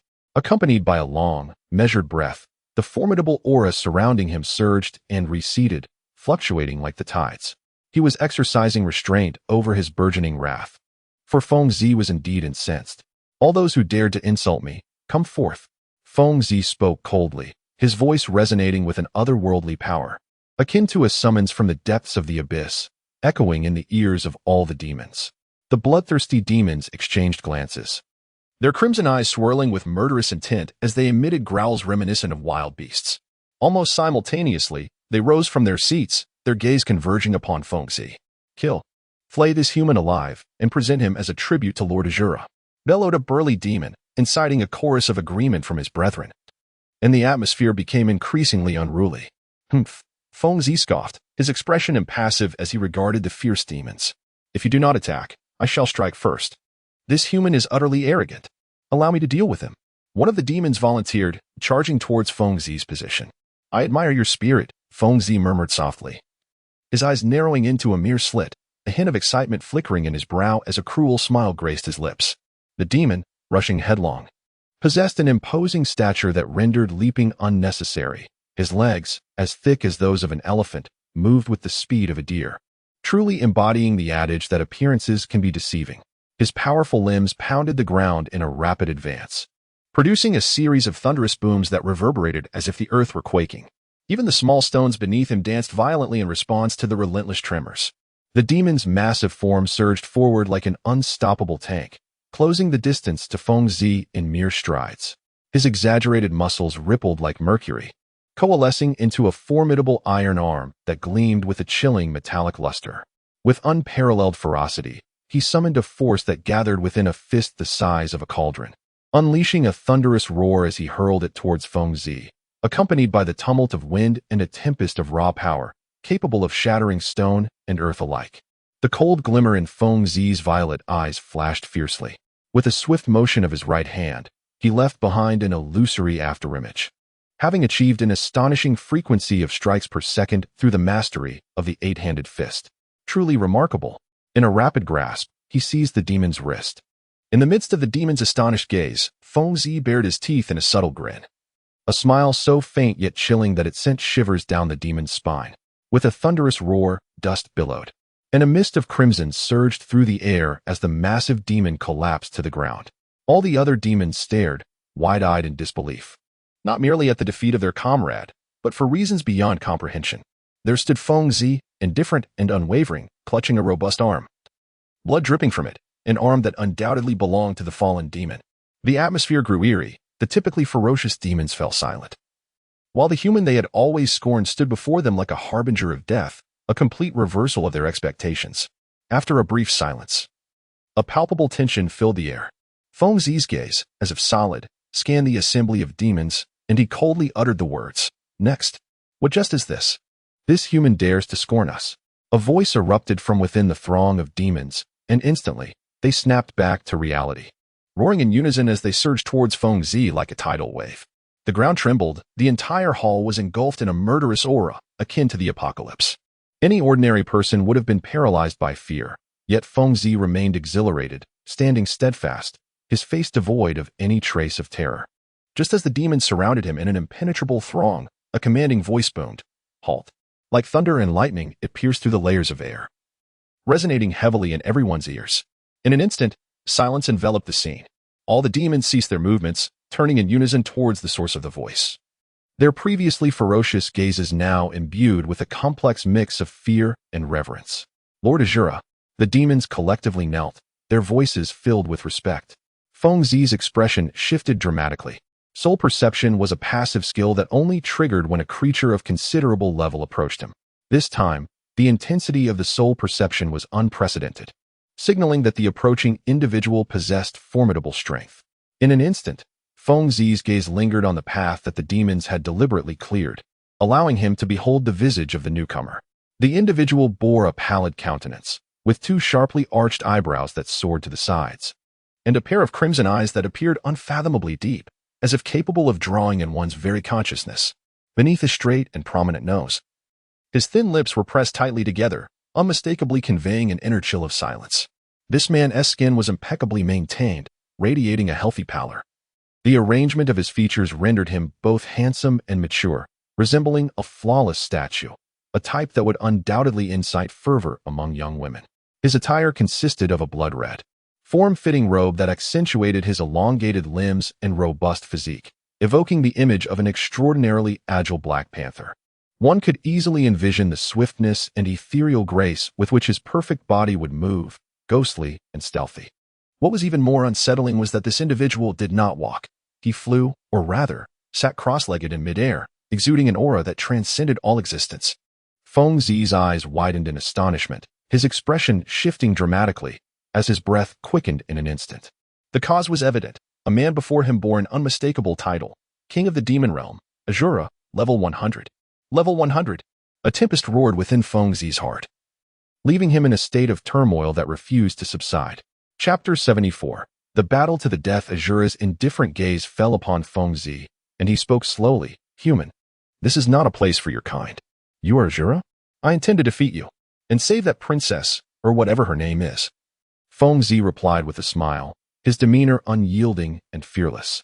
The demons encircling Feng Zi clamored, "Do not speak so disrespectfully to Lord Azura."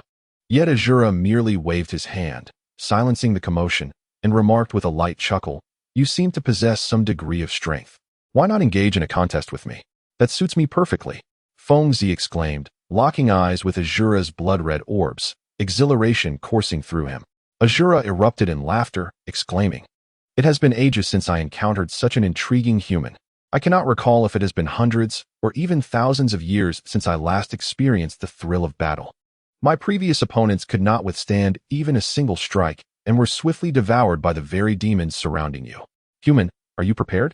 Should you fail, your fate will be death." As he uttered the final word, Azura's tone lowered, enveloped in a chilling and terrifying cadence. Feng Zi exhibited an unexpected calmness as she replied, "Hurry and strike. Spare me the verbosity. I have been eagerly anticipating this moment. I have longed for a peculiar being such as yourself." "Ah, what an intriguing human." The Azura's form coiled in midair, suddenly pivoting forward and gliding slowly toward her. Feng Zi gazed at the retreating figure of Azura, his voice echoing in her ears, "Follow me." With that, Azura astonishingly suspended in midair, vanishing mysteriously from Feng Zi's sight. While all the demons believed in Ashura's extraordinary powers, only Feng Zi could perceive that it was merely due to Ashura's astonishing speed. In the heart of the demon realm, a newly arranged arena stood prominently in the center of the hall. Feng Zi gazed upon the arena before him, which, when compared to the grand stage of the World Martial Arts Championship, appeared considerably smaller. Yet, the combat between the two adversaries was devoid of any spatial restrictions. Even if they were to fall beyond the confines of the platform, it mattered not, for this was not a mere competition but a life-and-death struggle. The entirety of the demon realm had gathered to witness this perilous confrontation, and their allegiance undoubtedly lay with the invincible demon king, Azura. Much like a football match, Feng-Zi found himself confronting the intense pressure of being the away player. However, he remained utterly unaffected by the jeers and mockery of the crowd. Let the battle commence. There are no rules to bind us. Should you manage to defeat me, I shall release Princess Misha. Azura floated opposite Feng-Zi, who sensed that the formidable figure before him was indeed a master of chi manipulation. The very ability to suspend oneself in midair was a feat beyond Feng-Zi's capabilities. Feng-Zi nodded slightly and remarked, I can sense it. You are a solitary enigma. You yearn for a rival, crave exhilaration, and seek the thrill of combat. Allow me to fulfill that desire. With that, her entire aura surged in an instant, transforming the previously perceived weak human into a blade of unparalleled sharpness, radiating an undeniable brilliance in the eyes of all the demons. As Ashura scoffed, his form coiled in midair, he became shrouded in a layer of sanguinary malice, embodying the essence of a demonic sovereign at that moment. In the blink of an eye, the two figures vanished from the arena, leaving the assembled demons in a state of stunned disbelief. The scene before them was aptly described as bizarre and uncanny. Feng-Zi and Ashura appeared to transform into two magnificent, multicolored tornadoes, reminiscent of celestial dragons soaring through the air. Their elongated tails were deftly controlled by the two figures standing at the center of the high platform, while their robust bodies whirled with astonishing velocity, clashing fiercely in midair. The violent encounters produced resounding impacts akin to tangible explosions, echoing with a series of thunderous booms that seemed to reverberate throughout the entire Demon Realm Hall. Each tornado, stubbornly resistant, collided with the other, generating terrifying shrieks reminiscent of ghostly howls, instilling a sense of dread in all who bore witness, as if the very air trembled under the weight of their ferocity.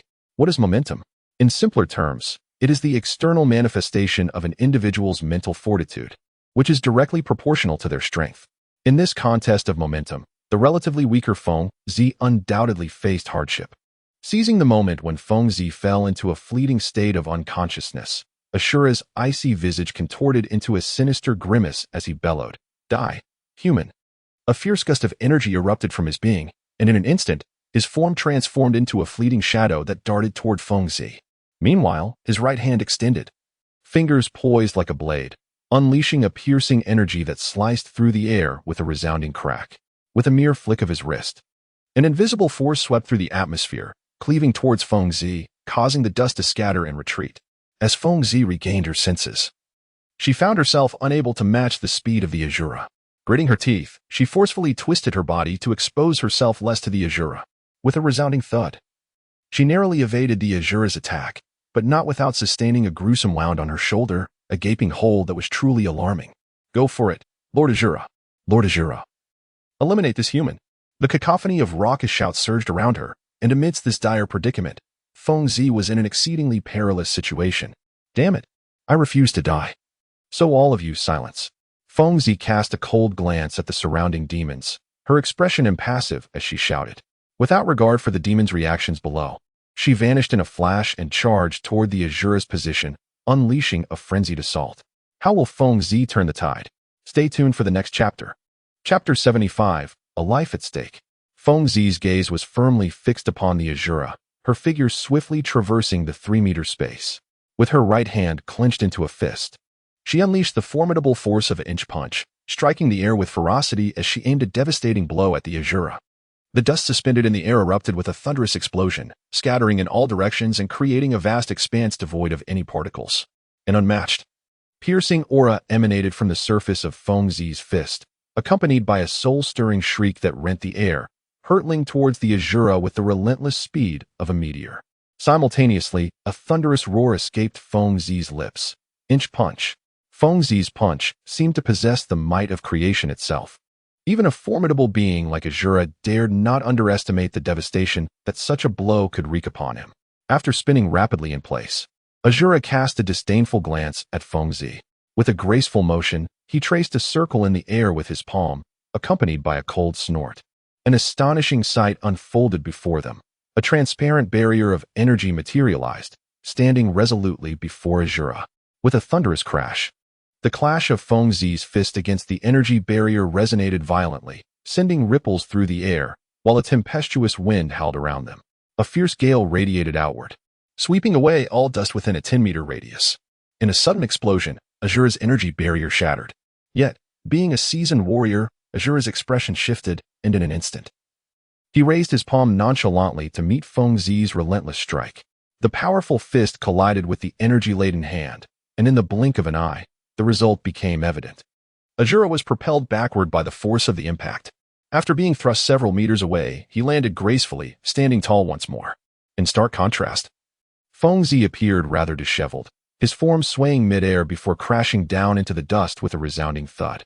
After a prolonged silence, the assembled demons and monsters regained their senses, erupting into cheers of Azura, the invincible. At that moment, Feng Zi struggled to extricate himself from the pit he had sunk into, acutely aware of an overwhelming sense of impending danger looming over him. Feng Zi lifted her painfully wounded left arm, revealing a deep gash of 3 inches inflicted by the current emanating from Azura's palm. Blood flowed freely, narrowly missing her tendons and bones. The clean, precise edges of the wound indicated the incredible sharpness of Azura's energy. Moreover, the ghastly gray hue creeping visibly from the wound at a slow pace signified an ominous decay as the flesh began to wither. The vibrant red tissue morphed into a dismal, rotten mass, accompanied by an abnormal itch that further underscored the terrifying nature of Azura's power. Humans, I never imagined you could still stand, having escaped death beneath my Azura palm.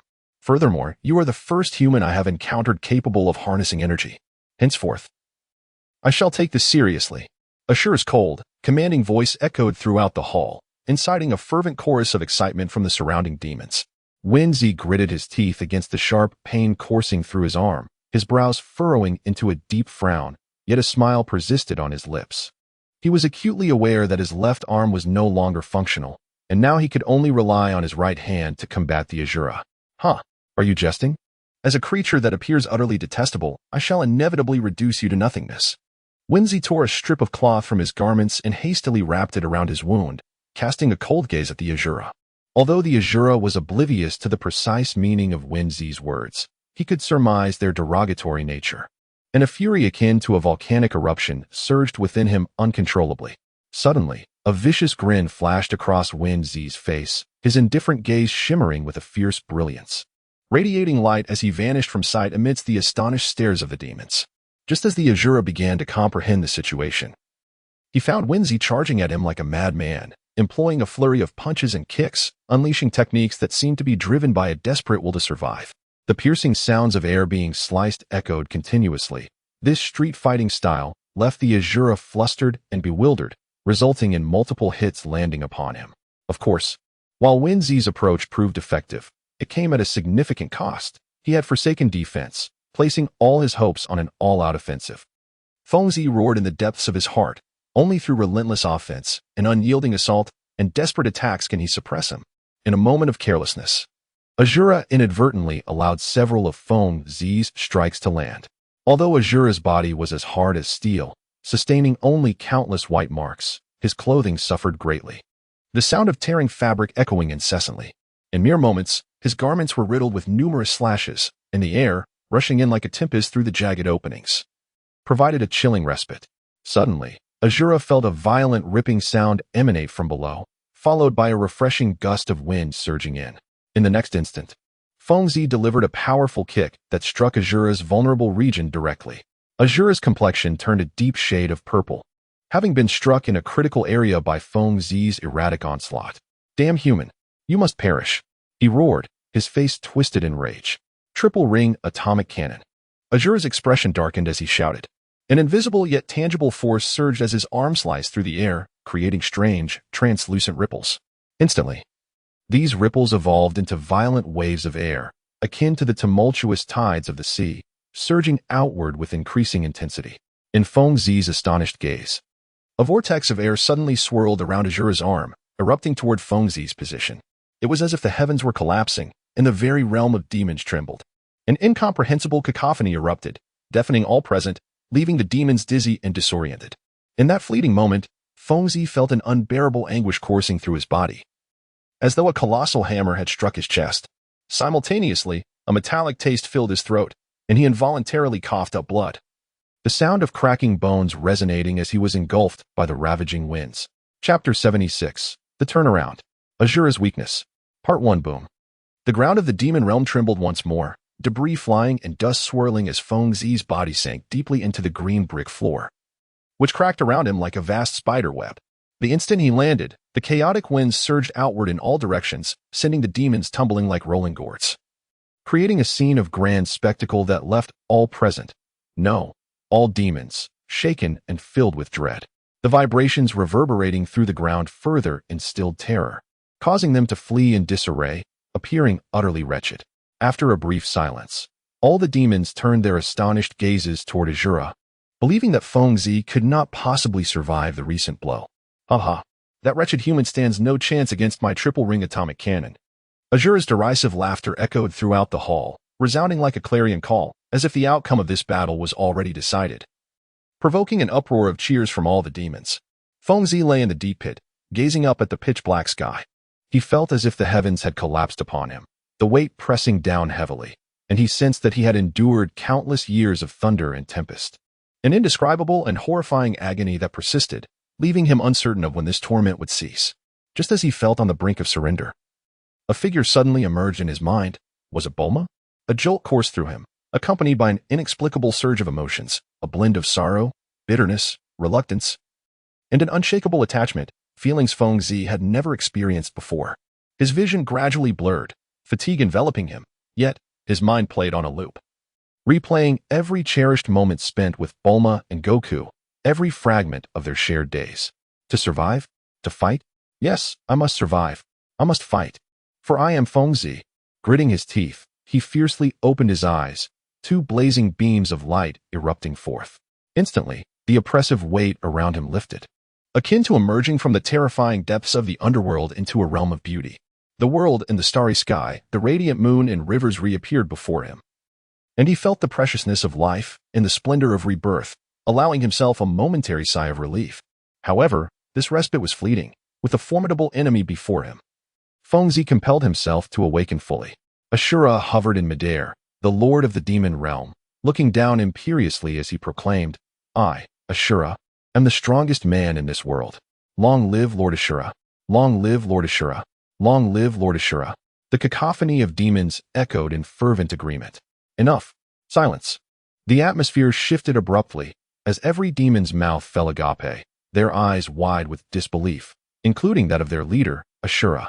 All astonished gazes converged on a single point, the spot where Feng Zi had just fallen. A naked figure emerged from the rubble, its once pristine skin marred by countless bloody wounds, so numerous that they were beyond counting. Despite the severe injuries that extended to his face, a pair of resolute, cold eyes shone forth. A fierce gaze paired with a cruel smile adorned a tenacious visage, collectively evoking a singular word to encapsulate the scene: menacing. All the demons stood frozen in shock, their earlier cheers abruptly silenced, leaving an unsettling tension in the air. Some demons remained with their arms raised. The entire scene rendered absurd, and the countenance of Azura was profoundly grim. When an individual transitions from a state of elation to one of negative emotions, it undoubtedly constitutes an extreme and agonizing psychological journey. Feng Zi felt a searing pain coursing through his body, akin to being cut by a blade. Yet he merely furrowed his brow slightly. His anguish was a solitary burden only he could comprehend.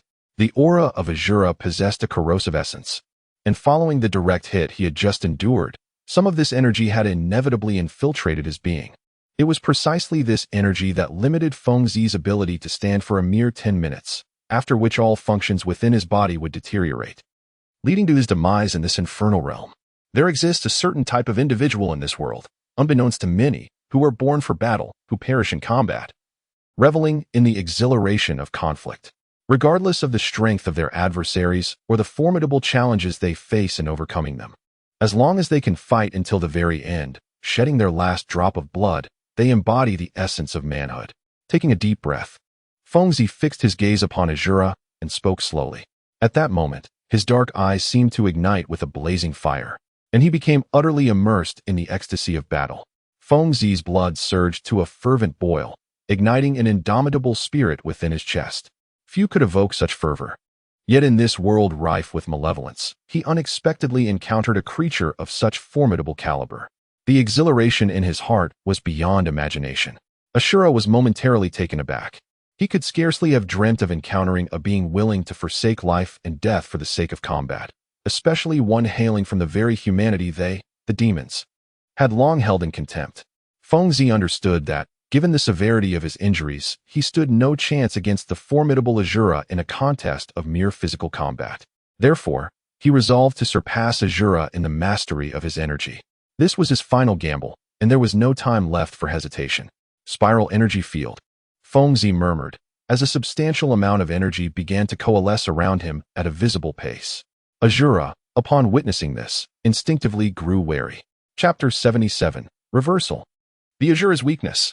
Part 2. Sweat beads clustered densely on his forehead, teetering on the brink of forming a stream. Fengzi relentlessly summoned the energy within him. His chest rising and falling violently, his nostrils flaring as he gasped for breath. Time was running short.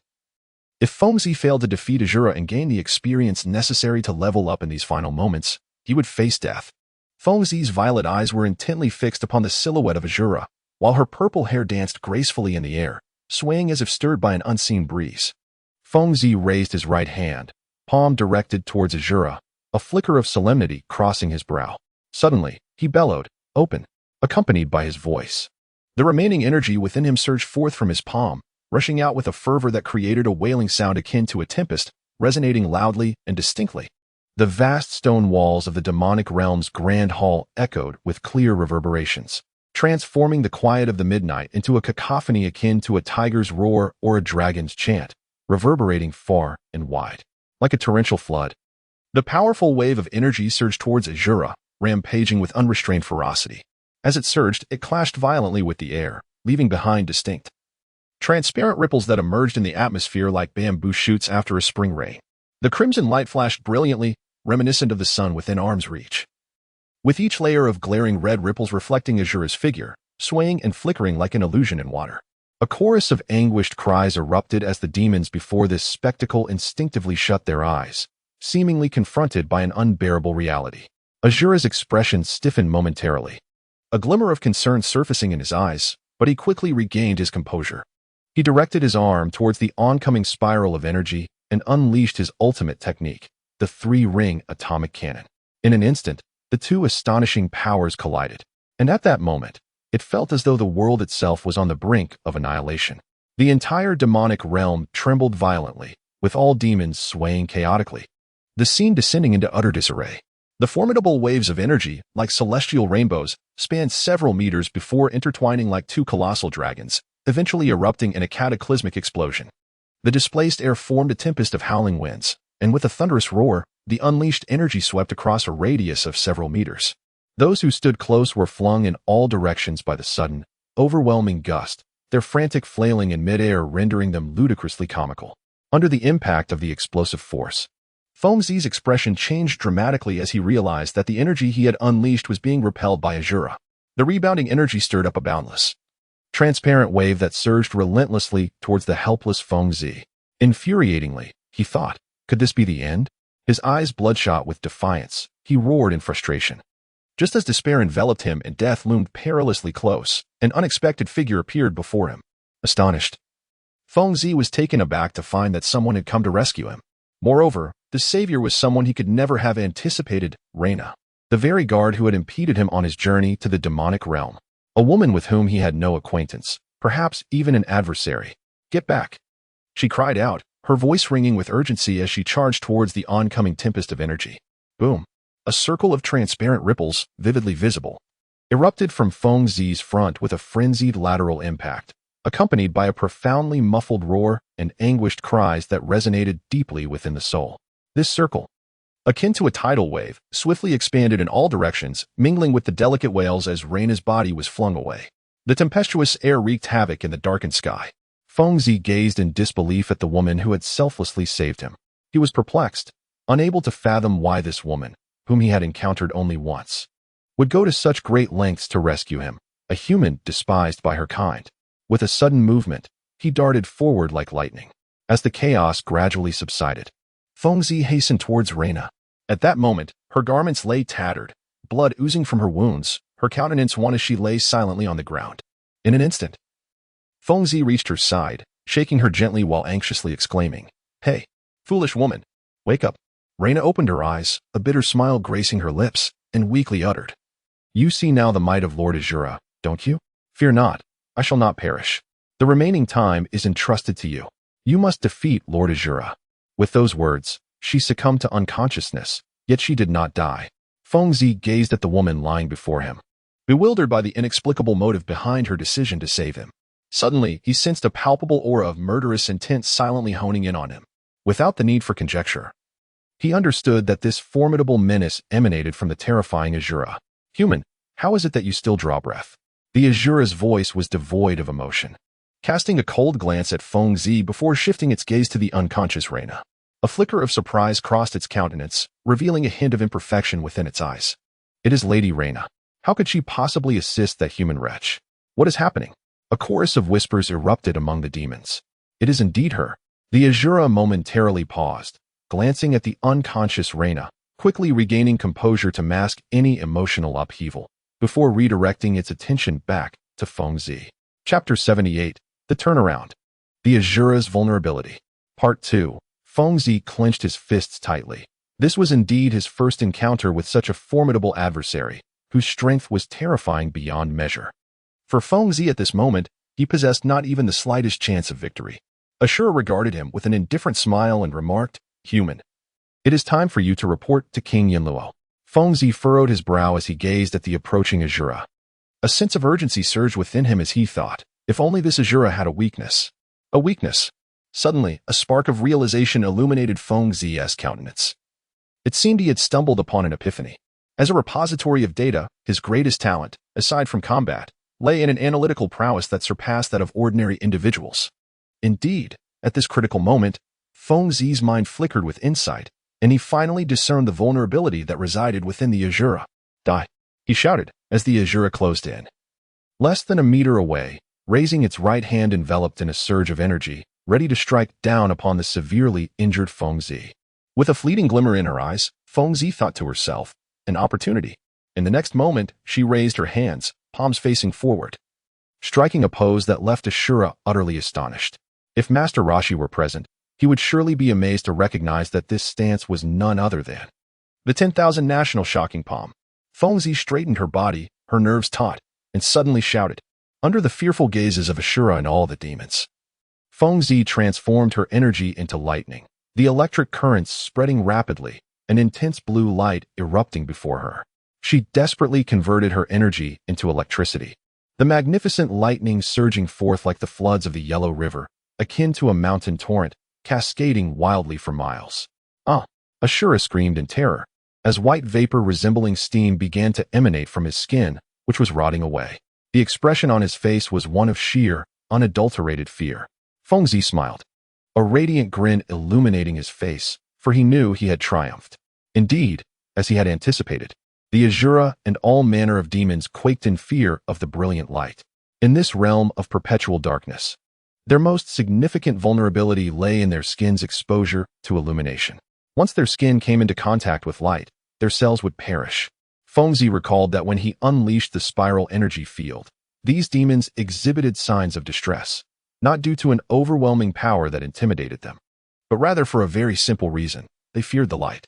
The 10,000 Nation Shocking Palm was the singular technique at Fengzi's disposal that emanated a potent light. By merely diminishing its power and transforming the energy into illumination, he achieved the desired effect. Moreover, at a distance of less than 1 meter. The impact on the Azura was even more pronounced. Fengzi endeavored to steady her breath as she gazed upon the tormented Azura before her. Her countenance, perhaps best described by the phrase, overwhelmed with joy. Fengzi's visage contorted into a menacing grimace as she nearly shrieked in madness. "Fall before me." As the adage goes, seize the moment when your adversary is vulnerable. In this fortuitous instance, Fengzi adeptly combined the principles of a swift punch with a force akin to a blunt object, channeling a formidable strength that surged through the prominent knuckles of her middle fingers. With a resounding whoosh, she unleashed a powerful strike directly upon Ashura's chest. A series of sharp, distinct cracks echoed, as Ashura's ribcage was shattered in an instant. Though they possessed the resilience to survive, the internal organs were subjected to significant trauma. Unsteadily, Ashura managed to rise, but within a heartbeat, he gasped and expelled a mouthful of congealed blood, collapsing onto the ground, ultimately rendered unconscious by Fengzi's onslaught. Level up! Level up! Level up! A cascade of upgrade notifications resonated within Fengzi's mind. In the next moment, a radiant golden light enveloped her form. As her wounds miraculously began to mend, restoring her body and energy to their optimal state. Feng Zi felt an overwhelming and indescribable surge of power coursing through her entire being, a sensation she had never experienced before. It was a profound fulfillment, a strength that transcended all limits. At this moment, Feng Zi had made a substantial leap in her capabilities. Just moments ago, she had been at level 14. But now she had ascended to level 17. The immense experience gained from defeating the formidable Azura, a level 100 boss, had enabled her to rise 3 levels in succession. Given the ratio of 1 human to 6 monsters, Feng Zi's newfound strength allowed her to contend with creatures of level 102. This is inconceivable. This mere human has actually vanquished Lord Azura. Lord Azura has been defeated. This cannot be true. The demons within the Grand Hall were utterly astonished. Their faces a mixture of disbelief and horror as they gazed at Feng Zi, then at the fallen Azura. After a swift assessment of the scene before them, they quickly reached a startling conclusion. The demon realm's sovereign, Lord Azura, who had never been bested by anyone for millennia, had been defeated by a human. A sinister smile crept across Feng Zi's face as her chilling gaze swept over all the demons present. Slowly, she spoke. I have come to realize that I have taken a liking to this demon realm. Please wait a moment. I shall escort that princess out and return to seek you all. Upon meeting Feng Zi's gaze, a shiver ran down the spines of all the demons. After hearing her words, they exchanged glances and in unison let out a shrill scream before fleeing at lightning speed from her sight. They were terrified of what this demon, who bore a human visage, might do. If even beings as powerful as the Azura could be vanquished, what chance did they, mere pawns, stand? Before Feng Zi could finish her sentence, the demons scattered in a panic. Chapter 79. Absence Time, the swiftest of entities, flies by imperceptibly within the consciousness of all. 3 years later, on Papaya Island, situated at the heart of the Southern Ocean, the venue for the world's premier martial arts tournament was bustling with an immense crowd. The atmosphere was electric, with every seat occupied by spectators from around the globe, reflecting the tournament's immense allure. Since the last edition, when a youth named Feng Zi claimed the championship, a significant portion of the audience had come in hopes of witnessing the allure of battles at such an exalted level once more. At the center of the spectators' attention, on a vast arena measuring dozens of meters, 2 incredibly swift figures danced around, the only evidence of their movements being the disturbed air around them. Bang, bang, bang. A series of intense clashes echoed in the ears of the audience, igniting their fervor and fully immersing them in the excitement of the competition. The applause and cheers rose in a crescendo, each wave more fervent than the last, creating an atmosphere of unparalleled intensity. With a thunderous boom, both figures unleashed their most desperate techniques simultaneously.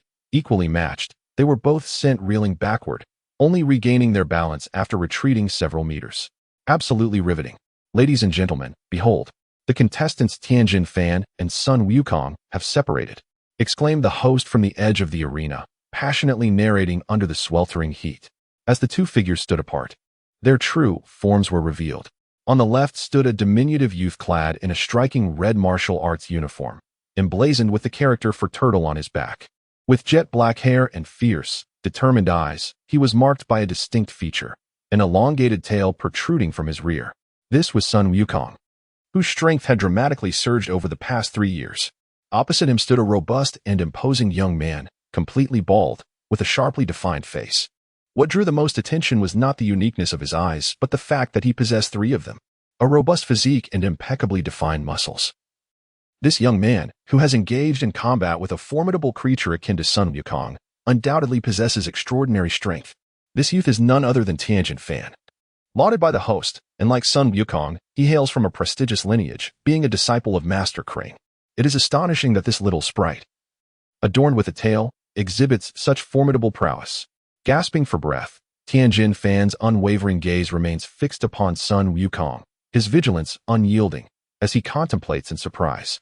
Sun Wukong, equally taken aback by the strength of his opponent, realizes that during their recent clash, neither had managed to gain the upper hand. Fight, fight, fight, Sun Wukong exclaims, his feet springing into action with rapidity. As he moves, the rhythm of his footsteps resonates in harmonious cadence with a peculiar melody, propelling him instantaneously before Tianjin Fan. Behold, competitor Sun Wukong has initiated his offensive. This grand finale is indeed a fierce contest, a spectacle that captivates the eye, the host passionately conveys through the microphone. As the host concludes his remarks, both combatants unleash their fury, their fists and feet striking with lightning speed and thunderous resonance, creating a tempest upon the arena. Their figures dart like projectiles, the velocity surpassing the limits of human perception. Their bodies intertwine in a dance of fleeting encounters. The sounds of their strikes echoing like rain upon banana leaves, relentless and unceasing. The overwhelming force obliterates the tiles laid upon the stage. The explosive sounds reverberating like a cacophony, shards of stone erupting into the air, painting a vivid tableau of fierce confrontation. In the front row of the audience, a curious assembly of spectators has gathered. Among them are a girl, an elderly man, men, and even animals, an eccentric ensemble indeed, seemingly acquainted with the combatant Sun Wukong. Indeed, this group consists of Bulma, Oolong, Master Roshi, Yamcha, Krillin, and others who have come to witness the match. "Hey, Bulma, who do you think will win?" Oolong inquires. Peering at the contest, Bulma, resplendent in her youthful attire, responds without hesitation, "Of course, it's Goku. As his dear friend, I must support him. Moreover, I cannot abide that arrogant Master Krang. Bulma, I recall that 3 years ago, during the match between Goku and Wind Purple, you were rooting for Wind Purple." Yamcha interjects. Bulma shoots a withering glance at Yamcha, her frustration evident. "Well, that scoundrel Wind Purple has yet to make an appearance. How infuriating. He promised us that he would participate in this grand martial arts tournament 3 years later, yet here we are at the finals. And that rascal is still nowhere to be found. Well, I suppose that fellow is still out there searching for whatever it is he mentioned. Yes, hunting monsters. Losing track of time. Indeed, based on our understanding of Feng Zi, he is undoubtedly a person devoid of any sense of time." Luping analyzed. Yulong chuckled and remarked, "I wonder just how powerful that monster Feng Zi has become. I can't help but question if he rivals Goku." Sighing, Bulma gazed with a hint of tenderness in her eyes and murmured to the others, "All right, let us focus on Goku's match. That non-human, Feng Zi, has no idea how much we miss him." At this moment, Luping teased, "Why speak so vaguely? It should be you, Bulma, who misses Feng Zi dearly." As soon as Luping finished his words, laughter erupted among Yulong and the others. "Go away," Bulma exclaimed, momentarily abandoning her ladylike demeanor and joining in the ruckus, though her heart was heavy with longing for Feng Zi. Come back soon. Chapter 8. Return to the human realm. In the dark and desolate environment of the demon realm, piercing cries of anguish echoed intermittently. A man with purple hair, clad in blood-red garments, wielded a gigantic scythe nearly as tall as he was, pursuing dozens of demons. These ordinarily fierce and malevolent creatures scurried about like frightened rats, desperately seeking escape as if they had encountered a dreadful calamity, all the while wailing and gasping for breath. The man shouted as he chased them, "Stay put. I merely intend to knock you unconscious. I do not seek your lives." The demons in the lead, upon hearing his words, let out a ghostly howl and fled with frantic abandon, as if pausing for even a moment would mean their demise. How infuriating. I am truly angered. The man propelled himself forcefully against the ground, transforming into a wisp of smoke, appearing before several demons in a haunting manner. The demons stared wide-eyed in disbelief at the figure before them, their faces etched with terror and horror. The man smiled faintly and said, "Thank you for your cooperation." With that, he leaped into the air, raising his scythe high above, striking down with the force of thunder and the speed of lightning, unleashing a torrent of violent and ruthless energy. The power erupted from the blade like a cataclysmic force, and amidst the cacophony of their anguished screams, several demons were struck, blood gushing forth as the blade's wind violently slashed against their bodies, inducing excruciating pain that rendered them unconscious. Sighing, the man glanced at the demon sprawled on the ground, muttering to himself, "My experience is dwindling." This man was none other than Feng Zi, who had spent 3 years in the demon realm. Throughout these years, he had maintained this monster hunting existence, a pursuit that had elevated him from level 17 to 19. However, advancing a single level thereafter proved exceedingly difficult. At that moment, a timid and trembling demon emerged from the shadows, addressing Feng Zi in a quavering voice, "Lord Feng Zi, Lord Azura is looking for you." Another creature remains. Upon catching sight of the demon, Feng Zi's eyes sparkled with a hint of excitement. She casually brandished her bloodied scythe, causing the demon that had come to deliver a message to flee with a speed surpassing that of a rabbit. Upon arriving at the grand hall of the Azura, Feng Zi's gaze was immediately drawn to the Azura seated cross-legged in midair. Had it been 3 years prior, Feng Zi would have felt a twinge of unease upon encountering the Azura, for in terms of power and status, the Azura was unequivocally superior. However, within just 6 months of her arrival in the demon realm, Feng Zi had surpassed the Azura, a feat once deemed unattainable. Over the course of 3 years, Feng Zi engaged in what was termed sparring with the Azura on more than 10 occasions, evolving from a state of near parity to a position of overwhelming dominance. One cannot help but commend her astonishing growth. It is nothing short of extraordinary.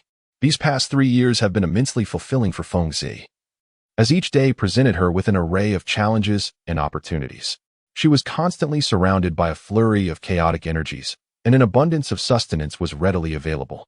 It is worth noting that Feng Zi's standing within the demon realm has risen to a level rivaling that of the Azura, the reigning monarch of the demon world.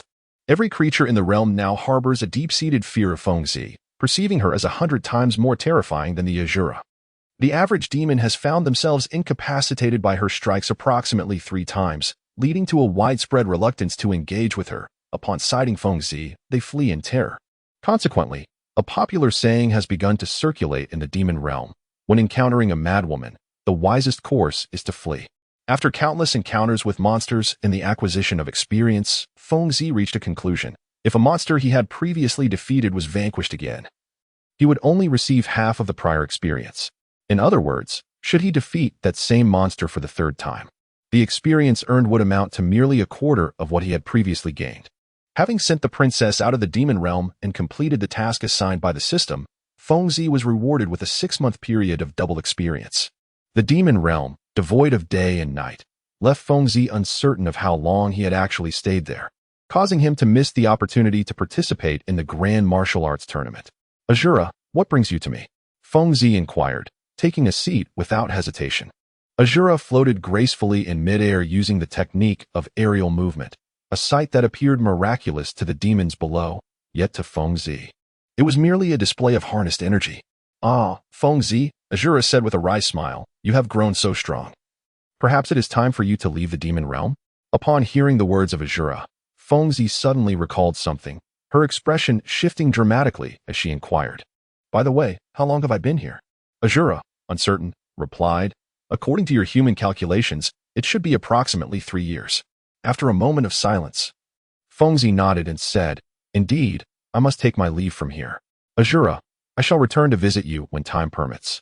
Azura, momentarily at a loss for words, descended from the air to the ground. After a brief applause, a woman appeared by his side, one whom Feng Zi recognized as Reina, the very person who had once saved her. Feng Zi had always been perplexed as to why Reina would rescue him. It was only later that he discovered that Reina was, in fact, the beloved of Ashura. Subsequently, Ashura underwent a profound transformation and sought to marry the earthly princess Misha. Thus, Reina yearned for someone capable of defeating Ashura, someone who could awaken him and restore him to the Ashura that Reina had once cherished. The reasons behind this were exceedingly intricate, leaving Feng Zi utterly bewildered. "Reina, take Feng Zi to the gate of the demon world," Ashura commanded, then turned to Feng Zi and confessed, "To be honest, I am not the true king of the demon world in the conventional sense. This realm is merely a diminutive nation akin to your human world. The genuine king of the demon world is a man who could vanquish me with a mere finger. Therefore, I shall return." Feng Zi chuckled in response. Ashura was seized by an overwhelming urge to kill. He spoke and threatened, desperate to prevent Feng Zi from returning to the demon world. Yet, this human misinterpreted his intentions. Ashura vowed that he would never allow Feng Zi to set foot in the demon world again. After Feng Zi's departure, Ashura summoned a demon and commanded, "You shall erect a sign at the gate of the demon world declaring that humans and lunatics are forbidden entry." Chapter 81. The arrivals are not benevolent. As Feng Zi emerged from the portal of the demon realm, he was immediately assaulted by a multitude of blinding lights that stung his eyes. Having spent an extended period in the harsh environment of the demon world, he found himself momentarily unaccustomed to the brilliance of the outside world. After a few minutes, however, he gradually adapted to the external luminosity and was able to force his eyes open. Before him unfolded a breathtaking landscape, and as he inhaled the crisp, refreshing air, he couldn't help but exclaim inwardly, "What a delight!" In stark contrast to the inhospitable conditions of the demon realm, the human world felt nothing short of paradise. But then, a slight furrow creased Feng Zi's brow as he sensed through his spiritual awareness the presence of several formidable creatures nearby. Among them was one particularly powerful entity, though it was situated at a considerable distance.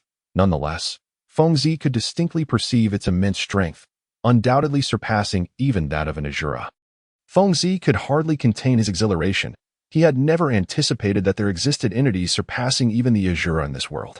A subtle smile graced his lips as he continued to extend his soul perception, detecting a creature rapidly approaching from the east. Though it did not match the level 100 beasts of the Azuras, it undoubtedly surpassed level 90. Very well, let me first deal with this minor foe. Fengzi murmured to himself. With a powerful push-off, he soared into the sky, seemingly weightless, floating gracefully in the air. In the next instant, he darted forward, vanishing into the ethereal expanse. Were anyone to witness this, they would be astonished to behold a human capable of flight. On a resplendent island stood Kame House, where Leping was diligently training on an open patch of ground. Following his encounter with the formidable Tenshinhan at the world's martial arts tournament, he had sustained an injury to his right leg and was currently in the recovery phase. His kicks and punches were executed with formidable force and impeccable angles, each strike imbued with an unstoppable momentum, akin to the might of shattering stone. Despite the severe injury to his leg, Leping appeared unfazed, his movements generating a gust of wind that intensified with each blow. Leping, I believe it would be wise not to overexert yourself, as your leg has not yet fully healed. Bulma and Oolong observed Leping's training from the window. Without turning his head, Leping responded confidently, I know, rest assured. He then resumed his rigorous rehabilitation. At that moment, Oolong spoke up, we should be quite safe here, with no need to worry about King Piccolo finding us. Indeed. As Oolong noted, following the recent tournament, an unforeseen tragedy had struck. Krillin had been slain, shocking everyone to their core. According to Master Roshi, the perpetrator of this heinous act was the malevolent entity known as King Piccolo, legendary for his misdeeds centuries ago. He had somehow broken free from his seal and returned to the mortal realm, instilling a profound sense of peril among all. Bulma nodded in agreement, responding with a smile. Moreover, Tenshinhan and Master Roshi have gone in search of the Dragon Balls to resurrect Krillin. They should return shortly. Meanwhile, on the couch, the golden-haired launch was cleaning her firearm and remarked, Humph, should that so-called King Piccolo dare to approach here, I shall make him beg for mercy. At her words, Bulma and the others could only manage a wry smile. Suddenly, a voice laced with indifference and a hint of disdain echoed in their ears. I wish to inquire about the way. Sensing an unpleasant aura, Leping promptly halted his training. The open window revealed Bulma and the others staring in astonishment at the newcomer. The individual who approached to inquire about directions possessed skin of a deep emerald hue, adorned with textures akin to goosebumps, and bore a pair of wings absent in ordinary beings. His beast-like eyes radiated an aura of menace, as his frigid gaze swept over those present. A suffocating scent of blood enveloped him, reminiscent of a demon returned from the depths of hell, exuding a palpable air of malice. I seek guidance to location N526, he inquired with a chilling tone, devoid of any courteousness typically associated with such requests. Leping, perplexed by this menacing figure, replied, to reach the place you seek, you must proceed straight ahead and then take a left turn. Ah, what a coincidence. N526 is where the Kame House once stood, is it not? Bulma interjected kindly, addressing the peculiar stranger. Oh, is that so? My name is Dan Bolin. The enigmatic figure responded, pausing momentarily before his eyes suddenly flared with a palpable crimson light. Leping froze, his expression darkening as an inexplicable sense of dread washed over him. It seemed evident that this Dan Bolin harbored ill intentions. Could it be that you are? Leping's eyes flickered with recognition as he instinctively adopted a defensive stance. Chapter 82. The returned madman Rang Chi also made a connection. Rushing out of the room with a machine gun in hand, disregarding the astonished gazes of others, he unleashed a barrage of bullets towards Dan Bolin's position. The fiery projectiles erupting like vibrant fireworks. As a hail of bullets rained down, Dan Bolin smirked disdainfully, abruptly raising his hands, moving them in a manner that suggested an abundance of arms. In a stunning display, the bullets vanished into thin air, seemingly plucked from the air as if they were mere trifles. Infuriating, Rang Chi continued to fire until his magazine was depleted, yet he had inflicted no tangible harm upon Dan Bolin. Spare your energy. Such weapons are ineffective against our kind, Dan Bolin remarked with a hint of amusement, producing a booklet from his pocket. After casting a glance at Leping, he meticulously compared one of the photographs within, stating, Indeed, it's you. One of the contestants from the World Martial Arts Tournament. Just as I suspected, This fiend is the one who killed Krillin, Leping exclaimed, his expression darkening with rage. Bulma and Oolong, stationed by the window, grasped the gravity of the situation. This oddly featured individual was indeed a subordinate of the demon King Piccolo, likely sent with the intent to eliminate participants of the tournament, wary of any among them who might invoke the sealing techniques that once contained Piccolo, namely, the demon wind wave. Danger loomed. This thought surged within the hearts of all present. The individual before them, Sambalin, had just demonstrated the remarkable ability to catch bullets with bare hands, revealing him to be an exceptionally formidable master. Among those gathered at the Kame house, aside from Leping, who possessed combat prowess, the others were mere fragile beings, incapable of even subduing a chicken. However, at this moment, Leping was injured, and it was evident that this Sambalin could eliminate them with ease. As simple as crushing an ant. Damn it, was it you who killed Krillin? Leping demanded, his expression grave. Sambalin smirked. Krillin? You mean that pitiful bald one? Oh, he tried to thwart my acquisition of the martial arts tournament roster, so I had no choice but to eliminate him. With a surge of uncontrollable emotion, Leping, despite his leg injury, moved with remarkable speed, akin to a wolf in the jungle, swiftly approaching Sambalin. He unleashed a punch with the force of 1,000 pounds, aimed squarely at Sambalin's face. Leping was confident that if this blow connected, it could leave even steel dented. The sharp sound of air being sliced echoed in his ears. Just as Leping struck, the situation shifted dramatically. Sambalin effortlessly seized Leping's wrist, the motion so swift that Leping's reflexes had no time to respond. Leping groaned in agony as excruciating pain radiated from his wrist, feeling as though his bones might shatter under the pressure. Blood struggled to circulate, causing his fist to darken to a purplish hue, indicative of torment beyond the endurance of an ordinary person. With one hand grasping Leping's wrist and the other clutching his hair, Sambalin leaned in close, whispering into his ear, "You, a piece of trash, dare to call yourself a strong human? How ludicrous." Following this, he erupted into maniacal laughter. Leping, Bulma and Oolong cried out in concern. Though they yearned to assist him, their strength was utterly inadequate against such a foe, who could likely dispatch them with a mere finger. All they could do was watch in anxious desperation. Leping's face flushed crimson before paling further, beads of sweat cascading down his body as he gasped in pain. He felt as if his wrists were being melted away, completely devoid of sensation. Bulma bit her lip, her eyes filled with urgency and anxiety, her mind racing in this precarious situation.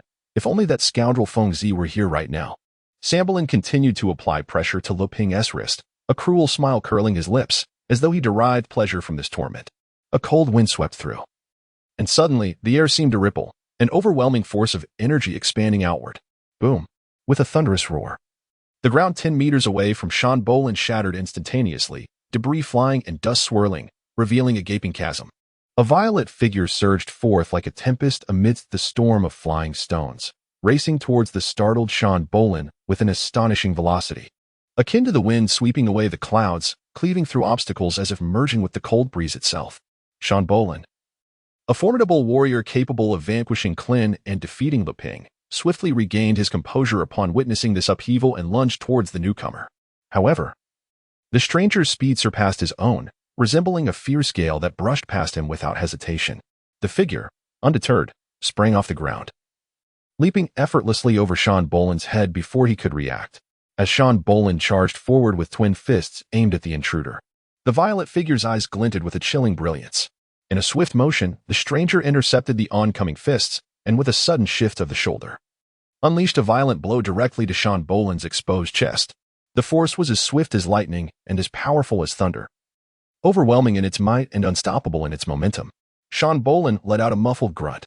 Even with his robust physique, he could not withstand the colossal force emanating from his opponent's shoulder, which sent him spiraling away like a whirlwind. As he was propelled backward, his gaze turned to one of sheer horror, thoughts racing. Is there truly such strength in this world? All eyes, whether those of Bulma, Leping, or Shan Bolin, were fixated on this mysterious figure. Who could he possibly be? Through the haze, the violet silhouette emerged from the swirling dust, adorned in a flowing crimson robe that danced in the wind, exuding the elegance befitting such a presence.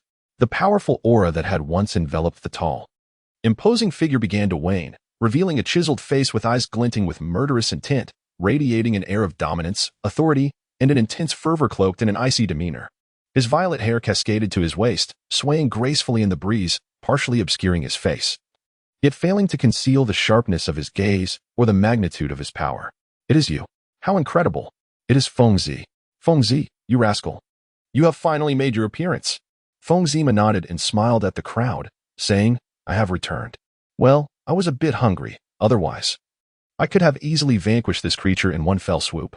Chapter 83. The Act of Killing. Fengzi gazed intently at Bulma's figure. After 3 years of separation, having spent an interminable time battling in the shadowy realm of the demon world, every moment of solitude rekindled memories of their adventures searching for the Dragon Balls together, a longing that never waned. When Bulma and Fengzi exchanged a glance, a silent communication passed between them, and both felt a tremor coursing through their beings. In Fengzi's eyes, there exists a breathtaking beauty akin to a garden in full bloom, immersed in an aura as warm as the rising sun. He embodies a collection of cold data. Yet, at some indeterminate moment, he acquired a consciousness of his own and found himself in this extraordinary world. Fengzi struggles to articulate his emotions, for it is his first experience of life as profound beauty, a beauty that evokes deep attachment. In the innermost depths of his heart, an inexplicable stirring slowly emerges, inch by inch, an emotion both alien and familiar. What could it be? What indeed? Fengzi finally recalls that sensation, a poignant reminder from the fierce battle against the Azura, a fleeting concern faced in the throes of mortal peril. Perhaps it is the essence of Fengzi's own emotions. "You despicable creature, you've finally returned," Bulma exclaimed, her voice, usually gentle and melodious, now reminiscent of a soft breeze caressing the water's surface, creating ripples filled with joy and a myriad of other tender meanings. Fengzi smiled and spoke, "Bulma, please prepare a meal for me."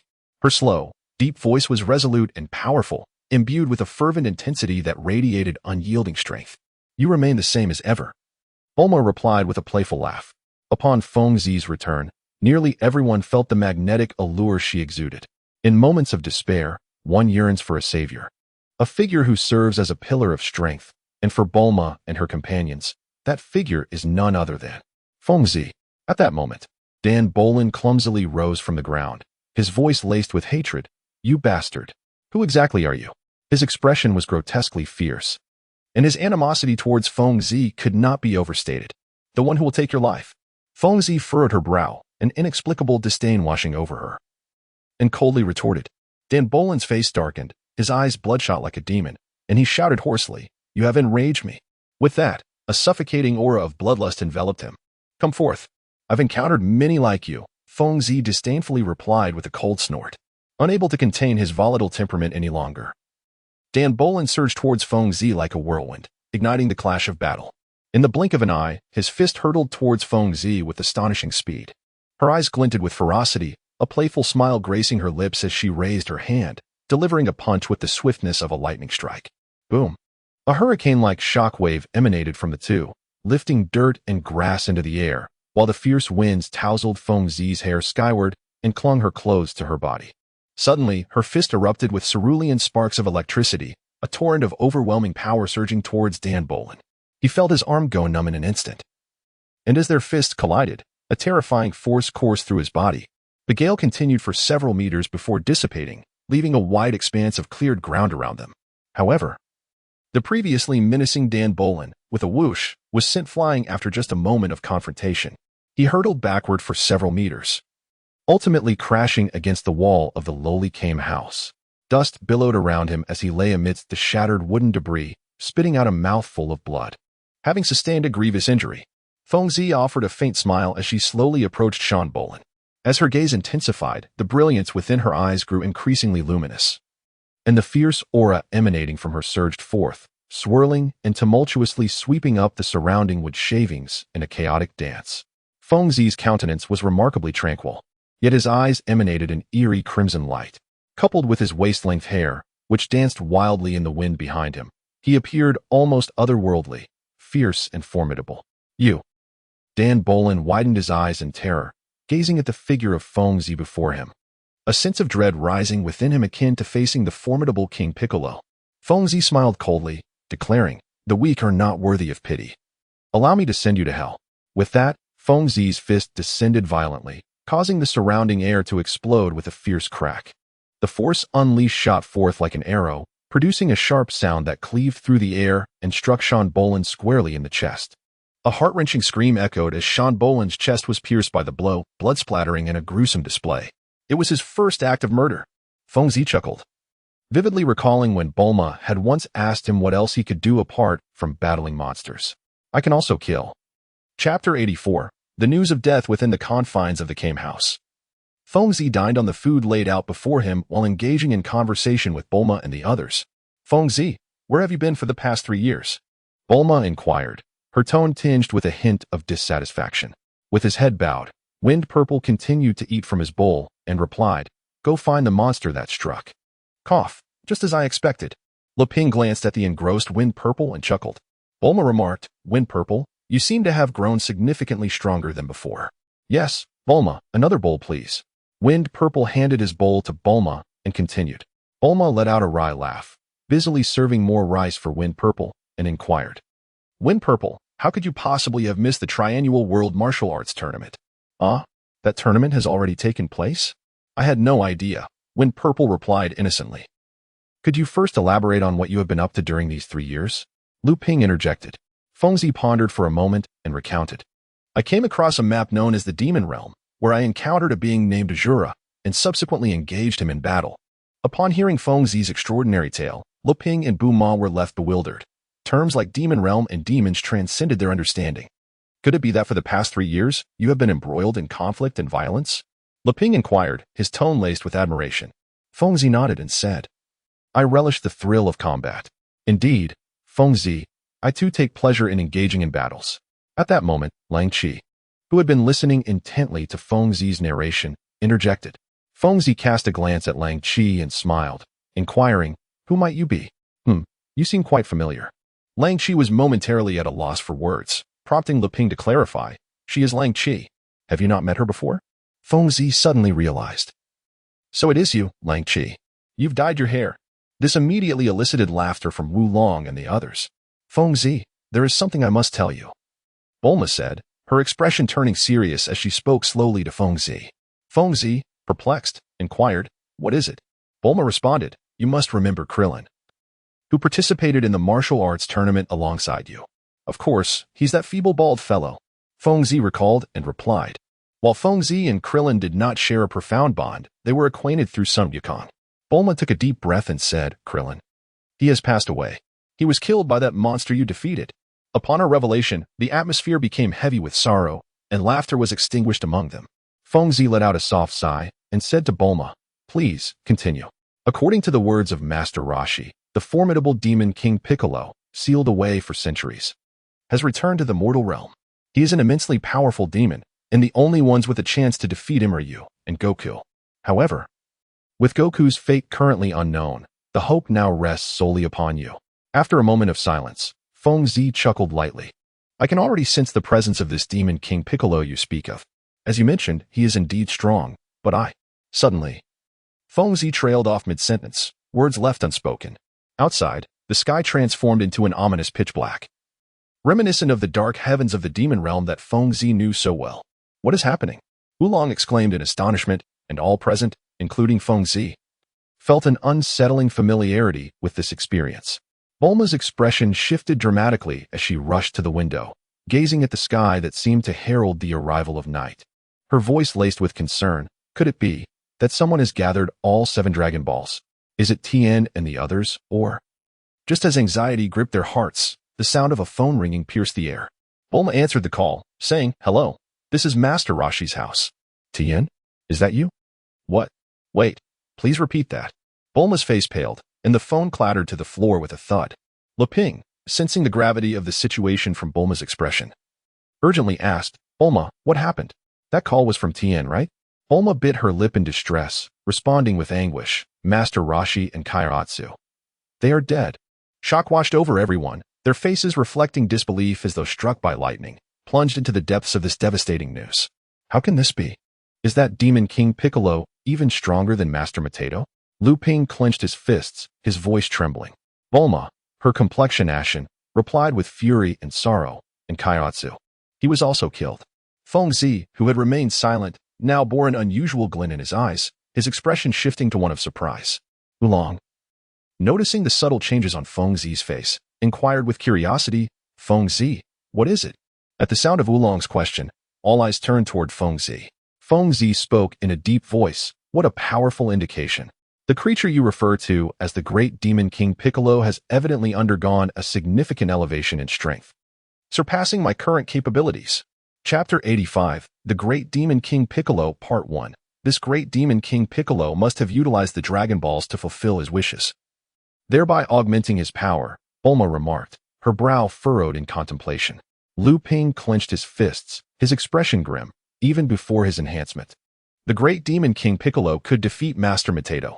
Now that he has grown even stronger, what shall we do? The atmosphere in the room seemed to thicken with a palpable tension.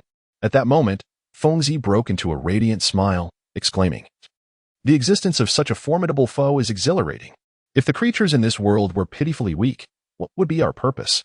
Liu Ping chuckled awkwardly, realizing the truth in Feng Zi's words. If there were no formidable adversaries, what would be the need for strength? Feng Zi, are you suggesting that you could defeat this Great Demon King Piccolo? Bulma inquired, looking at Feng Zi. There are no monsters that cannot be vanquished in this world. If this Great Demon King Piccolo is indeed stronger than I would be utterly delighted. Without the thrill of a challenging battle, there is no joy in fighting. Thus, the stronger the foe, the stronger I shall become. Feng Zi's eyes sparkled with uncontainable excitement, akin to a child savoring cotton candy. Bulma shrugged and teased Liu Ping. It seems you might want to take a page from Feng Zi's book. Perhaps this Great Demon King Piccolo isn't as terrifying as we envision. Just then, Feng Zi's expression shifted, and he spoke up. There are two potent energies converging, one of which belongs to the being known as the Great Demon King Piccolo. Huh? What is happening? Bulma inquired, intrigued. Feng Zi replied in a hushed tone. Someone is battling that Great Demon King Piccolo. Liu Ping exclaimed in astonishment. Who could possibly contend with such a formidable Great Demon King Piccolo? All eyes turned to Feng Zi, awaiting his response. Feng Zi's eyes glimmered as he spoke slowly. Sun Wukong. What? You mean Wukong? Liu Ping and Bulma exclaimed in unison, their expressions a tapestry of surprise, bewilderment, and concern. Indeed, it must be that rascal Wukong. However, based on my perception, while Wukong may have the ability to defeat the creature previously known as Dan Bolin's, he is still far from being a match for this current adversary, whose power is significantly greater. Feng Zi glanced at the crowd, his voice grave. Bulma interjected anxiously. Feng Zi, are you implying that? Feng Zi nodded slightly and replied, the odds of Wukong defeating this monster are 0. A collective gasp filled the air as the flicker of hope that had briefly ignited was extinguished once more. What's wrong? Bulma inquired with concern. Noticing the sudden change in Feng Zi's demeanor, whose expression had darkened and whose eyes gleamed with a piercing light. Wukong's energy is continuously diminishing. Feng Zi conveyed through his soul perception, meticulously analyzing the fluctuations between the two energies in his mind. He distinctly sensed that Sun Wukong's vitality was significantly weaker than before. What did this signify?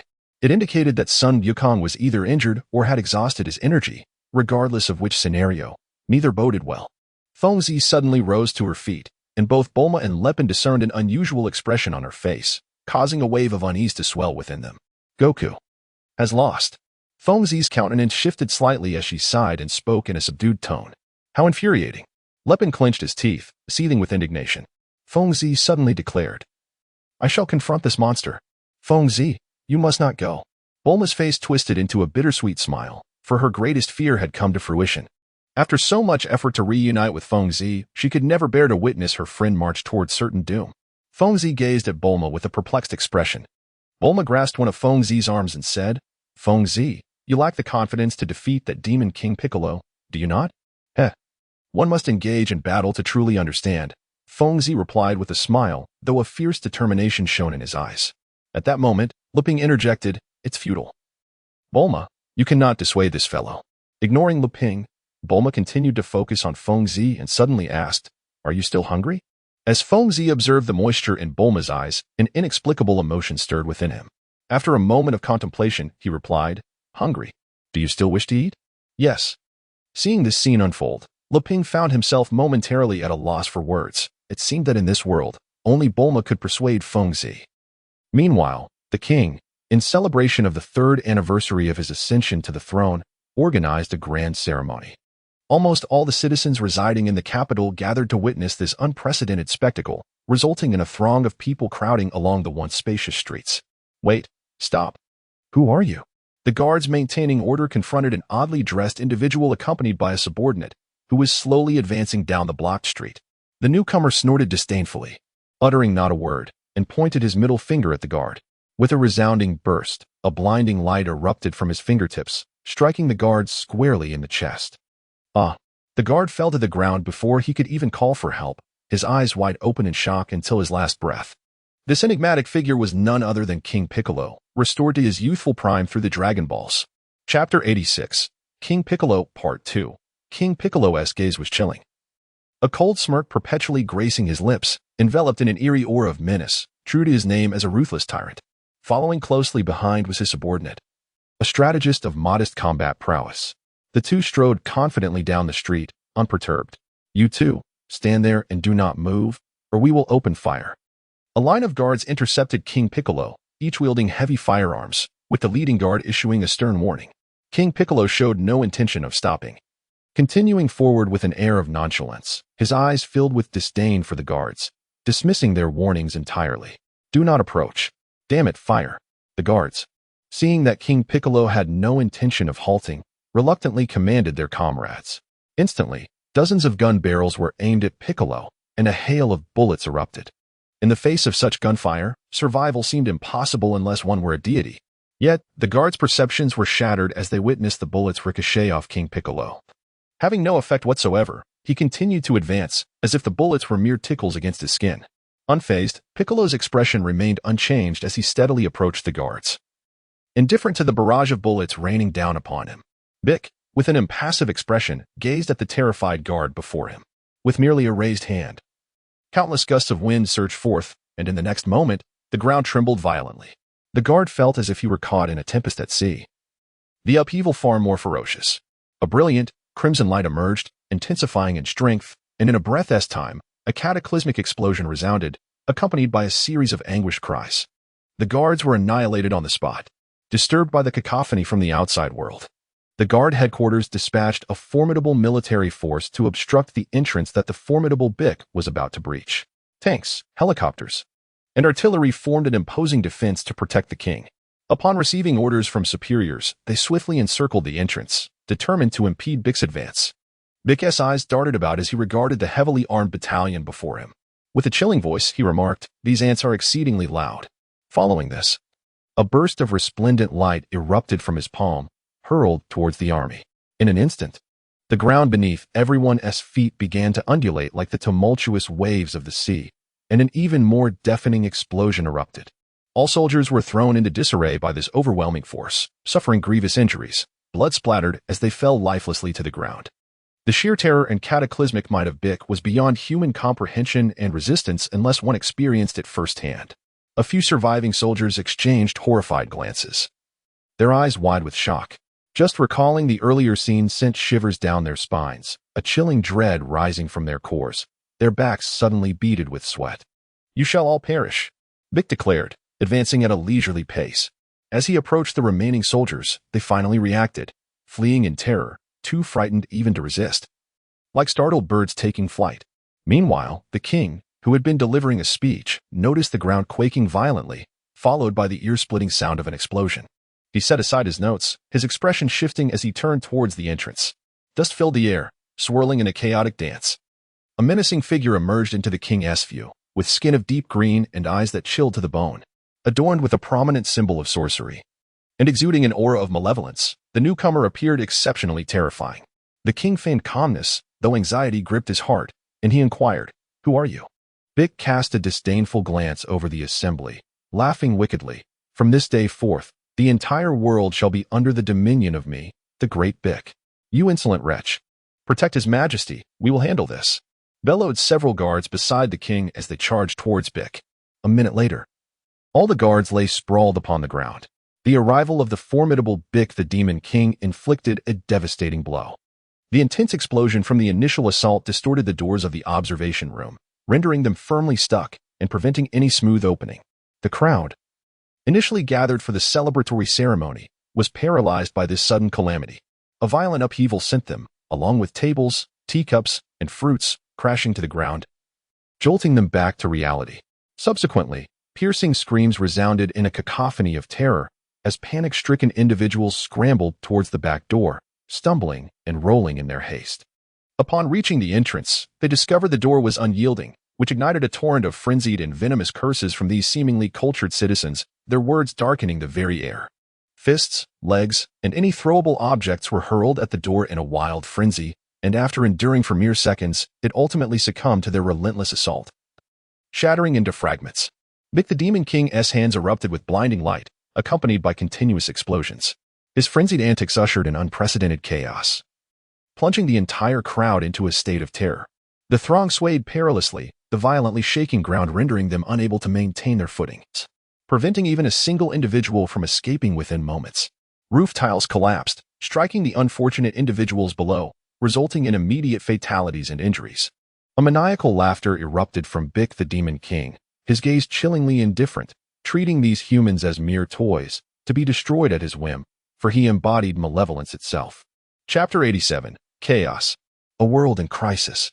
At the capital's television station, all personnel fled in a panic, as if a terrifying disaster had unfolded. In an instant, a chorus of frantic screams filled the air, the entire building trembling, punctuated by intermittent explosions, creating an unprecedented scene of disorder. In the corridor leading to the broadcast room, Vic the Demon King advanced with his minions, leaving destruction in their wake, the air thick with the aftermath of his unleashed shockwaves. Boom. Raising his right hand, Vic unleashed a blinding radiance, and in the next moment, the metallic door before him erupted in a fiery display, reduced to ruins amidst the thunderous noise. It was that monster. The host in the studio instantly recognized Vic the Demon King as the very creature that had disrupted the national anniversary celebration. The one who audaciously claimed he would conquer the entire world. A cold smirk curled at the corners of Vic's mouth as he disregarded the horrified expressions of those within the room, slowly advancing towards the live camera. Meanwhile, at Kame House, the ever-enthusiastic Wind Purple remained engrossed in his beloved pastime, eating, as Bulma and her companions pondered with furrowed brows. Only Oolong and Poir remained seated before the television, engrossed in a lively entertainment program. Suddenly, the screen flickered and, after a flurry of static, shifted to a different broadcast. To be precise, all channels converged on a singular image. A green-skinned man, none other than the formidable King Piccolo, had invaded the airwaves. "Look!" Oolong exclaimed, pointing at the screen and calling out to the others. Bulma and Launch turned their gazes towards the television, where King Piccolo's chilling voice echoed through the speakers. Addressing the nation, "Greetings, citizens. I am King Piccolo, and from this day forth, I shall usurp that ineffectual king and reign supreme over this world." King Piccolo. Bulma and Launch gasped in astonishment, instinctively drawing in a sharp breath as they beheld the man on the screen. Meanwhile, the ever-distracted Launch paused her meal. Seemingly stirred by Piccolo's disdainful proclamation, her gaze now locked onto the television. In the next moment, her eyes narrowed into slits, revealing a glimmer akin to sparks igniting within them. Clearly, she was deeply perturbed by King Piccolo's audacity. King Piccolo then let out a cold, sinister laugh before declaring, "Now, let me demonstrate why you should submit to me." A malevolent glint flashed across his brow, and his eyes radiated a formidable crimson light. On the screens of countless households, King Piccolo's eerie right hand pointed towards a commercial building across from the television station. As before, a blinding light rendered all unable to open their eyes. A tempest of energy surged forth, coalescing into a sphere the size of a basketball within Piccolo's palm. With a crack, the glass shattered, followed by a roaring force that struck the building with ferocity. Boom. In an instant, the structure erupted upon contact with the energy sphere. Amidst the violent tremors, the building collapsed, the ground heaving as if in agony. It rose and fell tumultuously until, with a thunderous roar, the edifice could no longer withstand the cataclysmic force, fissures and gaping chasms tearing through the earth as if the mouth of some mythical beast had opened wide, visibly showcasing King Piccolo's apocalyptic might. Though the event transpired in mere seconds, it felt drawn out, before the stunned television crew and viewers could comprehend. The towering structure had vanished from sight, reduced to a haunting ruin. This horrifying spectacle was laid bare before the eyes of the world. An unforgettable scene seared into the memories of all who witnessed it, instilling a profound and supernatural fear of King Piccolo in every heart. Heavens, how terrifying! My God, is this creature a demon? Flee! King Piccolo is upon us. Almost the entire world has simultaneously descended into chaos. Both the streets and public spaces exhibit the ominous signs of impending disaster. Police stations across the globe are overwhelmed with calls. In the tumult, criminals roam freely, proclaiming their allegiance to the tyrannical Lord Piccolo, unabashedly committing heinous acts. Disorder reigns. The world is in turmoil, following a series of reckless actions by Lord Piccolo. Chaos envelopes the globe, and all eyes are fixed on the hope that someone will rise to halt his malevolence and rescue this world on the brink of being engulfed by wickedness. What shall we do? Bulma expressed her concerns as a heavy silence fell over the room, the oppressive atmosphere rendering it difficult to breathe. At that moment, Feng Zi's gaze turned icy, her expression as serene as still water, yet her fists were clenched tightly, fixating on the television screen that displayed Piccolo's disdainful demeanor. She spoke slowly. He is guilty. With those words, Feng Zi rose, exuding an aura of fierce determination, and strode purposefully towards the door. No, Feng Zi, you cannot go. Bulma urgently grasped Feng Zi's arm, desperate to prevent her departure. The figure of Feng Zi paused at the doorway, turned around, and with a solemn expression, fixed his gaze upon Bulma's eyes, enunciating each word with gravitas. There are certain matters that a man must undertake. There are certain duties that a man is compelled to fulfill. There are certain things I cannot permit others to do. Bulma, listen to me. Release me. I shall return alive. As he uttered the final phrase, Feng Zi's tone softened. Chapter 88. The Great Battle Approaches. Feng Zi let out a soft exclamation. His eyes directed towards the entrance, and following his gaze, Bulma and the others shifted their attention to the door of Kame House. With a creak, the wooden door swung open. What came into view was a robust young man, the most striking feature being the third eye on his forehead. Indeed, the newcomer was Tianjin Fan, the champion of the World Martial Arts Tournament. Tianjin Fan! Bulma and Launch exclaimed in delight upon seeing him. Tianjin Fan scanned the gathering with his gaze, ultimately resting upon the unveiled Feng Zi. In that fleeting moment, their eyes locked, each scrutinizing the other intently. Who are you? Tianjin Fan inquired, his voice tinged with curiosity as he regarded the unfamiliar figure of Feng Zi before him. Feng Zi discerned the level of the individual before him from atop Tianjin Fan's head, a pristine white numeral, 97. Though in Feng Zi's eyes, this merely represented a being of Azura caliber, the newcomer undeniably stood as one of the highest ranking among humanity. Feng Zi gazed intently at Tianjin Fan and slowly articulated his own name. Tianjin Fan was momentarily taken aback. He had indeed heard of this Feng Zi from Sun Wukong. According to Sun Wukong, Feng Zi was a remarkably powerful yet peculiarly temperamental individual. Tianjin Fan had once pressed Sun Wukong for a comparison of their strengths, to which Sun Wukong's response had been unexpectedly revealing. My aim is to catch up to Feng Zi. As for the extent of his power, I have yet to comprehend it fully. After a brief silence, Tianjin Fan found it hard to believe that this purple-haired figure could be such a formidable entity. Perhaps the adage about judging a book by its cover held true. Tianjin Fan spoke up. Greetings. I am Tianjin Fan. After introducing himself, he extended his hand politely. Feng Zi let out a soft exclamation, extending her hand in kind. The moment their palms met, Tianjin Fan abruptly concentrated his strength within his 5 fingers, seemingly eager to test whether Feng Zi possessed the formidable prowess that Sun Wukong had claimed. For Tianjin Fan, much like Feng Zi, was also a person driven by a competitive spirit. Feng Zi slightly furrowed his brow, his right hand throbbing with pain, as if his bones were on the verge of being crushed, a testament to the terrifying strength behind it. This creature actually prefers such a mode of communication, Feng Zi thought with a hint of irritation. Suddenly, Feng Zi's gaze flickered, and he exerted tremendous force with his right hand. In an instant, Tianjin Fan felt an insurmountable and dreadful power constraining him. Perhaps due to the excruciating pain, his complexion turned ghastly. To outsiders, the handshake between the two appeared exceedingly cordial, as though they were long-lost friends. Observing their prolonged handshake, Bulma remarked, "All right, you two aren't falling in love at first sight, are you?" Upon hearing Bulma's words, a bitter smile surfaced on Tianjin Fan's face as he awkwardly withdrew his hand. "I really like you." At that moment, Feng Zi declared with utmost seriousness.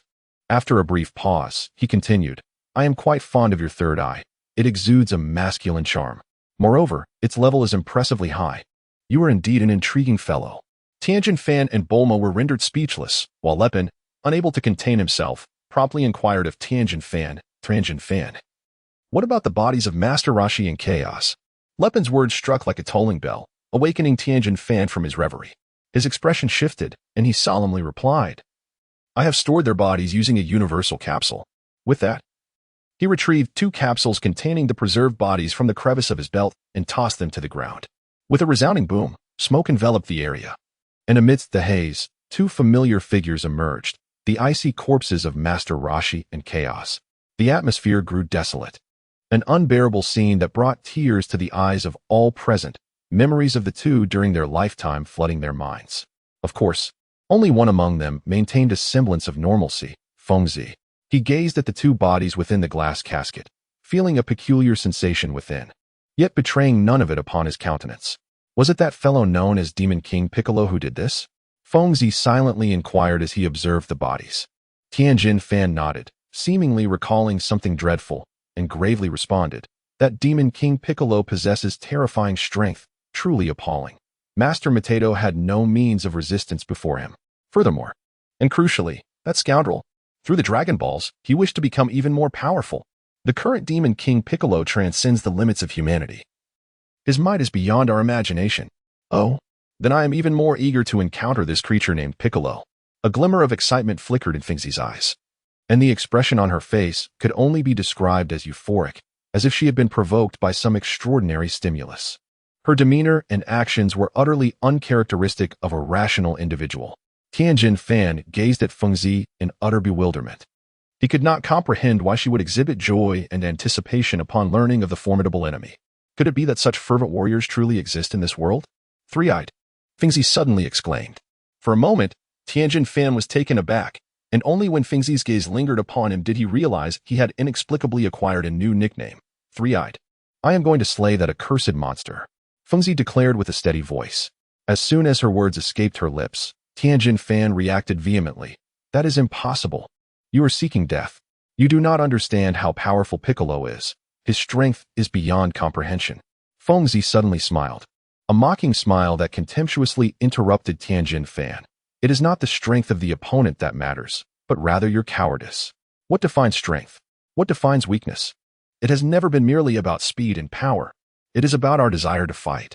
What does it mean to lose that desire? It signifies a self-deceiving coward. Therefore, I hold you in disdain. Tianjin Fan was taken aback, rendered speechless by the scathing rebuke directed at him. He had originally aimed to master the Turtle Ancestor's magic sealing wave to reseal the Demon King Piccolo, yet subconsciously, he was evading a direct confrontation with the formidable foe. For a thought had indelibly etched itself in his mind. The Demon King Piccolo is immensely strong, and with my current abilities, I cannot hope to defeat him. Fengzi smiled at the crowd, declaring, I shall depart, and rest assured, that creature shall not slay me so easily, chuckling lightly. With that, disregarding the attempts of Bulma and others to deter him, he forcefully kicked open the door before gracefully leaping into the air. Utilizing his aerial technique, Fengzi ascended amidst the encouraging gazes of those around him. Just as the onlookers marveled at Fengzi's audacity, Tianjin Fan, invigorated by a sudden epiphany, exclaimed, That fellow is right. Even if I am but a fragile presence before the mighty Piccolo, I can still render some assistance. Within mere moments of Fengzi's departure, Tianjin Fan too soared into the skies, pursuing the direction Fengzi had taken. Chapter 89, The Purple-Haired Warrior, Part 1. Piccolo, the Demon King, emerged as an aberration in this world, instilling fear into the once tranquil lives of the populace. The king even dispatched peacekeeping forces from across the globe to eradicate Piccolo, only to witness their total annihilation, inadvertently bolstering Piccolo's audacious reign. Catastrophe. The term aptly describes the current state of the capital. Through various media, Piccolo relentlessly propagated a series of malevolent narratives inciting destruction, crime, and murder. In the wake of his proclamations, countless tragedies transpired worldwide, with incidents erupting in every corner. Unlike before, those with malevolent hearts brazenly committed heinous acts in broad daylight, as if the law had lost its efficacy. It felt as though the entire world was shrouded in a thick, ominous cloud, saturated with the sin of calamity. Ha! Piccolo cackled unabashedly. Having taken residence in the king's former office, gazing through the office window at the unfolding chaos outside, he smugly remarked, Indeed, humanity is a foolish species. From this day forth, this wretched world shall be ruled by the demon race, and I shall establish new laws. Laws that belong to me, Piccolo the Demon King. One of Piccolo's demonic subordinates chuckled nervously before inquiring, Lord Piccolo, what shall we do next? Humph. I intend to plunge this world into deeper chaos, transforming it into a veritable hell, rife with malevolence. Piccolo's expression hardened, his voice turning frigid. After a brief silence, he cast a steely glance at the clock, commanding, contact the television stations. I want the entirety of humanity to live in fear of me, Piccolo the Demon King. Understood, my lord. The subordinate responded, hastily departing to fulfill Piccolo's orders. Half an hour later, several television station staff members trembled in terror at the sight of the menacing Piccolo, their bodies shaking uncontrollably from fear, their expressions contorted in sheer horror.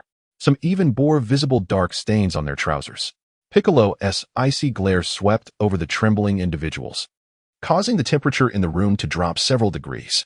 The staff promptly readied the cameras, directing them toward Piccolo's imposing figure. People of the world, listen closely. From this moment forth, I, the formidable King Piccolo, shall resort to a lottery to determine the fate of a city. His proclamation sparked an uproar among the global audience glued to their screens. The extraordinary nature of this event had taken everyone by surprise in their eyes. King Piccolo had become synonymous with terror. Gazing intently into the camera, he sneered, do not presume I jest. The annihilation of a city is as effortless for me as walking and speaking. After a brief pause, he continued, are you prepared? The era of King Piccolo is upon us. As if to echo his ominous words, the sky outside gradually shifted in hue. Thunder rumbled across the heavens, and torrential rain began to pour down, drenching the earth in a melancholic deluge, cleansing the once peaceful lands. Chaos erupted worldwide as people hastily prepared for evacuation. The state of disorder reflecting Piccolo's ominous vision. A collective hope arose among the masses, yearning for someone to halt King Piccolo's mad pursuits. Yet, neither government nor military could thwart his might. Meanwhile, the king and a few guards found themselves confined within a chamber, witnessing the broadcast of Piccolo's declarations. The king could foresee the magnitude of the impending turmoil. Curse that wretch, he exclaimed, his fist pounding against the floor in a fervent outburst of frustration. The guards urgently implored, Your Majesty, please take care of yourself. I have faith there will be someone to confront him. As the king lifted his gaze, he noticed two figures approaching through the window. Perplexed, he asked, What is that? Your Majesty, it appears to be two individuals. One of his subordinates replied uncertainly. Meanwhile, King Piccolo continued to expound his malevolent ideology before the camera when suddenly, an incongruous voice pierced his ears, broadcasting through the recording devices into countless homes worldwide. That creature known as King Piccolo, descend and meet your demise. A voice, brimming with arrogance yet tinged with excitement, echoed from afar, its volume resonating clearly enough for all to hear, indeed, for the entire world to listen. Piccolo's expression shifted dramatically, astonishment etched across his features. Clenching his fists, he seethed as he approached the window, his gaze filled with murderous intent directed downward, perhaps out of professional instinct. Several television crew members swiftly aimed their cameras at the 12th floor office window below. There, two figures came into view, one being a robust young man with 3 eyes, while the other, more captivating, was the source of that earlier shout, his long purple hair billowing in the stormy winds. The fierce winds tousled the vibrant purple locks of hair cascading in front, while a pair of exceptionally crystalline eyes were laid bare to the elements. Striking and enigmatic beams of light danced across his translucent, crystal-like irises, captivating all who beheld him, leaving an indelible impression. This violet-haired youth tore a strip of cloth from his sleeve, wrapping it around his forehead, seemingly a precautionary measure to shield his vision from the hair or rain. Under the gaze of the formidable demon King Piccolo and the watchful eyes of the world, the figure of Feng Zi soared skyward like a celestial dragon, ascending higher and higher, distancing himself from the ground. With a powerful twist of his robust waist, he inexplicably hovered at an altitude of several dozen meters. With a sardonic smile, clad in crimson attire, Feng Zi danced amid the turbulent currents, the hem of his garment billowing towards the heavens, his purple hair swirling fiercely. As the rain cascaded down, he appeared as an otherworldly being. The sight of Feng Zi leaping into the sky left the global audience utterly astounded, their mouths agape, as if petrified in disbelief. Feng Zi gazed at the level of the demon King Piccolo, momentarily taken aback. Level 122. However, the astonishment on his face was swiftly replaced by an inexplicable thrill. You are indeed the demon King Piccolo, are you not? As a creature of the night, I hereby declare you guilty. Chapter 90. The Purple-Haired Warrior Part 2. In the face of Feng Zi's blatant provocation, the eyes of the Demon King Piccolo flickered with a blood-red light. A formidable aura enveloping a radius of several dozen meters. Intense killing intent surged forth like wandering spirits escaping from a dark hell, weaving through the crowd. While a chilling sensation penetrated from the crown of their heads to the soles of their feet, it felt as though they had plunged into a frigid abyss in the dead of winter. Goosebumps erupted across their bodies, and they trembled uncontrollably, rendered utterly immobile. The psychological pressure was even more terrifying, akin to a mountain of 1,000 tons pressing down upon their chests. With a piercing gaze, Piccolo scrutinized Feng Zi and coldly declared, "You shall die a gruesome death." "Huh. All monsters utter such threats, yet here I stand, perfectly alive," Feng Zi retorted, displaying not an ounce of fear as he smiled in response. Their exchange was captured on camera, broadcasting to the eyes of the world, igniting a flicker of hope within the hearts of the masses. Perhaps this purple-haired youth could indeed triumph over the formidable Demon King Piccolo. Though such thoughts might be deemed fanciful, the prospect of hope was far preferable to despair. With a sinister chuckle, Piccolo proclaimed, "Very well. I shall rid the world of you before the eyes of humanity." Upon finishing his words, he stretched his limbs, the sound of cracking bones sending shivers down the spine. Then, to the incredulous gaze of the global audience, Piccolo leapt from the 12th floor of a towering building. The king, peering out the window, widened his eyes in astonishment and stammered, these two, are terrifying." The nearby guards nodded in agreement. Following his gaze to witness an extraordinary sight, the two figures seemed to be suspended in mid-air, defying the laws of nature, hovering a few meters above the ground. Feng Zi and the Demon King Piccolo stood face to face, or rather, floated in mid-air, as both utilized their energy to achieve flight. A technique known as the art of aerial dance.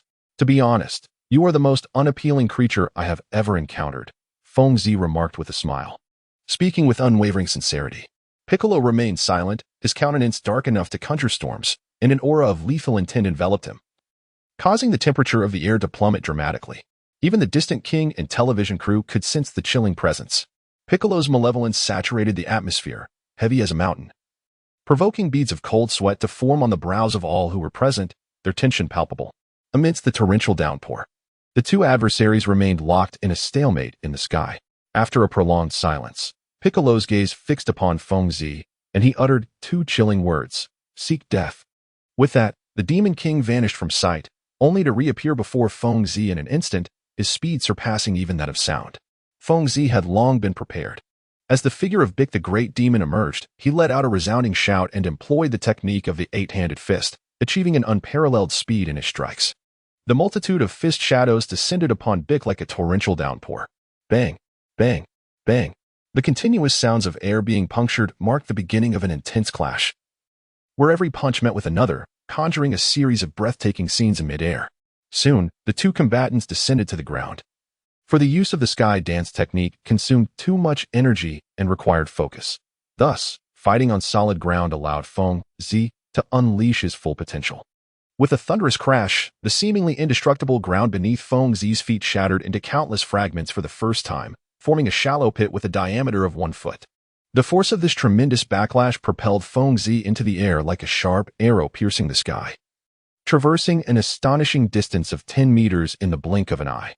As he moved at such high speed, a fierce gale erupted around him, leaving a swirling tornado in his wake, amplifying the might of his already formidable power. Boom! Before Bic the Great Demon could react, Feng Zi harnessed the momentum of his advance combined with the strength of his punches, forcing Bic back several meters. His fists moved with unrelenting fervor, unleashing a storm-like assault upon Bic. Though Bic defended himself by crossing his arms over his chest and sustained no injuries, he could distinctly feel the tingling in his limbs, a testament to the immense strength possessed by the purple-haired youth before him. This human is formidable. The gaze of Bic the Great Demon was filled with a newfound intensity. His previous arrogance had dissipated, for his current adversary demanded his utmost seriousness. With this thought, Bic suddenly broke into a cold smile. And as he saw Feng Zi's figure closing in, he abruptly blurred and vanished from sight. A sudden shock coursed through Feng Zixin as he realized that the speed of King Piccolo was so astonishing that his eyes could barely register it. Compared to before, this seemed markedly more abrupt. King Piccolo had appeared behind Feng Zixin, delivering a ferocious punch. The powerful shockwave from his fist rippled through the air, creating transparent circles that surged towards Feng Zixin. By the time he regained his senses, it was too late.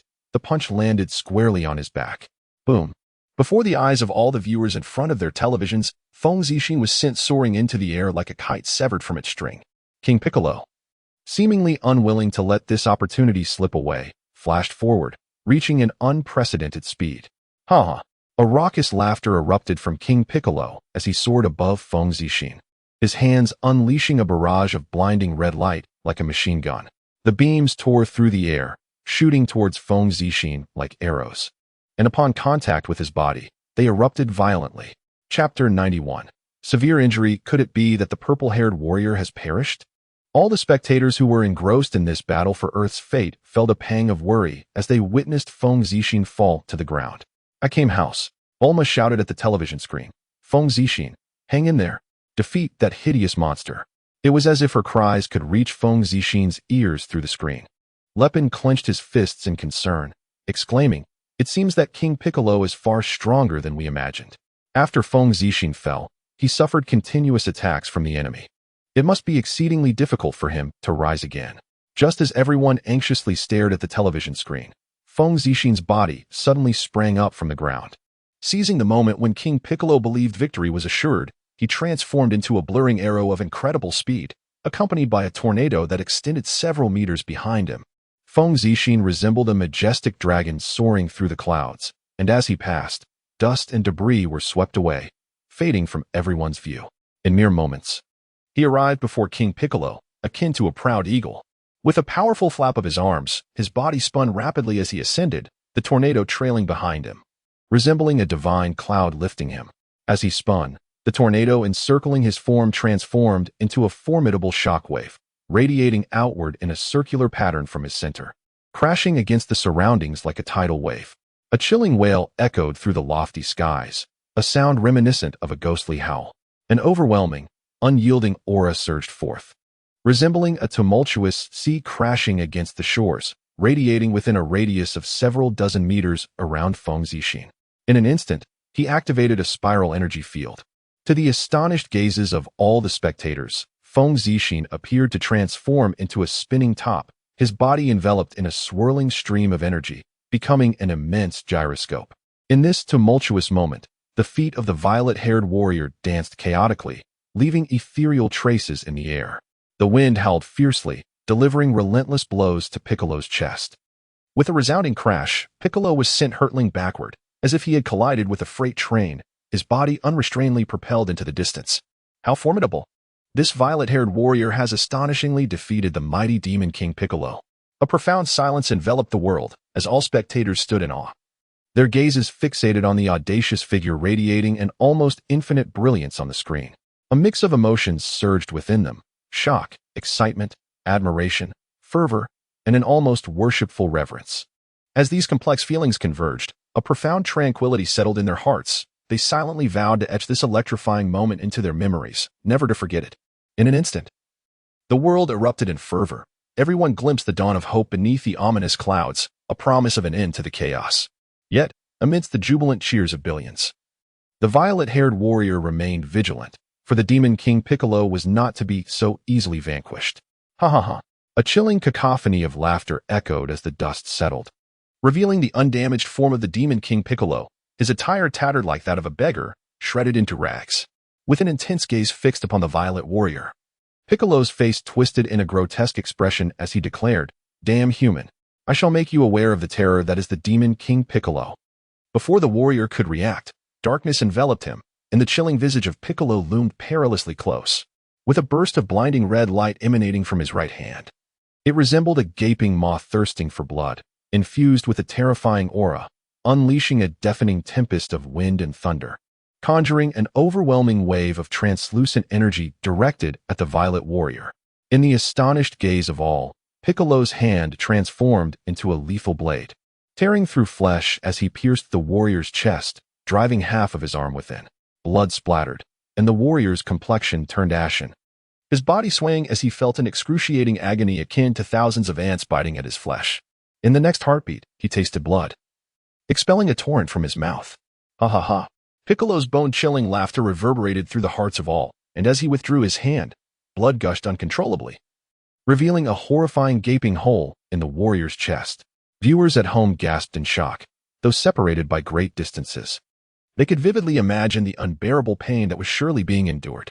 Just then, the ominous words echoed, "Now is not the time to rejoice." A streak of crimson light erupted from Feng Zi's eyes, as vivid as the blood at the corner of his mouth. An intangible yet palpable aura of lethal intent swirled around him like a tempest, ready to strike with each labored breath he took. The formidable King Piccolo gazed at Feng Zi in astonishment, marveling at the tenacity of his life force, which persisted even in such dire circumstances. Although Feng Zi's complexion was as pale as a sheet of paper, clutching her chest where blood flowed incessantly, she spoke in a cold voice. "Fortunately, you have not wounded my heart. If this is merely the extent of your harm, I can endure. Therefore, what I must do now is, before I succumb to death, I shall undoubtedly defeat you." Chapter 92. At the Brink of Crisis, a Super Healing Ointment? Part 1. The Demon King Piccolo observed Feng Zi with keen interest, a sardonic smile gracing his lips. "I am truly astonished, after slumbering for 3 centuries. So many intriguing humans have emerged." Feng Zi, lacking the luxury of time to linger, disregarded the words of King Piccolo. With a swift movement, akin to a specter, she appeared before him in an instant. Piccolo's eyes glowed with a bloodthirsty gleam, and without hesitation, he launched a ferocious punch towards Feng Zi, who was still unsteady on her feet. Bang! Feng Zi adeptly utilized her arm to block Piccolo's punch, her body twisting gracefully as she swiftly withdrew her other hand, aiming a rapid strike towards the vulnerable neck area of the formidable Demon King. It is well understood that the neck is a critical point of the human anatomy. Should Feng Zi's strike connect, it would undoubtedly inflict significant harm, if not fatal consequences, upon Piccolo. A smirk played at the corners of Piccolo's mouth, a blend of mockery and disdain, as he sharply raised his left hand, precisely seizing Feng Zi's wrist. Feng Zi's wrist was ensnared within the grasp of Piccolo's palm. Rather than despair, a glimmer of joy flickered in her eyes, causing a sudden pang in Piccolo's heart as he realized Feng Zi possessed further stratagems. Indeed, just as Piccolo surmised, he had fallen prey to Feng Zi's cunning plan. Taking a deep breath, Feng Zi proclaimed, "Heavenly Palm of the Nations." In the next instant, it appeared as though Piccolo was wielding a high-voltage electric discharge device. The moment Feng Zi's wrist was captured, electricity surged forth, causing Piccolo's muscular arm to convulse violently. Cursed be it! The great Demon King Piccolo had never anticipated that Feng Zi possessed the ability to transform her energy into an electric current. Cursing under his breath, he swiftly insulated himself from the current and forcefully released Feng Zi's wrist. Feng Zi's fists rained down upon Piccolo with fervor, and in an instant, as Piccolo attempted to evade, Feng Zi's gaze flickered, and his form abruptly vanished from Piccolo's sight. The sound of air being split resonated in his ears. And at that moment, the Demon King Piccolo sensed the looming peril behind him, but found himself at a loss, for Feng Zi's strikes were exceedingly swift. With a resounding thud, a punch connected squarely with the center of Piccolo's back. The surging force of the blow, infused with the vigor of a powerful strike, surged inward. Piccolo felt as though a massive truck had collided with him, propelled forward by an overwhelming strength that destabilized his footing, causing him to stagger precariously close to the ground. Feng Zixin exclaimed, "An opportunity." As he observed Bic lose his balance, he seized the moment to close the distance with a swift approach, unleashing a tempestuous onslaught. Thud, thud, thud.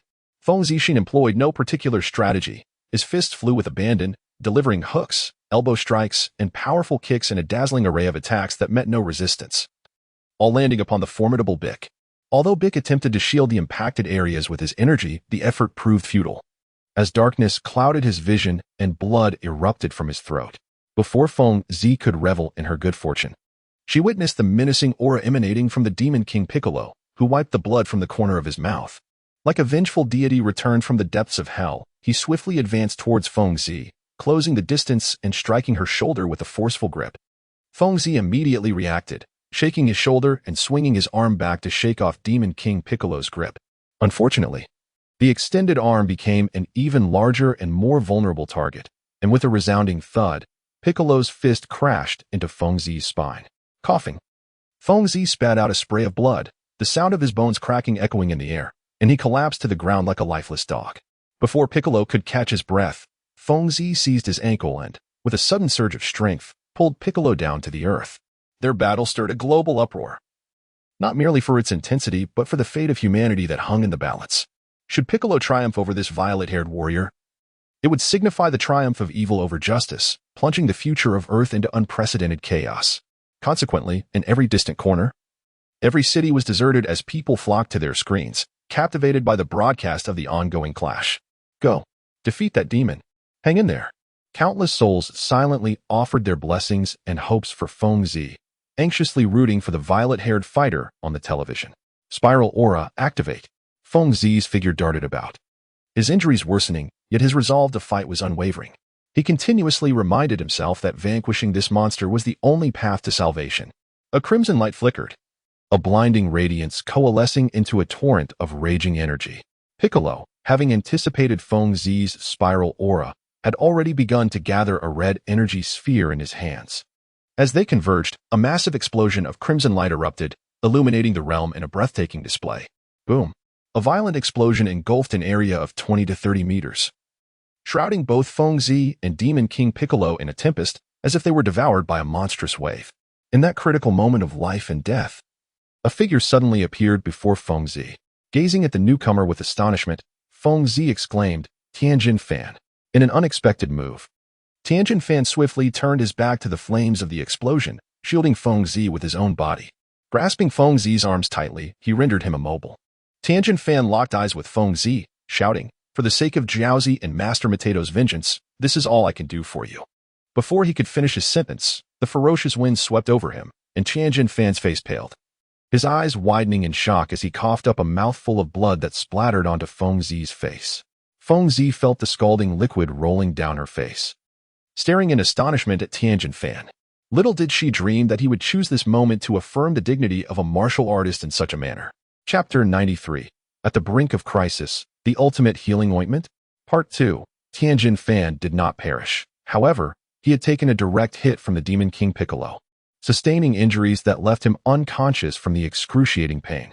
Feng Zi gently set down the Tianjin rice, and once again, the imposing figure of King Piccolo emerged in her line of sight. Their gazes converged into a singular, unwavering line, through which the unmistakable glimmer of murderous intent and fervent battle lust could be discerned. With a sinister smile, King Piccolo taunted, "You truly are fortunate to have survived this long. Very well, allow me to introduce you to the essence of fear." With that, he let out a low growl, unleashing the energy that resided within him, which surged forth like rippling waves, exuding an unmistakable vitality. As King Piccolo's internal power escalated, the atmosphere thickened with layers of palpable energy, ultimately coalescing into a crimson orb that he cradled in his hand. Upon completing this formidable feat, King Piccolo's eyes widened in fury, and he bellowed with chilling wrath, "Perish!" The orb in his grasp erupted with a dazzling brilliance, radiant as the sun, and surged violently toward Feng Zi. In an instant, the ground trembled violently, the earth surrounding Piccolo fractured, and the air was saturated with a palpable sense of peril.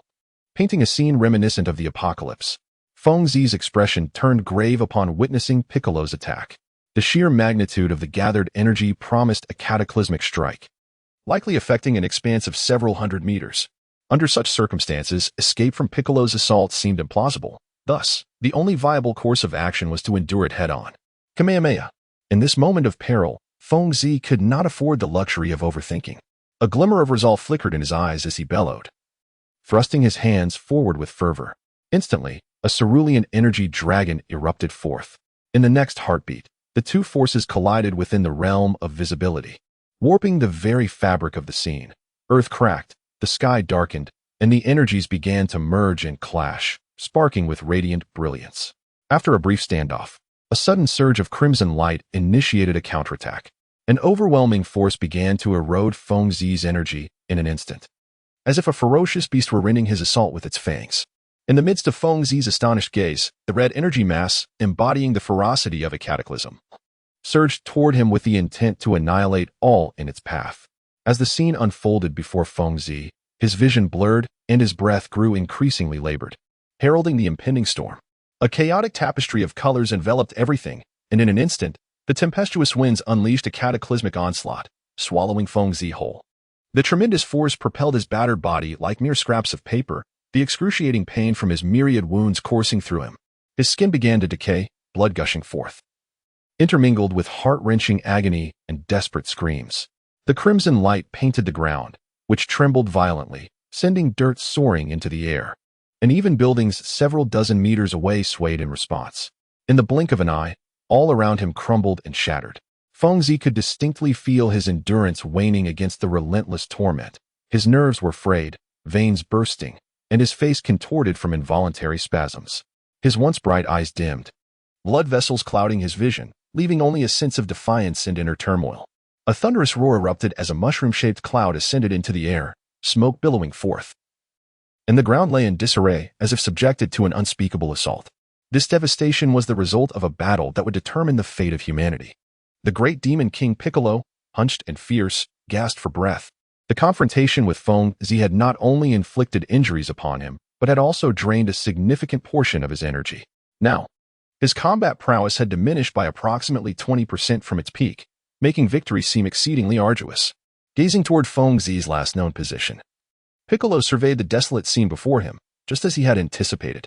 After a brief silence, he erupted into a maniacal laugh, his eyes gleaming with triumph. As the dust settled, the world beheld a shocking sight. A massive crater, measuring several meters in diameter and 5 or 6 meters deep, marred the previously clear landscape. The pit was devoid of anything but rubble, with wisps of black smoke curling upward. This chasm marked the very spot where Fengzi had stood moments before. Could it be that Fengzi had been obliterated by the earlier onslaught? A wave of disbelief swept across the globe. Was all hope lost? Had the valiant warrior who sought to save this world truly perished? The collective heart of humanity struggled to accept this grim reality. Could the great demon king Piccolo truly be so powerful that no one could thwart him? An earnest wish for a miracle resonated in the hearts of all. Chapter 94, At the Brink of Crisis, The Super Healing Ointment? Part 2, At Kame House, Fengzi, Bulma exclaimed, her heart feeling as though it were being cleaved by a knife, an inexplicable pain coursing through her. Yamcha's eyes remained glued to the television screen, watching the moment when Fengzi vanished from sight. He gasped, sharing the world's apprehension, fearing that Fengzi may have perished in the fierce battle. Do not worry, he reassured. That guy is undoubtedly still alive. Let us not forget, he is an absolute anomaly. Yulong stood nearby, offering words of comfort. Upon hearing Yulong's reassurances, Bulma seemed to clutch at a lifeline, nodding vigorously. That scoundrel, Wind Purple, cannot possibly be dead so easily. He promised us he would return to our side. But could it be that Wind Purple truly perished? No, certainly not. A few hundred meters away from the pit, a mysterious figure had rescued the imperiled Wind Purple and Tien Shinan. With flowing black hair, clad in a crimson martial arts uniform, and sporting a tail reminiscent of a monkey, the figure was none other than one of Wind Purple's few companions, Sun Wukong. Indeed, it was Sun Wukong, who had hastened from the Korin Tower. Upon learning from Master Korin that Wind Purple was engaged in battle with the mighty Demon King Piccolo, he rushed here at the utmost speed, determined to prevent Wind Purple from meeting the same fate as Krillin, Master Roshi, and Kaiatsu, becoming the fourth comrade to fall. After gently setting the two down, Sun Wukong cast a glance at Wind Purple, who was grievously injured. At that moment, Wind Purple was a sight to behold. His body marred with numerous wounds, and a gaping hole punctured through his chest, appearing as though he were barely clinging to life. Sun Wukong gently shook Wind Purple's unconscious form, pried open his mouth, and with a flick of his wrist, sent a bean-like object sliding down Wind Purple's throat. In the next instant, Wind Purple's eyes flew open, and his wounds began to heal at an astonishing rate. The injuries on his chest and the multitude of cuts across his body ceased to bleed and began to mend, as if he were undergoing a miraculous transformation akin to being bathed in golden light after a level up. Wind Purple murmured, his gaze landing on a familiar face. Wukong? Is that you? Sun Wukong replied cheerfully, I didn't expect you to take on that scoundrel Piccolo before I arrived. I just rushed over from the Korin Tower to help you defeat him. Oh, what did you give me? Wind Purple inquired, his memory hazy but recalling that Sun Wukong had fed him something moments ago, prompting him to seek an explanation. Sun Wukong produced a cloth pouch from his waist, opened it, and retrieved a yellow bean, explaining, this is a Senza bean. Eating one not only keeps you from feeling hungry for several days but also heals any injury, no matter how severe. Upon catching sight of the celestial beans in Sun Wukong's hand, Fengzi's eyes sparkled with delight, exclaiming, Golden Moon Medicine? Wukong, where did you acquire this? I obtained the celestial beans from the immortal Kalen, Sun Wukong replied, somewhat perplexed by Fengzi's words. Splendid. After I deal with this creature known as Piccolo, I shall confront the one you refer to as the immortal Kalen. Fengzi gazed at Sun Wukong's bag overflowing with celestial beings, akin to a ravenous wolf encountering a delightful little white rabbit, her eyes gleaming with excitement. Meanwhile, far away in the Kalen Tower, the immortal Kalen, observing the scene reflected on the surface of the water in a container, felt a shiver run down his spine at Fengzi's fervent declaration to defeat the being known as Kalen. At that moment, Fengzi suddenly recalled that in her eagerness to discuss the celestial beings with Sun Wukong, she had neglected to inquire about the levels he had attained over the past 3 years. Fengzi casually glanced at the number above Sun Wukong's head. But in the next moment, her expression shifted, revealing a hint of astonishment, surprise, and disbelief, as if she had witnessed something utterly extraordinary. Level 120? Fengzi exclaimed in shock. How could Sun Wukong's power have surged so rapidly? He was merely a hair's breadth away from surpassing the Demon King Piccolo. And at this moment, Sun Wukong seemed to have already surpassed Fengzi in strength. No matter what, she could not suppress the amazement swelling within her. Such a prodigy capable of such swift advancement truly existed in this world. Damn it, both of you are still alive. Just as Fengzi pondered why Sun Wukong's level was so high, a chilling voice pierced her thoughts. This voice belonged to none other than the Demon King Piccolo. Suspended in the air, Piccolo glared at the duo with icy disdain, his fists clenched as he declared, "So you two are acquainted. This makes it even better. Let's dispose of you together." A palpable aura of malice thickened the atmosphere, and his visage, distorted by a cruel expression, appeared utterly terrifying. "Bastard, I will avenge Master Rashi." Krillin and Dent. Sun Wukong seethed with fury, his gaze fixed on the Demon King Piccolo. Just as he stepped forward, intent on confronting Piccolo, Fengzi abruptly seized his arm. Turning back, Sun Wukong looked at Fengzi in confusion. Her eyes, though cold, sparkled with intense combat fervor. As she asserted with a commanding tone, "Wukong, I won't allow you to interfere in my battle. Stealing my prey will have serious consequences." Chapter 95. Counterattack. Sun Wukong stared at Fengzi in astonishment, recognizing the familiar gleam in her eyes, a sparkle that only those who revel in battle possess. Both he and Fengzi were of the same ilk, born to fight. Their existence was defined by 2 simple words: combat.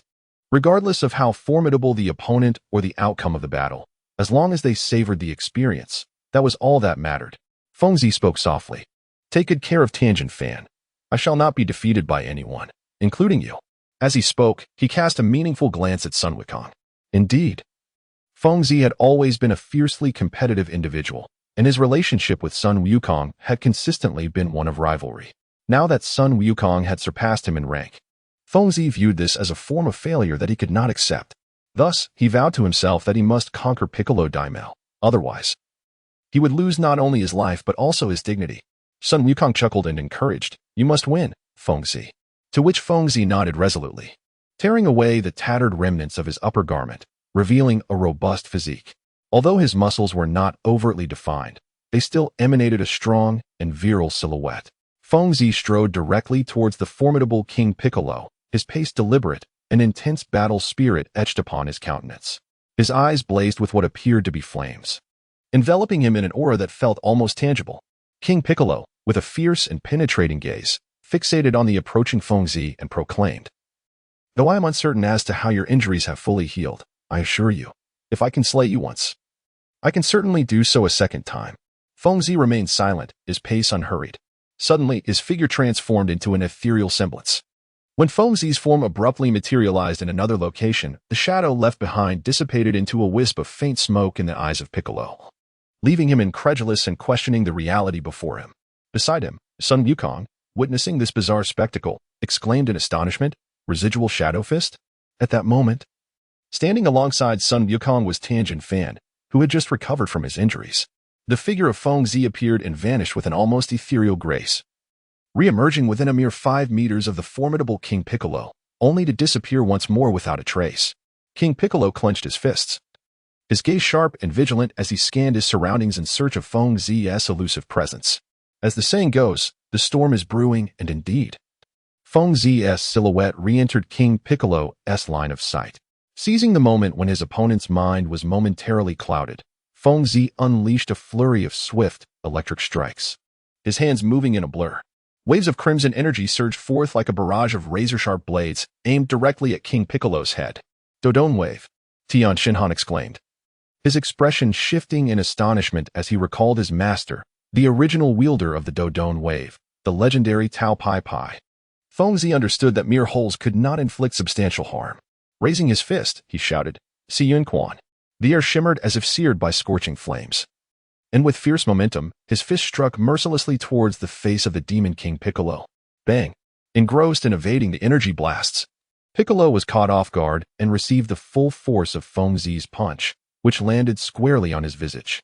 A groan of pain escaped Piccolo as his face was skewed to one side, revealing a barely perceptible bruise. The Demon King staggered backward, while Fengzi surged forward like an arrow released from its bow, his fists crashing through the air like cannonballs, instilling an unprecedented sense of peril within Piccolo.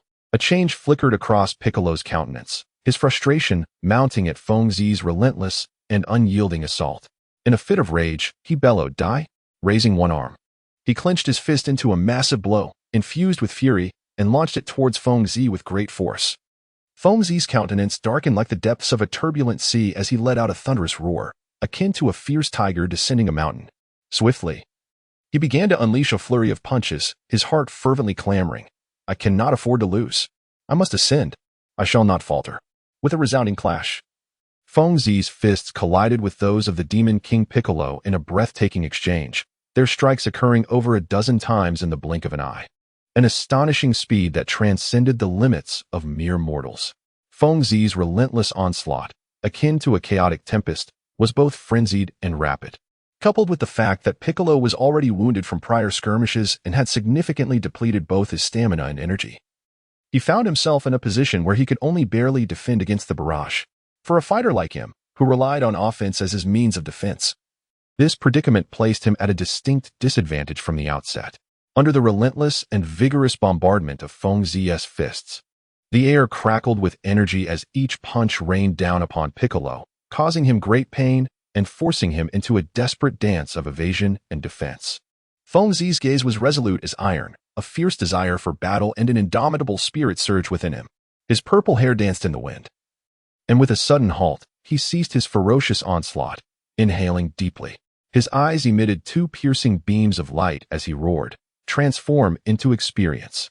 In an instant, the muscles in Fengzi's right arm bulged, his sinews taut and powerful, as the energy within his body accelerated in circulation, forming 10 1-meter-long spikes of condensed energy. Desperation consumed Fengzi. He disregarded everything, his eyes shimmering with unprecedented fervor. The combination of inch fist, world-shattering palm, spiral aura, whole wave, and eight-handed fist, a chaotic amalgamation of skills, seemed haphazard, yet catalyzed a remarkable transformation. The might of his assault could almost be described as invincible, with all his strength unleashed. Fengzi swung his arms with fists that opened and closed with the swiftness of the wind. Amidst the howling gusts, one of his fists shot forth, leaving a blur in the air, while his other hand forcefully struck apart the arms of King Piccolo. A sound erupted, akin to the tearing of the very air itself, as Fengzi's fist grazed the skin on King Piccolo's chest, causing blood to spurt forth. Chapter 96. The battle intensifies. Startled, King Piccolo retreated swiftly, granting Fengzi a brief moment of respite. As Fengzi's fists whirled like a windmill, their speed approached a blurring haze, and the latent power they harbored was beyond words. This overwhelming force compelled the formidable Piccolo to retreat repeatedly, just as this momentum was on the verge of dissipating. Fengzi's feet firmly touched the ground, and with a powerful push from his legs, the earth beneath him shattered into countless fissures. Seizing this fleeting moment, Fengzi's body spiraled through the air akin to a helix, executing a graceful 720-degree turn. In the final arc of his right leg, he traced a flawless curve in midair, conjuring a stunning, fan-shaped wave of air imbued with a potent and ferocious energy. Following this was a billowing, ash-colored tail of dust, reminiscent of a colossal axe cleaving through the heavens, aimed directly at Piccolo's head. The harmonious fusion of rotational acceleration and immense power rendered this sweeping kick as fierce as thunder, swift as the wind. Its unparalleled ferocity enveloped every potential escape route for Piccolo, leaving him with no option but to confront it head-on. A flicker of astonishment crossed Piccolo's eyes, but time permitted no lengthy contemplation. An unshakable dread began to stir within him. This purple-haired human was indeed extraordinarily formidable. The sudden eruption of strength from Fengzi took him entirely by surprise, compounded by the fatigue from their earlier battle. Piccolo was gradually succumbing to weakness. However, being a legendary demon king, ruthless and malevolent, he had never known fear. In the face of this perilous dilemma, the flicker of despondency in his heart was fleeting. His eyes gleamed with a blood-red light, and without hesitation, his hands interlocked above his head. The crimson energy surged within him, radiating outward as a colossal force. The combined strength of his hands coalesced into a brilliant orb of red light, dazzling as if it were tangible. With a thunderous roar, an explosive burst of energy erupted, sweeping across a radius of several meters. Trees and stones were violently scattered in all directions by the sudden, formidable gale, painting a chaotic scene. Under the impact of this explosive force, the red light coalescing in Piccolo's hands trembled violently, nearly slipping from his grasp. Even so, much of its power was dispersed by Feng Zi's assault. Though his feet remained grounded, the sheer force propelled Piccolo several meters backward, causing blood to spill from the corner of his mouth. Once his body finally came to a halt, the energy orb could no longer be contained and dissipated helplessly into the air. Regardless of the profound astonishment and shock that surged within Piccolo, as he was propelled backward by the explosive force of the blast, Feng Zi unleashed a barrage of energy blasts towards him. The turbulent winds swept across the battlefield, and seizing the momentum from the explosion, Feng Zi deftly retreated several meters, utilizing his aerial technique to stabilize his form. With a firm stamp of his feet, he launched himself forward, rapidly closing the distance to the flustered Piccolo. The frustration and indignation swirling within Piccolo ignited a fierce determination, propelling him to unleash his full speed. In an ephemeral flash, he vanished from Feng Zi's sight, leaving the latter in disbelief. He had never encountered anyone with such astonishing swiftness. It appeared that Piccolo was far from being outmatched. At that moment, Feng Zi perceived a sharp, slicing sound approaching from behind, followed by a chilling energy surging towards the back of his head. Should he be struck, even with Feng Zi's formidable physique, the outcome would likely be a gruesome fate. This adversary was proving exceedingly difficult to contend with. Feng Zi muttered a silent curse, sensing the imminent threat from Piccolo's assault. With a powerful push from his feet, he soared upward in a swift motion, the scenery blurring and retreating behind him, and the icy attack from Piccolo naturally fell short. As the velocity of both combatants escalated, they vanished from the screens of countless televisions, leaving all spectators of this breathtaking battle utterly astonished, gasping in disbelief. Wind Purple and the Demon King Piccolo transformed into two streaks of swift shadows, soaring through the air as they deftly maneuvered back and forth. After circling each other rapidly in the sky, they collided fiercely in the middle, producing a cacophony of explosive sounds akin to firecrackers. Once again, they swiftly darted apart, only to twist and return for yet another violent clash. The intensity of their battle was breathtaking. The ferocious winds generated causing the ground to tremble as if the very earth were fracturing. The two combatants soared 7 or 8 meters into the air, where the sound of their fists and feet striking each other echoed repeatedly. The howling winds tore through the tranquility of the atmosphere, creating countless vortices of varying sizes, each ultimately coalescing into swirling tornadoes that spun and roared, dispersing in all directions. The entire television screen began to shake, and it was evident to all that the ferocity of this confrontation had reached an unimaginable level. Tien, who do you think will emerge victorious? Son Goku inquired, his gaze fixed on the heavens, excitement glimmering in his eyes. Upon hearing Tien's question, he replied, I believe Wind Purple will prevail in the end. Because that scoundrel, the Demon King Piccolo, has completely exhausted his stamina and strength, unable to keep pace with Wind Purple. Chapter 97, The Demise of the Demon King. At this moment, a figure emerged in the air, rippling like a wave. He shot upward like lightning, soaring 7 or 8 meters high, his hands poised like claws, attacking Wind Purple from behind.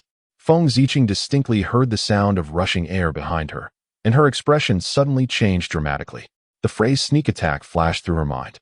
In the next moment, Feng Ziqing, employing the technique of aerial maneuvering, forcefully twisted her body in midair, and in an instant, her gaze met that of the Demon King Piccolo.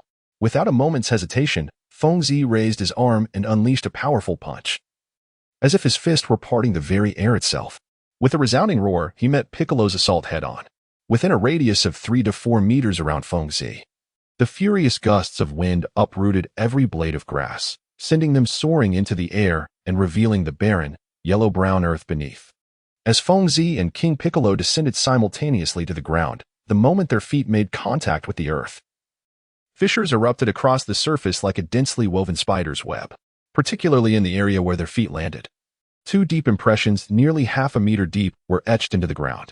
Infuriated, Feng Zi glared at King Piccolo, who returned the gaze with equal intensity. Their eyes ablaze with fury and murderous intent, leaving no room for anything else. In this evenly matched confrontation, it was exceedingly difficult to discern a victor. Sensing the fighting spirit emanating from Feng Zi's eyes, King Piccolo let out a cold snort and declared, "With my next strike, I shall surely end you." Feng Zi was momentarily silent before responding with determination, "It is either your demise or my survival."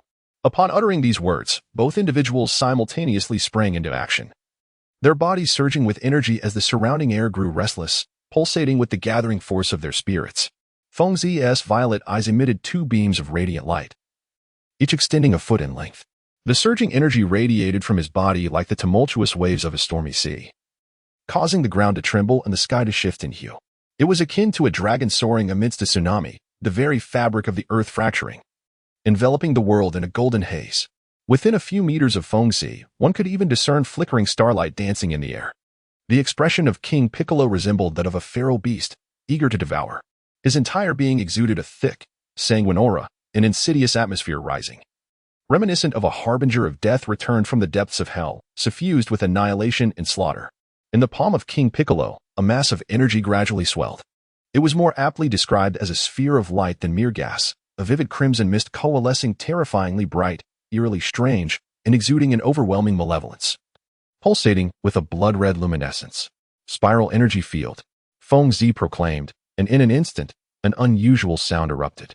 The air stirred violently, the force of energy expelling outward. Around Feng Zi, all objects floated in midair, beginning to spin incessantly, forming a vortex with Feng Zi at its epicenter. Meanwhile, the ground seemed to boil suddenly, multiple locations erupting with explosive force. Viewers watching this battle on their screens were astonished to find the images distorting, even becoming abstract. What kind of combat could provoke such a terrifying spectacle? The aura of Feng Zi and the Demon King Piccolo continued to escalate, and as their energies gradually intensified, their figures began to blur. The torrential currents of energy surged forth, shrouding the heavens and eclipsing the sun, as if everything around them had succumbed to an ethereal illusion.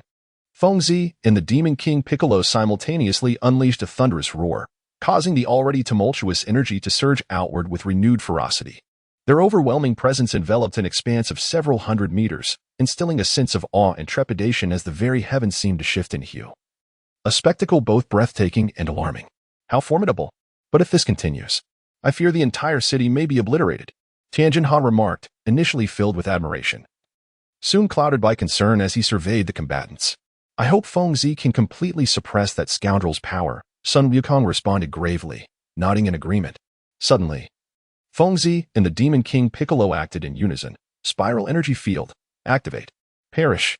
They both bellowed in a frenzy crescendo, unleashing their most potent strike. A culmination of their utmost efforts. The earth trembled with a resounding boom, as a violent and terrifying gale erupted, followed by a blinding brilliance, plunging the realm into chaos. The immense power of Feng Zi and the Demon King Piccolo is beyond measure, perhaps akin to the catastrophic explosion of a nuclear weapon, terrifying and astounding.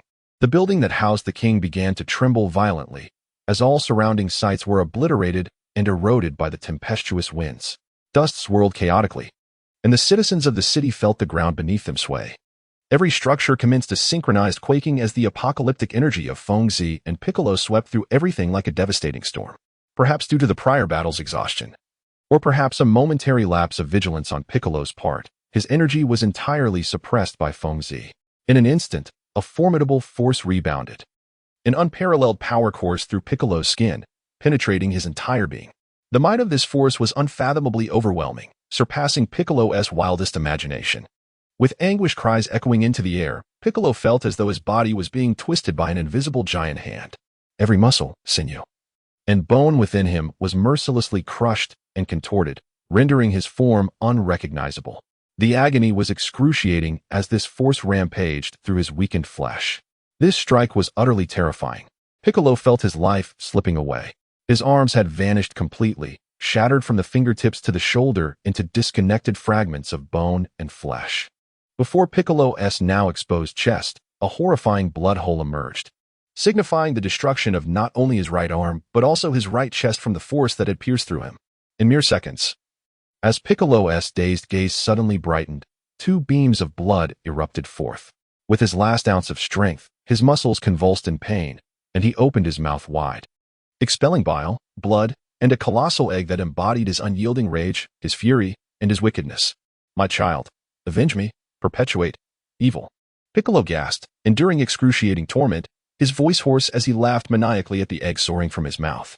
With a resounding explosion, Piccolo's body was annihilated by the raging winds, reduced to ashes. Chapter 98. After the storm, after the tempest, tranquility reigns supreme. Although no rainbow graces the sky, the sun shines brightly, casting a golden glow upon Fengzi, enveloping her in a radiant aura. Others might mistakenly attribute this brilliance to mere sunlight, yet only Fengzi, the one directly involved, comprehends the profound significance of this dazzling luminescence. Indeed, at the very moment Piccolo erupted into ashes, a series of notifications echoed in her mind. Level up, level up, level up. Overjoyed, Fengzi could hardly contain her elation. Nothing could bring her greater joy than leveling up, especially not just once, but thrice. From the previous level 19, a sudden ascent to level 22 has taken place. It is noteworthy that each level gained by Fengzi now demands a greater effort than even the fondness some hold for oolong tea. At level 22, if we consider the ratio of 1 to 6 between players and monsters, Fengzi is capable of withstanding the onslaught of a formidable adversary at level 132. This, in some regard, signifies that Fengzi has once more surpassed Sun Wukong, widening the gap between them. As Fengzi indulged in his ecstatic laughter, another notification appeared. Save the Earth to receive an upgrade reward. Triggered a hidden quest. Eliminate the designated monster. Big 2. Quest rewards. Random skill. Double experience for 1 year, and upgrade rewards. Following the system's announcement, Fengzi leveled up once again, and even he could hardly believe it. Within less than a minute, he had achieved yet another upgrade, alongside the activation of a richly rewarding hidden quest. With the refresh to level 22, amidst Fengzi's euphoric state, a radiant golden light enveloped him, propelling him to an astonishing level he had never anticipated, level 23. This encounter with the monster proved fortuitous. He was grateful that Wukong did not seize this opportunity. Fengzi mused to himself, chuckling with glee. "Fengzi, how are you faring?" Sun Wukong and Tian Xinhan rushed over from a distance after the tumult had settled.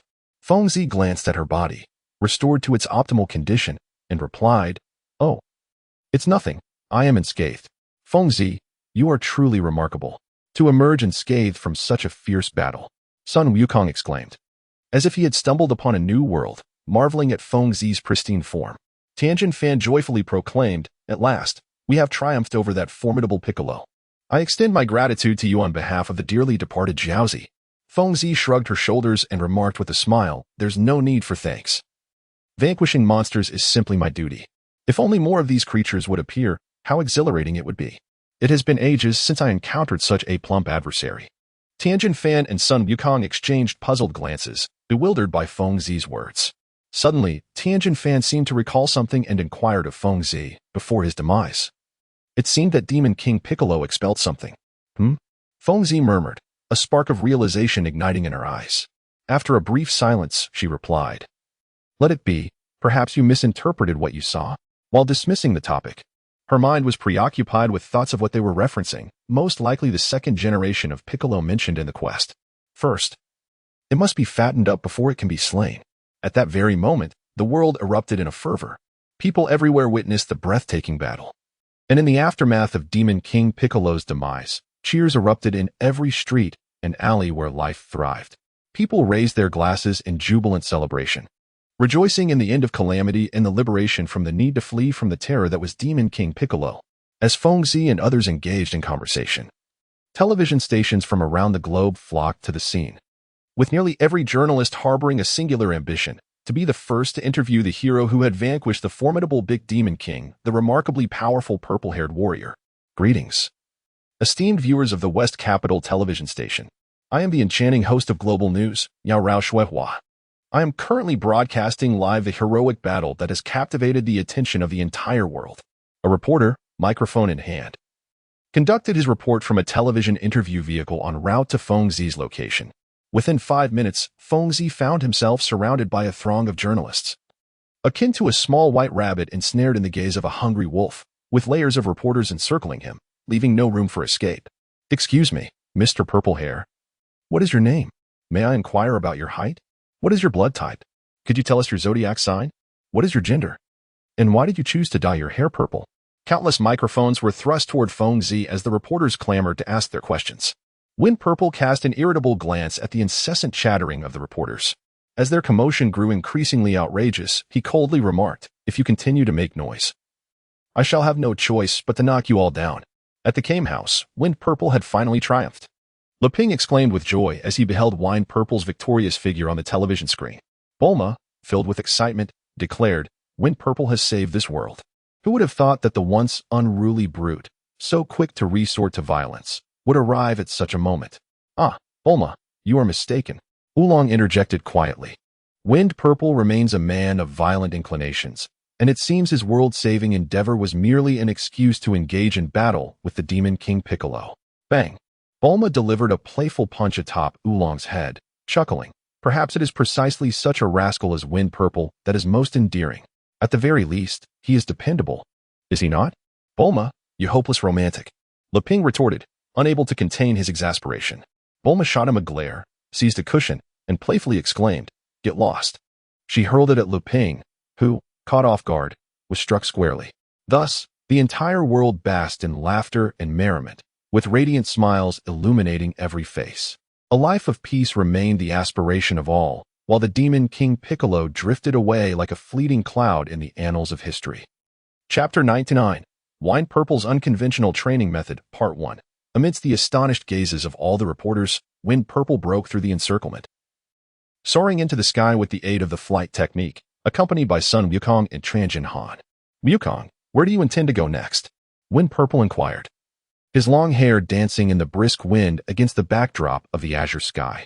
While Sun Wukong had yet to master the flight technique, he possessed a transportation method that matched Wind Purple's speed, the Nimbus Cloud, gifted to him by Master Roshi. Upon hearing Wind Purple's question, Sun Wukong replied, "Master Karen instructed me to return to the Karen Tower for training after the battle. By the way, Wind Purple, would you like to join me in my training?" Feng Zi let out a soft exclamation and said, "I must return to the Came House once more. I promised Bulma and the others that I would return alive. So please wait for a while." Tien, regarding the Dragon Balls, mentioned that Master Karen has a way to restore them. Sun Wukong seemed to recall something and addressed Tien, who was hovering nearby. Tien's expression brightened with surprise as he exclaimed, "Is there really a way to restore the Dragon Balls?" Images of the Demon King Piccolo slaying Shenron flooded his mind. After that, the Dragon Balls had transformed into 7 ordinary stones. If the Dragon Balls could no longer summon Shenron, it would mean that those who perished at the hands of Piccolo would remain forever lost. "Well, I'm not entirely sure about the details, but there's no need to worry. Master Karen is an exceptionally powerful deity," Sun Wukong grinned reassuringly. At that moment, Feng Zi's expression grew serious as she interjected, "Wukong, I missed the last martial arts tournament, but I will definitely participate in the next one and defeat you." "All right, Feng Zi, I have been eagerly anticipating our match," Sun Wukong replied with a smile, brimming with excitement. The three of them engaged in lively conversation amidst the skies. And as their paths diverged, Feng Zi, Tien, and Sun Wukong headed in different directions due to the varying routes towards Karen Tower and Came House. Feng Zi and Tianjin Fan quickened their pace, their figures weaving through the clouds with remarkable agility, driven by the energy around them. Their speed surpassed even that of the occasional aircraft soaring by. Meanwhile, at Came House, Bulma and the others awaited their return with bated breath. "They have arrived," Bulma exclaimed, her gaze fixed on the sky as she spotted 2 silhouettes approaching swiftly. As Feng Zi and Tianjin Fan gracefully descended from the skies, the moment they touched the ground, Bulma rushed toward Feng Zi. Amidst the curious gazes of the onlookers, Bulma enveloped Feng Zi in a warm embrace, nestling against him as if a weary bird had found refuge in the forest. "Ah, I'm back." Feng Zi gently patted Bulma's shoulder and whispered. Bulma looked up. Her cheeks flushed as she exclaimed, "You scoundrel! You must never engage in such perilous endeavors again." "That is simply impossible," came the light-hearted reply from Lepin nearby, eliciting laughter from Oolong as well. Feng Zi glanced at her exposed upper body and said, "Bulma, do you have any clothes? Please find me something." Bulma nodded and walked towards the room. Tianjin Fan stared in astonishment at the scene he had just witnessed and suddenly realized, "So, Feng Zi, you and Bulma share such a relationship." At the dining table, Feng Zi ravenously devoured the food laid out before her, consuming it with an insatiable appetite. Resembling a machine designed solely for eating, leaving Tianjin Fan utterly speechless. Fengzi, you aren't planning to leave us and embark on a solitary training journey, are you? Bulma inquired with concern. The wind-blown figure did not even lift his head, one hand grasping a chicken leg and the other clutching a steamed bun. His mouth still busy chewing as he mumbled indistinctly, "No, I have already discovered a leveling method that suits me." Bulma, filled with joy, responded, "So, you mean you will return to the western capital with us?" Fengzi nodded slightly, then resumed eating, disregarding Bulma. "Speaking of which, where is Goku gone?" Leping inquired with curiosity.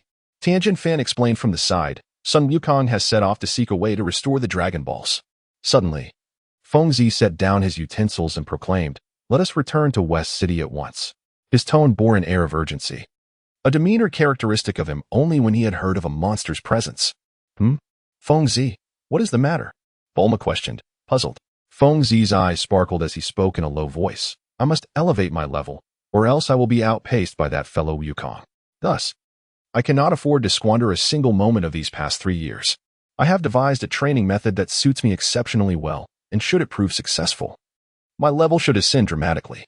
Chapter 100, Fengzi's Uncommon Training Method, Part 2. A month had passed, and the menace of King Piccolo had gradually faded from the minds of the populace, yet the haunting memories of that time remained indelible.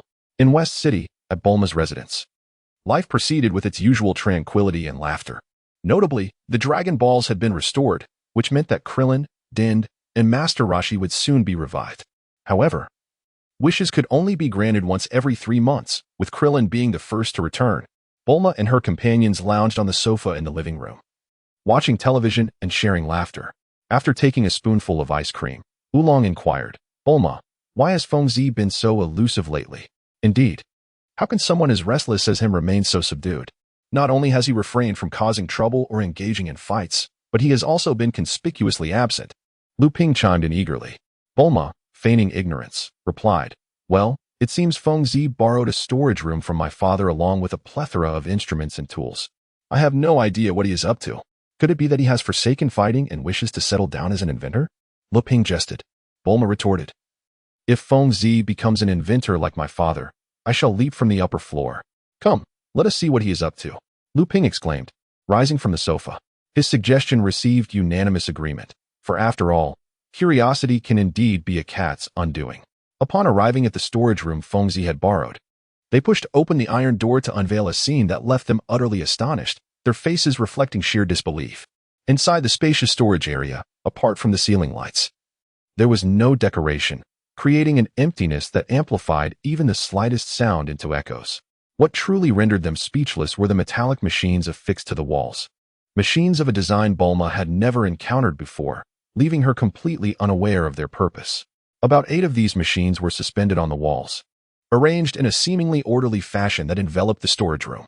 A deep, rumbling sound emanated from the machines, indicating they were in operation.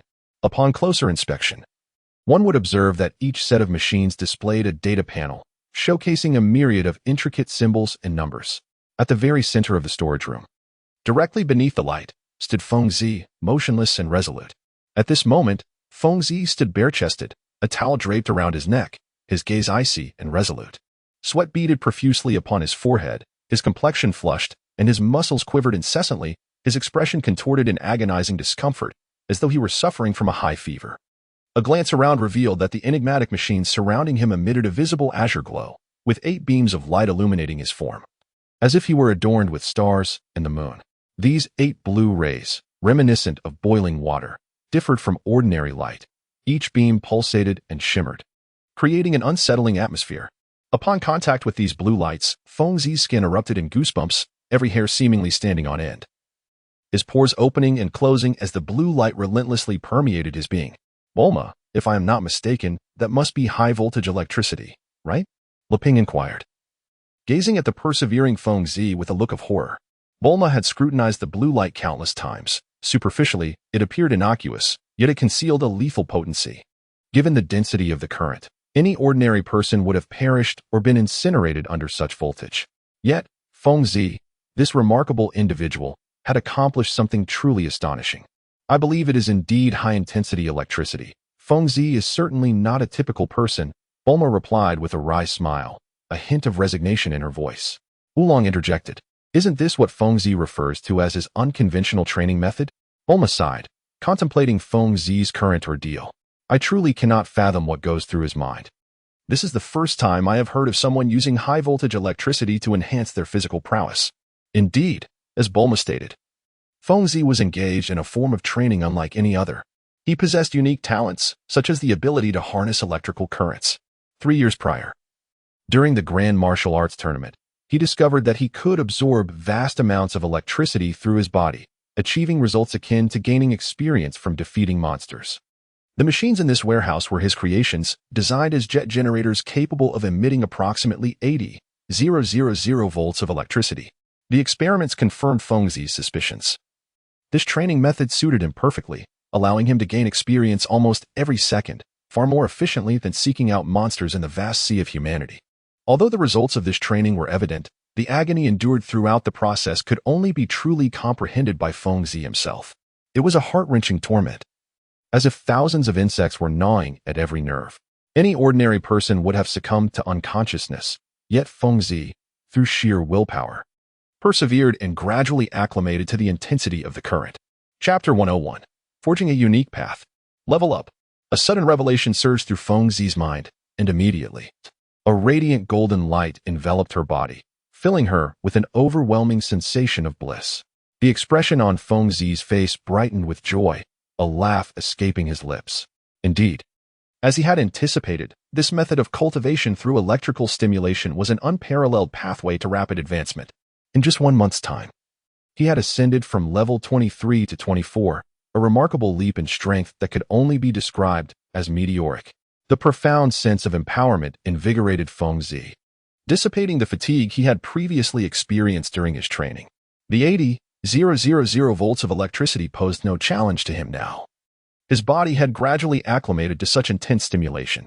The once searing pain had transformed into a sensation akin to soaking in a warm spring, enveloping him in comfort. It was time to increase the voltage.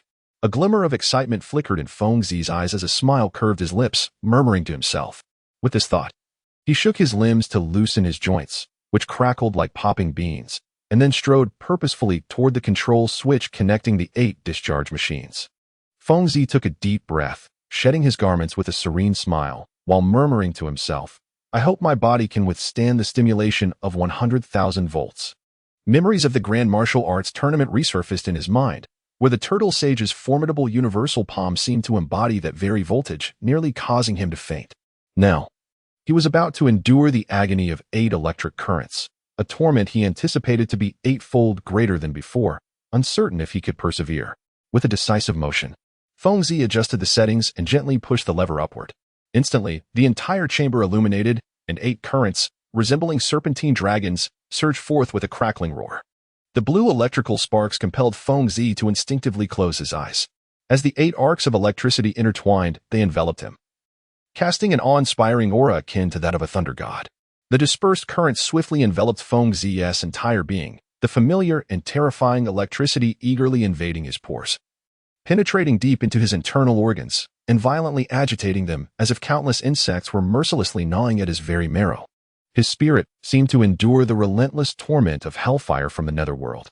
The destructive potential of 100,000 volts manifested fully, rendering his limbs numb in an instant. Every hair on his body stood on end, goosebumps erupting in countless formations. An unimaginable, excruciating pain assaulted his neural pathways, compelling him to grit his teeth in a desperate attempt to endure. His complexion began to pale, then shifted to an ashen hue, and soon his clenched jaw involuntarily trembled, his teeth clashing together, producing a series of ominous clicks. Feng Zi's complexion began to shift to a pallid hue, and after a while, it transformed into a bluish-purple shade, with his lips becoming entirely violet. Moments later, his visage was entirely suffused with a deep indigo, while his lips darkened to a purplish black. As the current intensified, the energy within Feng Zi seemed to erupt like a boiling cauldron, plunging him into a frenzied state, surging rapidly throughout his body, oscillating back and forth, traversing incessantly. For a fleeting moment, he even perceived a slight alleviation in his physical torment. It was impossible to gauge how much time had elapsed, perhaps mere minutes or an eternity. Ultimately, Feng Zi could no longer endure the excruciating, bone-deep agony that felt akin to being skinned alive, and he let out a primal roar. A piercing howl erupted from Feng Zi's lips, reverberating through the air and causing the very ground to tremble beneath its force, while the echoes within the storeroom buzzed ominously. In a fit of sheer desperation, Feng Zi fell to her knees, relentlessly striking her head against the unyielding floor with a series of resounding thuds. Bang, bang, bang. My head remains unscathed, and my mind is somewhat clearer, yet the agony pervading my entire body, ravaged by electric currents, has intensified with vivid clarity. Boom. With a resounding tremor, fragments of stone were sent flying. The entire floor shattered, and the ground of the storeroom sank, creating a pit several feet deep. Blood trickled from Feng Zi's forehead, his eyes shrouded in a crimson haze, his expression as fierce as that of a wild beast.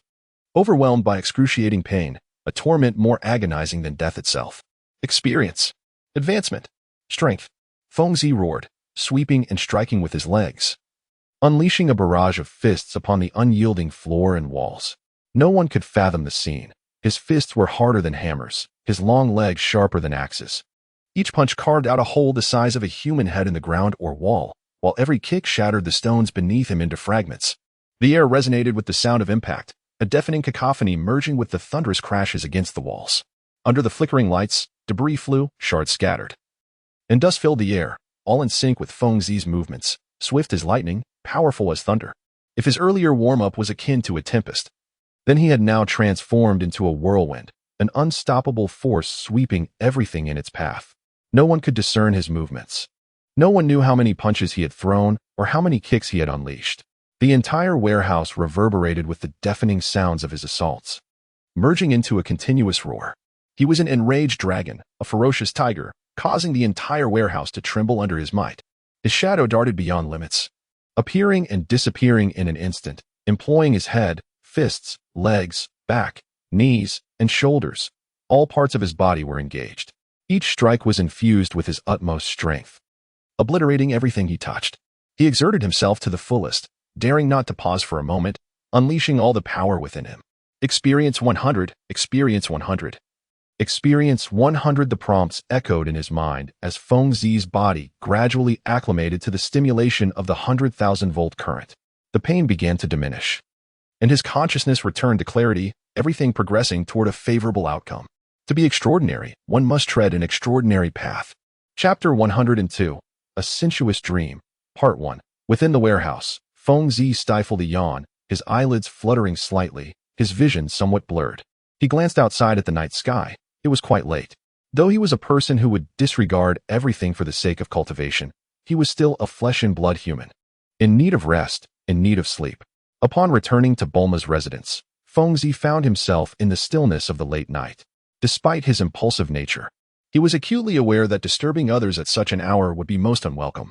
Thus, he ascended the stairs with utmost stealth, moving as quietly as a thief. Glancing down the pitch-black corridor, Feng Zi scratched his head. In the impenetrable darkness of the night, it was nearly impossible to discern directions, let alone locate the room where he was to rest.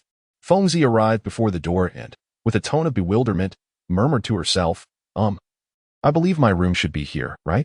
Feng Zi had always been a person who did not sweat the small stuff, never allowing trivial matters to trouble her mind.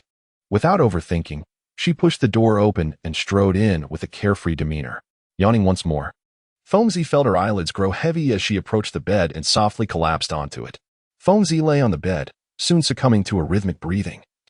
For the day's rigorous training had taken a toll on both his body and spirit, leaving him profoundly fatigued. In this moment, he drifted into slumber. His sleeping posture on the bed was quite restless, as he unconsciously turned and tossed. In a hazy state, Feng Zi sensed something soft beside him, mistaking it for a pillow or blanket, and instinctively reached out to embrace it. It felt incredibly soft. In this dream, he found himself holding a bun the size of a basin, while before him lay an array of delectable dishes, all his favorites, abundant and seemingly inexhaustible. Feng Zi believed that what she grasped in her hand was the steamed bun she had dreamt of. She squeezed it several times, and indeed, it felt as soft and tactile as a bun. Beside her, on the same bed, an unexpected murmur broke the silence. The voice was enchanting and alluring. Had Feng Zi been fully awake, she would have realized that at the other end of the bed lay the true occupant of the room, Bulma. What Feng Zi held in her hand was none other than Bulma's soft breast, which seemed delightful to touch. and she found herself occasionally needing it, causing Bulma's breast to morph under Fengzi's substantial palm. In her dream, Fengzi voraciously devoured an exquisite feast, relentlessly stuffing her mouth as if she had been famished for days, indulging in an insatiable appetite. At that moment, she sensed a slight saltiness in her mouth from the excessive greasy fare, which left her parched. How she wished for a glass of water. As if summoned by her thoughts, a delightful-looking beverage materialized within the dream. In her slumber, Fengzi instinctively pulled her equally sweetly sleeping companion, Buma, closer. Their bodies aligned perfectly, and in a twist of fate, Buma's luscious lips met Fengzi's. What a remarkable coincidence! They found themselves face to face, their forms pressed together. And astonishingly, Buma's small mouth was now resting against Fengzi's. A scene of intoxicating allure unfolded as their lips engaged in a tender kiss. In that moment, neither Fengzi nor Buma registered the sensation. They were unconsciously entwined in a kiss. Within the dream, Fengzi savored the drink in her glass, gulping it down with delight, wiping her mouth afterward and exclaiming, "This is exquisite." She continued to sip from the cup, which, despite its modest size, seemed to possess an endless capacity, as Fengzi found herself unable to empty it no matter how much she drank. As she continued to indulge, Buma's sweet essence, akin to the delightful beverage in her dream, was drawn in by Fengzi's eager tongue. Their tongues entwined like water serpents, brushing and mingling in a fleeting dance, the contact sending waves of exhilaration through both. In the dream, Fengzi eventually grew weary from her feasting, a novel sensation for her. Born from an abundance of food that transformed at the mere thought of her desires, a phenomenon both strange and magical. Yet, being in a dream, she chose not to dwell on the peculiarities. What was this? A bar of soap? To her surprise, Fengzi found herself inexplicably holding a plump piece of soap. And the lavish banquet scene around her dissolved, replaced by a bathtub, her grasp now firmly on a bar of fragrant bathing soap. Fengzi and Bulma remained locked in a kiss, both in a state of confusion, unaware of the reality unfolding around them. At that moment, Fengzi boldly began to undress, and it was Bulma's garments he was removing. After they parted their lips, they mumbled incoherently, while Fengzi tugged at Bulma's clothing. Chapter 103, Sweet Dreams, Part 2. The night is a tempting realm for transgression. In the midst of a vivid dream, Fengzi found himself lathering his bare body with soap, reclining comfortably in a bathtub, surrounded by an intoxicating aroma that enveloped him, the warm water caressing every inch of his skin. In a hazy reverie, he savored the sweetness, striving to peel away the barriers between himself and Bulma. Her slender waist, though not overly full, was complemented by a delightfully supple form. Fengzi's hands slipped beneath the hem of Bulma's nightgown, gliding over her skin. Their bodies pressed closely together. Bulma's chest now fully against Fengzi's, the sensation of her firm curves was strikingly vivid. However, Fengzi remained oblivious to the reality of the situation. He was aware only that he was bathing in a dream, entirely unaware of his actions in the waking world. Fengzi kissed Bulma tenderly, his hands gently caressing her body, tracing a path that elicited a blush upon her delicate skin. What defines a man? Perhaps it is one who possesses 3 legs. In such intimate proximity, Fengzi, as a typical man, could not help but experience a profound physiological response. At that moment, he was undeniably aroused. The pressure was becoming increasingly uncomfortable as he subtly shifted his body, inadvertently pressing against the most sensitive area nestled between Bulma's thighs. The wind swirled in a haze, as one hand slipped from beneath the collar and ventured onto the bosom of Buma, who was adorned in a bra. Perhaps both were ensnared in the depths of slumber, oblivious to the peculiarities of their bodies, let alone awakening from the dream. Through the fabric of the bra, the wind discerned the ample elasticity within, and, following the contours of the edge, 2 fingers discreetly delved inside to grasp Buma's delicate grape-like form. In the realm of dreams, the wind beheld an inexplicable abundance of plates filled with glistening grapes before him, plump and seemingly delectable. With a deft flick, Fengzi skillfully unfastened Bulma's bra, then reached forward, allowing the soft mound to transform into various shapes within the grasp of her hands. In her dream, Fengzi pondered, "How have I reverted to a bun once more, and with grapes embedded upon it?" Meanwhile, on the bed, Buma shifted her sleeping position, raising her hips slightly, allowing Fengzi to effortlessly remove her trousers. In an instant, Buma's body was exposed to the cool air, her long, smooth legs devoid of any excess fat. When Fengzi's fingers brushed against her skin while unbuttoning her pants, he could feel the remarkable elasticity of her thighs. The following morning, a piercing scream erupted, more resounding than the crowing of a rooster. Buma, astonished, beheld the sight beside her. There lay Fengzi, sprawled on the pillow, deep in slumber. Thankfully, this fool knew nothing. As Buma gazed at the sleeping Fengzi, relief washed over her. However, her moment of solace was shattered when she looked down, only to find her nightgown inexplicably missing. Her bra vanished as well, and to make matters worse, the profuse thicket of her dark forest remained. "Ah, you insufferable rascal! Get up this instant!" Buma exclaimed. Like a tempestuous shrew, hurling objects from the bed at Fengzi with fervor. Fengzi stirred from his slumber, rubbing his eyes. Upon opening them, he was met with Bulma's furious glare, as if a profound enmity had been forged between them. If glances could kill, Fengzi would have perished 1,000 times over. "Good morning, Bulma. What brings you to my room?" he inquired, a look of confusion adorning his face. Bulma, taken aback by Fengzi's words, felt her internal fury slightly dissipate, yet she retorted angrily, "That is something I should be asking you. This is my room."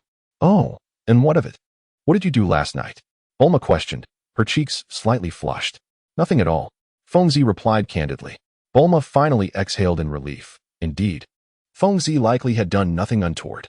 Otherwise, according to her mother's words, engaging in such activities would have resulted in considerable discomfort. However, Fengzi's subsequent remark darkened her expression once more. Fengzi seemed to recall something, and with an innocent expression, she remarked, "Bulma, have you ever seen a steamed bun filled with grapes? It looks incredibly delicious. Let us have that for breakfast today." Upon hearing Fengzi mention the grape-stuffed bun, Bulma immediately made a connection, instinctively glancing down at her chest. "Damn it!" A hoarse cry echoed throughout Bulma's home. Downstairs, Lu Ping and Oolong exchanged glances. And Lu Ping inquired, "I think I just heard Fengzi's voice, and Bulma's too. How did it come from one room?" They both shared a knowing smile. Chapter 104. 3 years later, 1 year after the demise of Demon King Piccolo, Fengzi successfully ascended to level 25 through her training method involving electrical stimulation, perhaps due to the low voltage or her body reaching saturation. The pace of her advancement slowed considerably with each level gained, the effects becoming less pronounced than at the outset. Lu Ping, Tian Xinhan, Kaiatsu, and Krillin ventured outside to train, reportedly heading to the Kirin Tower mentioned by Master Roshi, where they could refine their skills further. Meanwhile, Son Goku pursued his training under the deity responsible for maintaining the order of this world, a fact that evoked envy from Krillin and the others, as it was a realm beyond their own. In the second year, Fengzi continued her training with electrical stimulation, advancing from level 25 to level 27.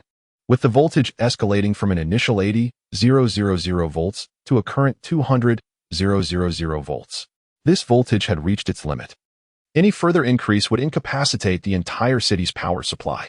By the third year, as the time approached for the World Martial Arts Tournament agreed upon with Son Goku and Krillin, Fengzi and Bulma's father improved their original training equipment.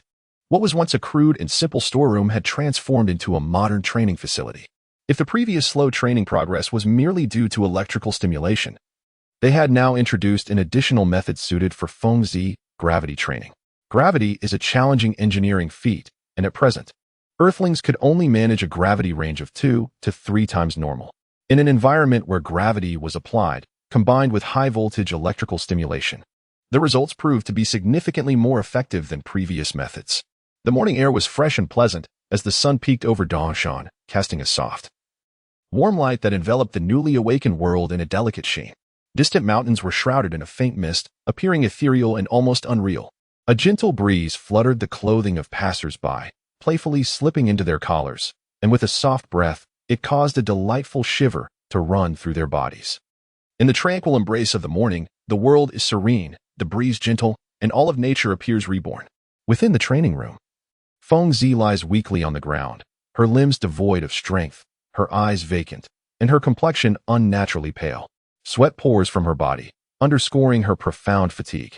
Achieving the elevation from level 28 to 29 has proven inadequate for her aspirations. It seems that engaging in monster hunting is the true path to advancement. With a soft groan, Fengzi realizes she lacks the strength even to move a finger, resigning herself to a quiet repose, her mind wandering through a myriad of thoughts. Indeed, Fengzi currently stands at level 28, and 3 years of relentless effort have propelled her abilities to remarkable heights. Were she to confront the formidable Bick the Demon King, whom she had once struggled so fiercely to defeat. She is confident that a mere flick of her technique, the inch fist, would suffice to vanquish him. Feng Zi lay quietly on the ground, and after regaining some strength, she wearily rose to her feet. Stumbling, she made her way to the corridor of the training room, donned her clothes, and then strode directly outside. Upon entering the living room, Feng Zi cast a glance at Bulma, who was engrossed in watching television, and said, "Bulma, I am hungry." With that, she plopped down onto the comfortable sofa. Over the course of 3 years, Bulma had undergone significant changes. The youthful innocence she once possessed had given way to a mature beauty. Her long, light blue hair cascaded over her shoulders, framing a lovely and elegant visage, complemented by flawless, porcelain skin. Her refined demeanor carried a hint of allure. She wore a white top paired with blue denim pants, exuding a fresh, youthful vibrancy. Bulma continued to watch the television program with great interest. And upon hearing Feng Zi's words, she replied without turning her head, "Feng Zi, feel free to find something in the refrigerator." "Oh," with a sigh of resignation. Feng Zi nodded and made her way to the kitchen. A few minutes later, Feng Zi returned, and Bulma was astonished to see her dragging the refrigerator along. After a moment of speechlessness, Bulma thought for a moment and exclaimed, "By the way, Feng Zi, we are heading to Papaya Island tomorrow for the Triennial World Martial Arts Tournament. For goodness sake, listen to me and put the refrigerator down first." "How bothersome." Feng Zi muttered under her breath and then set the heavy refrigerator down on the ground. "The World Martial Arts Tournament? Finally, I shall have the opportunity to spar with that Goku fellow.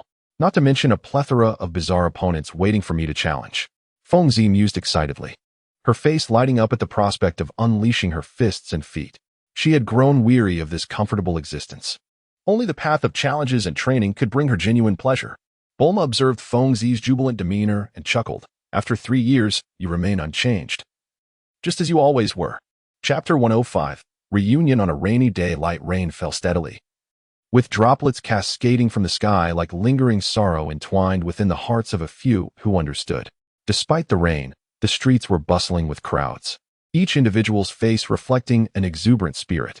Thus, pedestrians carrying umbrellas became a vibrant sight against the backdrop of the dreary weather. The World Martial Arts Tournament, held once every 3 years on Papaya Island, had become a highly anticipated festivity around the globe.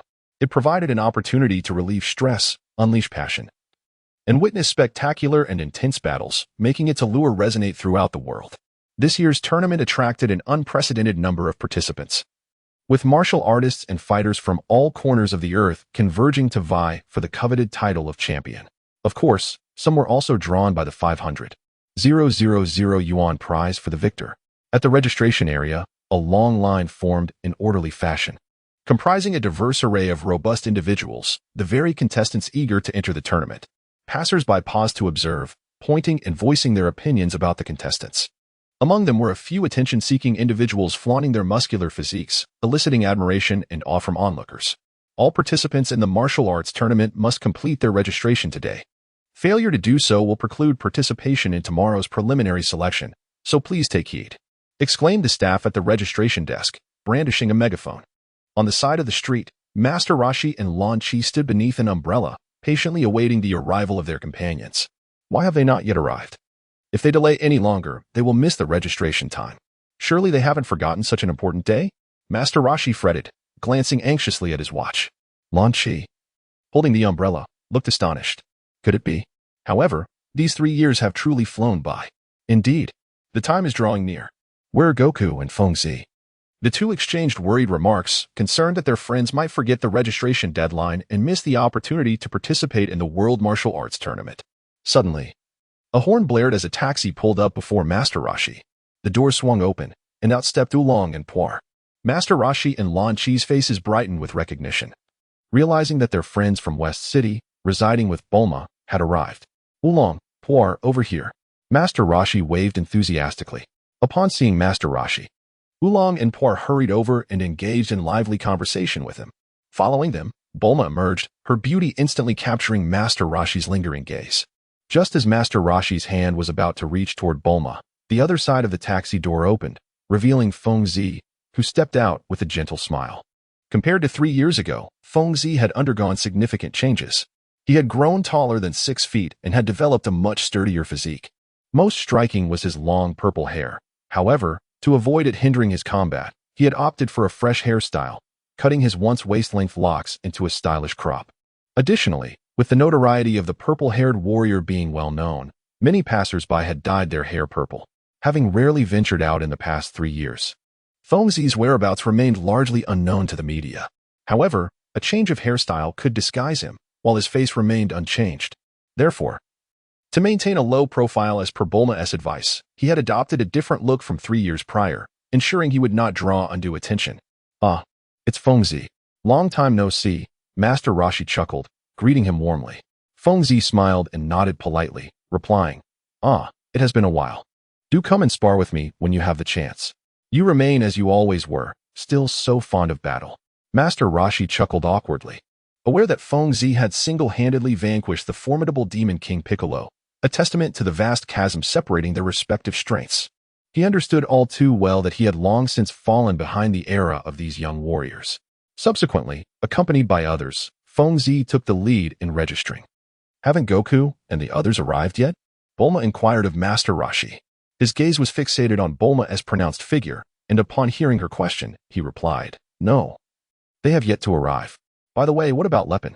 That guy has no idea where he has been training. He has only returned once in 3 years," Oolong remarked. Suddenly, a sound of crying echoed in the ears of the crowd. They turned to see a little girl, around 5 or 6 years old, weeping. Bulma approached her directly, gently asking, "What's the matter, little sister?" The girl looked up at Bulma, her voice quivering as she replied, "Big sister, my balloon got stuck in the tree."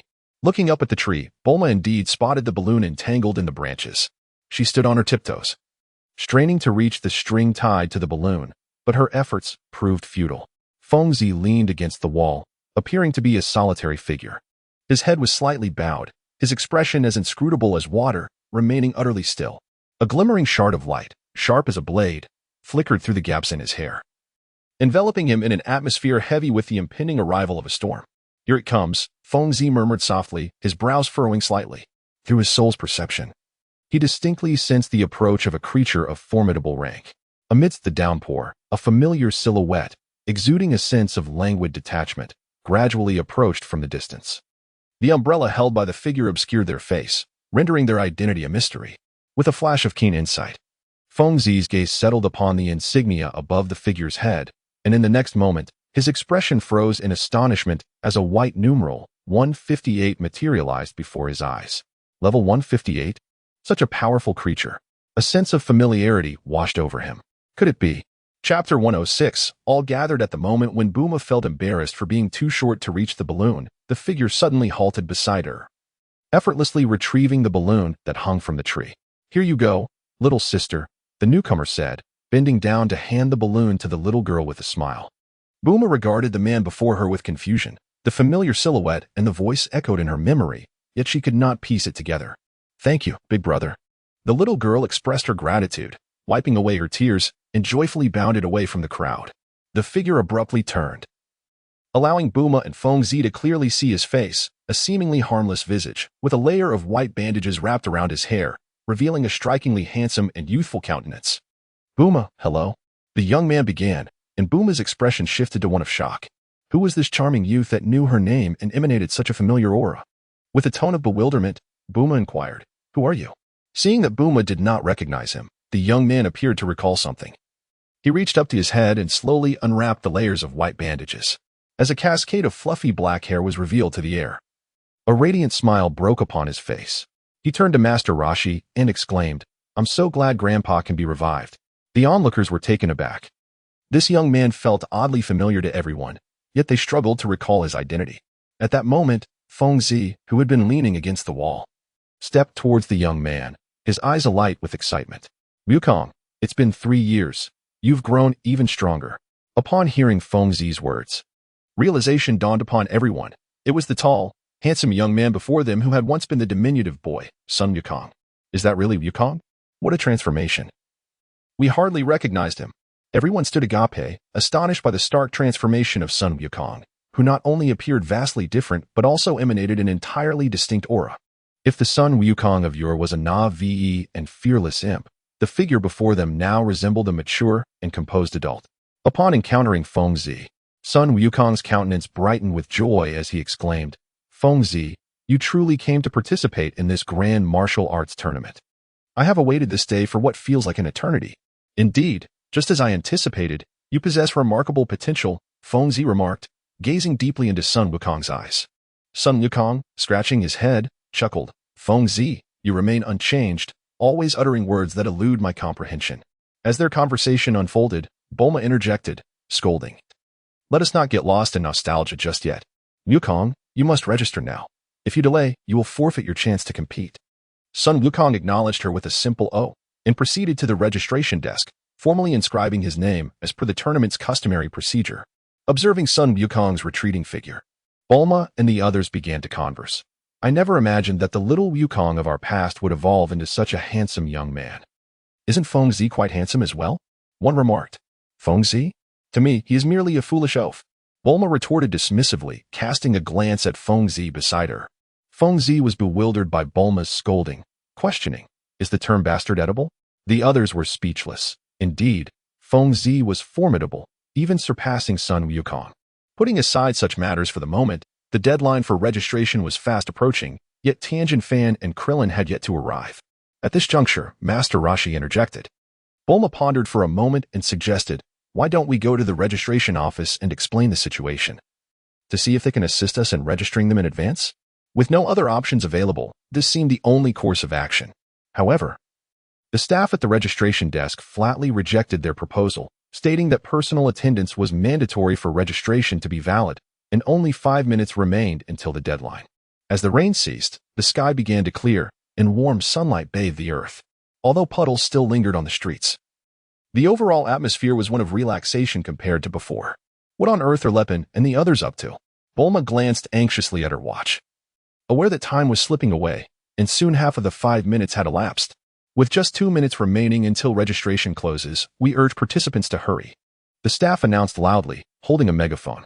Oolong exclaimed in distress, "Have they given up on the competition?" "That seems unlikely," replied Sun Wukong and Fengzi in unison, both confident that Tianjin Fan and his companions would indeed participate, for their arduous training was all in anticipation of showcasing their skills at the World Martial Arts Tournament. With only 1 minute left, if they do not arrive soon, Oolong, Yu, and Paru must transform into Lepin and Krillin and register in their stead, Bulma stated with a hint of resignation. Oolong hesitated, but what about Tianjin Fan and Jiaozi? Just as the group wore expressions of concern. Fengzi and Sun Wukong suddenly smiled, revealing a peculiar glimmer in their eyes. What are they scheming? There are merely 30 seconds left until registration closes. Bulma glanced down at her watch, filled with apprehension. Fengzi Mei's gaze sharpened as she spoke. There is no need for concern. They have arrived. Bulma and Master Roshi turned their attention towards the point where Fengzi Mei and Sun Wukong's eyes met.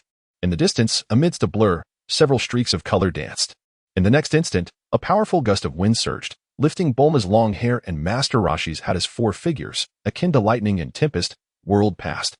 The ground was engulfed in a torrent of mud and dust, as fierce winds swept along, carrying remnants of broken branches and fallen leaves. Such a terrifying velocity was almost supernatural, truly astonishing.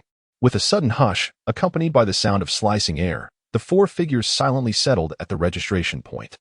Collecting their thoughts, Bulma and the others looked over, their expressions brightening as they recognized the 4 individuals, Tianjin Fan, Jiaozi, Lepin, and Krillin, who had returned from their 3-year training journey. First was Tianjin Fan, clad in a robe and wearing a conical hat, emanating an aura of strength. His level an impressive 145. Next was Lepin, sporting a cross-shaped scar on his face and a voluminous cloak, his wild and unrestrained demeanor indicating a remarkable leap in power. Now at level 125, Krillin donned casual attire, a cap perched atop his head, his expression radiating confidence, his level at 132. Lastly, Jiaozi, though seemingly less formidable than the other 3, should not be underestimated, boasting a notable level of 107. Fengzi smiled, his eyes shimmering with excitement. His anticipation for this upcoming martial arts tournament, the world's foremost competition, grew ever stronger. The reason was simple. The caliber of participants seemed exceptionally high this time. Chapter 107. The embodiment of evil. All former companions had gathered, each face adorned with the joy of reunion. Laughter and playful banter filled the air as they conversed about the myriad experiences they had encountered over the past 3 years. Feng Zi and Sun Wukong walked side by side, their demeanor calm, and their faces consistently reflecting a sense of tranquility. The superficial aspects of their surroundings held no substance. The growth of Sun Wukong over the past 3 years was evident to all. Could it be said that Feng Zi had not made strides as well? That would be a misconception.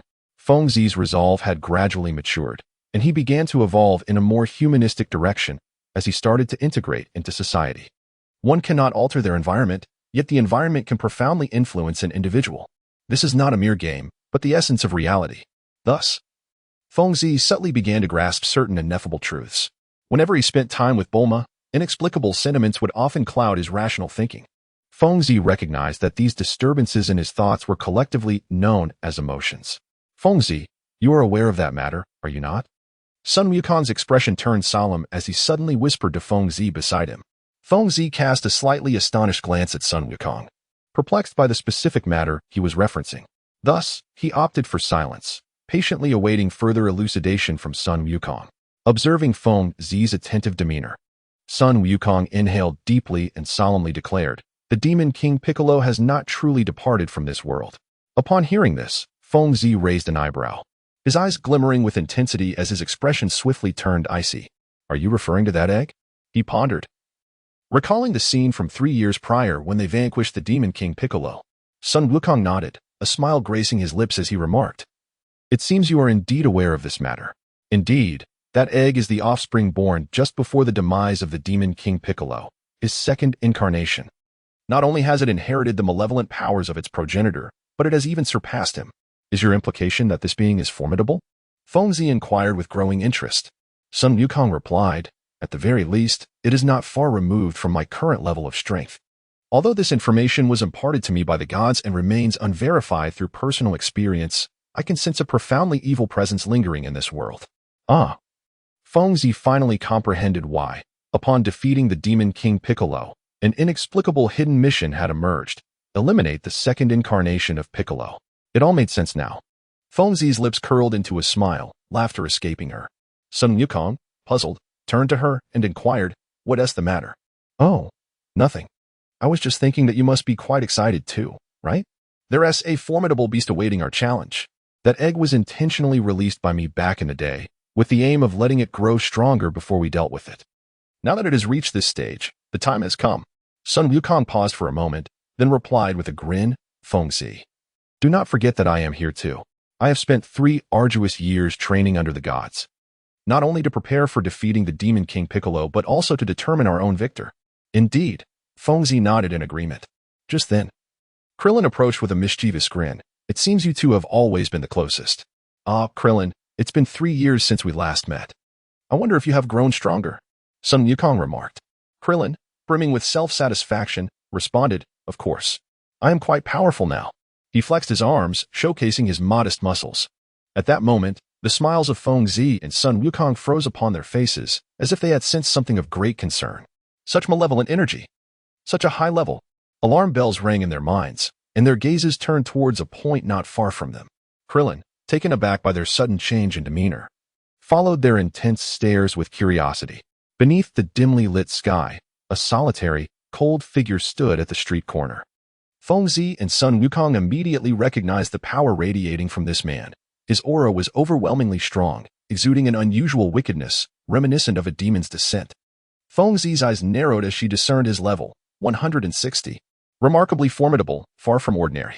Draped in a flowing white robe that billowed with the wind. His green skin and chilling gaze, which extinguished all hope, sparkled with a sinister crimson light. A suffocating aura of murderous intent enveloped him. Unmistakably reminiscent of the Demon King Piccolo, terrifying, repugnant, and steeped in the scent of blood. The figure seemed to sense their scrutiny, casting a nonchalant glance toward Feng Zi and Sun Wukong. In an instant, their gazes collided, igniting sparks of tension, revealing starkly contrasting emotions within their intense stares. The excitement on Feng Zi's face, the gravity etched upon Sun Wukong's countenance, the palpable murderous intent emanating from Piccolo Jr. The trio exuded an imperceptible aura that intertwined in the air, creating ripples that sent a chill through the atmosphere, dropping the temperature several degrees. "What's the matter, Wukong?" "Feng Zi?" Krillin inquired, glancing between the two beside him and the unfamiliar man in the distance, his tone tinged with curiosity. Regaining his composure, Sun Wukong responded with a smile. That fellow is a formidable contender. No, he is undoubtedly a seasoned monster. Fengzi remarked, licking her dry lips, her eyes narrowing into slits. Chapter 108.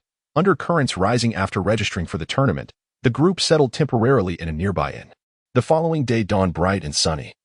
Perhaps due to the previous day's rain, the air felt refreshingly moist, and a splendid rainbow arched across the sky.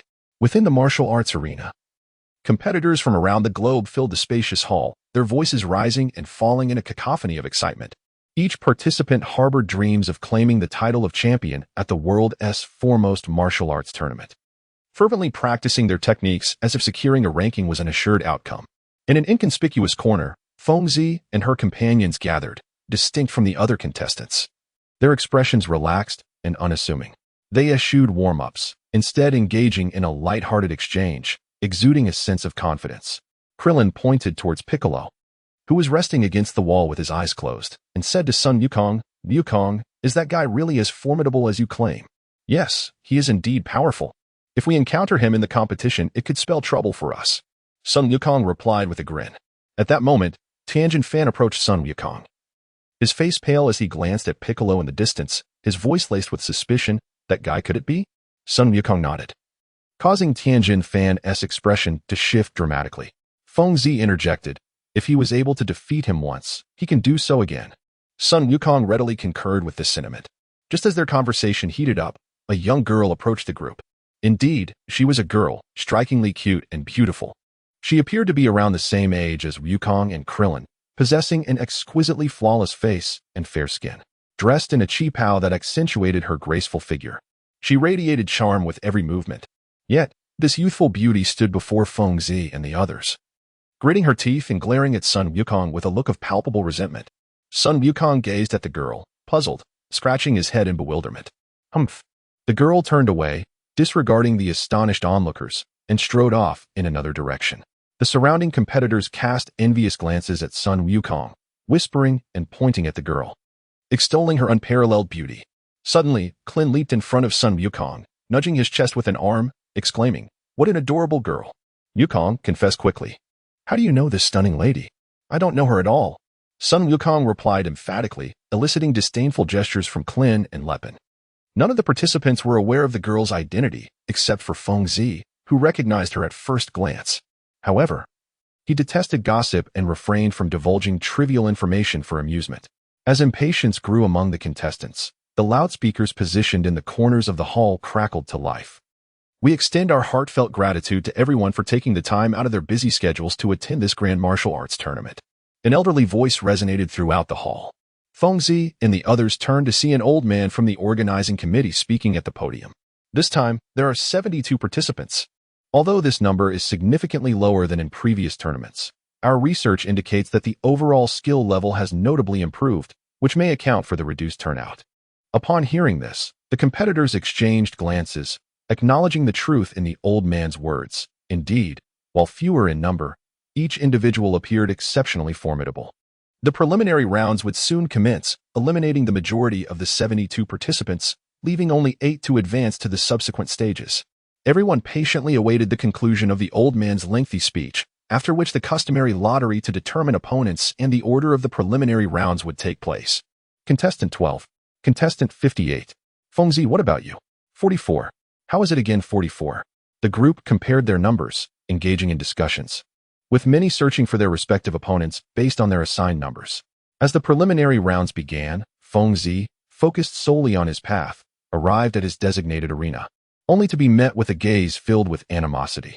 Fengzi cast a glance at his opponent for the preliminary round, and indeed, it was someone he recognized, none other than the perennial contestant of the world's martial arts tournament, King Xiaopa. "Oh, you again?" Fengzi greeted this familiar face with courtesy. King Xiaopa, gazing at Fengzi's innocuous visage, seethed with resentment, declaring, "I must erase the humiliation that has haunted me throughout my life, and that is to defeat you."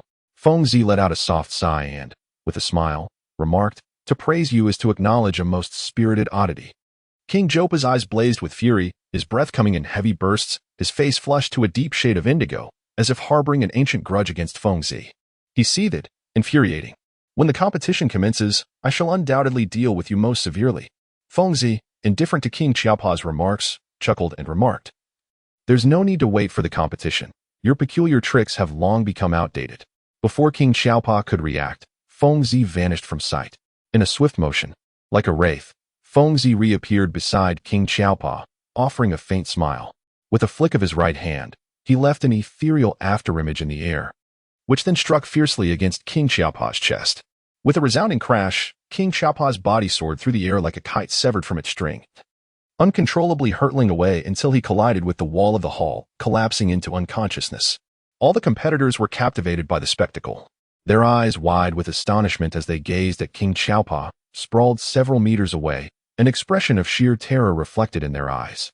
The sheer force capable of propelling a person such a distance was undeniably formidable.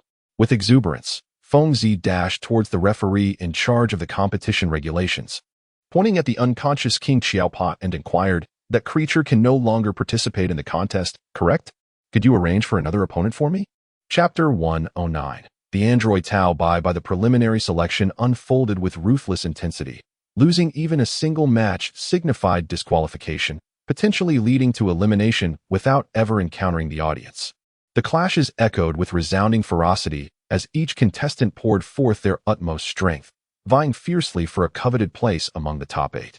The prowess of Fengzi and her companions was undeniable. Each time they entered the arena, they struck decisively, rendering their seemingly formidable adversaries pitifully weak in comparison, hardly deserving of serious consideration.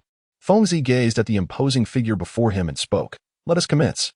Before him stood a brawny giant, his muscular physique suggesting that, by all logic, he should have mocked the slender Fengzi before the match began. Yet, he stood there trembling, an expression of inexplicable fear in his eyes. "I concede." The giant raised his right hand, signaling to the referee in the corner of the ring. Not only was Fengzi taken aback, but even the referee was momentarily stunned, utterly unprepared for the sight of this seemingly formidable titan surrendering without a fight. The very utterance of those words required immense resolve, for he understood that his opponent was the seemingly diminutive youth with purple hair, thus he had been particularly attentive to the matches involving Fengzi. However, after witnessing the competition, the giant was immediately struck by a wave of trepidation. His gaze toward Fengzi had transformed from disdain to sheer fear, a complete reversal of sentiment. Anyone who faced Fengzi in battle met a tragic end, either left battered and bruised or rendered unconscious, all of which the giant had observed. Just as the referee was about to speak, Fengzi sprang into action, swift as the wind and quick as lightning. In the instant his left fist was unleashed, the giant, who had been fortunate enough to concede before being knocked out, found himself enveloped in darkness, collapsing onto the ring in a daze. Goodness, is this fellow even human? Will he not allow others to live? He is utterly insane. Below the ring, spectators expressed their dissatisfaction with Fengzi's ruthless approach, voicing their indignation. As the moment approached to determine the top 16 competitors, a familiar scream echoed, capturing the attention of Sun Wukong and the others. Tianjin Fan rushed to a distant platform. For the contestant, there was none other than Jiaozi. Upon arriving, he witnessed Jiaozi lying unconscious on the ring. "Jiaozi!" Tianjin Fan pushed through the crowd and leaped onto the platform, swiftly lifting the dazed Jiaozi in his arms. Sun Wukong, Fengzi, Krillin, and Lu Ping followed suit, each wearing a peculiar expression. In a world beyond the bounds of ordinary martial artists, it was astonishing that an outsider could inflict such severe injury upon Jiaozi. "Pull yourself together, Jiaozi," Tianjin Fan exclaimed, shaking Jiaozi's body anxiously. Meanwhile, as everyone focused on Jiaozi, Fengzi sensed the presence of a slightly higher-level creature nearby. "Hee. I merely showed mercy by not killing him." A voice brimming with disdain permeated the ears of all present. Fengzi Xiwen turned toward the source, and at one end of the arena stood the very creature he had sensed earlier, the adversary who had bested the dumpling. Clad in a striking pink robe, adorned with a prominent character for kill, the figure elicited a sense of unease. Upon closer inspection, the visage was peculiar. Half of the face appeared ensconced in metallic machinery, as if assembled from various components. An aura of sanguinary malevolence enveloped him, a presence typically possessed only by one who has taken many lives. Fengzi first noticed the level of the individual before him, level 115. Indeed, he was significantly stronger than Jiaozi. However, both Tianjin Fan and Lu Ping could effortlessly handle this character. Upon seeing this person, Sun Wukong was struck by a sense of déjà vu. It wasn't just him. Feng Zi and Tianjin Fan also sensed an uncanny resemblance to someone. In the next moment, the image of a certain individual simultaneously sprang to mind for all three, instantly overlapping with the figure before them. This individual was Tao Baibai. Sun Wukong's expression shifted, and he exclaimed in astonishment. Feng Zi immediately recalled memories of Tao Baibai, remembering that she had previously defeated this peculiar being, only to encounter him again now, significantly stronger than before. A sinister chuckle escaped her lips as Tao Baibai smugly declared, "You are absolutely correct. You have finally recognized me as the world's foremost assassin. Tao Baibai. Tao Baibai. Weren't you dead?" Tianjin Fan exclaimed in shock, cradling Jiao Zi. Like Tianjin Fan, everyone else was equally astonished to see a supposedly deceased individual standing before them. A few years prior, Feng Zi and Sun Wukong had fallen victim to a surprise attack by Tao Baibai, but Feng Zi had managed to overcome him with great difficulty. Following that encounter, Feng Zi retreated to the demon realm for training, while Sun Wukong, in his quest to gather the Dragon Balls, attracted the ire of Tao Baibai's employer, the Red Iron Band, leading to another confrontation where Sun Wukong ultimately killed him through training in the Kalen Tower. Tao Baibai's icy gaze swept over Sun Wukong and the others, lingering for a few moments on Sun Wukong and Tianjin Fan before finally settling on Feng Zi. I never expected all the ones I despised to gather here. Did you think I, Tao Baibai, was truly dead? Humph. It matters not to reveal this. I am now many times stronger than before, reborn as a half-cyborg. Chapter 110. Overwhelming assault. The emergence of Tao Baibai undoubtedly introduced an unsettling variable. From his words, it was clear that after his defeat by Sun Wukong, he had not perished completely. Rather, he had invested his life's savings to transform himself into a being neither human nor ghost. Not only had his strength significantly increased, but his hatred for Feng Zi, Tianjin Fan, and Sun Wukong was palpable, a deep-seated loathing that pierced to the core. Wukong, who is that guy? Among the group, only Krillin and Lu Ping remained in the dark, unaware of this eccentric figure's identity. Sun Wukong exchanged glances with Feng Zi before explaining. He is the assassin Tao Baibai, the brother of Master Karen, which means he's also Tianjin Fan's uncle. Krillin and Lu Ping gasped in astonishment, turning to look at the despondent Tianjin Fan standing nearby. After a moment of silence, Feng Zi suddenly recalled something, saying, "It seems my next opponent is this very fellow." Upon hearing Feng Zi's words, the group made their way towards a crowded corner where the list of competitors was posted. And indeed, as Feng Zi had stated, her next opponent was none other than Tao Baibai. "Feng Zi, do you have confidence in defeating Tao Baibai?" Lu Ping asked anxiously. After hearing Sun Wukong's explanation, uncertainty clouded his mind regarding Tao Baibai's true strength. Feng Zi cast a glance at the distant Tao Baibai, who was resting and recuperating, and offered a faint smile before responding with an air of nonchalance. "Oh, fret not. I shall avenge the dumplings and treat him accordingly." Lu Ping and the others observed Feng Zi's carefree demeanor and felt a sense of relief. It appeared that Tao Baibai's prowess was of little concern to Feng Zi. They understood Feng Zi's character well. He was not one to boast frivolously. If he claimed there was no issue, then indeed, there was none. After all, it was futile to argue against him. At that moment, Tianjin Fan approached Feng Zi, speaking in a hushed tone. "Feng Zi, I hope you can show some mercy." For he is. Before he could finish, Feng Zi interjected, "What difference is there between such a loathsome creature and a mere fly? Therefore, I shall show no mercy." Feng Zi's gaze turned icy as he spoke in a low, resolute tone. Tianjin Fan was momentarily taken aback, and Feng Zi patted his shoulder with a smile, adding, "Such a monster is hardly worthy of your sympathy. Otherwise, you will come to regret it." "I have never regretted my actions, nor do I wish to. If he is deemed a monster, there exists a rationale for his classification as such, and thus he is deserving of eradication. My purpose is to bring him down." Tianjin Fan could only manage a wry smile, as Feng Zi had uttered a plethora of perplexing statements. Although he could not fully grasp their precise meaning, he understood the essence of what Feng Zi sought to convey. "Now, the contestants Feng Zi and Tao Baibai, please proceed to Ring 2, announced the official overseeing the event, his voice resonating throughout the hall. "Feng Zi, it is your turn to take the stage," Sun Wukong said with a smile to Feng Zi. Feng Zi nodded, and the others followed closely behind, eager to witness the competition between Feng Zi and Tao Baibai. Should Feng Zi emerge victorious, he would become the first contender among them to enter the top 8. "Look, it's that madman," someone exclaimed. Alas, his opponent is doomed to misfortune for facing such a bizarre character. Another remarked, "Behold, that fellow's opponent looks quite peculiar." A crowd of participants, both those eliminated and those still in the running, gathered around the arena, animatedly discussing the event as if the competitors on the stage were reflections of themselves. Feng Zi stood at one end of the arena, facing Tao Baibai, where their gazes converged, igniting a fervent blaze. "I have long awaited this day," Tao Baibai declared coldly. A hint of bloodthirstiness and a touch of ferocity etched upon his face, as an overwhelming aura of murderous intent surged forth, akin to water brought to a boil in an instant. Feng Zi smiled faintly and remarked nonchalantly, "You are the second optimistic creature I have encountered at this martial arts tournament. The first has already been dealt with." As the words fell, an invisible contest of willpower ensued between the two, the atmosphere thickening with an ominous tension and a palpable desire for combat. Tao Baibai's eyes glimmered with a cold, metallic sheen, reflecting the flames of vengeance within him. Memories of his past defeat against Feng Zi surged forth in his mind, and the pent-up hatred within him rose like a tidal wave, enveloping his entire being. Standing there in silence, Feng Zi's countenance remained inscrutable, yet a flicker of excitement shone in his gaze, accompanied by an enigmatic smile that belied any trace of anger. Instead, it exuded an uncharacteristic gentleness. The judge approached the center of the arena, immediately sensing an icy chill that sent an involuntary shiver down his spine. Clearing his throat and wiping the cold sweat from his brow, he declared, "I hereby announce the commencement of the match."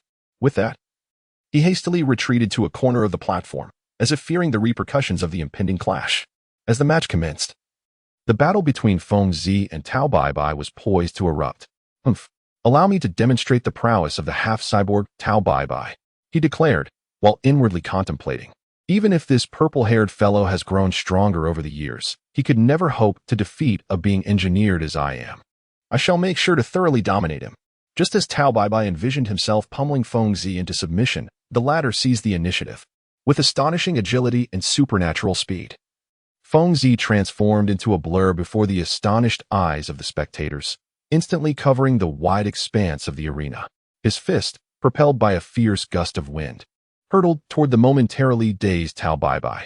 As the powerful blow approached, Tao Baibai reacted swiftly, raising his left hand to block the impending strike. Feng Zi hovered in midair, baring her teeth at Tao Baibai. In the instant when Tao Baibai's thoughts faltered, a swift punch struck his forehead with tremendous force. Instantly, a cry of anguish escaped Tao Baibai's lips as the steel-like armor on his head cracked with a resounding crunch.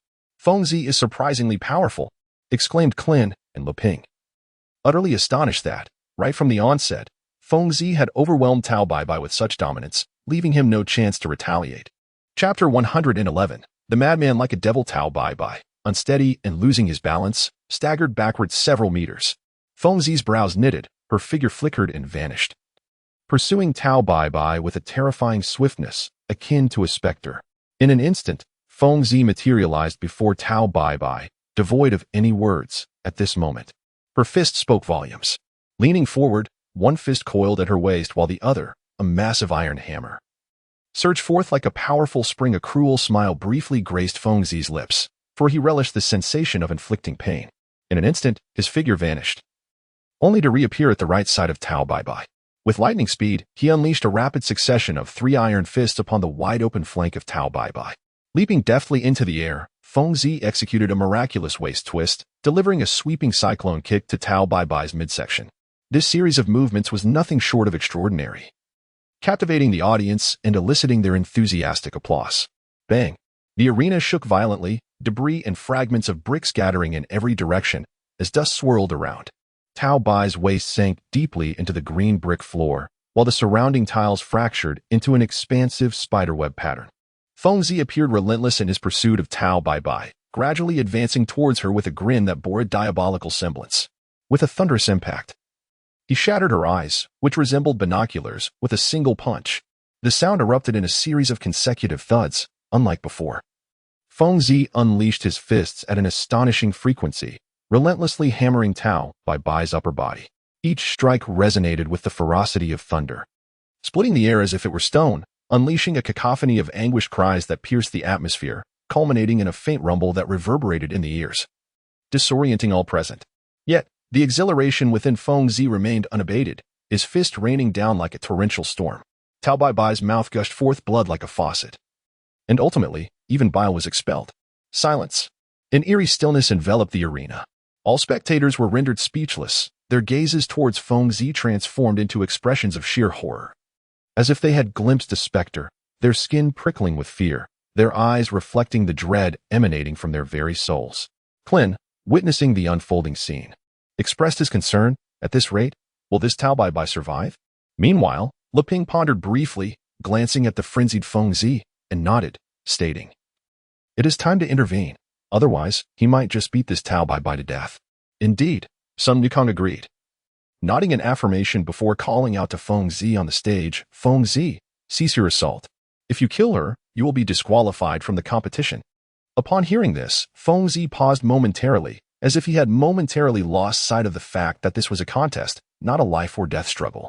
The wind ceased its motion as Feng Zi cast a glance at the figure of Tao Bai Bai, who was ensnared within the arena. Turning to the trembling referee in the corner, he inquired, "Given his current state, does this count as my victory?" With a gesture towards the disfigured Tao Bai Bai. The referee hastily nodded, wiping the cold sweat from his brow, and stammered, "Congratulations, madman. Contestant, you have won the match." Upon the referee's declaration, all the spectators, who had been anxiously watching, collectively exhaled in relief.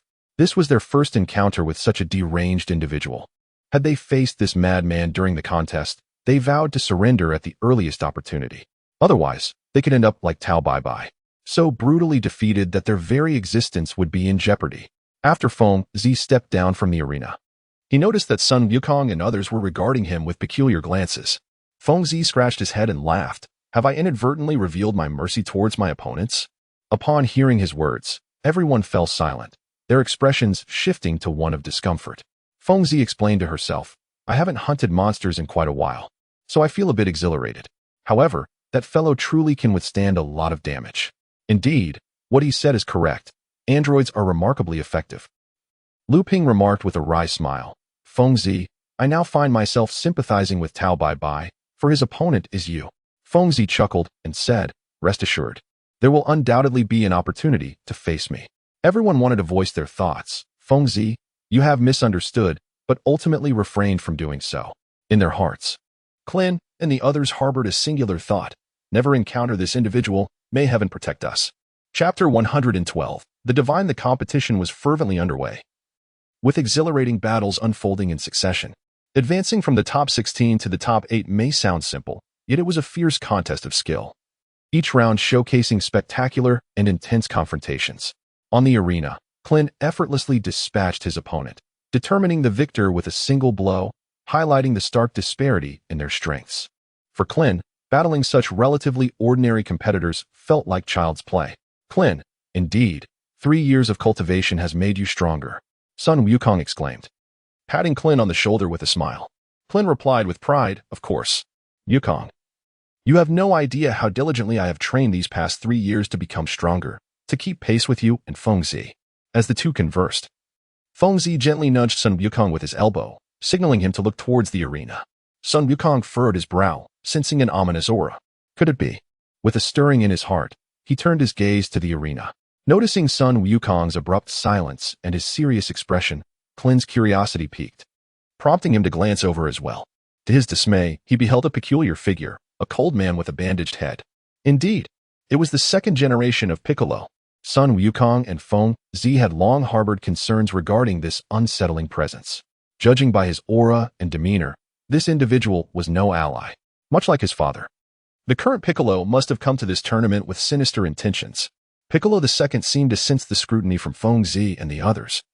His icy gaze flickering with a bloodthirsty glint, the corners of his mouth curling into a chilling smile that could either be a provocation or disdain. "This fellow appears quite unsavory. He must possess some strength," Lu Ping remarked, also noticing Piccolo II with evident distaste.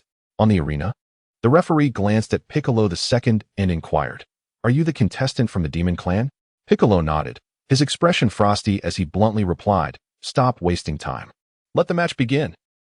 This demon seems to share a similar tone with you, Feng Zi," Clin teased, directing a playful jab at Feng Zi. Feng Zi paid no attention to Clin. His gaze remained fixated on Bic, lost in thoughts unknown. Suddenly, an expression of excitement flickered across Feng Zi's face. reminiscent of a lion spotting a charming lamb, sending an inexplicable chill down Clint's spine. As the match commenced, Bick stood motionless, his face an impenetrable mask of indifference. His opponent, a black belt martial artist, mirrored the stillness, both seemingly searching for the opportune moment to strike and exploit each other's weaknesses. At last, the black belt could no longer contain his impatience. With a swift motion, he executed a seemingly spectacular spinning kick aimed directly at Bick. To the untrained eye, this move appeared impressive and undoubtedly powerful. However, to Feng Zi and the others, it lacked any semblance of threat, easily countered. Indeed, Bick regarded his adversary with disdain, his icy gaze betraying no intention of movement. Just as the black belt's foot was about to connect with Bick, a crimson beam sliced through the air. And in an instant, this unexpected light struck his chest. A piercing scream erupted as the black belt was left with a gaping wound, blood seeping from the catastrophic injury. The audience gasped in horror. This individual was terrifying. What had that beam been? As they beheld the fallen competitor, the gruesome injury, a hole so severe one could see through the floor, was unmistakable. Without prompt medical attention, the man was likely to perish. Soon, a doctor arrived, placing the grievously injured fighter on a stretcher before carrying him away from the arena. Wukong, that guy can actually harness energy, Clint remarked calmly to Sun Wukong beside him. Sun Wukong remained silent, but it was Feng Zi who responded. Indeed, he is exceptionally formidable, so everyone must exercise caution during the matches. Meanwhile, as competitors were eliminated and numbers dwindled, Feng Zi sensed another presence worthy of his attention, aside from Bick. Turning his head, he gazed at an inconspicuous man in the corner. God, Feng Zi murmured softly, scrutinizing the unremarkable figure. First, he noted the man's level, 155. Then he observed his appearance. In stark contrast to his high rank, the man bore an unflattering countenance, with a disheveled look and outdated thick-rimmed glasses, exuding no semblance of a strong warrior, instead appearing rather shabby and contemptible. Yet, upon closer inspection of the eyes concealed behind those glasses, one would discover a glimmer of determination, composure, and an unfathomable depth. Chapter 113. The calm before the storm. In a fervent contest, the list of the top 8 competitors was finally determined. Clint, Lu Ping, Feng Zi, Sun Wukong, Tianjin Fan, Mo Dai, the unknown, Chi-Chi, and Xian, God. Among the most astonishing revelations was that the stunning girl they had encountered had indeed advanced to the top 8. Of course, one could not overlook the seemingly disheveled contestant, whose true identity was known solely to Feng Zi. Others found it incredulous that such an individual could also secure a place among the Elite 8. Could it really be mere fortune at play? The grueling preliminary round, lasting nearly half a day, left Feng Zi and the others utterly exhausted. As they exited the venue, they were greeted by Bulma and the others who had been waiting for them. How did it go? Did everyone make it into the top 8? Bulma and Lan Shi inquired eagerly, their voices overlapping. Lu Ping was the first to respond. Indeed, aside from Jiaozi, we all successfully reached the top 8. The mention of Jiaozi caused Tianjin Fan's expression to shift noticeably, revealing a hint of melancholy. Bulma and the others, unaware of the underlying circumstances, were filled with questions, prompting them to ask urgently what happened to Jiaozi. On the way, Lu Ping and Clint took turns recounting the events that had transpired. As Bulma and the others listened, their expressions transformed repeatedly, and upon hearing that Feng Zi had given Tao Bai by a sound thrashing, Bulma exclaimed with delight, as expected of Feng Zi, "Splendid work." Feng Zi suddenly exclaimed, "I am famished, Bulma." To which Sun Wukong, prompted by her words, readily concurred. The two wore expressions of distress, as if they were on the brink of starvation, casting pitiful glances towards Bulma, the wealthiest among them. Noticing their beseeching looks, Bulma chuckled wryly. "Have you both reincarnated as starving ghosts? You ate so much this morning, and now you claim to be hungry. It is merely noon," Feng Zi quickly interjected. Meanwhile, Lu Ping and Krillin erupted in laughter, remarking, "Perhaps Feng Zi and Wukong are long-lost brothers. Otherwise, how could their appetites be so immense?" The sun blazed a radiant red, its intense rays illuminating the earth, yet the sweltering heat failed to dampen the enthusiasm of the people. Indeed, the streets were alive with a bustling crowd, all seemingly converging towards a singular destination. The reason was simple. The long-awaited World Martial Arts Tournament had officially commenced this morning. Eager to secure prime seating, throngs of individuals had arisen early to make their way to the venue at Papaya Island. The organizers had invested considerable effort into this tournament. Not only were there posters plastered on every corner, but the event was also broadcast live on television. underscoring the significance of the World Martial Arts Tournament in the hearts of the populace. Sharing the sentiments of the crowd, Fengzi and her companions melded into the throng, gradually making their way toward the venue. As they approached, the crowd swelled, with tens of thousands converging upon the same location. It was said that this year's tickets had sold more than any previous iteration.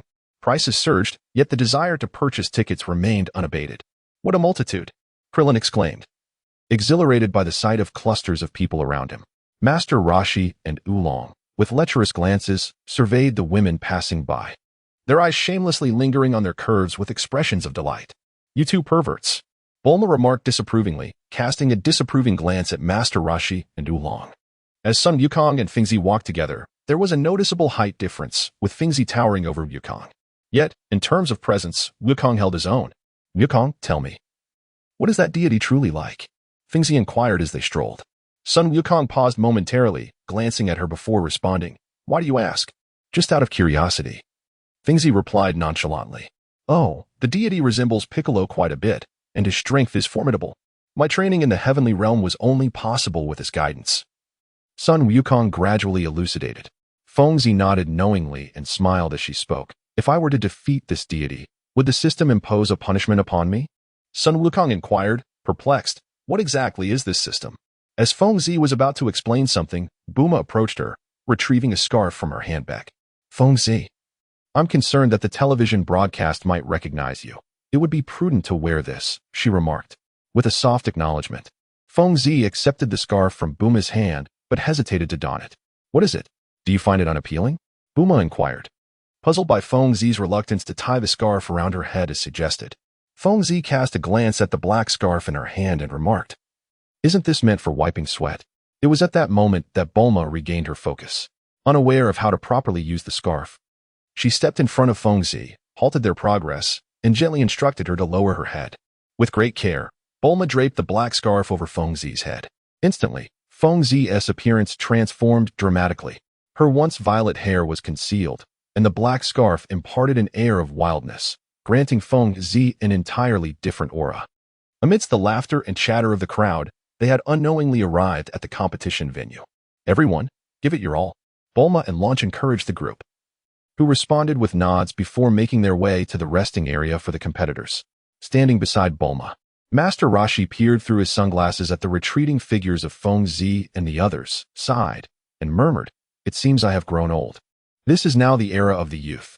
As he spoke, the sunlight glinted off his sunglasses, and taking advantage of Bulma's distraction, Master Rashi reached out toward her backside. "Pervert!" Bulma exclaimed, swinging her handbag fiercely at him, while Oolong and Poir snickered nearby. Chapter 114. Between Krillin and Luping in the resting area of the competition venue, Fengzi and her companions awaited the commencement of the matches. Although they were seated far from the stands, the thunderous roars of the crowd reached their ears. The organizers had already compiled the matchups for the quarterfinals, and everyone gathered to observe, curious if they would face familiar opponents or the formidable Fengzi. All eyes fixated on the list. Revealing the order of battles. Match 1. Krillin vs. Luping. Match 2. Majin Buu vs. Tien Shinhan. Match 3. Fengzi vs. Xian Shun. Match 4. Sun Wukong vs. Unknown Chi-Chi. Krillin exchanged a knowing glance with Luping, both sharing a wry smile, for nothing could be more surprising than this outcome. 3 years of training had led to frequent encounters between Krillin and Luping, yet they had never managed to determine a victor. Little did they expect that the very first match of the day would be a clash between the two of them. In Fengzi's eyes, a glimmer of excitement shone as she clenched her fists, casting a glance towards the corner where Shin still appeared disheveled. In that fleeting moment, their gazes collided, each perceiving the unspoken information they sought from the other. Upon realizing that his opponent was none other than Piccolo, Chanjin Fan's expression shifted, sensing a chilling gaze fixed upon him from behind. When he turned, he was met with the formidable presence of his upcoming adversary, Piccolo. Sun Wukong scratched his head in bewilderment, astonished to find himself facing a charming young lady, a prospect he had never anticipated. Before him stood this unknown girl, who huffed in irritation, leaving Sun Wukong utterly perplexed. At that moment, a staff member addressed the crowd. "In 5 minutes, the competition will commence. All contestants, please prepare yourselves." The stands were filled to capacity, and Bulma and her companions had secured prime positions thanks to Launchi's transformation, situated in the very front row nearest to the arena. Why has tea started yet? We always have to wait, Bulma exclaimed, her impatience palpable after nearly an hour of anticipation. Despite the lengthy delay, the audience's enthusiasm remained undiminished, astonishing the event staff with the unwavering resilience of human spirit. Yulong chimed in from the side. Bulma, it seems we arrived too early. Reflecting on his words, Bulma realized he was indeed correct. They had consistently arrived ahead of time to claim the best spots, while others had evidently shared the same intention, arriving well in advance. Just as Bulma was about to voice her grievances, the little mustached host made his way to the stage, instantly igniting a wave of exhilaration throughout the crowd, with cheers and applause echoing around the venue. Greetings, everyone. I am the host of the World Martial Arts Tournament. Now, I declare that the long-awaited event is officially underway. The host proclaimed passionately into the microphone, his voice straining with enthusiasm. After a brief pause to absorb the audience's fervent response, his face flushed with excitement, he continued. First up, we have the opening match, Krillin versus Yamcha. The throngs of spectators erupted in jubilant shouts, propelling the atmosphere to a fever pitch. Krillin and Yamcha ambled onto the stage from the waiting area, their expressions shifting as they beheld the vast sea of spectators and the collective gaze upon them, stirring a surge of adrenaline and tension within. As they stepped onto the arena, the host provided a brief introduction of the competitors before announcing the commencement of the match, thus unveiling the grand spectacle of the World Martial Arts Tournament. Positioned several meters apart, Krillin and Yamcha locked eyes, their focus unwavering amid the cacophony of cheers and encouragement from the crowd. In the waiting area, Fengzi and others silently observed the unfolding contest. Sun Wukong smiled and remarked, "After 3 years of training, I wonder what level of strength Krillin and the others have achieved." Nodding slightly, Fengzi calmly remarked, "Compared to them, what piques my curiosity more is the nature of your training under the divine, Wukong. How is it that your level has ascended so remarkably?" With a faint smile, Sun Wukong deftly shifted the topic. Meanwhile, as Fengzi and Sun Wukong engaged in conversation, the battle between Lu Ping and Klin had already commenced, marked by the resounding call to arms. Their figures darted swiftly, blurring into a whirlwind upon the arena, rendering their movements nearly imperceptible to the astonished onlookers. Boom, boom. With each clash of fists and feet, it was as if flames ignited, and in the next instant, Klin and Lu Ping separated, only to surge back into combat with renewed vigor. Each punch bore astonishing strength, and every kick carried with it a terrifying destructive force, causing the arena to tremble as the very air seemed to contract, enveloping the venue in the fervor of their fierce confrontation. The gazes of Fengzi and Sun Wukong sparkled, for perhaps only extraordinary beings such as they could truly comprehend the fierce clash between Klin and Lu Ping. 5 minutes later, the battle on the arena began to undergo significant transformations. Lu Ping's legs merely twitched slightly, yet a violent tempest erupted, tearing through the air with a deafening roar, only to vanish in an instant. Everything seemed unchanged, yet Klin's body was propelled like a cannonball, soaring through the air. In mid-flight, Klin twisted his body, regaining balance, and with a swift touch of his toes to the ground, he landed forcefully. A smile graced Lu Ping's lips as he moved with lightning speed, appearing right before Klin. Wolf Fong Fist. Lu Ping bellowed, his fists whirling in a deadly dance, his body and footwork in perfect synchrony. Accompanied by the relentless sound of air being sliced, the atmosphere rippled as a fierce gale surged forth. Klin's expression shifted. To evade Lu Ping's rapid onslaught, he swayed left and right, appearing as elusive as a solitary boat adrift on the vast sea. The passive could never catch up to the active, and indeed, Klin's prolonged defense would inevitably falter. As Lu Ping's punches increased in frequency, Klin was struck repeatedly, his body involuntarily retreating. Chapter 115. The Clash of Titans. Klin was being driven back step by step. If he retreated a few more paces, he would be outside the arena, leaving the audience with the impression that he was completely at Lu Ping's mercy. Lu Ping's Wolf Fong Fist landed with precision, the wind howling in fury. Each punch possessed formidable lethality, not only showcasing a marked improvement in strength, but also a qualitative leap in speed, whirling like a cutting machine, threatening life itself. Damn it, Klin muttered under his breath. Faced with Lu Ping's relentless assault, he had yet to devise a definitive strategy, leaving him with no recourse but to rely on his agility to evade the strikes. Lu Ping continued to shout, his fists weaving a complex tapestry of shadows, surging towards Klin like an unstoppable tide.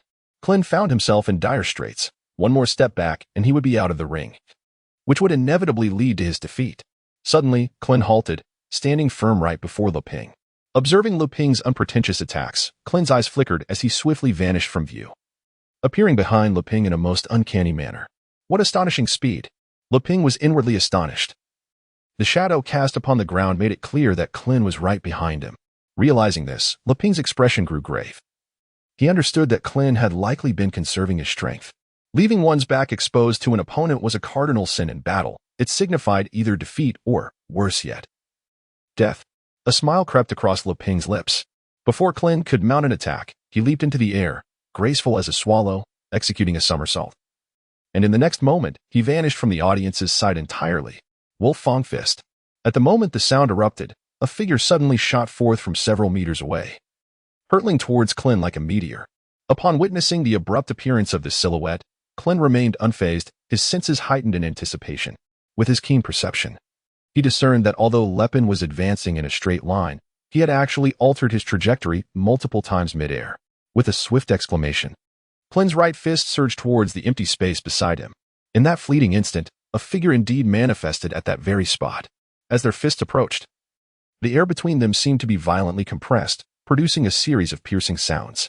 In a thunderous clash, a force akin to tumultuous waves radiated outward, stirring up clouds of dust from the ground.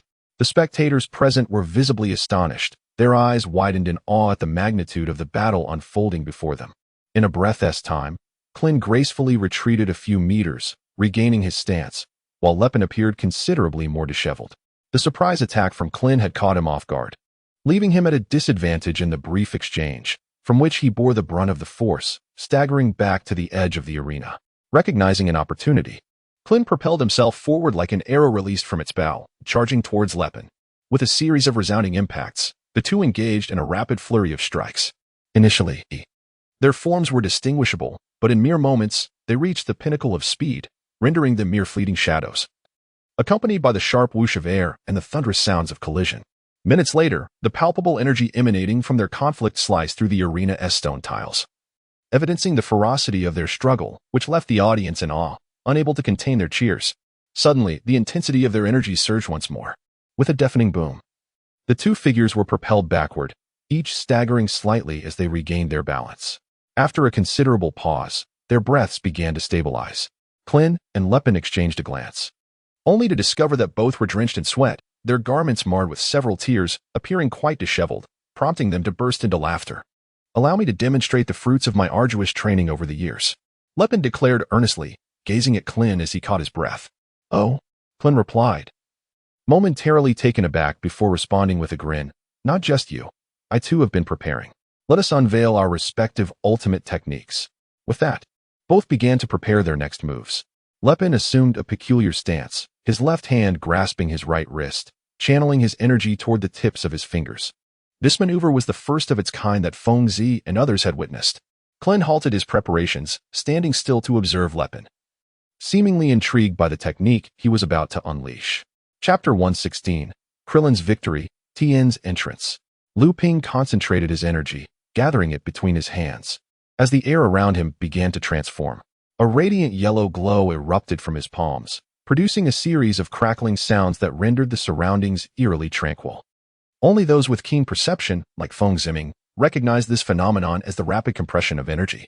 As time flowed, Lu Ping inhaled deeply, casting a glance at Krillin. His expression shifted dramatically as he shouted, "Energy sphere." A yellow orb, roughly the size of a fist, shot forth with great velocity, directed straight towards Krillin. Awakened from his stupor, Krillin noticed the tangible manifestation of Lu Ping's energy hurtling towards him, and he instinctively reacted.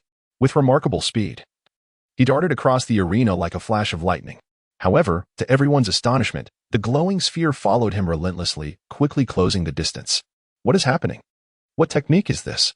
In the spectator area, Tian inquired of his companions, including Sun Wukong. Sun Wukong furrowed his brows, intently observing Lu Ping's assault. It seems this match is destined for Lu Ping's victory. His gaze remained fixated on Lu Ping, unlike the others who were captivated by the sphere pursuing Krillin. At Sun Wukong's level, his analysis and appreciation of combat transcended mere sensory perception, relying instead on the energy to discern an opponent's moves. After a moment, Feng Zi spoke up. "Nothing is absolute. Sun Wukong, slightly taken aback, responded, "Do you believe Krillin can emerge victorious? Given Krillin's caliber, he is likely holding back." Feng Zi replied, her eyes gleaming as she calmly assessed the situation. On the arena, Krillin resembled prey within the jaws of a predator, evading the luminous sphere that relentlessly pursued him. Any hesitation would bring that energy closer. Liu Ping stood firm, his hands weaving intricate patterns, his gaze unwaveringly fixed on Krillin's form. With each motion of his hands, the orb adjusted its trajectory, akin to a homing missile, persistently trailing him. Krillin, refusing to remain stagnant, became a blur, skillfully dodging the sphere under the astonished stares of the audience. He understood that being struck would not only be painful but could also lead to dire consequences. As he evaded, Krillin pondered how to extricate himself from this troublesome technique. A glance revealed Liu Ping was not far from him. Eureka! A spark of realization brightened Krillin's expression. He had discovered a potential countermeasure. He would continue to move, but with a speed far surpassing before, creating countless afterimages that filled the arena with his indistinct silhouette. Thus commenced his signature technique, the Phantom Fist. Krillin dazzled Liu Ping's vision with his rapid illusions. Then, seizing the opportunity, he closed in on Liu Ping with unprecedented speed. Liu Ping's countenance shifted as he realized Krillin was charging towards him, and in that instant, he deduced Krillin's intentions. Behind Krillin, missiles continued their relentless pursuit. Yet he wore a joyful smile, for he had closed the distance to Liu Ping to a mere meter. The art of energy control is an enigmatic endeavor. As the saying goes, one cannot focus on two things at once. While Liu Ping concentrated on manipulating the energy orb, his speed diminished to 2/3 of its usual pace, rendering him incapable of dodging with the agility he had displayed in their earlier skirmish. This very flaw was deftly exploited by Krillin. With a sly grin, Krillin approached Liu Ping, his form blurring in a swift motion, a terrifying speed that heralded the imminent danger. The relentless sphere of light surged directly towards Liu Ping. Infuriated, Liu Ping was no fool. He recognized that Krillin had calculated a chink in his defenses. Indeed, if Krillin were to circle around him, the one who would suffer would undoubtedly be Liu Ping himself. As the luminous orb hurtled towards him, Liu Ping chose not to alter the course of his energy orb but instead opted to cease his assault. At that moment, a voice echoed from behind him, invoking the Turtle School energy wave. Liu Ping's brow furrowed, a sense of dread washing over him. Krillin had, unbeknownst to him, positioned himself behind Liu Ping and began to gather energy.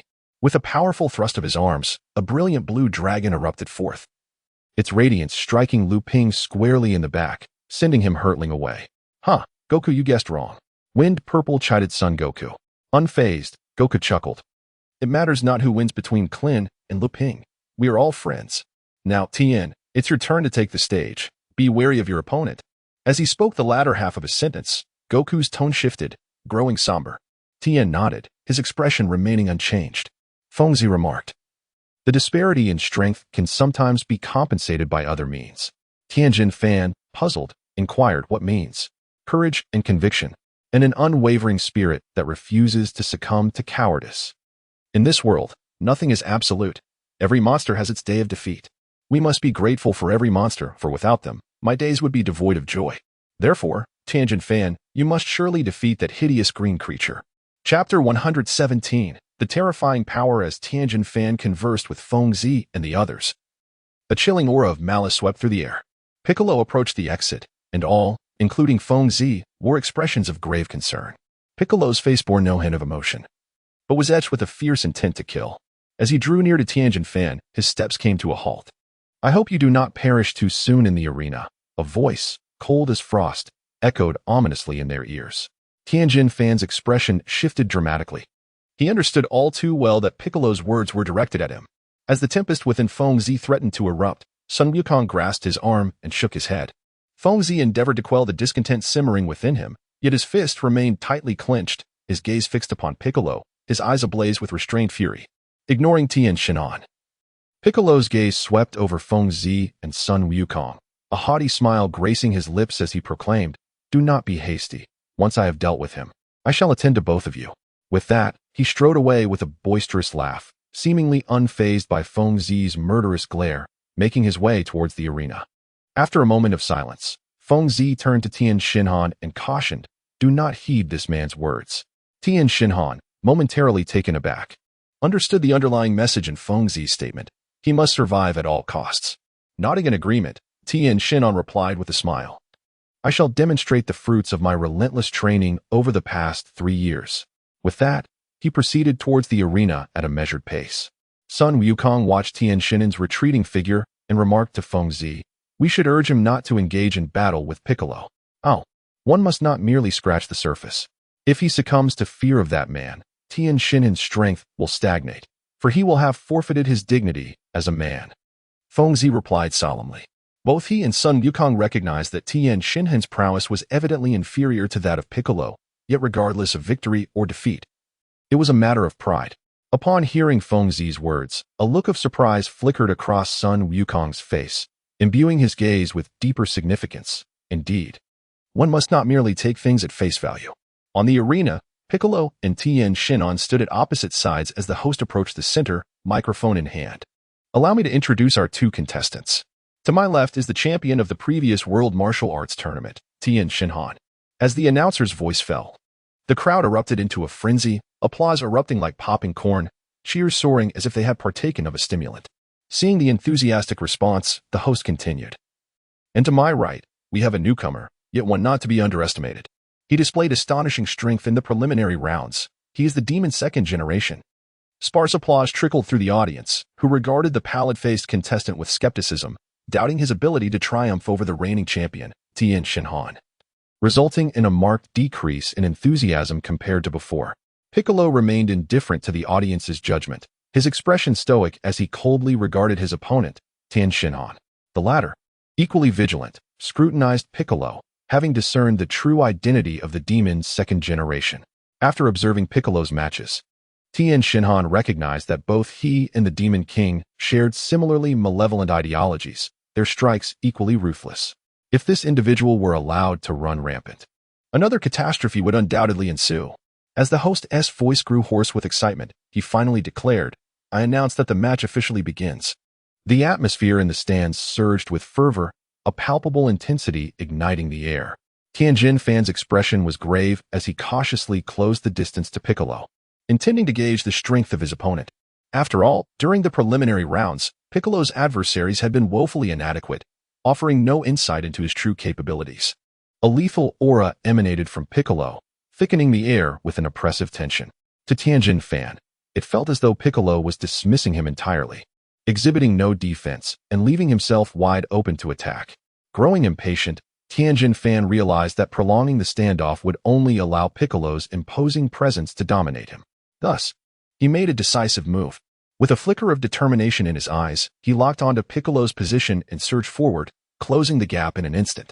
His right hand formed a fist, striking fiercely toward Piccolo's throat, aiming for a critical point that could incapacitate him. Piccolo, however, merely scoffed, his derision evident as he regarded Tianjin Fan's speed as akin to that of a snail.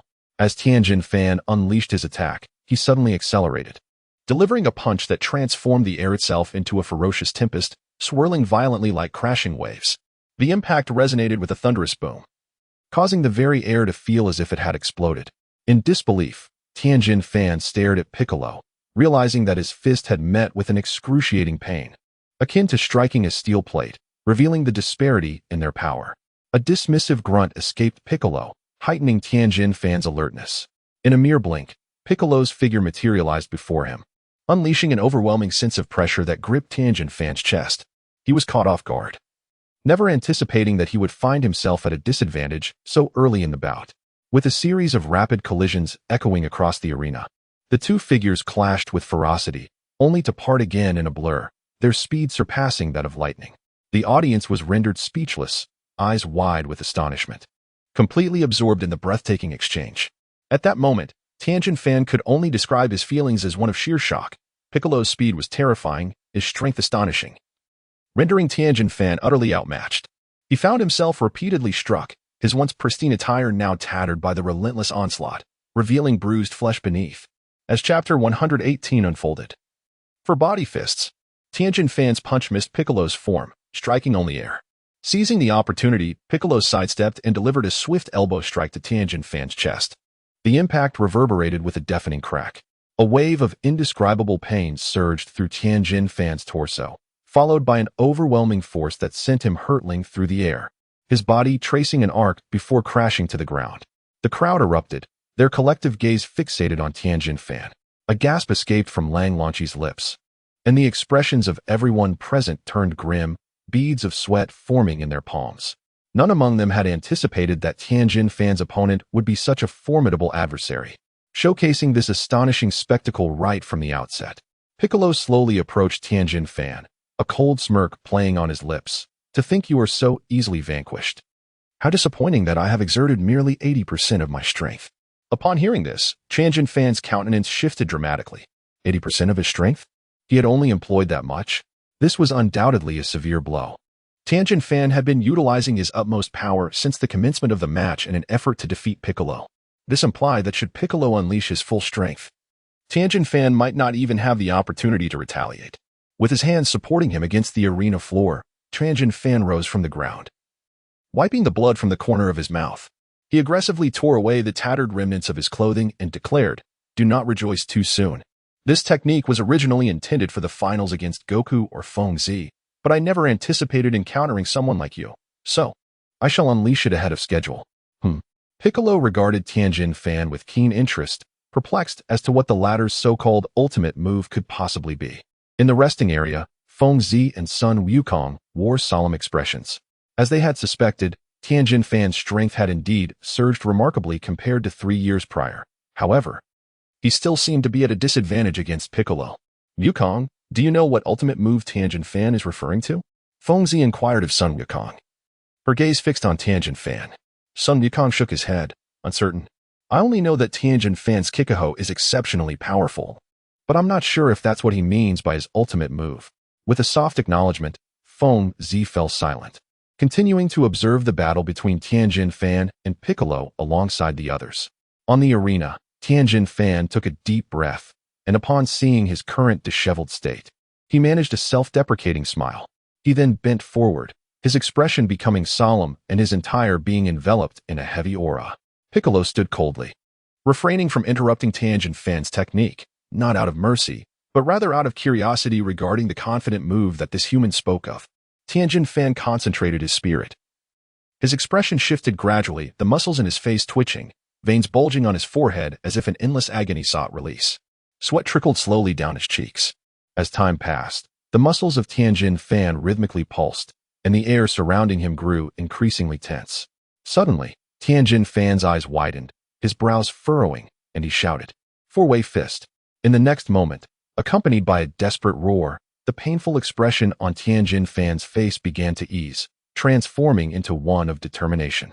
His body, under the gaze of the onlookers, abruptly became indistinct, moving with an ethereal quality reminiscent of dreamlike vapor. All spectators watching the match gasped in astonishment, their mouths agape, utterly bewildered by the astonishing scene before them.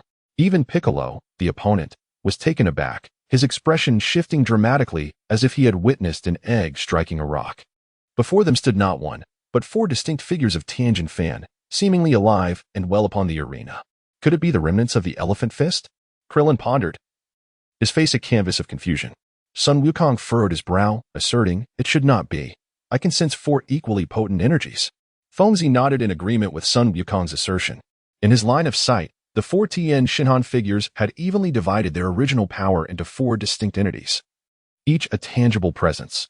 Unlike the mere visual illusion of the afterimage fist, the 4 Tien Shinhan clones sprang into action, darting towards the 4 corners of the arena. However, discerning observers could easily note that Tien Shinhan's speed had significantly diminished compared to earlier.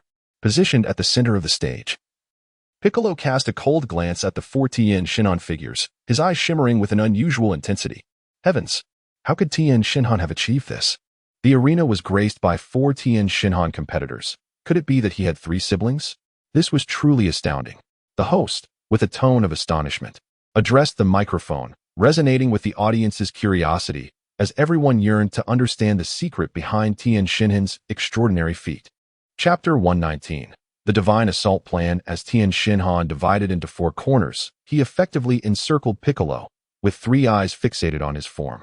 Almost simultaneously, the 4 Tien Shinhan figures began to concentrate their energy, forming a circular stance with their hands. Through the gaps between their fingers, Tien Shinhan's gaze encompassed Piccolo entirely as a chilling breeze swept past, commanding Kamehameha. In the next moment, four piercing beams of light surged forth. Four golden pillars of energy racing from the corners of the arena, ultimately ensnaring all of Piccolo's potential escape routes like a net. A flicker of solemnity crossed Piccolo's face.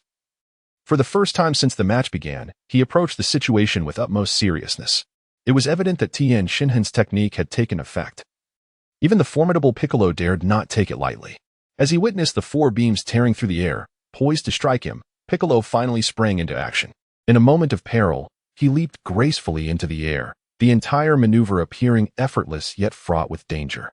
A subtle smile graced Tien Shinhan's lips, as if Piccolo had unwittingly fallen into his trap. With 12 eyes trained on Piccolo's form, upon seeing him ascend into the air, Tien Shinhan aimed his hands once more at the now exposed Piccolo. The Kamehameha erupted again, the four beams shooting forth like dragons soaring into the sky, dazzling the audience like a splendid display of fireworks. So that was his intention. Sun Wukong observed the unfolding scene with a look of delight, exclaiming in admiration. Fengzi quickly grasped the intent of Tianjin Fan, who initially distributed his four bodies across the corners of the arena before compelling Piccolo to ascend into the air, thus preparing for an assault. It is a well-known fact that evasion becomes exceedingly difficult for individuals suspended in midair amidst such widespread attacks. Tianjin Fan's strategy astutely capitalized on this very weakness. Caught in the air, Piccolo's expression shifted upon witnessing Tianjin Fan's follow-up move, his eyes flashing with astonishment. He had underestimated this human, failing to anticipate the depth of Tianjin Fan's cunning. With a thunderous explosion, four beams of light converged against the azure sky. The power of the Kikaho surpassing even that of the Kamehameha, rendering its potency beyond dispute. The deafening roar echoed for an extended period, and the torrent of energy radiated outward, enveloping the surroundings in a haze, only for the scene to revert to its prior state moments later. What? The four Tianjin Fans exclaimed in unison, their expressions darkening. Not only Tianjin Fan, but all spectators fixated on the spectacle above gasped in disbelief. There, amidst the clouds, Piccolo emerged relatively unscathed, save for a minor tear in his attire. Glancing at his singed robe, Piccolo's anger ignited as he gazed down at the diminutive figure of Tianjin Fan on the arena floor, gritting his teeth in contempt. Damn it, cursed human. I have lost all interest in toying with you. With that, in the blink of an eye, Piccolo vanished from sight like a wisp of air. Oh no. Sun Wukong and Fengzi exchanged alarmed glances, both acutely aware of Tianjin Fan's perilous predicament. Before Tianjin Fan could react, Piccolo suddenly appeared behind one of the clones, a cold smile gracing his lips as he delivered a devastating punch to Tianjin Fan's vital point. Ah! The clone of Tianjin Fan coughed blood, crumpling to the arena floor. Piccolo, seemingly unfulfilled, flickered away once more, reappearing to dispatch the remaining clones of Tianjin Fan with effortless ease, the entire process resembling the mere act of brushing away dust, completed in a fleeting moment. With a final, resounding blow, all four Tianjin Fans lay prostrate on the arena floor. Piccolo regarded the unconscious Tianjin Fan with no trace of compassion, his eyes glimmering with a sanguine light. Silence enveloped the arena, an eerie stillness where even the sound of breathing could be discerned. The audience, bewildered, struggled to comprehend the events that had just unfolded. How could Tianjin Fan have lost the match in the blink of an eye? Was it a matter of Tianjin Fan's weakness, or was his opponent simply too formidable? In the resting area, Sun Wukong sighed, resignedly stating, Tianjin Fan has lost. Indeed, it is fortunate that this fellow did not resort to lethal force, Fengzi replied slowly. He and Sun Wukong were prepared to intervene should Piccolo show no mercy, resolved to save Tianjin Fan regardless of external judgment. Wukong, Fengzi, who on earth is that guy? Krillin and Lu Ping inquired, their faces etched with confusion. 5 minutes later, what? Wukong, you mean to say that fellow is the offspring of King Piccolo? Klin and Lu Ping exchanged glances, witnessing the incredulity reflected in each other's eyes. Sun Wukong nodded affirmatively and declared with unwavering conviction, indeed. I have dedicated my efforts to training in the heavenly realm solely to conquer this fellow. Upon hearing Sun Wukong mention the heavenly realm, Fengzi felt a surge of emotion. The impending match loomed in her mind, and she realized that her opponent was none other than the ruler of the heavens, the deity who governs the order of the mortal world. Her blood raced, igniting an inexplicable excitement within her. With a silly grin, Fengzi turned to the unassuming elder in the resting area and mused aloud. Defeating a deity consists of 3 steps. First, provoke him. Second, once he bears a red name, commence the assault. Third, offer an apology. Chapter 120. The Unfortunate Deity in the Stands. The moment for Feng Zi's match drew near. By the way, who is her opponent? Bulma inquired eagerly. Wulong pondered for a moment before responding, if I recall correctly. It seems to be someone named Xian. Ah, that Xian is in for a misfortune. Bulma chuckled. Wulong and Parin nodded in agreement, affirming. Being Feng Zi's opponent is bound to be a harrowing experience. Master Rashi, observing from the sidelines, wore a wry smile, seemingly recalling past hardships.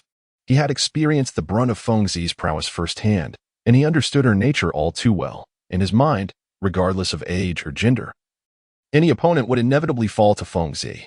After approximately 10 minutes of respite, amidst the crescendo of cheers that rose and fell like waves, the host ascended the stage once more, microphone in hand.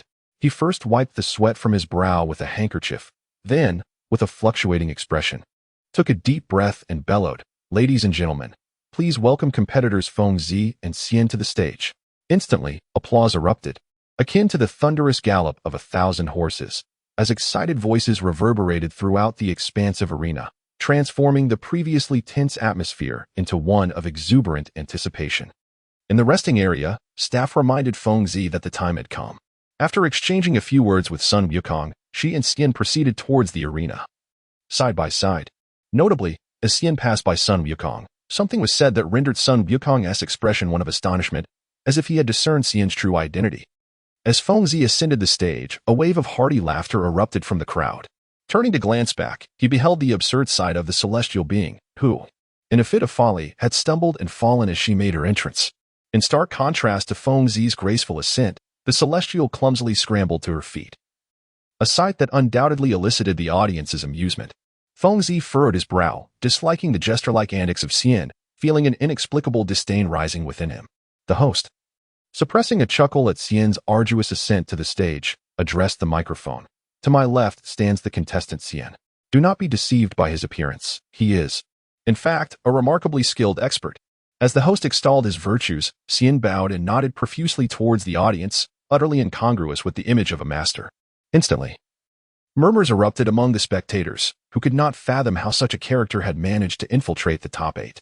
Was his fortune so exceptional that his opponents in the preliminary rounds were all disabled? Xian paid no heed to the audience's judgment, continuing his affected behavior, which irked Feng Zi considerably. This pretentious fellow was tarnishing the dignity of manhood. After a brief pause, the host began to introduce Feng Zi. "To my right stands a contestant whom I believe everyone is familiar with. He is the illustrious Feng Zi, champion of the previous World Martial Arts Championship." With the host's electrifying introduction, the stands erupted in thunderous applause and cheers, for many had not forgotten the once mighty Feng Zi, the fervent competitor who had dominated the martial arts arena. Feng Zi donned a headscarf atop his head, standing resolutely on the arena. Unfazed by the roaring tide of tens of thousands, his gaze unwaveringly fixed upon his opponent. To him, nothing beyond the peculiar was worthy of his attention. The host, noting the audience's fervor, as he had anticipated, nodded in satisfaction and proclaimed into the microphone, "The two contestants are ready. I hereby declare the competition officially commenced." As the contest began, the jubilant cheers and applause of the crowd ceased, their collective focus converging upon the stage. In that moment, amid the sea of spectators, only Feng Zi and Xian remained, leaving no room for distraction. Observing his opponent, a figure adorned with a playful grin, scratching his head and bouncing about with an air of nonchalance, Feng Zi felt a wave of disdain rise within him. The audience erupted in laughter at this display. Feng Zi's expression darkened as he clenched his fist, suppressing the tumult within, and a benign smile graced his face. "Feng Zi, bring down that old fool." "Yes, Feng Zi. Crush him," exclaimed Bulma and Long Qi, disregarding all decorum as they leapt to their feet, vociferously rallying for their champion. Feng Zi paid no heed to the two individuals, instead donning a serene smile as she gracefully advanced towards Xian. To the audience, it appeared as if she were merely taking a leisurely stroll, devoid of the tension and oppressive atmosphere characteristic of battle. Standing opposite her, Xian continued to flail about in a capricious manner, but as he observed Feng Zi approaching, an inscrutable glimmer sparkled behind his glasses, hinting at the thoughts swirling within his mind. Feng Zi approached Xian, closing the distance to less than half a meter, an exceedingly perilous proximity for two combatants. Any movement from either side could prove fatal. Yet, the two appeared more like long-lost friends than adversaries. One feigned madness while the other bore a smile. Xian continued to leap about, eliciting laughter from the audience. After a brief silence, Fengzi inquired, "Should I address you as Xian or as God?" Xian paused, his expression shifting dramatically, only to swiftly mask his astonishment. Before Xian could respond, Fengzi declared, "Regardless of the title, I have but one intention, to transform you into a monster." With that, regardless of whether God comprehended his words, Fengzi's right hand shot up, his clenched fist striking Xian's face with precision. The sound of shattering glasses echoed as Xian's facial muscles convulsed from the force of the blow. Though Xian attempted to evade the strike, Fengzi's speed was overwhelming, and he ultimately failed to escape. God could scarcely believe that Fengzi, with a friendly smile, would suddenly unleash a punch upon his face. Chapter 121. Fiery Fury. Xian was caught off guard by Fengzi's unexpected assault, which landed squarely on his face. The glasses shattered instantly, and a stream of blood trickled from his nose, revealing the unforgiving power behind Fengzi's punch. Fengzi preferred not to elaborate further and swiftly launched his offensive. The reason for his urgency was the sight of the divine name gradually changing hues, transitioning from white to crimson, indicating that this being was seething with rage and was on the verge of transforming into a monstrous form. As Fengzi sprinted forward, her fingers gradually curled into a fist. With a fierce stomp of her right foot, the floor cracked and thundered beneath her, propelling her into the air like a seagull skimming the ocean's surface, tracing a perfect arc in the sky. In an instant, 1 foot, accompanied by a whistling gust of wind, reached the deity before anyone could utter a gasp. The deity, now fully aware, was enraged, shedding any pretense. His fury compelled him to unleash a formidable counterattack. With narrowed eyes, he wiped away the blood trickling from his nostrils and, in a heartbeat, vanished from his original position. Simultaneously, he extended his hands with remarkable speed, seizing the ankle of Fengzi's airborne kick. With a swift, powerful motion, he spun her body in midair before launching her high upwards. Then, with a fierce roar, he arched his back and slammed her down to the ground. Gasps erupted from the audience as they rubbed their eyes in disbelief. How could the seemingly disheveled and comical man transform into such a powerhouse? His speed was terrifying, and his strength and technique were astonishingly formidable. With a resounding crash, the floor shattered, debris scattering everywhere, creating a shallow pit in the ground. After Fengzi's back struck the surface, the immense recoil propelled her more than a meter into the air. Mid-flight, she arched her back, landed on one hand, and with the other, she rubbed her aching spine, kneeling on the ground. "Wow, this battle is incredibly fierce," exclaimed a burly man in the stands, utterly mesmerized. Indeed, this single exchange, marked by an overwhelming collision of speed and power, had sent their senses into a state of absolute shock. Observing Fengzi as she gingerly stood up, massaging her slightly pained back, and glancing at the spiderweb-like cracks sprawling across the once solid floor, along with the debris littering the shallow pit at the center of the arena, a singular word arose in the minds of all the spectators: monster. The wind surged forth, expanding like a blossoming flower, as she gazed upon the enraged deity. A thrill of excitement dancing upon her lips, without uttering a word, she leapt once more into the fray. As she approached the divine presence, she soared into the air, her form spiraling with breathtaking speed. Her legs spread wide, mirroring a tornado, she unleashed a ferocious barrage of strikes aimed at the deity's head, delivering a relentless succession of 7 or 8 powerful kicks, each more fierce than the last. With a mere hair's breadth, the deity evaded her assault, and upon landing, her legs transformed into 2 indistinct shadows, ceaselessly continuing their onslaught, striking left and right. Each kick stirred up a cloud of dust from the ground, a testament to her astonishing velocity. Under the relentless barrage of such formidable and rapid attacks, the deity found no opportunity for counterattack, forced instead to evade and defend, retreating continuously while maintaining an impenetrable guard. No one could witness the sudden, manic laughter of the attacking figure, her face betraying a fierce and savage battle intent. At this moment, he had become utterly immersed in the exhilaration of battle. For 3 years, Fengzi had been diligently training, honing his skills, and rarely engaging in combat with outsiders, leaving him on the brink of madness from his pent-up energy. At this moment, the sole thought consuming Fengzi's mind is to unleash the pent-up frustration accumulated over the past 3 years. She craves the exhilarating release of engaging in combat. Reveling in the thrill of triumphing over her adversaries, nothing else holds any significance. Cheers. With a low growl, Fengzi unleashed a leg that seemed to transcend the very limits of speed, transforming into a swift bolt of lightning that burst forth from the hazy shadows of dust. It struck firmly against the chest of the unsuspecting deity, causing the divine figure to be propelled like a cannonball, with a resounding boom. With a resounding crash, he fell onto the arena, subsequently rebounding to kneel upon the ground. His posture mirrored that of Feng Zi from before, with one hand supporting himself on the ground while the other rested upon his back. His brow furrowed slightly, a reflection of the pain radiating from his spine. Truly, it is a testament to the cyclical nature of fortune, reminiscent of the saying, 30 years in the East, 30 years in the West. The rapid changes left the audience momentarily bewildered, as the dazzling display of movements introduced them to the true and terrifying prowess of Feng Zi for the very first time. The principle behind that kick is remarkably simple: relentlessly assault the opponent with rapid strikes until they acclimate to the speed of the onslaught. In that fleeting moment, deliver an even swifter and more powerful blow. Under such circumstances, there exists a 99.9% likelihood that the opponent will be struck. Though this is particularly true in relation to Feng Zi, who is exceptionally skilled, others attempting this maneuver may not achieve such a high success rate. Come, let us engage in a spirited battle, Feng Zi exclaimed with enthusiasm, addressing the deity. A glimmer of surprise flickered across the deity's features as he gradually became intrigued by Feng Zi, silently contemplating. This young man is remarkably impressive. He has attained such a level without advanced guidance. It seems I have underestimated him. Those capable of defeating the formidable King Piccolo are indeed extraordinary. In light of this, allow me to witness the true extent of your power. If it is said that this young man has triumphed over me, then the task of vanquishing Big shall not fall to me, but rather be entrusted to him and Sun Wukong to confront. As I contemplated this, the deity finally erupted with the majestic aura befitting a divine being, commencing to exert its full strength and approach the contest with utmost seriousness. Almost simultaneously, two figures shot forth like lightning, swiftly intertwining amidst a tempest of ferocious power. Their elbows collided with a resounding force, each strike a testament to their unwavering tenacity.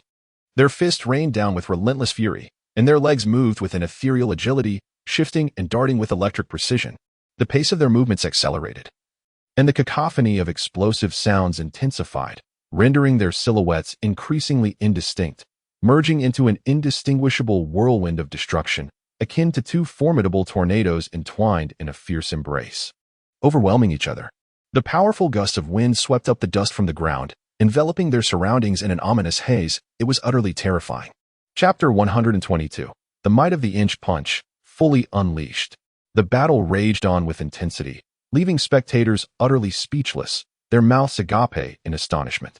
Such a breathtaking spectacle captivated the thousands in the stands, who felt as though they were partaking in the clash themselves, their palms slick with sweat.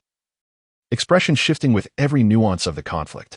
In the resting area, Klin, Lepin, and the other finalists gazed in awe at the clash between Feng Zi and the deity, recognizing it as an entirely different realm of combat, surpassing the limits of ordinary mortals. A truly extraordinary confrontation. Wukong, Feng Zi's opponent. What is the true identity of that elder? Klin inquired, turning his head only to find Sun Wukong, his expression grave, intently observing the match. The opponent of Feng Zi is an exceptionally formidable individual, Wukong remarked, his gaze unwavering. For Feng Zi to emerge victorious in this contest will be exceedingly challenging. As the battle progressed, Feng Zi and the deity took turns being sent flying, either creating shallow craters in the ground, shattering fragments of the flooring, or causing the entire arena to tremble and resonate. Each time one was struck away, they would promptly leap back into the fray, engaging once more with the pursuing shadow. In the stands, the spectators were ablaze with excitement, their faces flushed, their enthusiasm palpable. Yet they bit down hard on their teeth, refraining from uttering a sound. They clutched their fists tightly, fearful that a single utterance might disturb the titanic clash unfolding before them, resulting in an eerie silence that enveloped the venue. The ferocious and intense confrontation continued unabated. And amidst this turmoil, Feng Zi remained unaware of the profound impact his performance had on the deity. Setting aside his youth, the sheer magnitude of this fervent display left the deity breathless. The young man's power seemed to be escalating constantly. No, this is impossible. No one can advance at such a pace. Could it be that he has been holding back all along, gradually revealing his strength? Astonishment washed over the deity's face as his limbs struggled to keep pace with Feng Zi's movements, a burgeoning sense of helplessness beginning to take root within him. With each punch, the ground trembles as if it were being split asunder, and every kick shatters the very pillars of the arena. The floor of the ring, spanning dozens of square meters, lies in ruin beneath the relentless assault of the two combatants, cloaked in a haze of dust and debris, leaving only two indistinct silhouettes visible. As the battle escalates, both fighters simultaneously unleash a powerful strike that reverberates through the air, causing Fengzi and Shin to spiral outward, creating a significant distance between them before they finally touch the ground. Upon landing, Fengzi swiftly lunges forward once more, while Shin casts a complex glance at the approaching Fengzi. In a sudden burst of energy, he leaps high into the air, bending his legs and retracting his form. As if imbued with an extraordinary power, with a commanding shout, he declares, "Lie down." The ensuing collision between the two is a spectacle of raw force, sending shockwaves through the air and visibly distorting the atmosphere around them. In an instant, they separate, yet Fengzi remains steadfast, while Shin stumbles back several meters before regaining his balance, clearly indicating the disparity in their strengths. Fengzi did not linger for even a moment. His figure abruptly vanished from the arena, moving with a terrifying swiftness that resembled instantaneous teleportation. At his level of prowess, his speed surpassed even the propagation of sound, reaching what is known as the speed of sound. In an instant, the expression on Shin's face shifted dramatically as a sense of foreboding surged within him. He suddenly became acutely aware of an intensely chilling current of air surging towards him from the left. There was no time to ponder the nature of this phenomenon. His body reacted instinctively. In the blink of an eye, he found himself suspended 2 meters above the ground as a piercing, shrill gust of wind rushed beneath him, creating a violent turbulence in the air. Immediately thereafter, a thunderous explosion resonated from behind Shin. With a smile gracing the corners of Fengzi's mouth, he began to unleash his full potential. For the first time since the commencement of the match, he executed but unlike before, he now employed his power at level 28, yielding a result that was nothing short of extraordinary. Each punch he threw was infused with an overwhelming surge of energy from within, instantly magnifying the force of his strikes by several dozen times. Shin, still haunted by the earlier confrontation, descended from the air, glancing back to witness the dissipating dust revealing a deep crater on the arena surface, with the bricks utterly shattered within it. He stood in astonishment, grappling with the sheer magnitude of such power. But there was no respite. Fengzi, fully unleashed, closed in on Shun with astonishing speed, surpassing him effortlessly. Before Shun could regain his composure, Fengzi commenced a relentless and terrifying barrage of attacks. Boom, boom, boom. The cacophony of sounds intertwined to form an unmelodious symphony. With each swing of Fengzi's fists, new craters marred the ground, and Shin, desperately attempting to evade, resembled a clumsy ballet dancer. Yet the spectators found no humor in the spectacle before them. Fengzi's fists, charged with energy, erupted forth in an instant. Only the keen-eyed could discern that it was not a case of striking from a distance, but rather that his fists tore through the air, creating shockwaves with every movement. Is there truly such an extraordinary martial art in this world? Good heavens! What am I witnessing? I can hardly believe it. Is this merely a cinematic effect? Sigh. Watching Fengzi's combat was an absolute obliteration of one's confidence. In the resting area, Leping shook his head with a knowing smile, while his companion, Clint, nodded in agreement, profoundly acknowledging the truth of the matter. The host, standing in a corner, murmured into the microphone, "Oh, my God. Please tell me this is just an illusion. Not real, not real." Chapter 123, Ascending to Level 29. On the arena, Shin was twisting and turning, awkwardly evading, his clothing tattered and resembling that of a beggar, with cuts appearing due to the turbulent energy swirling through the air. "You scoundrel, is running all you know?" Fengzi exclaimed in frustration. With that, he pivoted on his left foot, spinning rapidly and conjuring a gust of wind that billowed his attire. He executed a kick. His foot, charged with power, appeared before Shun in a flash, aimed directly at his chest, the speed startling even Shun. As Shun barely managed to sidestep, that foot vanished, and Fengzi, propelled by the force of his rotation, soared into the air. His left leg replaced the retracted right, striking like lightning in a sweeping motion aimed at Shin's head. Shin leaned back to evade, but Fengzi's right foot emerged unexpectedly at his chest. The ferocity of the blow launching Shin backwards, crashing to the ground with a resounding thud, sending dust flying. Excellent. Well done. Truly worthy of the former champion of the world's foremost martial arts tournament. Wind Purple, persevere and vanquish this lecherous old man. In the instant when the deity collapsed, Fengzi's figure surged forward, accelerating abruptly to stand before the divine being. A sly grin adorned his face, revealing a set of gleaming white teeth that glimmered with a chilling light under the sun's radiance. Bang! Feng Zi delivered a decisive punch that sliced through the air with force, striking the deity's chest with astonishing speed and power. The visage of the deity contorted in agony, as searing pain rendered the entire body paralyzed. The heart convulsed abruptly, and a spray of crimson mist erupted from the mouth. The divine form, merely that of an ordinary human, could scarcely withstand such a horrific assault. In the next moment, overwhelmed by the intensity, consciousness faded away. Experience 2650. A melodious notification resonated in Feng Zi's mind, seamlessly transitioning into another voice. Upgrade. So enchanting. Feng Zi swears that this is the most melodious sound in the world. Each hint signifies a substantial enhancement of his abilities, indicating that he shall grow ever stronger. The entire venue erupted in fervor, with resounding applause and cheers directed towards Feng Zi, while no one paid any heed to the fainted deity. There is a saying that aptly encapsulates this reality: the victor shall be crowned, while the vanquished shall be scorned.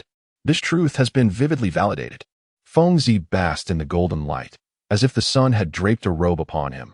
Yet, unbeknownst to all, this radiance was not the sun's embrace, but a testament to the glory and strength of a formidable warrior. Level 29. According to the ratio of 1:6 between humans and monsters, Feng Zi could contend with creatures of level 174, an extraordinary prowess that undoubtedly placed him among the strongest in this realm. In the resting area, Clin and Lepin exchanged glances, their eyes reflecting astonishment. They had believed that 3 years of diligent training would allow them to surpass the likes of Sun Wukong and Feng Zi. However, Feng Zi's current performance shattered that notion entirely. He was overwhelmingly powerful, displaying an unfathomable degree of both speed and strength. All were acutely aware of their limitations. Clin, Lepin, and even Tian Xinhan recognized the insurmountable gap in power showcased during Feng Zi's match. What could be said of Sun Wukong in comparison to Feng Zi? Clin glanced over at Sun Wukong, who stood there with a serene expression, seemingly at ease, and a wave of curiosity stirred within him. Feng Zi descended from the arena, returning to the resting area, where Sun Wukong greeted her with a smile. "Feng Zi, I can't believe you are strong enough to defeat such an opponent." He deliberately obscured his divine identity, yet Feng Zi was well aware, and it was unspoken between them. Regardless of the nature of my adversary, as long as they are worthy of a good thrashing, I shall prevail," Feng Zi replied with a grin. At that moment, Tianjin Fan interjected, "Wukong, it seems your turn to compete is next." Sun Wukong nodded, and Feng Zi inquired, "Who is your opponent?" "A rather enigmatic woman," Sun Wukong remarked while glancing at Chi-Chi in the resting area, scratching his head with a wry smile. Feng Zi paused for a moment before stating, "Well, although her level is somewhat inferior, she will suffice for the task at hand." Upon hearing this, Sun Wukong and the others were momentarily speechless.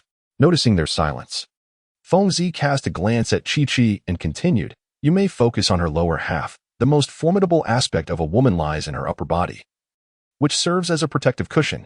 The expressions of the onlookers turned peculiar, and Feng Zi questioned, "Have I erred? Is there a difference in the anatomical structure of women?" Chapter 124. The calm before the storm. The matches were proceeding with fervor, and finally, it was Sun Wukong's turn to compete. However, his opponent turned out to be the only female among the top 8 contenders, which made it difficult for him to unleash his full potential. Consequently, he defeated his rival while intentionally holding back. What truly astonished everyone was the subsequent declaration from the female contestant. "I am your fiancée." Gasps filled the arena. Even Feng Zi, usually carefree, displayed a look of astonishment, while Krillin and the others were left slack-jawed, unable to close their mouths. Sun Wukong's opponent, the indignant woman, was indeed his fiancée. Everyone was baffled, pondering when Sun Wukong had met such a beautiful betrothed. Through the ensuing dialogue between the two, the audience gradually realized that this stunning and skilled young woman was none other than the daughter of the Bull Demon King, whom Wukong had encountered during his childhood quest for the Dragon Balls. Amid the cheers and shouts of the audience, Sun Wukong took Chi-Chi's hand and descended from the stage. The host, seizing the moment, proclaimed into the microphone, "Behold, this is the first couple to emerge from the World Martial Arts Tournament. Let us shower them with applause." The applause erupted, resounding like a stampede of horses across the venue. In the stands, Bulma expressed disbelief. "I never imagined that someone would actually like Wukong." Meanwhile, Master Roshi, displaying his usual frivolity, chuckled, "It's not so surprising that someone likes Wukong. What is truly remarkable is that someone would fancy Feng Zi." "Go away." Bulma fiercely twisted Master Roshi's arm, causing him to cry out in pain, though it was uncertain whether his cries were genuine or feigned. attracting the attention of onlookers. Oolong, filled with envy, remarked, "Logically speaking, there should be someone who appreciates a handsome fellow like me. You pig-headed fool, don't discourage me." In the resting area, Sun Wukong and Chi-Chi approached. Upon seeing Chi-Chi nestled against Sun Wukong, tightly gripping his arm with her head resting on his shoulder, exuding an aura of sweetness.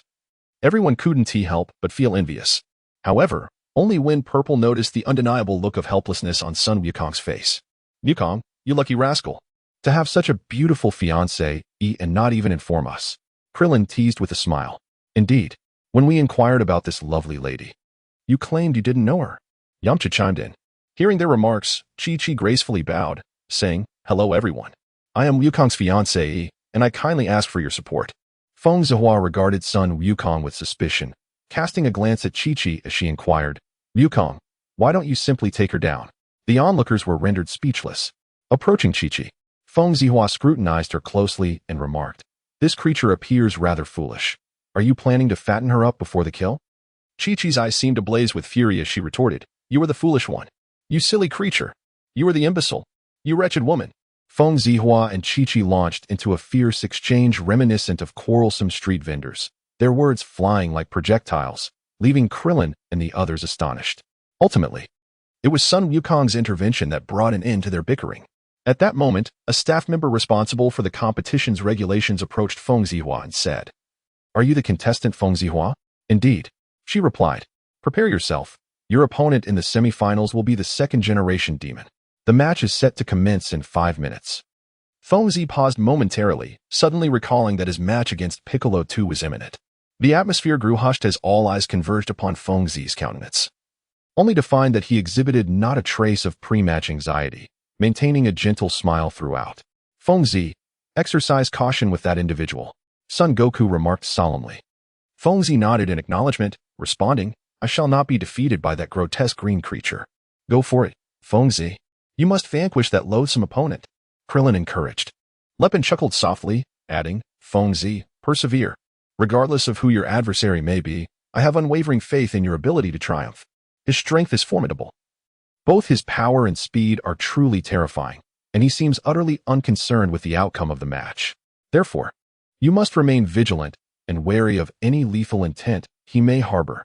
Tianjin Fan cautioned, his brow furrowed. He was the only one among them who had faced Piccolo and thus possessed the most authority on the matter. Feng Zi smiled confidently and said, "Rest assured. I will certainly defeat him. I swear on my manhood." As she uttered the latter part, a glimmer of determination sparkled in her eyes as she gazed at the approaching Bic. The crowd followed her gaze, and there stood Bic, cold and menacing, declaring, "It is you, the one called Feng Zi. I shall ensure your demise, offering your blood as a tribute to the past. You are guilty. As a monster. Do not dare to speak nonsense before me. Monsters will ultimately be vanquished." Feng Zi scoffed, her confidence rooted not in naivety but in solid foundation. Her level surpassed his by more than 10. Thus, Feng Zi was certain that victory was hers. Chapter 125, Defeating Bic in a Flurry, Part 1. At either end of the arena, Feng Zi and Bic stood resolutely. The host rambled on, introducing the two combatants, yet neither Bic nor Feng Zi paid heed to the words spoken. A silence, laden with tension, enveloped the atmosphere, akin to a thick morning fog. Swirling around them, Feng Zi's gaze was piercing, reminiscent of a sharp blade gleaming with lethal brilliance. Bic's expression was profoundly indifferent, like ancient ice that had never thawed, exuding an aura of chilling despair. The pupils of Feng Zi constricted and dilated, a subtle smile gracing his face as he succumbed to a state of heightened excitement. Perceiving the battle as a form of entertainment, an extraordinary feat only he could achieve. Even before their duel commenced, an odd atmosphere enveloped them. It seemed that at the intersection of their gazes, sparks erupted, igniting flames of fierce intent. Feng Zi yearned to bring down Piccolo, while Piccolo harbored a deadly desire to eliminate Feng Zi. A cold smirk played upon Piccolo's lips, his eyes glowing with a fierce red light. An unfathomable aura emanating from him, instilling a sense of dread in Feng Zi. As Feng Zi sensed the overwhelming energy radiating from Piccolo, his eyes narrowed, and his own aura suddenly erupted. In a silent clash, the two engaged in a battle of wills. The nearest host felt the surrounding air thicken, each breath becoming a laborious task. With astonishment, he glanced at the two combatants on the stage, experiencing an unprecedented sense of imminent danger, akin to being caught between two ferocious lions. I declare the match to begin, the host proclaimed, his voice strained as he struggled to articulate the words into the microphone. Before hastily retreating from the arena, the audience erupted into applause and cheers, their spirits lifted as they fixated on the stage, eagerly awaiting the clash between Feng Zi and Piccolo. A cacophony of sounds erupted as Feng Zi and Piccolo remained unfazed, their energies colliding and generating countless whirlwinds at the point of contact, creating a symphony of noise as they churned against the air. Suddenly, they launched into action simultaneously. Their figures blurred in place, vanishing from the arena in an instant, their speed astonishing beyond belief. Not only was it difficult for the spectators to perceive their movements, but even those in the resting area, like Krillin, found it challenging to catch a glimpse of their trajectories. Overwhelmed by the sheer velocity that incited feelings of inferiority within them. With a thunderous boom, the entire arena trembled, a visible shockwave radiating outward. The ground rippling as though a stone had been cast into still water, dust swirling as concentric circles spread forth. Locking his gaze firmly on Piccolo, Feng Zi unleashed his right fist with unparalleled force, the air vibrating as if it were being torn apart, producing an astonishing explosion of energy. A sinister glint flashed across Piccolo's face, a demonic terror emanating from his brow as he swiftly brought his arms up in defense. Feng Zi's fist was halted before Piccolo's chest, restrained by two powerful arms. Suddenly, Feng Zi crouched down, channeling his strength through his legs, propelling himself upward as his left fist shot forth, a whirlwind of determination driving him to launch a relentless assault on Piccolo from both sides. Piccolo's hands moved in a rapid, intricate dance, meeting Feng Zi's strikes with terrifying speed, creating an onslaught of sound as their fists collided, leaving behind a flurry of afterimages. In a sudden twist, Feng Zi deftly maneuvered her body like a water snake, shifting to the side as her left foot launched a fierce kick aimed directly at Piccolo's groin. Ever vigilant, Piccolo's expression changed upon witnessing such a treacherous move. He swiftly retracted his hands, reaching out to grasp Feng Zi's thigh. However, Feng Zi appeared to have anticipated Piccolo's next action, instantly pivoting with a full 180-degree turn. Her body spun with the ferocity of a dragon emerging from the sea, executing a powerful roundhouse kick that struck Piccolo squarely in the chest, staggering back several meters. Piccolo's eyes burned crimson, enveloped in a tempest of murderous intent. With renewed vigor, Feng Zi surged forward once more, prompting Piccolo to respond with a chilling smirk as he launched his counterattack. In the stands, Krillin turned to the engrossed Goku, asking, "Who do you think will win?" Goku, maintaining a serene focus on the match, replied, "Feng Zi has yet to unleash her full strength." "Is that so?" Krillin, taken aback, gazed skeptically at the fierce duel unfolding before them. On the arena, Feng Zi and Piccolo had locked their arms in a stalemate, akin to a bullfight, their heads pressed against one another, neither yielding an inch.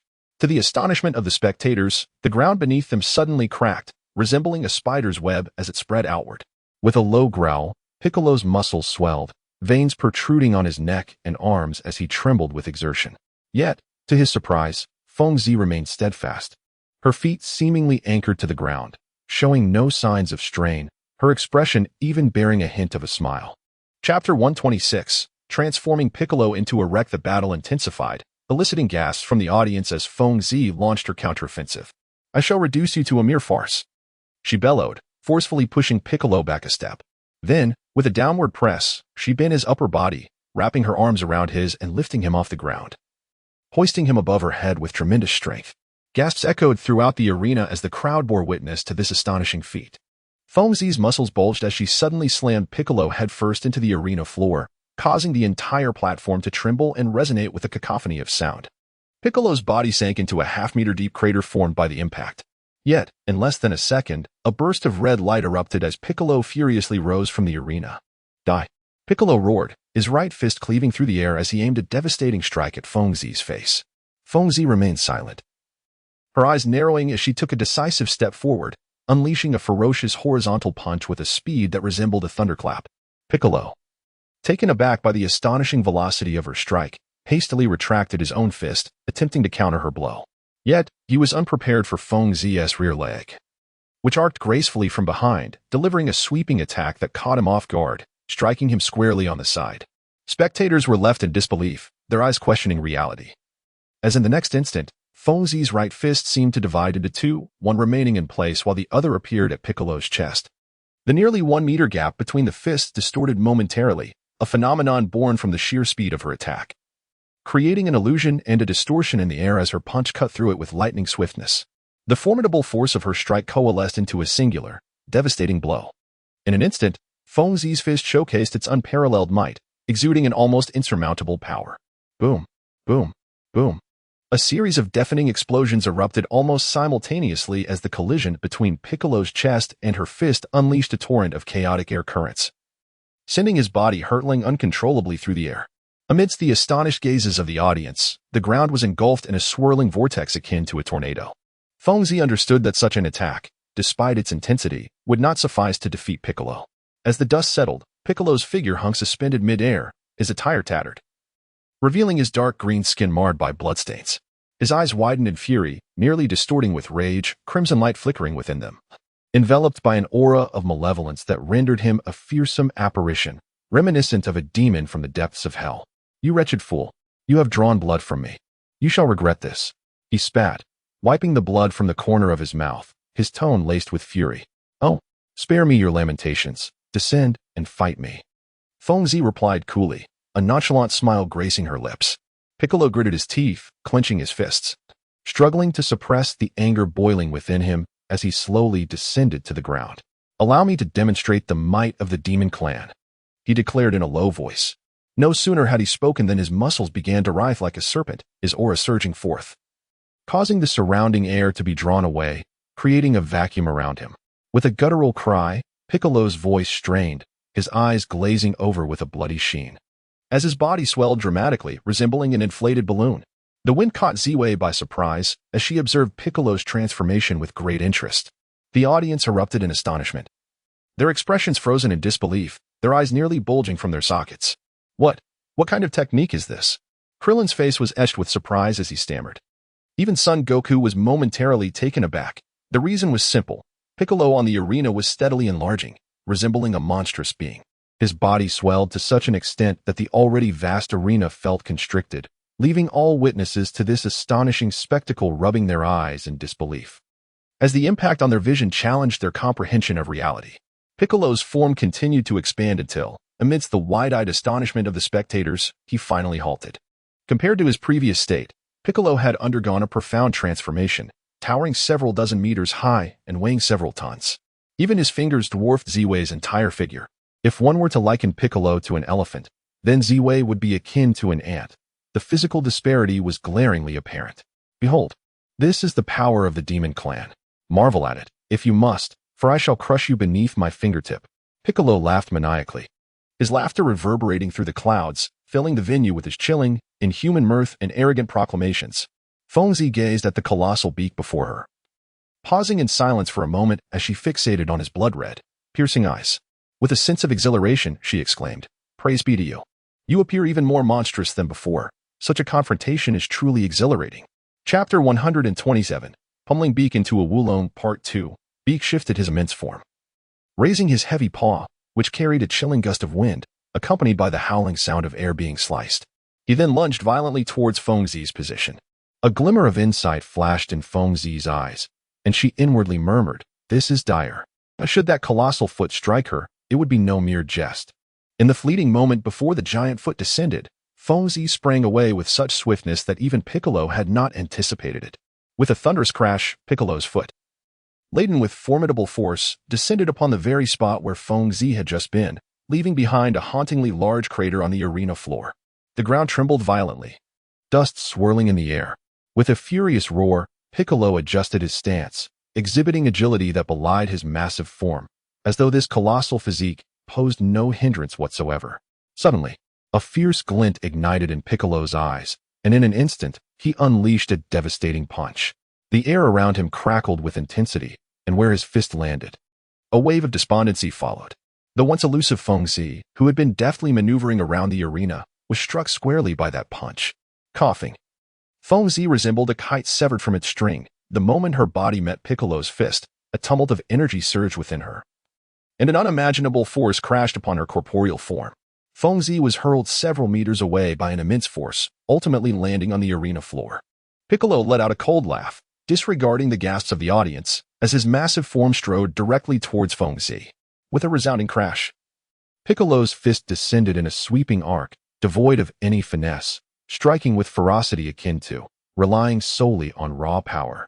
Feng Zi swiftly pivoted his body, evading danger by sidestepping just in time as Piccolo's fist grazed past him. The ground bore a deep crater, identical to the previous one. With a thunderous crash, Piccolo's fist descended once more. Feng Zi, caught unawares, was struck by the colossal blow, the overwhelming force rendering him breathless. The cacophony of impacts resonated in a relentless rhythm. Debris flying, bricks shattering, and a cloud of dust enveloping the arena, obscuring everything, including Feng Zi himself. The audience could only witness the towering figure of Piccolo, furiously swinging his fists, relentlessly pounding the arena, as if venting some pent-up fury. In the resting area, Krillin and others collectively held their breath for Feng Zi. Even the usually composed Sun Wukong displayed concern, and all silently wished for Feng Zi's safety. In the stands, Bulma's complexion turned pale, witnessing the scene before her. She felt an agonizing ache, as though she herself were the one being struck. Piccolo eventually halted his ceaseless assault, panting slightly as he surveyed the ravaged arena. In the wake of his ferocious onslaught, the entire platform had buckled, leaving a surface riddled with craters of varying sizes, reminiscent of the moon's surface. A sight of utter devastation. Rubble lay strewn everywhere, and the arena itself had tilted, making it nearly impossible for an ordinary person to stand upon it. A testament to the terrifying nature of his previous attack. As the dust settled, the once blurry scene grew clearer. Instantly, thousands of gazes converged, each brimming with a spectrum of emotions: surprise, concern, horror, and panic. In the next moment, both Piccolo and the entire audience were astounded to discover that Feng Zi was nowhere to be seen on the platform. Where had he vanished? Piccolo's eyes widened in disbelief as he clenched his fists, internally screaming, "This is impossible. It cannot be. That accursed human could not have evaded my assault." Yet reality contradicted his thoughts. Feng Zi had vanished without a trace, disappearing right before his eyes. In other words, all of his previous attacks had been in vain. As confusion and rage welled within Piccolo, a chilling voice echoed from behind him. Even if your body has grown larger, the disparity in levels remains. Thus, no matter how powerful your strength, it cannot keep pace with my speed. It is all futile. Piccolo's complexion shifted drastically, his expression turning grim, his eyes sparkling with astonishment. The pride of a demon king had been ruthlessly shattered by a mere human, leaving him in an unprecedented state of turmoil, confusion of thought, chaos of emotions. Heavenly realms. Can you see? That madman is still alive and well. It is utterly inconceivable. How did he escape? Incredible. Go, madman, and vanquish this giant. The audience erupted into a fervor, as if a pot had boiled over, with everyone fervently shouting, expressing their excitement and astonishment. This tumultuous match was precisely what they had longed to witness. Bic turned his body, and in his line of sight stood Feng Zi, resembling a statue of a war god, her face adorned with tranquility and a smile, her fierce battle spirit dancing vividly in her brows. Ah, indeed. Your newfound ability to enlarge seems quite intriguing. It appears I too can transform. Feng Zi suddenly exclaimed, as if recalling something. Bic gazed at Feng Zi in astonishment, unable to comprehend her intentions, but within mere seconds, his bewilderment morphed into profound shock. As soon as Feng Zi finished speaking, he muttered something under his breath. And in the next moment, a faint sound erupted, followed by a surge of white mist, causing the arena to tremble noticeably. Ah, how outrageous. Could it be? Another giant. Are these two creatures truly monsters? Before long, Feng Zi's form transformed, becoming as colossal as Piccolo, his stature resembling that of a mountain, standing tall among the clouds. Unlike Piccolo, whose transformation required a gradual process, Feng Zi underwent his metamorphosis instantaneously. In the stands, Bulma was left astounded. Her mouth agape. When did Feng Zi acquire the ability to transform, just like that second-generation demon? Oolong stared in disbelief at the towering Feng Zi and exclaimed, "This should be the transformation technique that Paulu and I learned at the Southern Transformation Kindergarten, right?" Indeed, it is the transformation technique, one of the skills nearly forgotten by Feng Zi. Chapter 128, A Resounding Victory. The transformation technique, as its name implies, allows one to become any desired person or object. Although it is limited to a duration of 5 minutes, it is far from trivial, for when the need arises, it can yield immeasurable effects. Feng Zi and Bic locked eyes, their heights now equal, rendering any notion of physical advantage obsolete. A flicker of brilliance shone in Bic's gaze, betraying the turmoil within him. He was uncertain whether he felt anger or fear. The very human who had once triumphed over the great demon king Bick now presented an unexpected challenge. "Let us begin," Feng Zi exclaimed, stepping forward with his colossal frame and, harnessing the momentum of his lean, unleashed a powerful punch. Naturally, Bick was not foolish enough to remain stationary and await his fate. In an instant, he swiftly raised his arms in defense, positioning his elbow across his chest to shield the vulnerable area from the impending strike. With a smile playing at the corners of his mouth, Feng Zi unexpectedly altered the trajectory of his fist, catching Piccolo off guard. With a swift whoosh, the wind roared in fury as his fist stirred the air, creating rippling waves. Feng Zi's fist descended from the horizontal plane, transforming into a claw that, with lightning speed, grasped one of Piccolo's massive thighs. Up. Feng Zi's face flushed with exertion, his body surging with energy as blood coursed rapidly through his veins. Harnessing his explosive strength, he concentrated his power in his wrist. To the astonished eyes of the audience, Feng Zi executed a one-handed technique reminiscent of uprooting a willow tree, leveraging his immense strength to lift Piccolo's colossal form into the air. Piccolo could hardly believe it, and what was to follow proved even more difficult for him to accept. With a thunderous crash, Feng Zi hurled the raised Piccolo down onto the arena, causing a resounding explosion that led to the platform's collapse. The ground sank beneath them, and the tremors radiated outward for 100 meters, showcasing the astonishing and terrifying power unleashed. Though such a massive body amplified strength, it also revealed a critical vulnerability. The larger the target, the easier it was to strike. Moreover, in such a confined space, Piccolo could not accelerate to his utmost potential. Thus, at this moment, he was nothing more than a target. As the words left his mouth, Feng Zi suddenly sat down, thudding onto Piccolo's enormous frame. Boom, boom, boom. With fervor, he unleashed a relentless barrage of punches, each infused with the force of a short strike. Under the onslaught of such frenzied attacks, Piccolo found himself unable to evade, becoming an unwilling human punching bag. The audience erupted in excitement, their spirits soaring as Feng Zi's seemingly mad actions stirred the latent violence within them. A voice rang out from the crowd. "Go, you madman. Flatten him." An overwhelming passion took hold, and, spurred by an unknown leader, everyone rose to their feet, shouting hoarsely, completely abandoning their usual composure. In the resting area, Krillin and the others watched in astonishment, grappling with a scene beyond their wildest imagination. "Have they all gone mad?" Krillin mused aloud, his mouth agape. Leping nodded in agreement, a wry smile gracing his lips. Perhaps Feng Zi possesses a unique charisma of his own. Or maybe this invisible force has captivated everyone. Truthfully, he admitted, I too feel a surge of